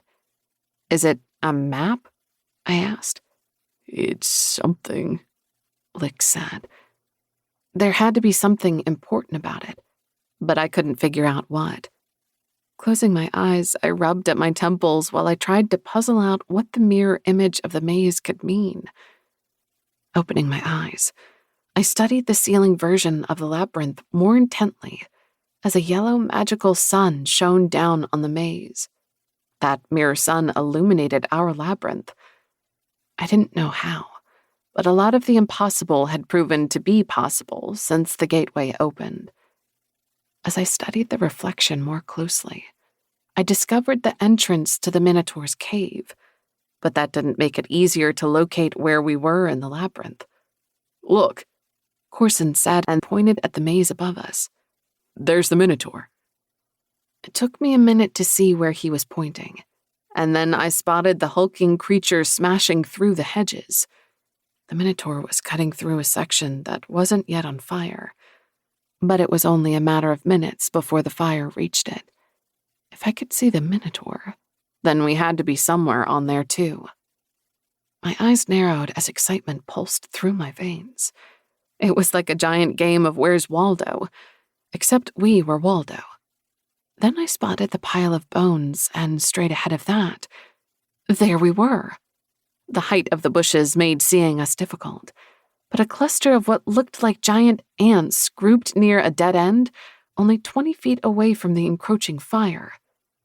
I searched for the man and woman the Minotaur brought into the maze, but I didn't see them anywhere. I hoped they managed to avoid the flames. There! Wren shouted and pointed at the dome. It's the exit. I followed her finger and saw the opening of another tunnel carved into the other side of the mountain. It had to be the exit, and it was only 100 yards to our left. Why is there a map on the ceiling? Hawk asked. Maybe it's a reward for those who made it this far? Randy suggested. Because I doubt many do. The Minotaur doesn't strike me as the type to reward anyone. He's right, Corson said. He was right, but I couldn't think of why else a mirror image of the maze would be on the ceiling. And then it hit me. If it was a mirrored image, then it was reversed. And suddenly I understood why the Minotaur rewarded its prey for making it this far. It wasn't rewarding them at all. Worried that if its prey made it this far, it might break free, the beast added this little trick to the labyrinth so it could confuse them and ensure they didn't make it out alive. The creature probably added the sun not only to offer light in the maze, but also to get its prey excited by the possibility of almost being free of this place. This mirror maze and the sun was meant to distract them from thinking about what they were seeing. The exit isn't over there, I said, and pointed to our right. It's over there. It's a mirror, and it's meant to disorient the Minotaur's captives if they make it this far. It's just one more trap. What makes you say that? Lix asked. It's a mirror image, which means everything is reversed. So instead of the exit being to our left, it's actually to our right. Their heads went from the dome to the left and then to the right as they tried to decide what to believe. I think she's right, Wren said. So do I, Hawk said. If someone made it this far, the Minotaur is going to do everything it can to keep them from escaping, and giving them the hope of freedom only to tear it away is one more cruelty the Minotaur can deliver. I agree, Corson said. What about Bale? Lix asked. She'll find the way out, Corson said, but I saw the apprehension in his eyes when he glanced over his shoulder. But we have to go. The fire and the Minotaur are getting closer. I hesitated before turning to my right. I hated leaving Bale behind. She'd run into the fire for us. But if we didn't get out of here, the humans would die. We hadn't come this far only to lose half our number now. While we jogged down an open corridor, I followed our movements through the labyrinth in the mirror overhead. The mirror effect was confusing, but we had to be right as, winding our way through the hedges, we got closer to the exit. I tried not to use my fire, but whenever we encountered a dead end, I burned my way through it. The Minotaur stayed away from the flames, but it was gaining on us. With a sinking heart, I realized breaking free of the labyrinth didn't guarantee us freedom from the creature. What do we do if it follows us out of the maze? Wren asked. That was a damn good question, as fighting it had proven to be useless already. We'll deal with it if the time comes, Corson said. I appreciated him saying if, but I suspected the beast would be hot on our heels when we reached the other cave. One more row to go, I said, as we skidded around a corner and came face to face with the last bushes separating us from freedom. Resting my hands on the hedges, I willed the fire forth and watched as it spread from my palms to my hands. That awful keening started up again as the bushes fell away to reveal the tunnel leading out of the labyrinth.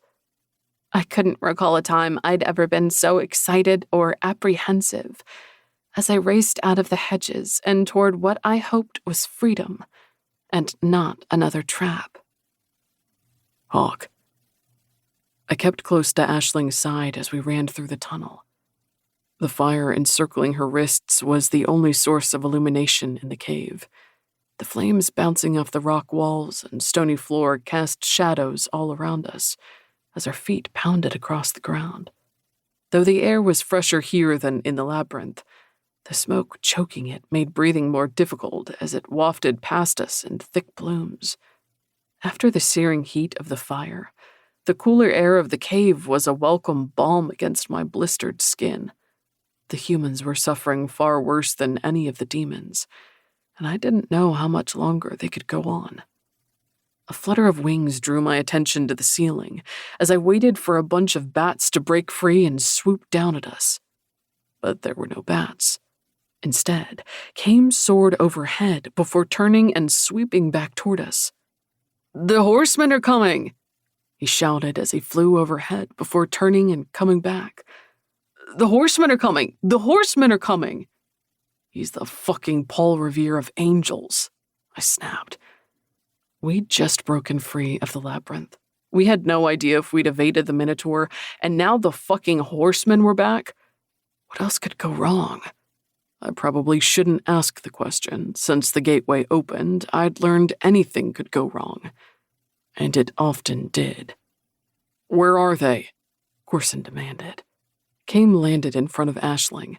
She skidded to a halt to keep from plowing into the angel, and bent over to rest her hands on her knees. Stopping beside her, I placed my hand on her back as her breaths wheezed in and out. Her exhaustion beat against me, but when her eyes met mine, I saw the determination in them.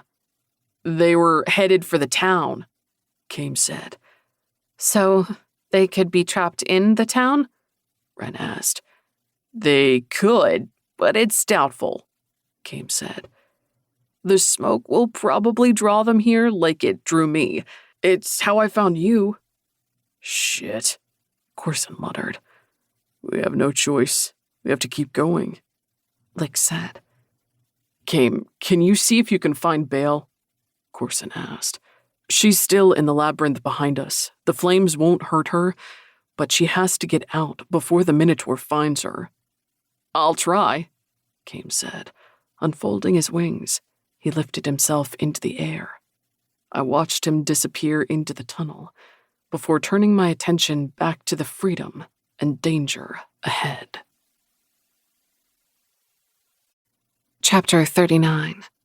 Bale. I had no idea where I was in the labyrinth anymore. I stumbled blindly ahead, or at least I assumed I was going forward.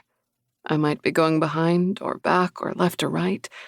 It had all become the same. I stopped to examine the dome and saw the labyrinth reflected there. What the? The ground vibrated with the Minotaur's heavy footsteps. But where it was in the maze was as much of a mystery to me as where I was. Then, it released a bellow of rage and agony. Its thundering footsteps became heavier, and the ground lurched beneath me as the bushes to my right suddenly parted. I leapt back and raised my sword as I prepared to battle the beast again. But it barreled past me on all fours. The flames trailing it snapped at the air as it howled while charging heedlessly forward. I felt no sympathy for the suffering it radiated. I'd seen its pile of remains. This thing had never shown an ounce of compassion for anything. I should probably keep going, but since I had no idea where I was going, I decided to follow it. The Minotaur turned a corner and reeled back as fire shot toward its face. Then it spun and came straight back at me. Gripping my sword with both hands, I darted out of the way and swung the blade up and into the Minotaur's belly.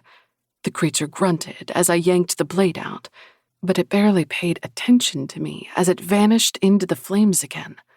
I followed it with the hope it would lead me out of this place. We ran back beneath the dome, but I didn't bother to look at the ceiling as the Minotaur charged forward. The fire consuming its body revealed patches of muscle, and on one section of its ass end, bone showed through. It shook its head back and forth and tried swatting the flames with one hand, but there was no avoiding the flames surrounding us. At one point, it stopped to roll over to smother the fire, but that exposed its belly, and the fire greedily took advantage of the new fuel. Rising, it staggered before thundering forward again with another bellow. I didn't see the rock wall until the Minotaur ran headfirst into it.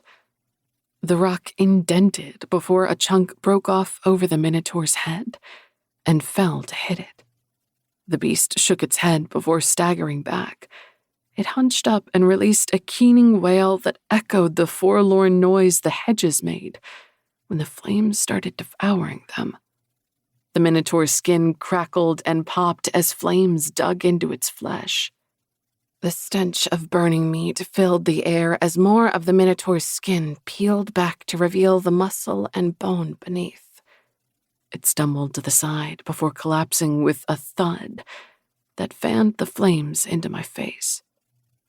I studied its side as I waited for the telltale rise and fall of its chest. Minutes passed without any movement, and more of its skeleton became exposed until the flames ate its heart. The thing was obviously dead, but I cut off its head to make sure it didn't return. Slipping away from the Minotaur, I placed my hand against the rock wall and ran my fingers over the jagged edges as I followed it. The smoke clouding the air made seeing difficult, but there had to be an exit somewhere in this place. I'd prefer not to wait until the fire went out to locate it, but I was beginning to fear that might be my only option. A blast of air from above caused the flames around me to die down before surging up again. I shaded my eyes with my hand as I looked up to discover Kame hovering 30 feet above me. "This way!" he shouted. I sprinted after Kame as he led me through the fire. "It's right up here!" he yelled. "I have to get back to the others. The horsemen are here." "Of course they are," I muttered, though there was no way he heard me over the fire. I ignored the burning of my lungs and the exhaustion creeping into my bones as I ran. My hand tightened on my sword as I braced myself for the next battle. Unlike us, the horsemen would be well rested, but that didn't mean I couldn't slice them to bits. Through the rolling flames, I spotted the opening leading out of this place as Kame swooped into the tunnel. A fresh burst of energy caused my legs to move faster, and I sprinted across the 100 feet separating me from the exit. Hawk. We were almost to the end of the cave when 3 of the horsemen appeared. It wasn't until they blocked out the sunlight streaming through the entrance that I realized we'd spent most of the night in the labyrinth. I didn't know if the bastards had managed to get behind us after the fog and been stalking us the whole time, or if the smoke had drawn them here. And it didn't matter. They were here now, and like when they attacked the wall, they were arriving when we were exhausted. "What do we do?" Aisling asked. "We kill them," Corson said, and that was exactly what we had to do to get free. There was no turning back. The flames effectively blocked any chance of escape behind us. The exhaustion of the others beat against me, but I had a feeling the horsemen would regret coming at us now. We were all too pissed off for their shit. As we got closer, I recognized Pestilence because of the hundreds of flies buzzing around his head. Quarter-sized blistering sores covered his cheeks. He was missing the tip of his nose, and something black festered on the skin around what remained of his nose. His horse was the greenish-brown color of snot, and the blistering sores on it had eaten through its hide to reveal ligament and bone in some areas. Pestilence's fingers were the same black color, and I speculated that he had leprosy or gangrene. He wore no clothes, and his flesh rippled as if blowing in a breeze. And then I realized the movement wasn't from a breeze, but from something moving beneath his flesh. Lust sat beside Pestilence with a smug smile on her luscious mouth. Her white hair spilled past her waist and across the ass end of her gray horse. Her emerald eyes twinkled in amusement as she threw her shoulders back to reveal more of her bare, voluptuous body. Unlike the last time I saw her, I only experienced a small stirring of desire, but it wouldn't be the same for most of the others. Because of the chosen bond, Aisling and I had a better chance of withstanding these monsters, and so did Corson and Wren. But their effect would be a lot stronger on everyone else. I didn't know who rode the 3rd horse, but judging by the scarlet color of his mount and the unnatural rage clawing at my chest, I assumed it was either war or wrath. As we got closer to the horsemen, some of the humans fell back, while a couple of the demons stopped. Then one demon leapt onto the back of another, took him to the ground, and punched him in the face. We were already losing our fighters to the horsemen's effects, and the one on the scarlet horse was more powerful than the other 2. I almost grabbed Aisling and told her to run back into the fire. As long as she avoided the minotaurs, she would be better off in there. But it would be a waste of time, as I knew she wouldn't leave me. We were 100 feet from the end of the cave when the scarlet horse broke free of the other 2 and charged into the cave. Its hooves rang against the steel as it galloped toward us. "Look out!" I shouted and pulled Aisling out of the way of the rider. I hugged her against me as the horse thundered past us. Some of the others couldn't get out of the way in time, and the rider ran them over. As the rider swept us, I realized it wasn't trying to attack, but spreading its maliciousness through the cave. I still wasn't sure if it was wrath or war when the others turned on each other like a pack of rabid dogs. "Oliver," Aisling whispered. Randy and Nadine stood away from the others, but the shaking of Nadine's shoulders and the clenching of Randy's fists indicated the horsemen were affecting them too. "I have to get Oliver," Aisling said. I was reluctant to release her, but I had to let her go. It was impossible to fight the horsemen with her in my arms. Aisling sprinted across the cave and took Oliver from Nadine's arms. She cradled the boy against her chest as Nadine practically salivated while eyeing her. "You try anything and I'll torch your ass," Aisling promised her. Enough reason remained in Nadine that she didn't turn her hostility on Aisling, but focused it on the brawl growing inside the cave. "Close your eyes, baby," Aisling told Oliver as she pushed his head onto her shoulder. The boy stuck his thumb in his mouth as Nadine and Randy jumped into the fight. "I hate the horsemen," I snarled. "You and me both," Ren said. She was paler than before, and her lower lip quivered, but she didn't wade into the fight to separate Nadine and Randy from it. She must have known it was useless. The effects of the horsemen wouldn't ease until they were dead or gone from here, and fighting our allies wouldn't help achieve either of those goals. "They're not making it out of here alive," Lix said. Lifting his sword, Lix charged forward.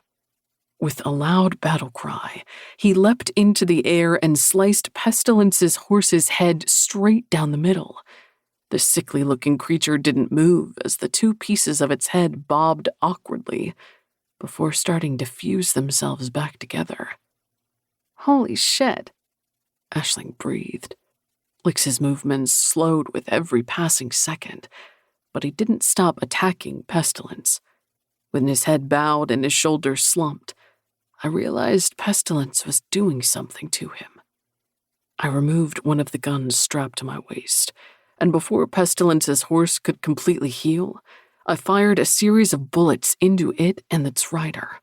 The shots did nothing to stop whatever the horseman was doing to Lix, as his sword tip fell to the ground and he stumbled back. Corson charged forward, leapt into the air, and buried his talons in Pestilence's leg. Ren ran in from the other side and sank her talons into Pestilence's other leg. The hundreds of flies buzzing around the monster's head became frenzied. Their wings beat so loudly, their noise drowned out the sounds of the battle. When my gun emptied, I slid it back into my holster. Two demons beat at each other as they rolled past me. One of them had a battle axe strapped to its back. Stepping forward, I planted my foot on the demon's hip and pulled the axe free. "Stay with Oliver," I told Aisling, before charging into the battle. Chapter 40. Bail. Fresh, cooler air caressed my skin when I stepped into the cave and took a deep breath. I had only a second to enjoy my relief over the Minotaur's death and the destruction of the labyrinth before the reverberating sound of hoofbeats filled my ears. My eyes flew open, and I lifted my sword as I leapt away from the wall. I glimpsed a scarlet horse before it hit me in the chest, lifted me off the ground, and carried me into the cave. When I punched the horse's face, it captured my arm and flung me into the flames. I soared 20 feet through the air before I crashed onto the ground. My lungs seized as air flooded out of them, and none returned. Knocked from my hand, my sword clattered against the rocky terrain as it bounced a few feet away from me. My fingers clawed at the ground as I tried to grasp the handle, while my lungs still screamed for air. A fiery wave of heat filled my lungs as I finally breathed in what little oxygen there was in the inferno. The approach of hoofbeats had me rolling to the side in time to avoid the hooves that would have trampled me. As the beast and rider disappeared into the flames, I glimpsed broad shoulders and a sword strapped to the rider's back. Wrath, I realized when mind-numbing rage coursed through my veins. I didn't know how I knew it was wrath and not war, but I felt the identity of this rider deep in my bones. Kill him. Kill him. Kill, kill, kill. I rested my hand against my forehead as I tried to regain some control over the rage pulsing in my temples, while I struggled to recall what head I wanted to chop off. It's Wrath. You want to kill Wrath. My breath hissed through my teeth as I pushed myself to my feet and staggered over to reclaim my sword. The familiar weight of it in my hand helped steady me further as I searched the flames for the rider. Through the fire, I spotted Wrath turning and charging back toward me. The flames licked at the sides of his legs and horse, but neither of them caught fire. This bastard's immune to the inferno. Lifting my sword, I braced my legs apart as I waited for them to draw closer before dropping suddenly.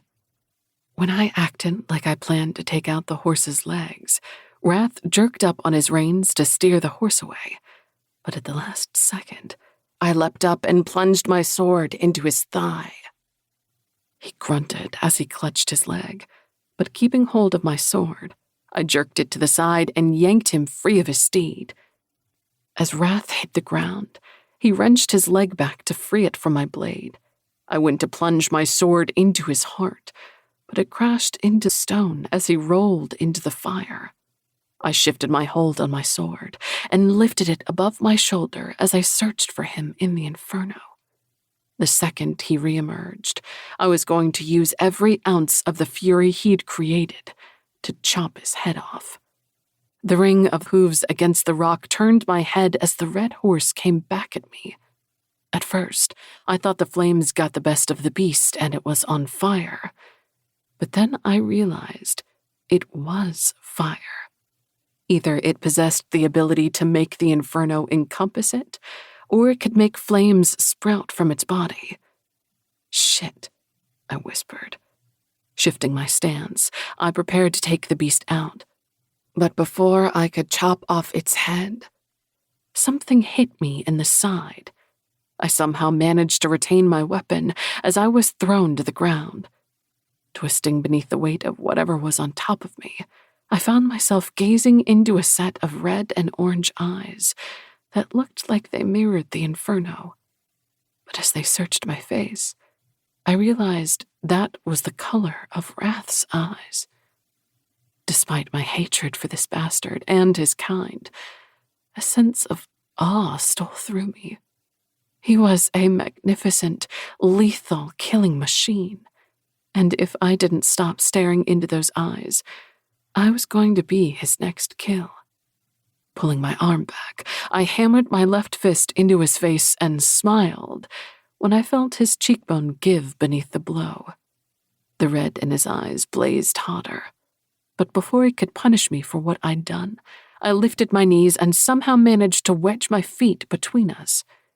He scrambled to hold onto me, but failed to do so as I put all my strength behind my legs and shoved him away from me. He flew backward and disappeared into the inferno. I didn't kid myself into thinking it was over. He'd be back soon. Rolling over, I searched for his horse but didn't see it anywhere. That beast was as lethal as its rider, maybe more so. Through the flames, the opening of the cave beckoned me, but I couldn't leave here without destroying this monster. I'd cut off his head and stick it on my sword to show to his friends. Rising, I gripped my sword with both hands and stalked a few feet into the fire. I couldn't go too far, or I'd allow him to slip up behind me, so I stayed close enough to see the exit. Motion to my left caused me to turn in that direction. I blinked as flames rolled within flames to create a spinning ball of fire. It can't be. And then the flames parted. No, that wasn't right. The flames didn't part. They coalesced into a figure that was coming straight at me. I barely managed to keep from choking out a holy shit as I saw that, like his steed, Wrath could become fire too. And then he vanished. "Aisling, you have to stay here," I said to Oliver as I set him inside the crevice I'd discovered in the cave. "They're going to kill us," he whispered. I rested my hands on his shoulders. "No, they're not. You're going to be safe, but you have to stay in here until I come to get you. Do you understand?" Oliver gazed over my shoulder toward the continuing sounds of a brawl. but we were too far into the crevice for him to see what was happening. "Yes," he murmured. He stuck his thumb in his mouth as he gazed at me with sorrow-filled eyes. He'd already been through so much. He shouldn't have to endure this too. But the only way to stop it was to kill the horseman. I didn't know why he wasn't affected by the horseman who'd turned the others into bloodthirsty monsters. He was probably too young to understand the emotion. But thankfully, he wasn't a spitting, kicking demon child. I didn't know if I could handle that. "It will be over soon," I said, and really hoped I was right. I ran my hand over his cheek. "Close your eyes, baby." He settled on the ground and closed his eyes as he rested his head against the stone. He had to be exhausted. Maybe, just maybe, he would sleep through all this. I doubted it, but I held on to that hope as I ruffled his brown hair. "I'll be back," I promised, and bent to kiss the top of his head. I wished I could stay with him, but the others needed my help. He didn't respond as he kept his eyes closed and huddled deeper into the shadows. It took everything I had to back out of the small hiding place. I kept my eyes on him until I rounded a corner and he vanished from view. Tears burned my eyes when I turned away from him. I didn't care what I had to do. I would make sure he got away from this place. Stepping out of the alcove, I was confronted with a group of fighting and gagging people and demons. Some of them were on their knees, puking out wretched green bile, while others were punching each other even as they groped at one another and tore their clothes in a rage and lust-fueled frenzy. The smell and sounds permeating the cave made my stomach turn. But so far, I was still withstanding a fair amount of the horseman's effects, though I couldn't look at Hawk.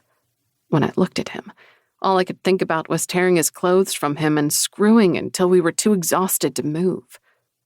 Lifting my forearm, I wiped away the sweat from my brow and felt the warmth of my skin. I knew that heat had nothing to do with the fire we'd left behind, and everything to do with the nausea twisting my stomach. Saliva flooded my mouth along with a coppery taste that often preceded vomiting. I could not start spewing up green bile. If that stuff came out of me, I'd never stop. Before the horseman, I would have believed it impossible to be horny while trying not to vomit, but these assholes were a whole different ballgame. I ignored the churning of my stomach and focused my attention on Corson and Wren as they battled pestilence. My eyes kept trying to go to Hawk, but I couldn't control myself enough to look at him. Deep breaths. Stay in control. Don't give in to the urges. You can do this. Finally feeling in control of myself enough to look at Hawk, I felt like someone punched me in the gut as he ran at lust. No, not alone. You can't fight her alone. But that was exactly what he was going to do. Chapter 41. Aisling. Forgetting all about the sickness churning inside me, I leapt over a group of humans and demons rolling around on the floor. I snagged an abandoned spear from the ground as I ran toward the others. Near the front of the cave, Lick sat with his hands on his knees and his head bowed as he spewed green bile. A flutter of wings drew my attention to the ceiling seconds before Kame burst free of the cave and crashed into Lust. The impact tore Lust from her saddle, but before Kame could raise into the air with her in his arms, she grabbed one of his wings and yanked it down. The motion threw off his ascension, and they tumbled to the ground in a jumbled heap of white hair and black wings that blended as they rolled with each other. When Lust settled on top, Kame tossed her off and braced his arms under him. He staggered to his feet and steadied himself as his face changed. Slack-jawed, he grasped the sides of his head as he staggered away from the cave. Nonsensical words I suspected might be the angelic language spilled from his lips as he started hitting the sides of his face. Then he turned into his raven form and released a loud caw before taking flight. I had no idea where he was going, but after enduring Lust's touch, it was probably better if he got away from here. Hawk ran at Lust, but before he could get close to her, her horse inserted itself between them. Hawk dodged the striking hoof of Lust's horse, and throwing himself to the ground, he rolled beneath the animal. My breath caught when he came up on the other side of the beast and Lust grasped his ankle. Hawk jerked at his leg, but she didn't release him, and the longer she held on, the more sluggish his movements became. He lurched to the side as, with its ears pinned and mouth open, her horse lunged for him. "No!" I shouted as I sprinted toward them. The horse seized Hawk's arm and ripped him off the ground.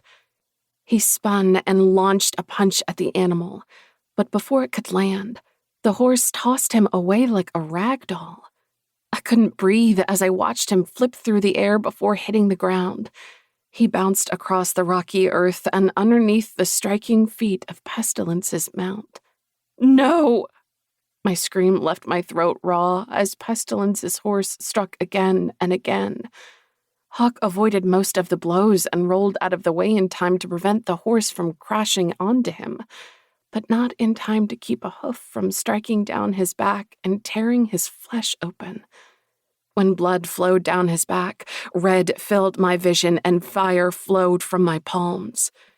I dropped the spear before I torched it and stopped running to plant my feet as a wave of fire erupted from my palms. Not even my astonishment over seeing such a thing could bury the fury pulsing through my veins. They'd hurt him. I'd kill them all for that.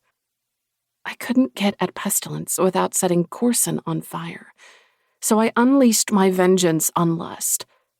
The blast hit her in the chest and threw her back 5 feet. Her screams reverberated off the mountains as she slapped at herself to smother the flames devouring her flesh. When her horse lunged at me, I dodged a hoof that skimmed my forehead and sliced it open. Blood slid into my eye as I ran at Lust and tackled her flaming figure to the ground. She was still screaming as her nails gouged the flesh from my arms, and blood spilled free to sizzle on the flames enveloping her. The stench of her burning hair and skin filled my nostrils as she rolled on top of me. She wasn't so pretty now, and when I shattered her perfect nose with my fist, she became even uglier. The punch infuriated her further as her hands flailed at me. Flames still erupted from my palms to fuel the ones consuming her. Over her shoulder, Hawk appeared and ripped her off me. Fire rolled up his hands and I cried out as his flesh blistered. But when he threw Lust across the ground, she crashed into the mountain beside the cave. Hawk turned to me and extended his blistered hand. Afraid to burn him, I hesitated to take it. "Ashling." He didn't get to finish speaking as Lust's horse galloping toward us pulled his attention away from me. I didn't have a chance to extinguish my fire before Hawk threw himself on top of me and rolled us out of the way. I smothered my flames, but though he didn't make a sound, I knew I'd burned him before I put the fire out. No. My moan died away when he stopped rolling. He lay on top of me with his breath tickling my ear as I turned my head into his. My heart ached for the pain I inflicted on him, and I needed a second to savor him and everything he meant to me. When he walked into my life, I wasn't ready to be tied down. Now, I couldn't imagine my life without him. I never expected to experience the love I felt for him. I was immortal before meeting him, but he was the one who brought me to life. I wouldn't lose him. "I love you," I breathed. "I love you too," he whispered. He kissed my temple before rolling away. I stared up at the clear blue sky and gathered my dwindling strength before launching to my feet. Wren and Corson had succeeded in pulling Pestilence from his horse. They encircled him while he turned to face them. Ren kept her lips clamped together as sweat poured down her face. She looked ready to throw up, but somehow she kept moving. The swarming flies were so thick it almost looked as if they were wearing a helmet made up of the creatures as they bounced angrily off their heads. My stomach rolled at the sight of those insects, and saliva filled my mouth. I swallowed to keep from throwing up. Lix had regained his feet and was staggering toward them, but he went down to one knee before pushing himself up again. Rolling across the ground, Lust succeeded in extinguishing her flames. She didn't stop until she came against the rocky mountain. With hands that were more bone than flesh, Lust grasped the rocks and pulled herself up before turning to face us. Badly burnt, she slumped against the rocks while she glowered at us from her one remaining eye. Lust's effect on me was gone, but I was done with the horsemen, the Minotaur, and hell. I was finished with these bastards trying to destroy my world, my life, my friends, and Hawk. I recalled Oliver standing in the shadows of the cave, and my rage returned to bury my nausea. Hawk. Most of Lust's influence faded when Aisling torched her, but the lingering effects of Lust's touch made my skin hypersensitive. Having Aisling beneath me for those brief seconds hadn't helped, but I was regaining most of my control and could walk again without extreme discomfort. Lust's mount trotted toward her, but before it reached her, Aisling released another wave of fire. The flames hit Lust, and she threw up her arms in a useless attempt to protect herself as Aisling pinned her against the wall. Her mount reared back and spun toward Aisling. Ignoring the blisters on my palms, I hefted the axe and ran at Lust. Unable to move, Lust screamed as Aisling's fire melted away what remained of her flesh. When I was only feet away, the flames abruptly cut off. I swung the axe down to sever her head from her body. Thundering hoofbeats pulled my attention away from her rolling head as her mount charged at me. The beast was only 5 feet away when it burst into a cloud of ash that blew straight into my face as it rained over me. Releasing the axe, I wiped the debris from my eyes and blinked them open as Pestilence's horse charged toward Aisling. "Aisling, look out!" I shouted. She lunged to the side, but not in time to avoid the horse clipping her in the back. Knocked off balance, she fell beneath the animal as Corson succeeded in severing Pestilence's head with his talons. The horse vanished into a cloud of dust. "Aisling," I breathed as I ran toward her. She was pushing herself to her hands and knees when I fell beside her and rested my hand on her back. I gently felt for any broken bones while reassuring myself she was okay. "I'm fine." She winced as she gripped my hand and pulled it away from her back before smiling. "They're dead." "They're dead," I agreed. I brushed back a strand of her hair and tucked it behind her ear before wiping away the smoke and soot streaking her face to expose her pale skin. Her eyes were shadowed and bloodshot from exhaustion and smoke, but they shone with happiness. "Where's the other horseman?" Corson asked. I looked back toward the cave, but there was no sign of the horseman or Bale. The others had stopped fighting each other, so did that mean the other horseman was dead? Or maybe because he was in the fire, the effects of his powers weren't as strong. "We have to help Bale," Aisling said. Before I could stop her, she pushed herself up and staggered to her feet. I rose beside her and gripped her arm when she winced. Her hand went to her ribs as she leaned against me. Pestilence's horse had done more damage than I realized. "Are your ribs broken?" I asked as I wrapped my arm around her waist and she leaned against me. "No, they're just bruised." "You have to rest." "Oliver!" She cried and winced again when she stumbled forward. I pulled her back and tucked her securely against my side. "You're going to be fine, but you're not going to heal if you keep pushing yourself," I told her. "We'll find Bale and get Oliver." if Baal is still in the labyrinth, you won't be able to go into the fire like I can. She said, "We'll figure it out, but you can't go back into the fire like this either. We have no idea where the horsemen or the Minotaur are, and you can't face them wounded. Sit and allow yourself to heal for a few minutes." She opened her mouth to argue with me, but then her legs gave out and she sank to the ground as Nadine emerged from the cave with Oliver in her arms. Bruises marred Nadine's face and arms, but she looked otherwise unharmed. Oliver pulled his thumb from his mouth and smiled at Aisling. 42. Baal. I kept my sword high and my eyes on the fire as I edged toward the exit. I had no idea where Wrath went, but I sensed him stalking me. The flames crackled all around me as they fueled my power, but I suspected they fueled his power too. A shift in the flames drew my eyes to the left as Wrath strolled from the fire like he was walking through the park. I half expected him to clasp his hands behind his back and start skipping toward me while he whistled. But he smiled as he sauntered like he had all the time in the world. This bastard had no idea who he was dealing with, and I'd wipe that amused expression off his too handsome face if it was the last thing I did.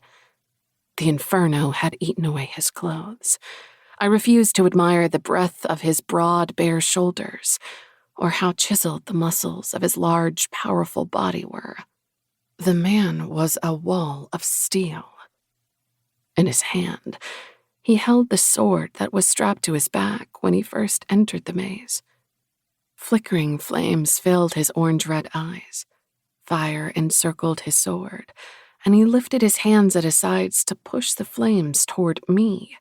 Before I could react, the flames surging toward me whipped my hair back and momentarily blinded me.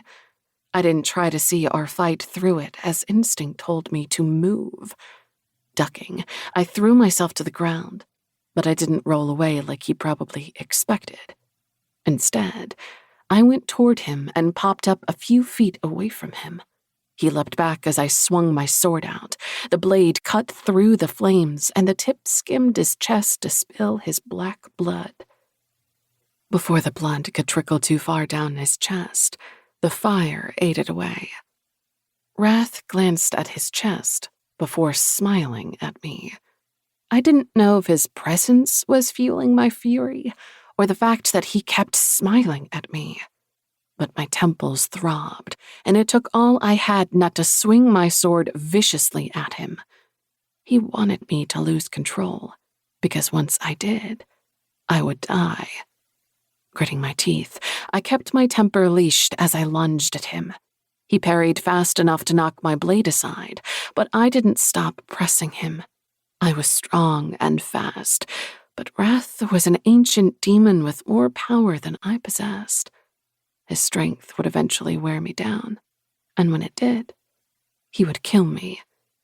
The only advantage I had against him was my agility and speed.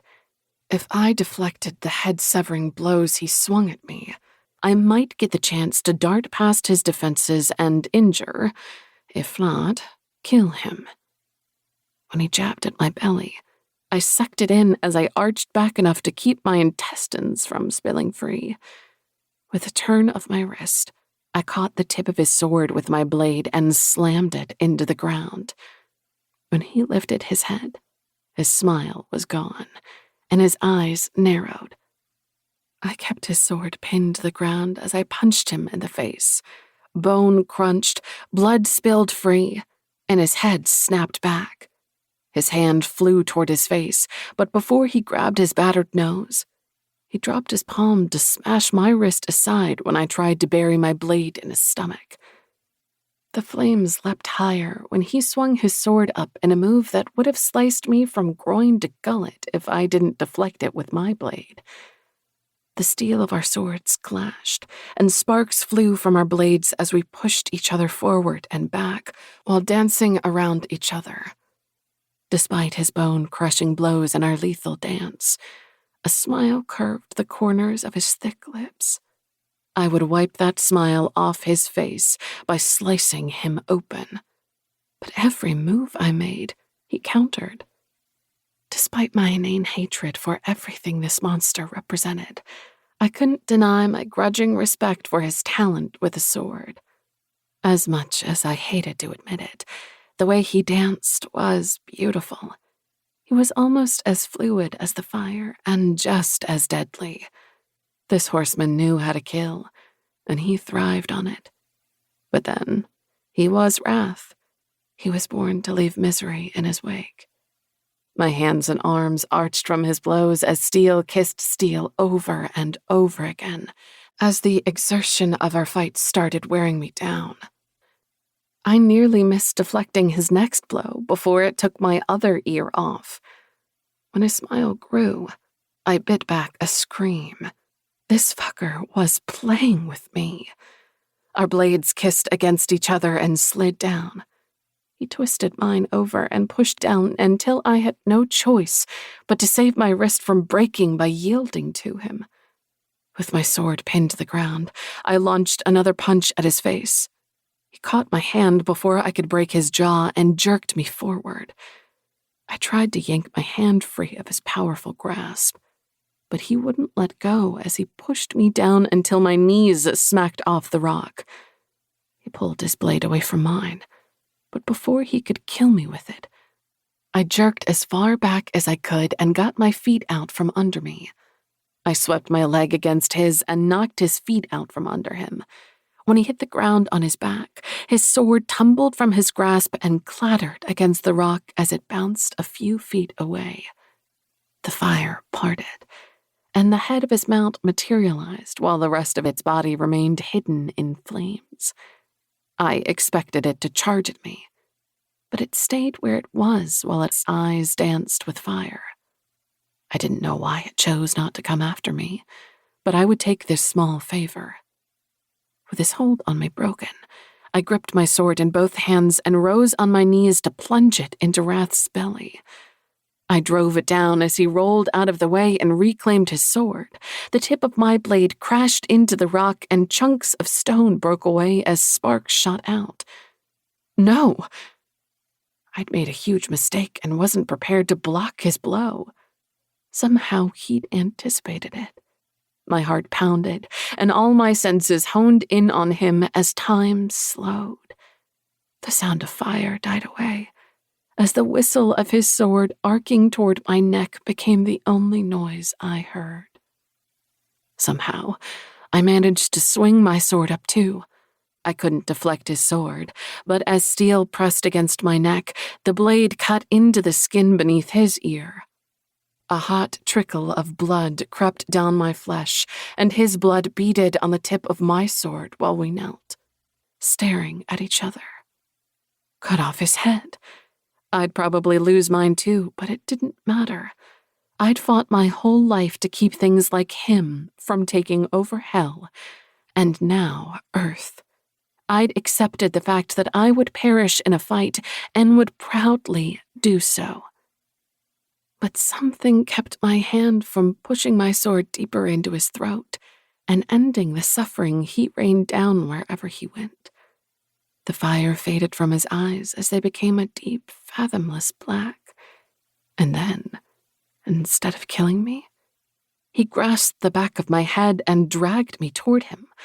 I stiffened against whatever he intended, but didn't pull away.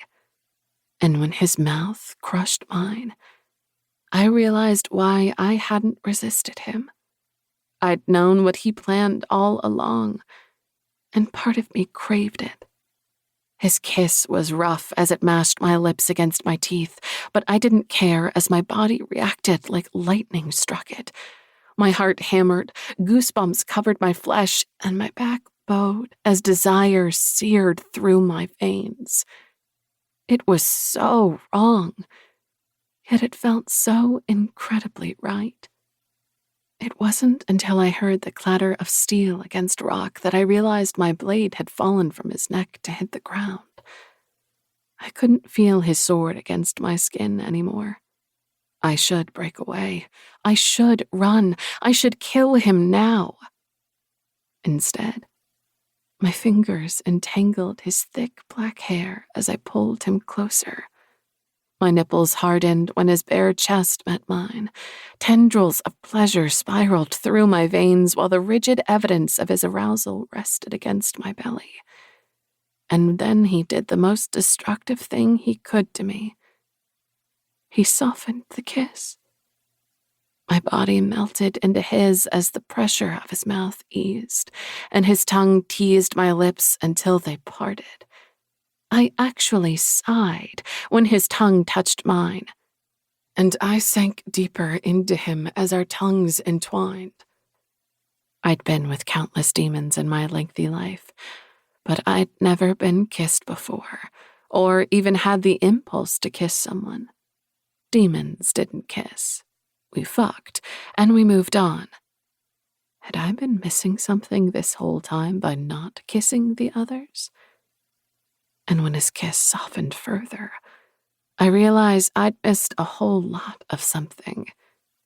However, no other demon could have given it to me because this man was what I'd been missing. He was so right against me, and he made my body come alive in a way it never had before. When his grip on my hip eased and his hand slid around to cup my ass, I stopped myself from squirming while I rubbed against his erection. Seeming to feed on our sexual energy, the fire grew around us. I needed more. I needed this man. My chosen. The realization of what he was rocked me enough that my euphoria vanished. No. My mind reeled as horror swelled within me. I'd spent my whole life battling monsters who sought to destroy everything in their wake. Now, a cruel twist of fate had made one of them my chosen. I didn't rail against the unfairness of it all. Life was unfair, and that's all there was to it. But I would not be taken down by this. I would not give in to this. I continued to kiss him while I lifted my sword and plunged it into his belly before tearing my mouth away from his. Shock filled his eyes, his mouth slackened, and then fury blazed from him. That fury was like gasoline on the flames as they surged around us. Leaving my sword where it was, I staggered to my feet and fled into the fire. Chapter 43. Hawk. Corson and I were almost to the end of the cave when Bale burst from the flames and sprinted toward us. "Run!" she shouted. We skidded to a halt. I'd never seen Bale so panicked as her feet slapped against the stone and her hair flew behind her naked form. She bolted past us. I glanced at Corson, who gaped after her before turning and following her through the cave.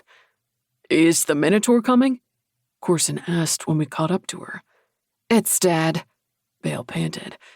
The fire and the headfirst run into the mountain officially ended its life. Good, I said. Where's the other horseman? Corson asked. She glanced nervously over her shoulder, and despite the reddish hue of her skin, she paled visibly. What the?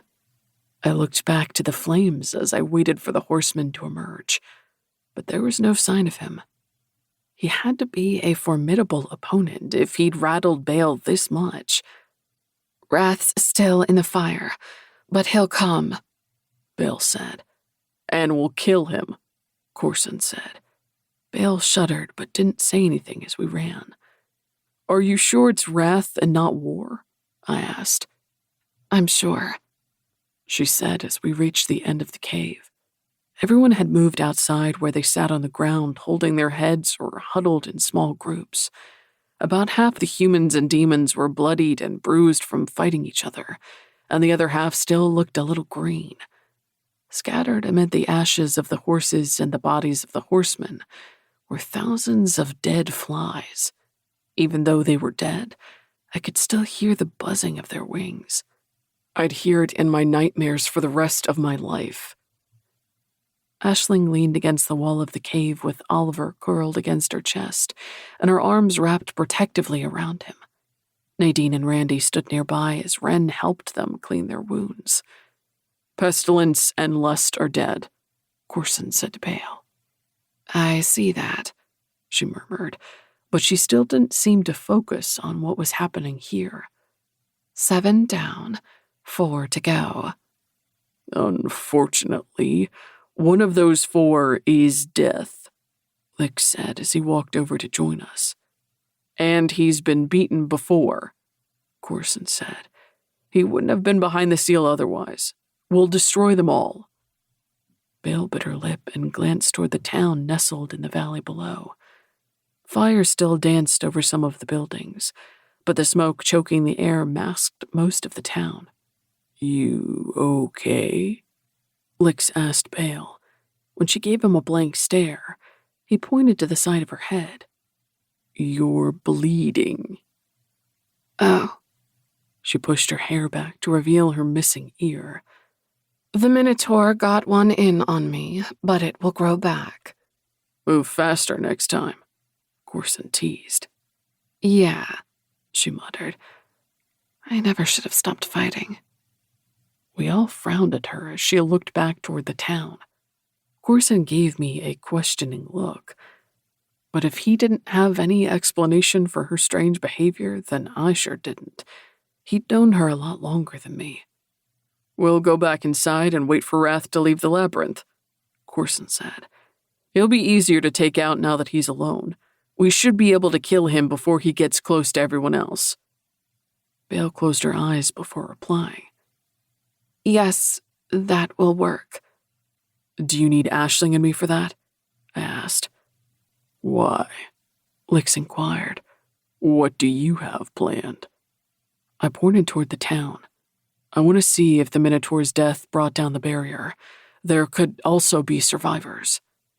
"I think me, Wren, Lix, and Bale can handle Wrath," Corson said. "I agree," Lix said and rested his hand on my shoulder. "Be careful not to get too close until you know the barrier is down. Believe me, I'm not getting trapped in there again," I assured him. "We'll see you soon," Corson said. I nodded before walking away. Nadine had taken Oliver back from her and was sitting against the mountain while he slept on her lap. I stopped to kneel beside her and brush the hair back from Oliver's face. He was so exhausted, his eyelids didn't flicker. "We'll find some food soon," I told Nadine. "We're okay." She rested her hand on Oliver's nape. "He's free. "So are you." So are all of us." I rose and walked over to Aisling. Shadows rimmed her eyes, but she smiled when I extended my hand to her. "What about the Minotaur?" she asked as she took my hand and rose. "Dead," I told her.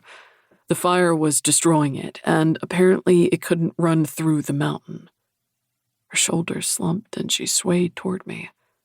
"Thank God." "The others are going to wait for Wrath to emerge, but I want to see if the barrier has fallen and if there are any survivors." "I hope there are," she whispered. "I feel like we abandoned them." They made their choice. I don't think they expected the whole town to burn. They knew it was a possibility, and they could have come with us.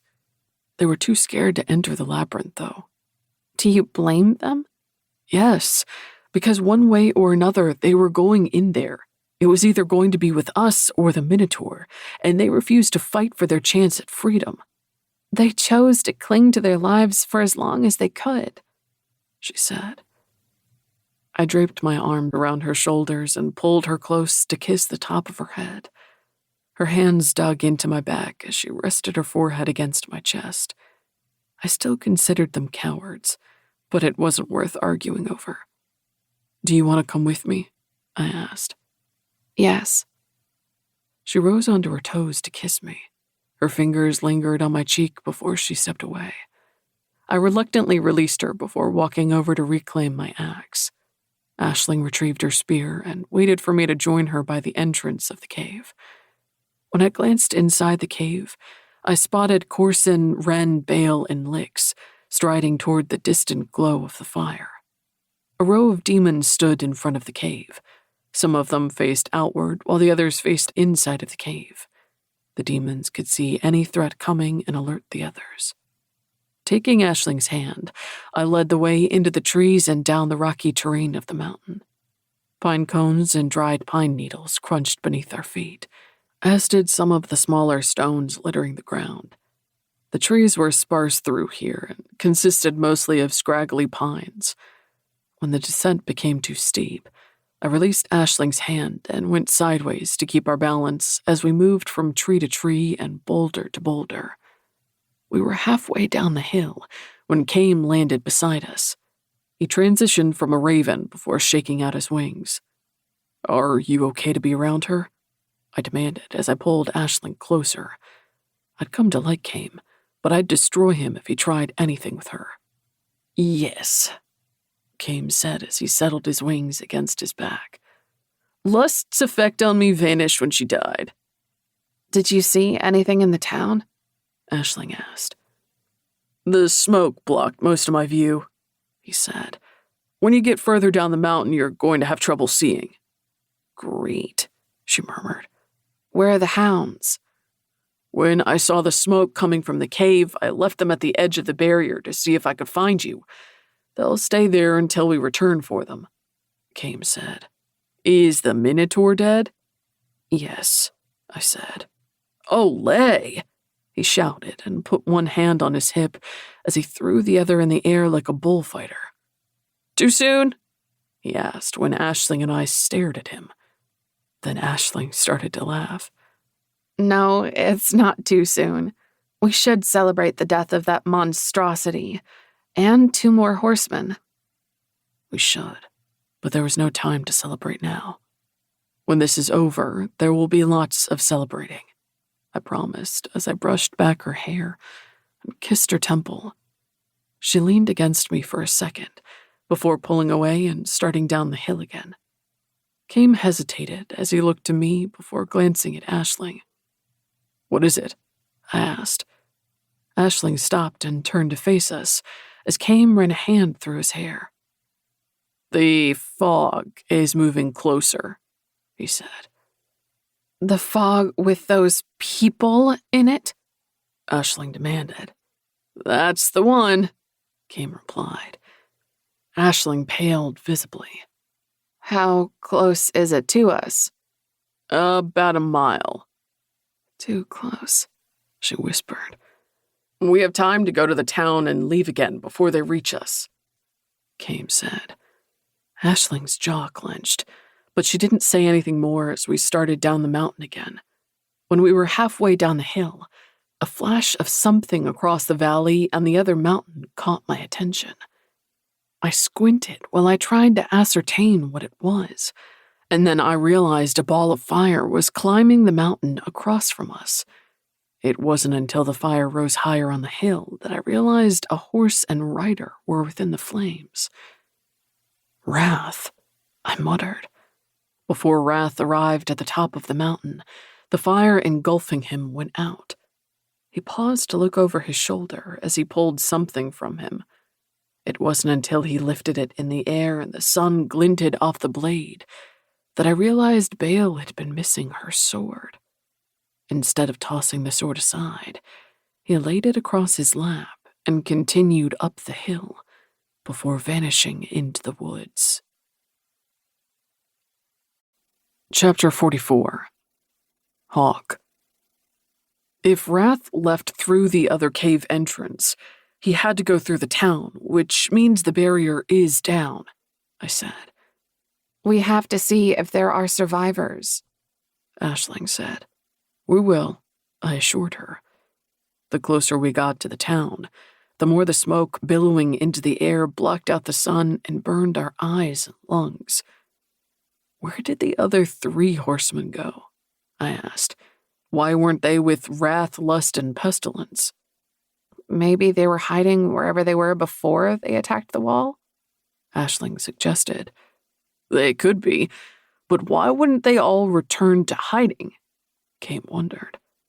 Only the horseman had an answer for that. And since I didn't plan on talking to them before killing them, the question would never have an answer. Maybe they had a falling out, Aisling suggested. Anything's possible with those crazy pony riders, Kame said. A few minutes passed before Aisling spoke again. It's the 4 worst ones left. Or at least I think they're the worst.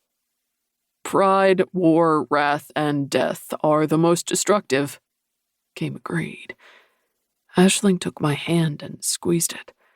I felt the tremor in her fingers before she released me to grasp a tree branch while she climbed over a boulder. Our progress slowed when the smoke grew so thick it was impossible to see more than 10 feet in front of us. And then it started dissipating as we moved beneath the cloud and the dwindling tendrils of smoke, and the ruined town came into view. None of the buildings avoided the flames, but a few of them still stood while flames devoured what was left of them. The remains of the toppled buildings glowed from the diminishing fire and hot embers beneath them. The charred stench of burnt wood permeated the air, and the smoke choking the sky created an unnatural dusk as it blocked out the sun. It's awful, Aisling murmured. It was necessary, Kame said. From the shadows of the trees outside the town, figures prowled through the smoke and slithered through the woods. At first, I couldn't tell what they were. Then the hounds materialized. Vivid against the unnatural dark, their amber eyes were luminous as they stalked toward us. "Puppies!" Kame exclaimed and skipped over to the hounds.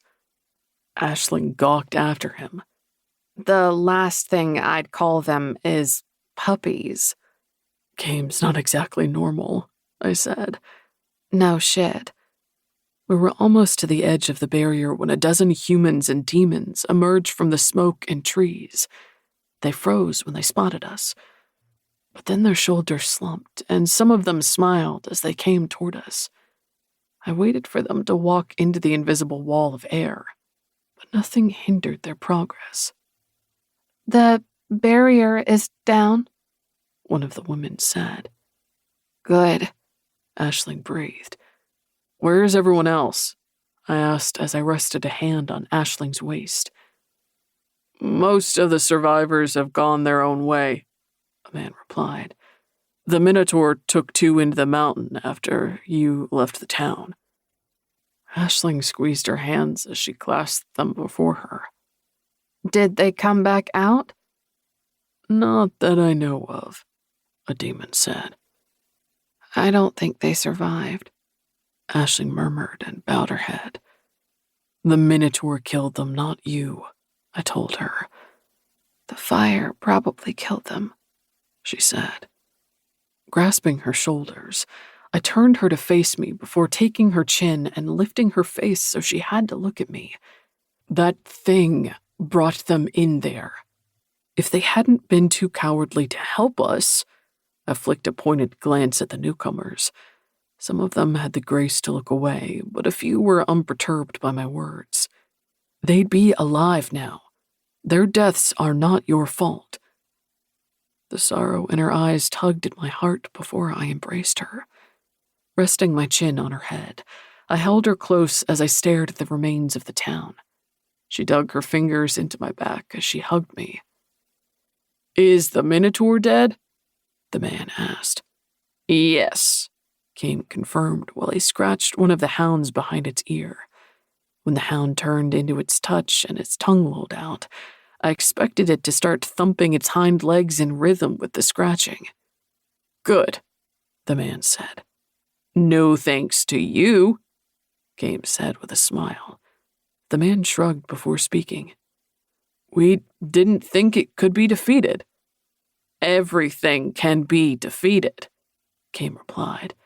You just have to be willing to fight, and you were a coward who let others fight your battles for you. The man's face turned red as he started to sputter a response, but when Kame unfolded his wings and embedded his bottom silver tips into the ground, The man shut up. The steely look on Kame's face made it evident he was fighting for the Palatins now, but he would kill anyone who fucked with him.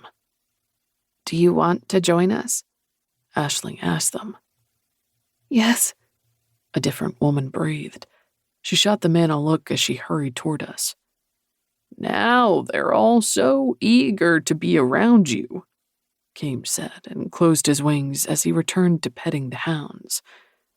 Aisling shot him a look, but I agreed with him. These people and demons were not the ones I'd trust to watch my back. However, they may be cowards, but I wouldn't leave them here. We should get out of here, I said as I kissed the top of Aisling's head. With the barrier down, the fire might spread, and we have to tell the others Wrath is gone. Shouldn't we try to find more of the survivors? She asked. They're gone, a demon said. There's no one left in the town. I wondered if he was telling the truth or was eager to get away from here, but it didn't matter as Aisling said. The fog people. My head jerked in the direction she was looking. A thick fog had spread to block out the trees on the edge of town. Tendrils of fog slithered out as it explored its surroundings. Those feelers reminded me of a pit of snakes slithering over each other while they sought out prey.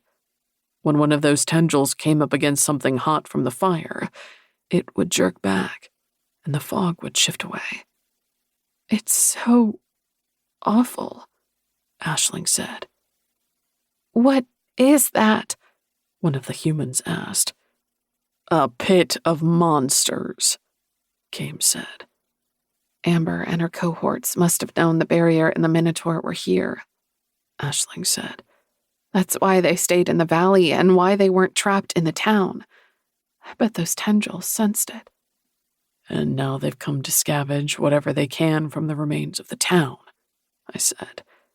They have to die, Aisling stated.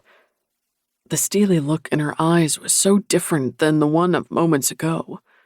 No matter what I said, she'd always blame herself for the death of those people in the labyrinth, but she'd tear these fog people apart with her bare hands and never regret it.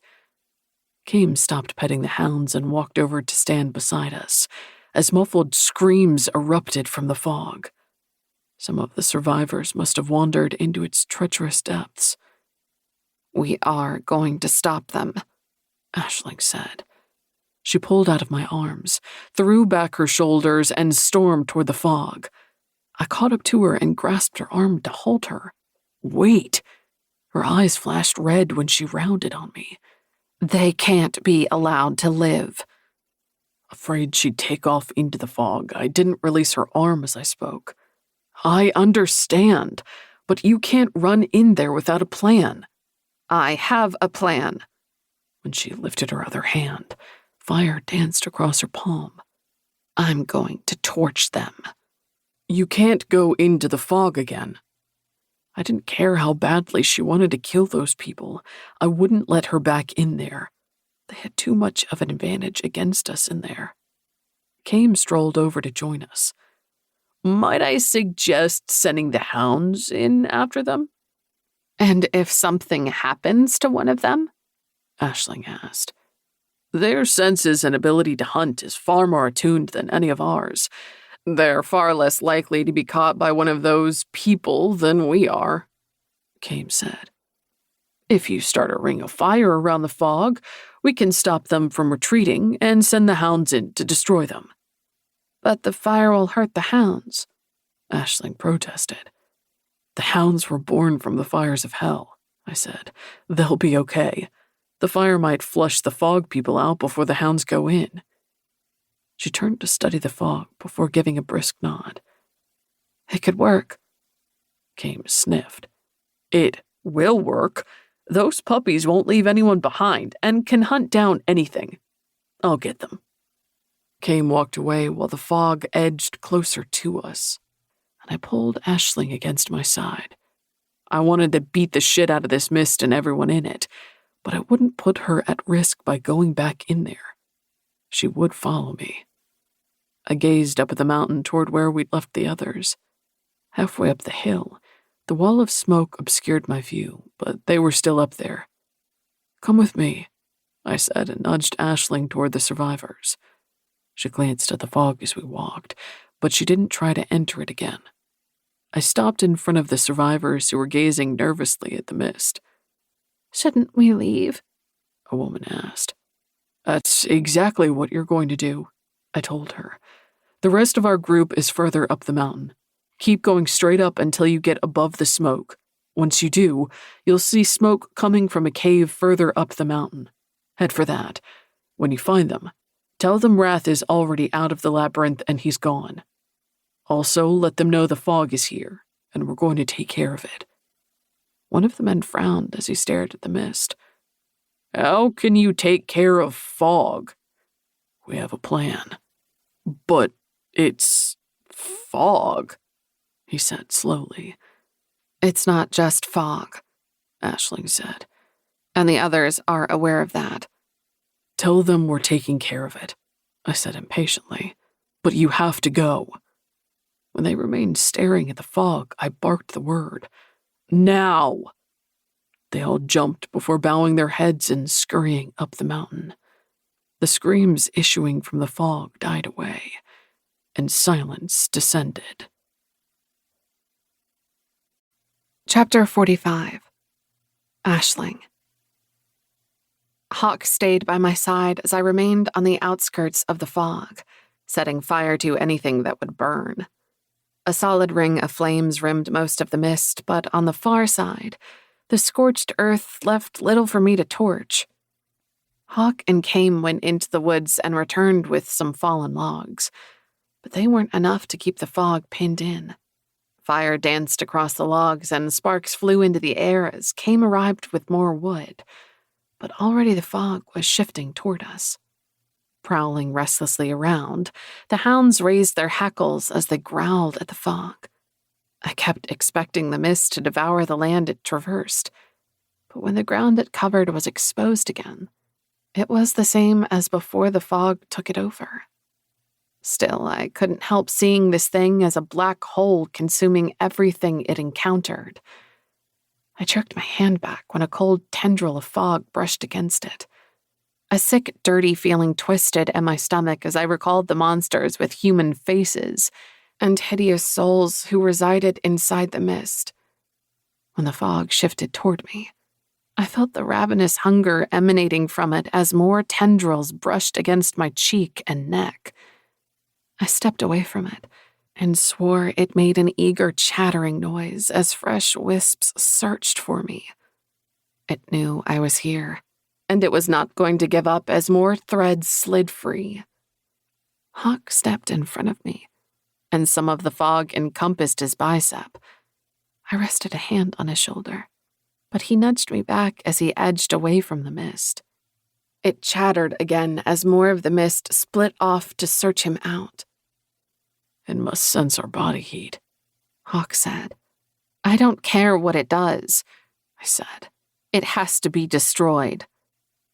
The crunch of debris jerked my head toward the mountain, and flames shot up my wrist as I prepared to torch any monster approaching us. Gorson held his hands up and stepped in front of Wren. "Easy," he said. "We're here to help. Lix and Bale stayed to protect the others in case Wrath returns." "Sorry," I said as my flames went out. "We're trying to establish a fire barrier, but there's nothing here for me to burn." "Then we'll establish ourselves here and kill anything that comes out of the fog," Hawk said. "And if the fog rolls over us?" I asked. "We'll make sure it doesn't." "Then it's time to send in the hounds," Kame said. I gulped as I rested my hand on the head of a hound standing beside me. Its eyes were focused on the fog as it bared its teeth and vibrated with barely leashed power. "Be careful," I said and lifted my hand. "Acho," Kame said, commanding the beasts to attack. I swear the hound grinned at me before bounding into the fog. Standing on the edge of the mist within the unnatural twilight created by the smoke, everything around me stilled. All I heard was the thump of my racing heart pumping blood through my veins. I barely breathed as I braced myself for one of the hounds to scream in pain.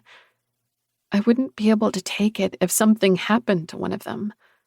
But the silence stretched until the seconds became minutes, and still the only sound was the thump of my heart. I opened my mouth to ask where they were, but I couldn't get the words past the lump in my throat. If one of the hounds cried out, I'd cry with them. The beasts had taken great joy in running all of us into every obstacle they could find. They'd given me a few headaches and bruises, but I really liked them. Please let them get through this. And then screams pierced the silence. Muffled by the fog, it was impossible to tell exactly where those screams originated from, but they grew louder as they mingled with snarls from the hounds. I yearned to throw my hands over my ears and block out the noise, but I forced myself to listen. We'd sent the hounds in there, and I had to know if one of them was hurt. As the screams continued, the fog shifted and rolled faster toward us. Tendrils of it snaked rapidly on the air as it tried to ascertain where to go.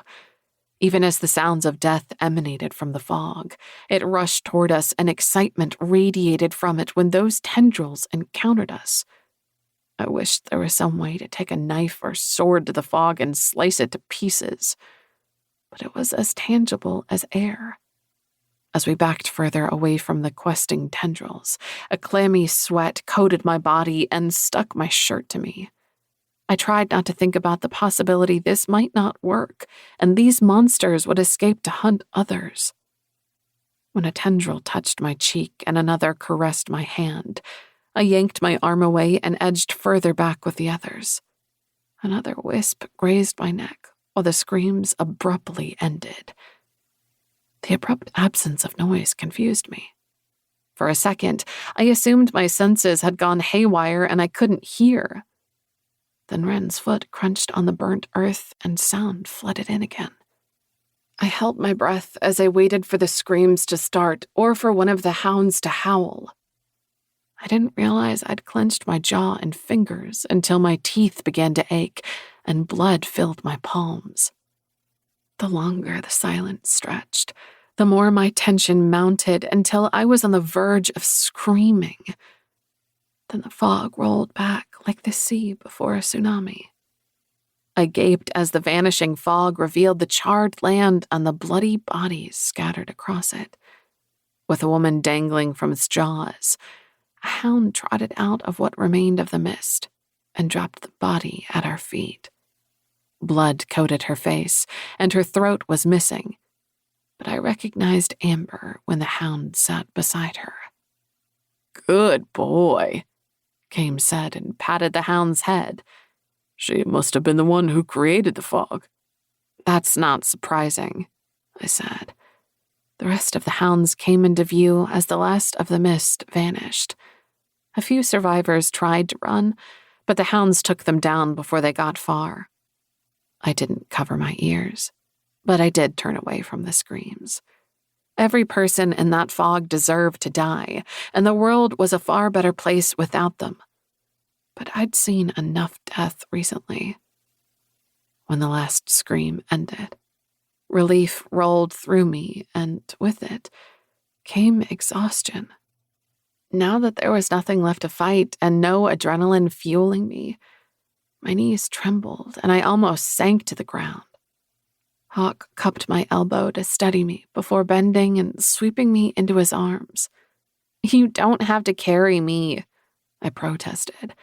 You must be exhausted. Nowhere near as exhausted as you, Ash, he said and touched my hands. You've used your ability a lot recently. More than I ever have, I admitted as I cuddled against his chest. But I could use it again. I know, but I love having you in my arms. And there was no way I could protest when I loved being there. Chapter 46. Aisling. The next day, I leaned against the rocks near the entrance of the cave as I watched the humans and demons from town prepare to leave for the wall. Sometime during the night, while I was sleeping, Raphael arrived with word that the others were fine. They lost their telepathic demon when he kicked a calumet tree that kept blocking his way. The tree had not taken kindly to it. During the night, they decided Raphael would take the survivors to Magnus and Amalia, who would make sure they made it the rest of the way to the wall. Raphael would return to us. I never thought I'd leave the wilds, Randy said to Ren as he finished tying his boots. I never thought I'd be a demon, she replied. He chuckled as he rose and embraced her. Neither did I, but it works for you. Ren laughed and stepped away from him as Corson walked over to join them. It's best for Oliver, Ren said as she took Corson's hand. Even after what happened with the attack, he'll still be safer at the wall, and the Queen has a brother about his age. I turned my attention to Oliver as he lifted his head from Nadine's shoulder. I wanted to go with them and make sure he made it safely to the wall. But if we were ever going to have any peace, we had to destroy the last 4 horsemen. We may not know where they were, but we would find them. I wasn't ready for another battle with them, but I yearned for peace and would do everything necessary to achieve it. I'd spent my whole life dreaming about being somewhere else. Now, all I wanted was to see my parents, to have a regular place to lay my head, and to wake up beside Hawk every morning. Apparently, my wanderlust wasn't as strong as I'd believed. No, that wasn't true. My wanderlust hadn't changed. I had. I was so different from the girl who used to dream of standing in the shadows of the pyramids or exploring the Colosseum. That girl planned to explore the catacombs of Paris before taking a train through the Alps. But now, I didn't know how many of those places still existed, and if they did, I'd one day see them with Hawk. However, I'd seen enough of this new world to know I preferred a house at the wall with Hawk. I didn't want a tent anymore. I wanted a place to hang pictures and play games with friends. A home with a room for my parents to stay when they came to visit. I wanted a home.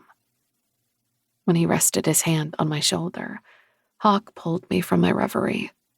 They're leaving, he said. I pushed myself away from the rocks and walked over to join the others. I didn't know any of them well, but I wanted to say goodbye to Oliver.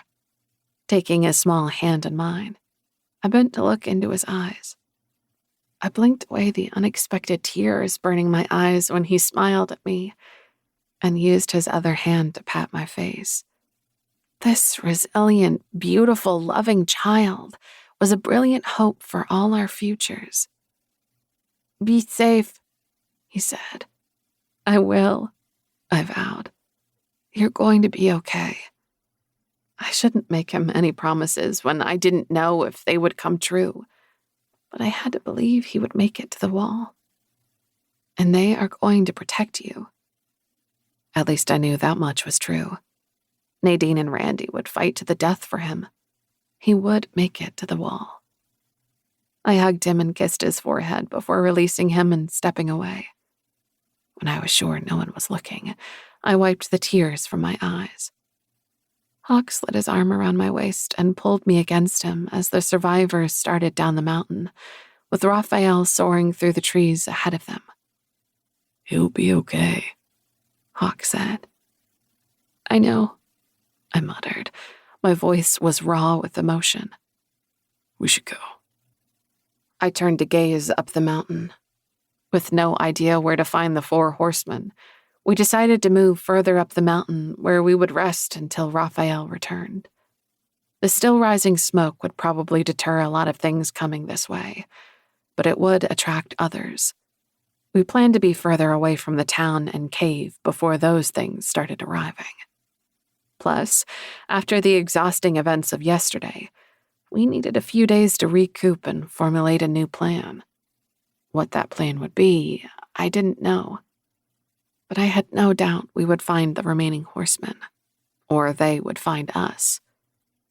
Resting my head against Hawk's chest, I listened to the beautiful, reassuring beat of his heart as I closed my eyes. In the beginning, I didn't want to be tied down by this man, but now I couldn't imagine my life without him, and I would fight to the death for him. I was madly and hopelessly in love with him, and I was never going to let him go.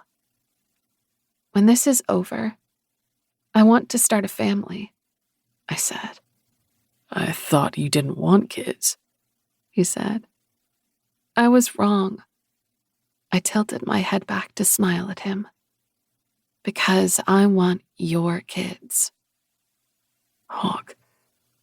My heart skipped a beat when she uttered these words, not because she was willing to give me something I'd always dreamed of, but because I could not wait to see her holding our child. I stroked her cheek as I closed my eyes and savored the softness of her skin. But only if our kid is as cute as Oliver, she said. I laughed as I leaned back to look at her. They'll be cuter. Especially if they take after me. She playfully bumped my hip and smiled before bending to lift a scavenged spear from the ground. She was so different than the woman I first encountered. Then she looked ready to bolt from me or throw up when learning she was my chosen. But then I wasn't the same man either. It was impossible to hate myself as much over what happened with Sarah when Aisling was looking at me with so much love. She didn't see me as the monster I'd seen myself as for so long. She saw me as the man she loved. Thank you, I said. For what? For loving me. She opened her mouth to reply, but I silenced her with a kiss, something I couldn't have done before she walked into my life. Lifting her against me, I deepened the kiss until I had to break it off before we gave everyone here a show. When I set her on her feet, she swayed before she broke into a beautiful grin. I'm going to make you finish what you just started later, she said. You better, I told her, and lifted an axe from the ground as the others started up the mountain. We fell into line behind Corson and Wren as Lix and Bale walked beside us. Bale seemed distracted but determined as she stalked over the terrain. We'd scavenged clothes from the dead fog people, but most of them didn't fit well. I kept Aisling's hand in mine while we picked our way over the rocks and further up the mountain. I didn't know what the future held with the horsemen, but when this was all over, I knew it would contain only joy and love for Aisling and me. In her, I'd found my home, and she was my family. One day we would have children, and they would grow up knowing how much their parents loved them and how loved they were. We would put an end to our enemies and give them the secure future they deserved. When I squeezed Aisling's hand, she looked at me and smiled. Love swelled in my chest as I bent to kiss her. The end. We hope you have enjoyed Kiss of Death, Hell on Earth, Book 3, by Brenda K. Davies. Read for you by Meg Price. Copyright 2019 by Heather Gilmore Cox.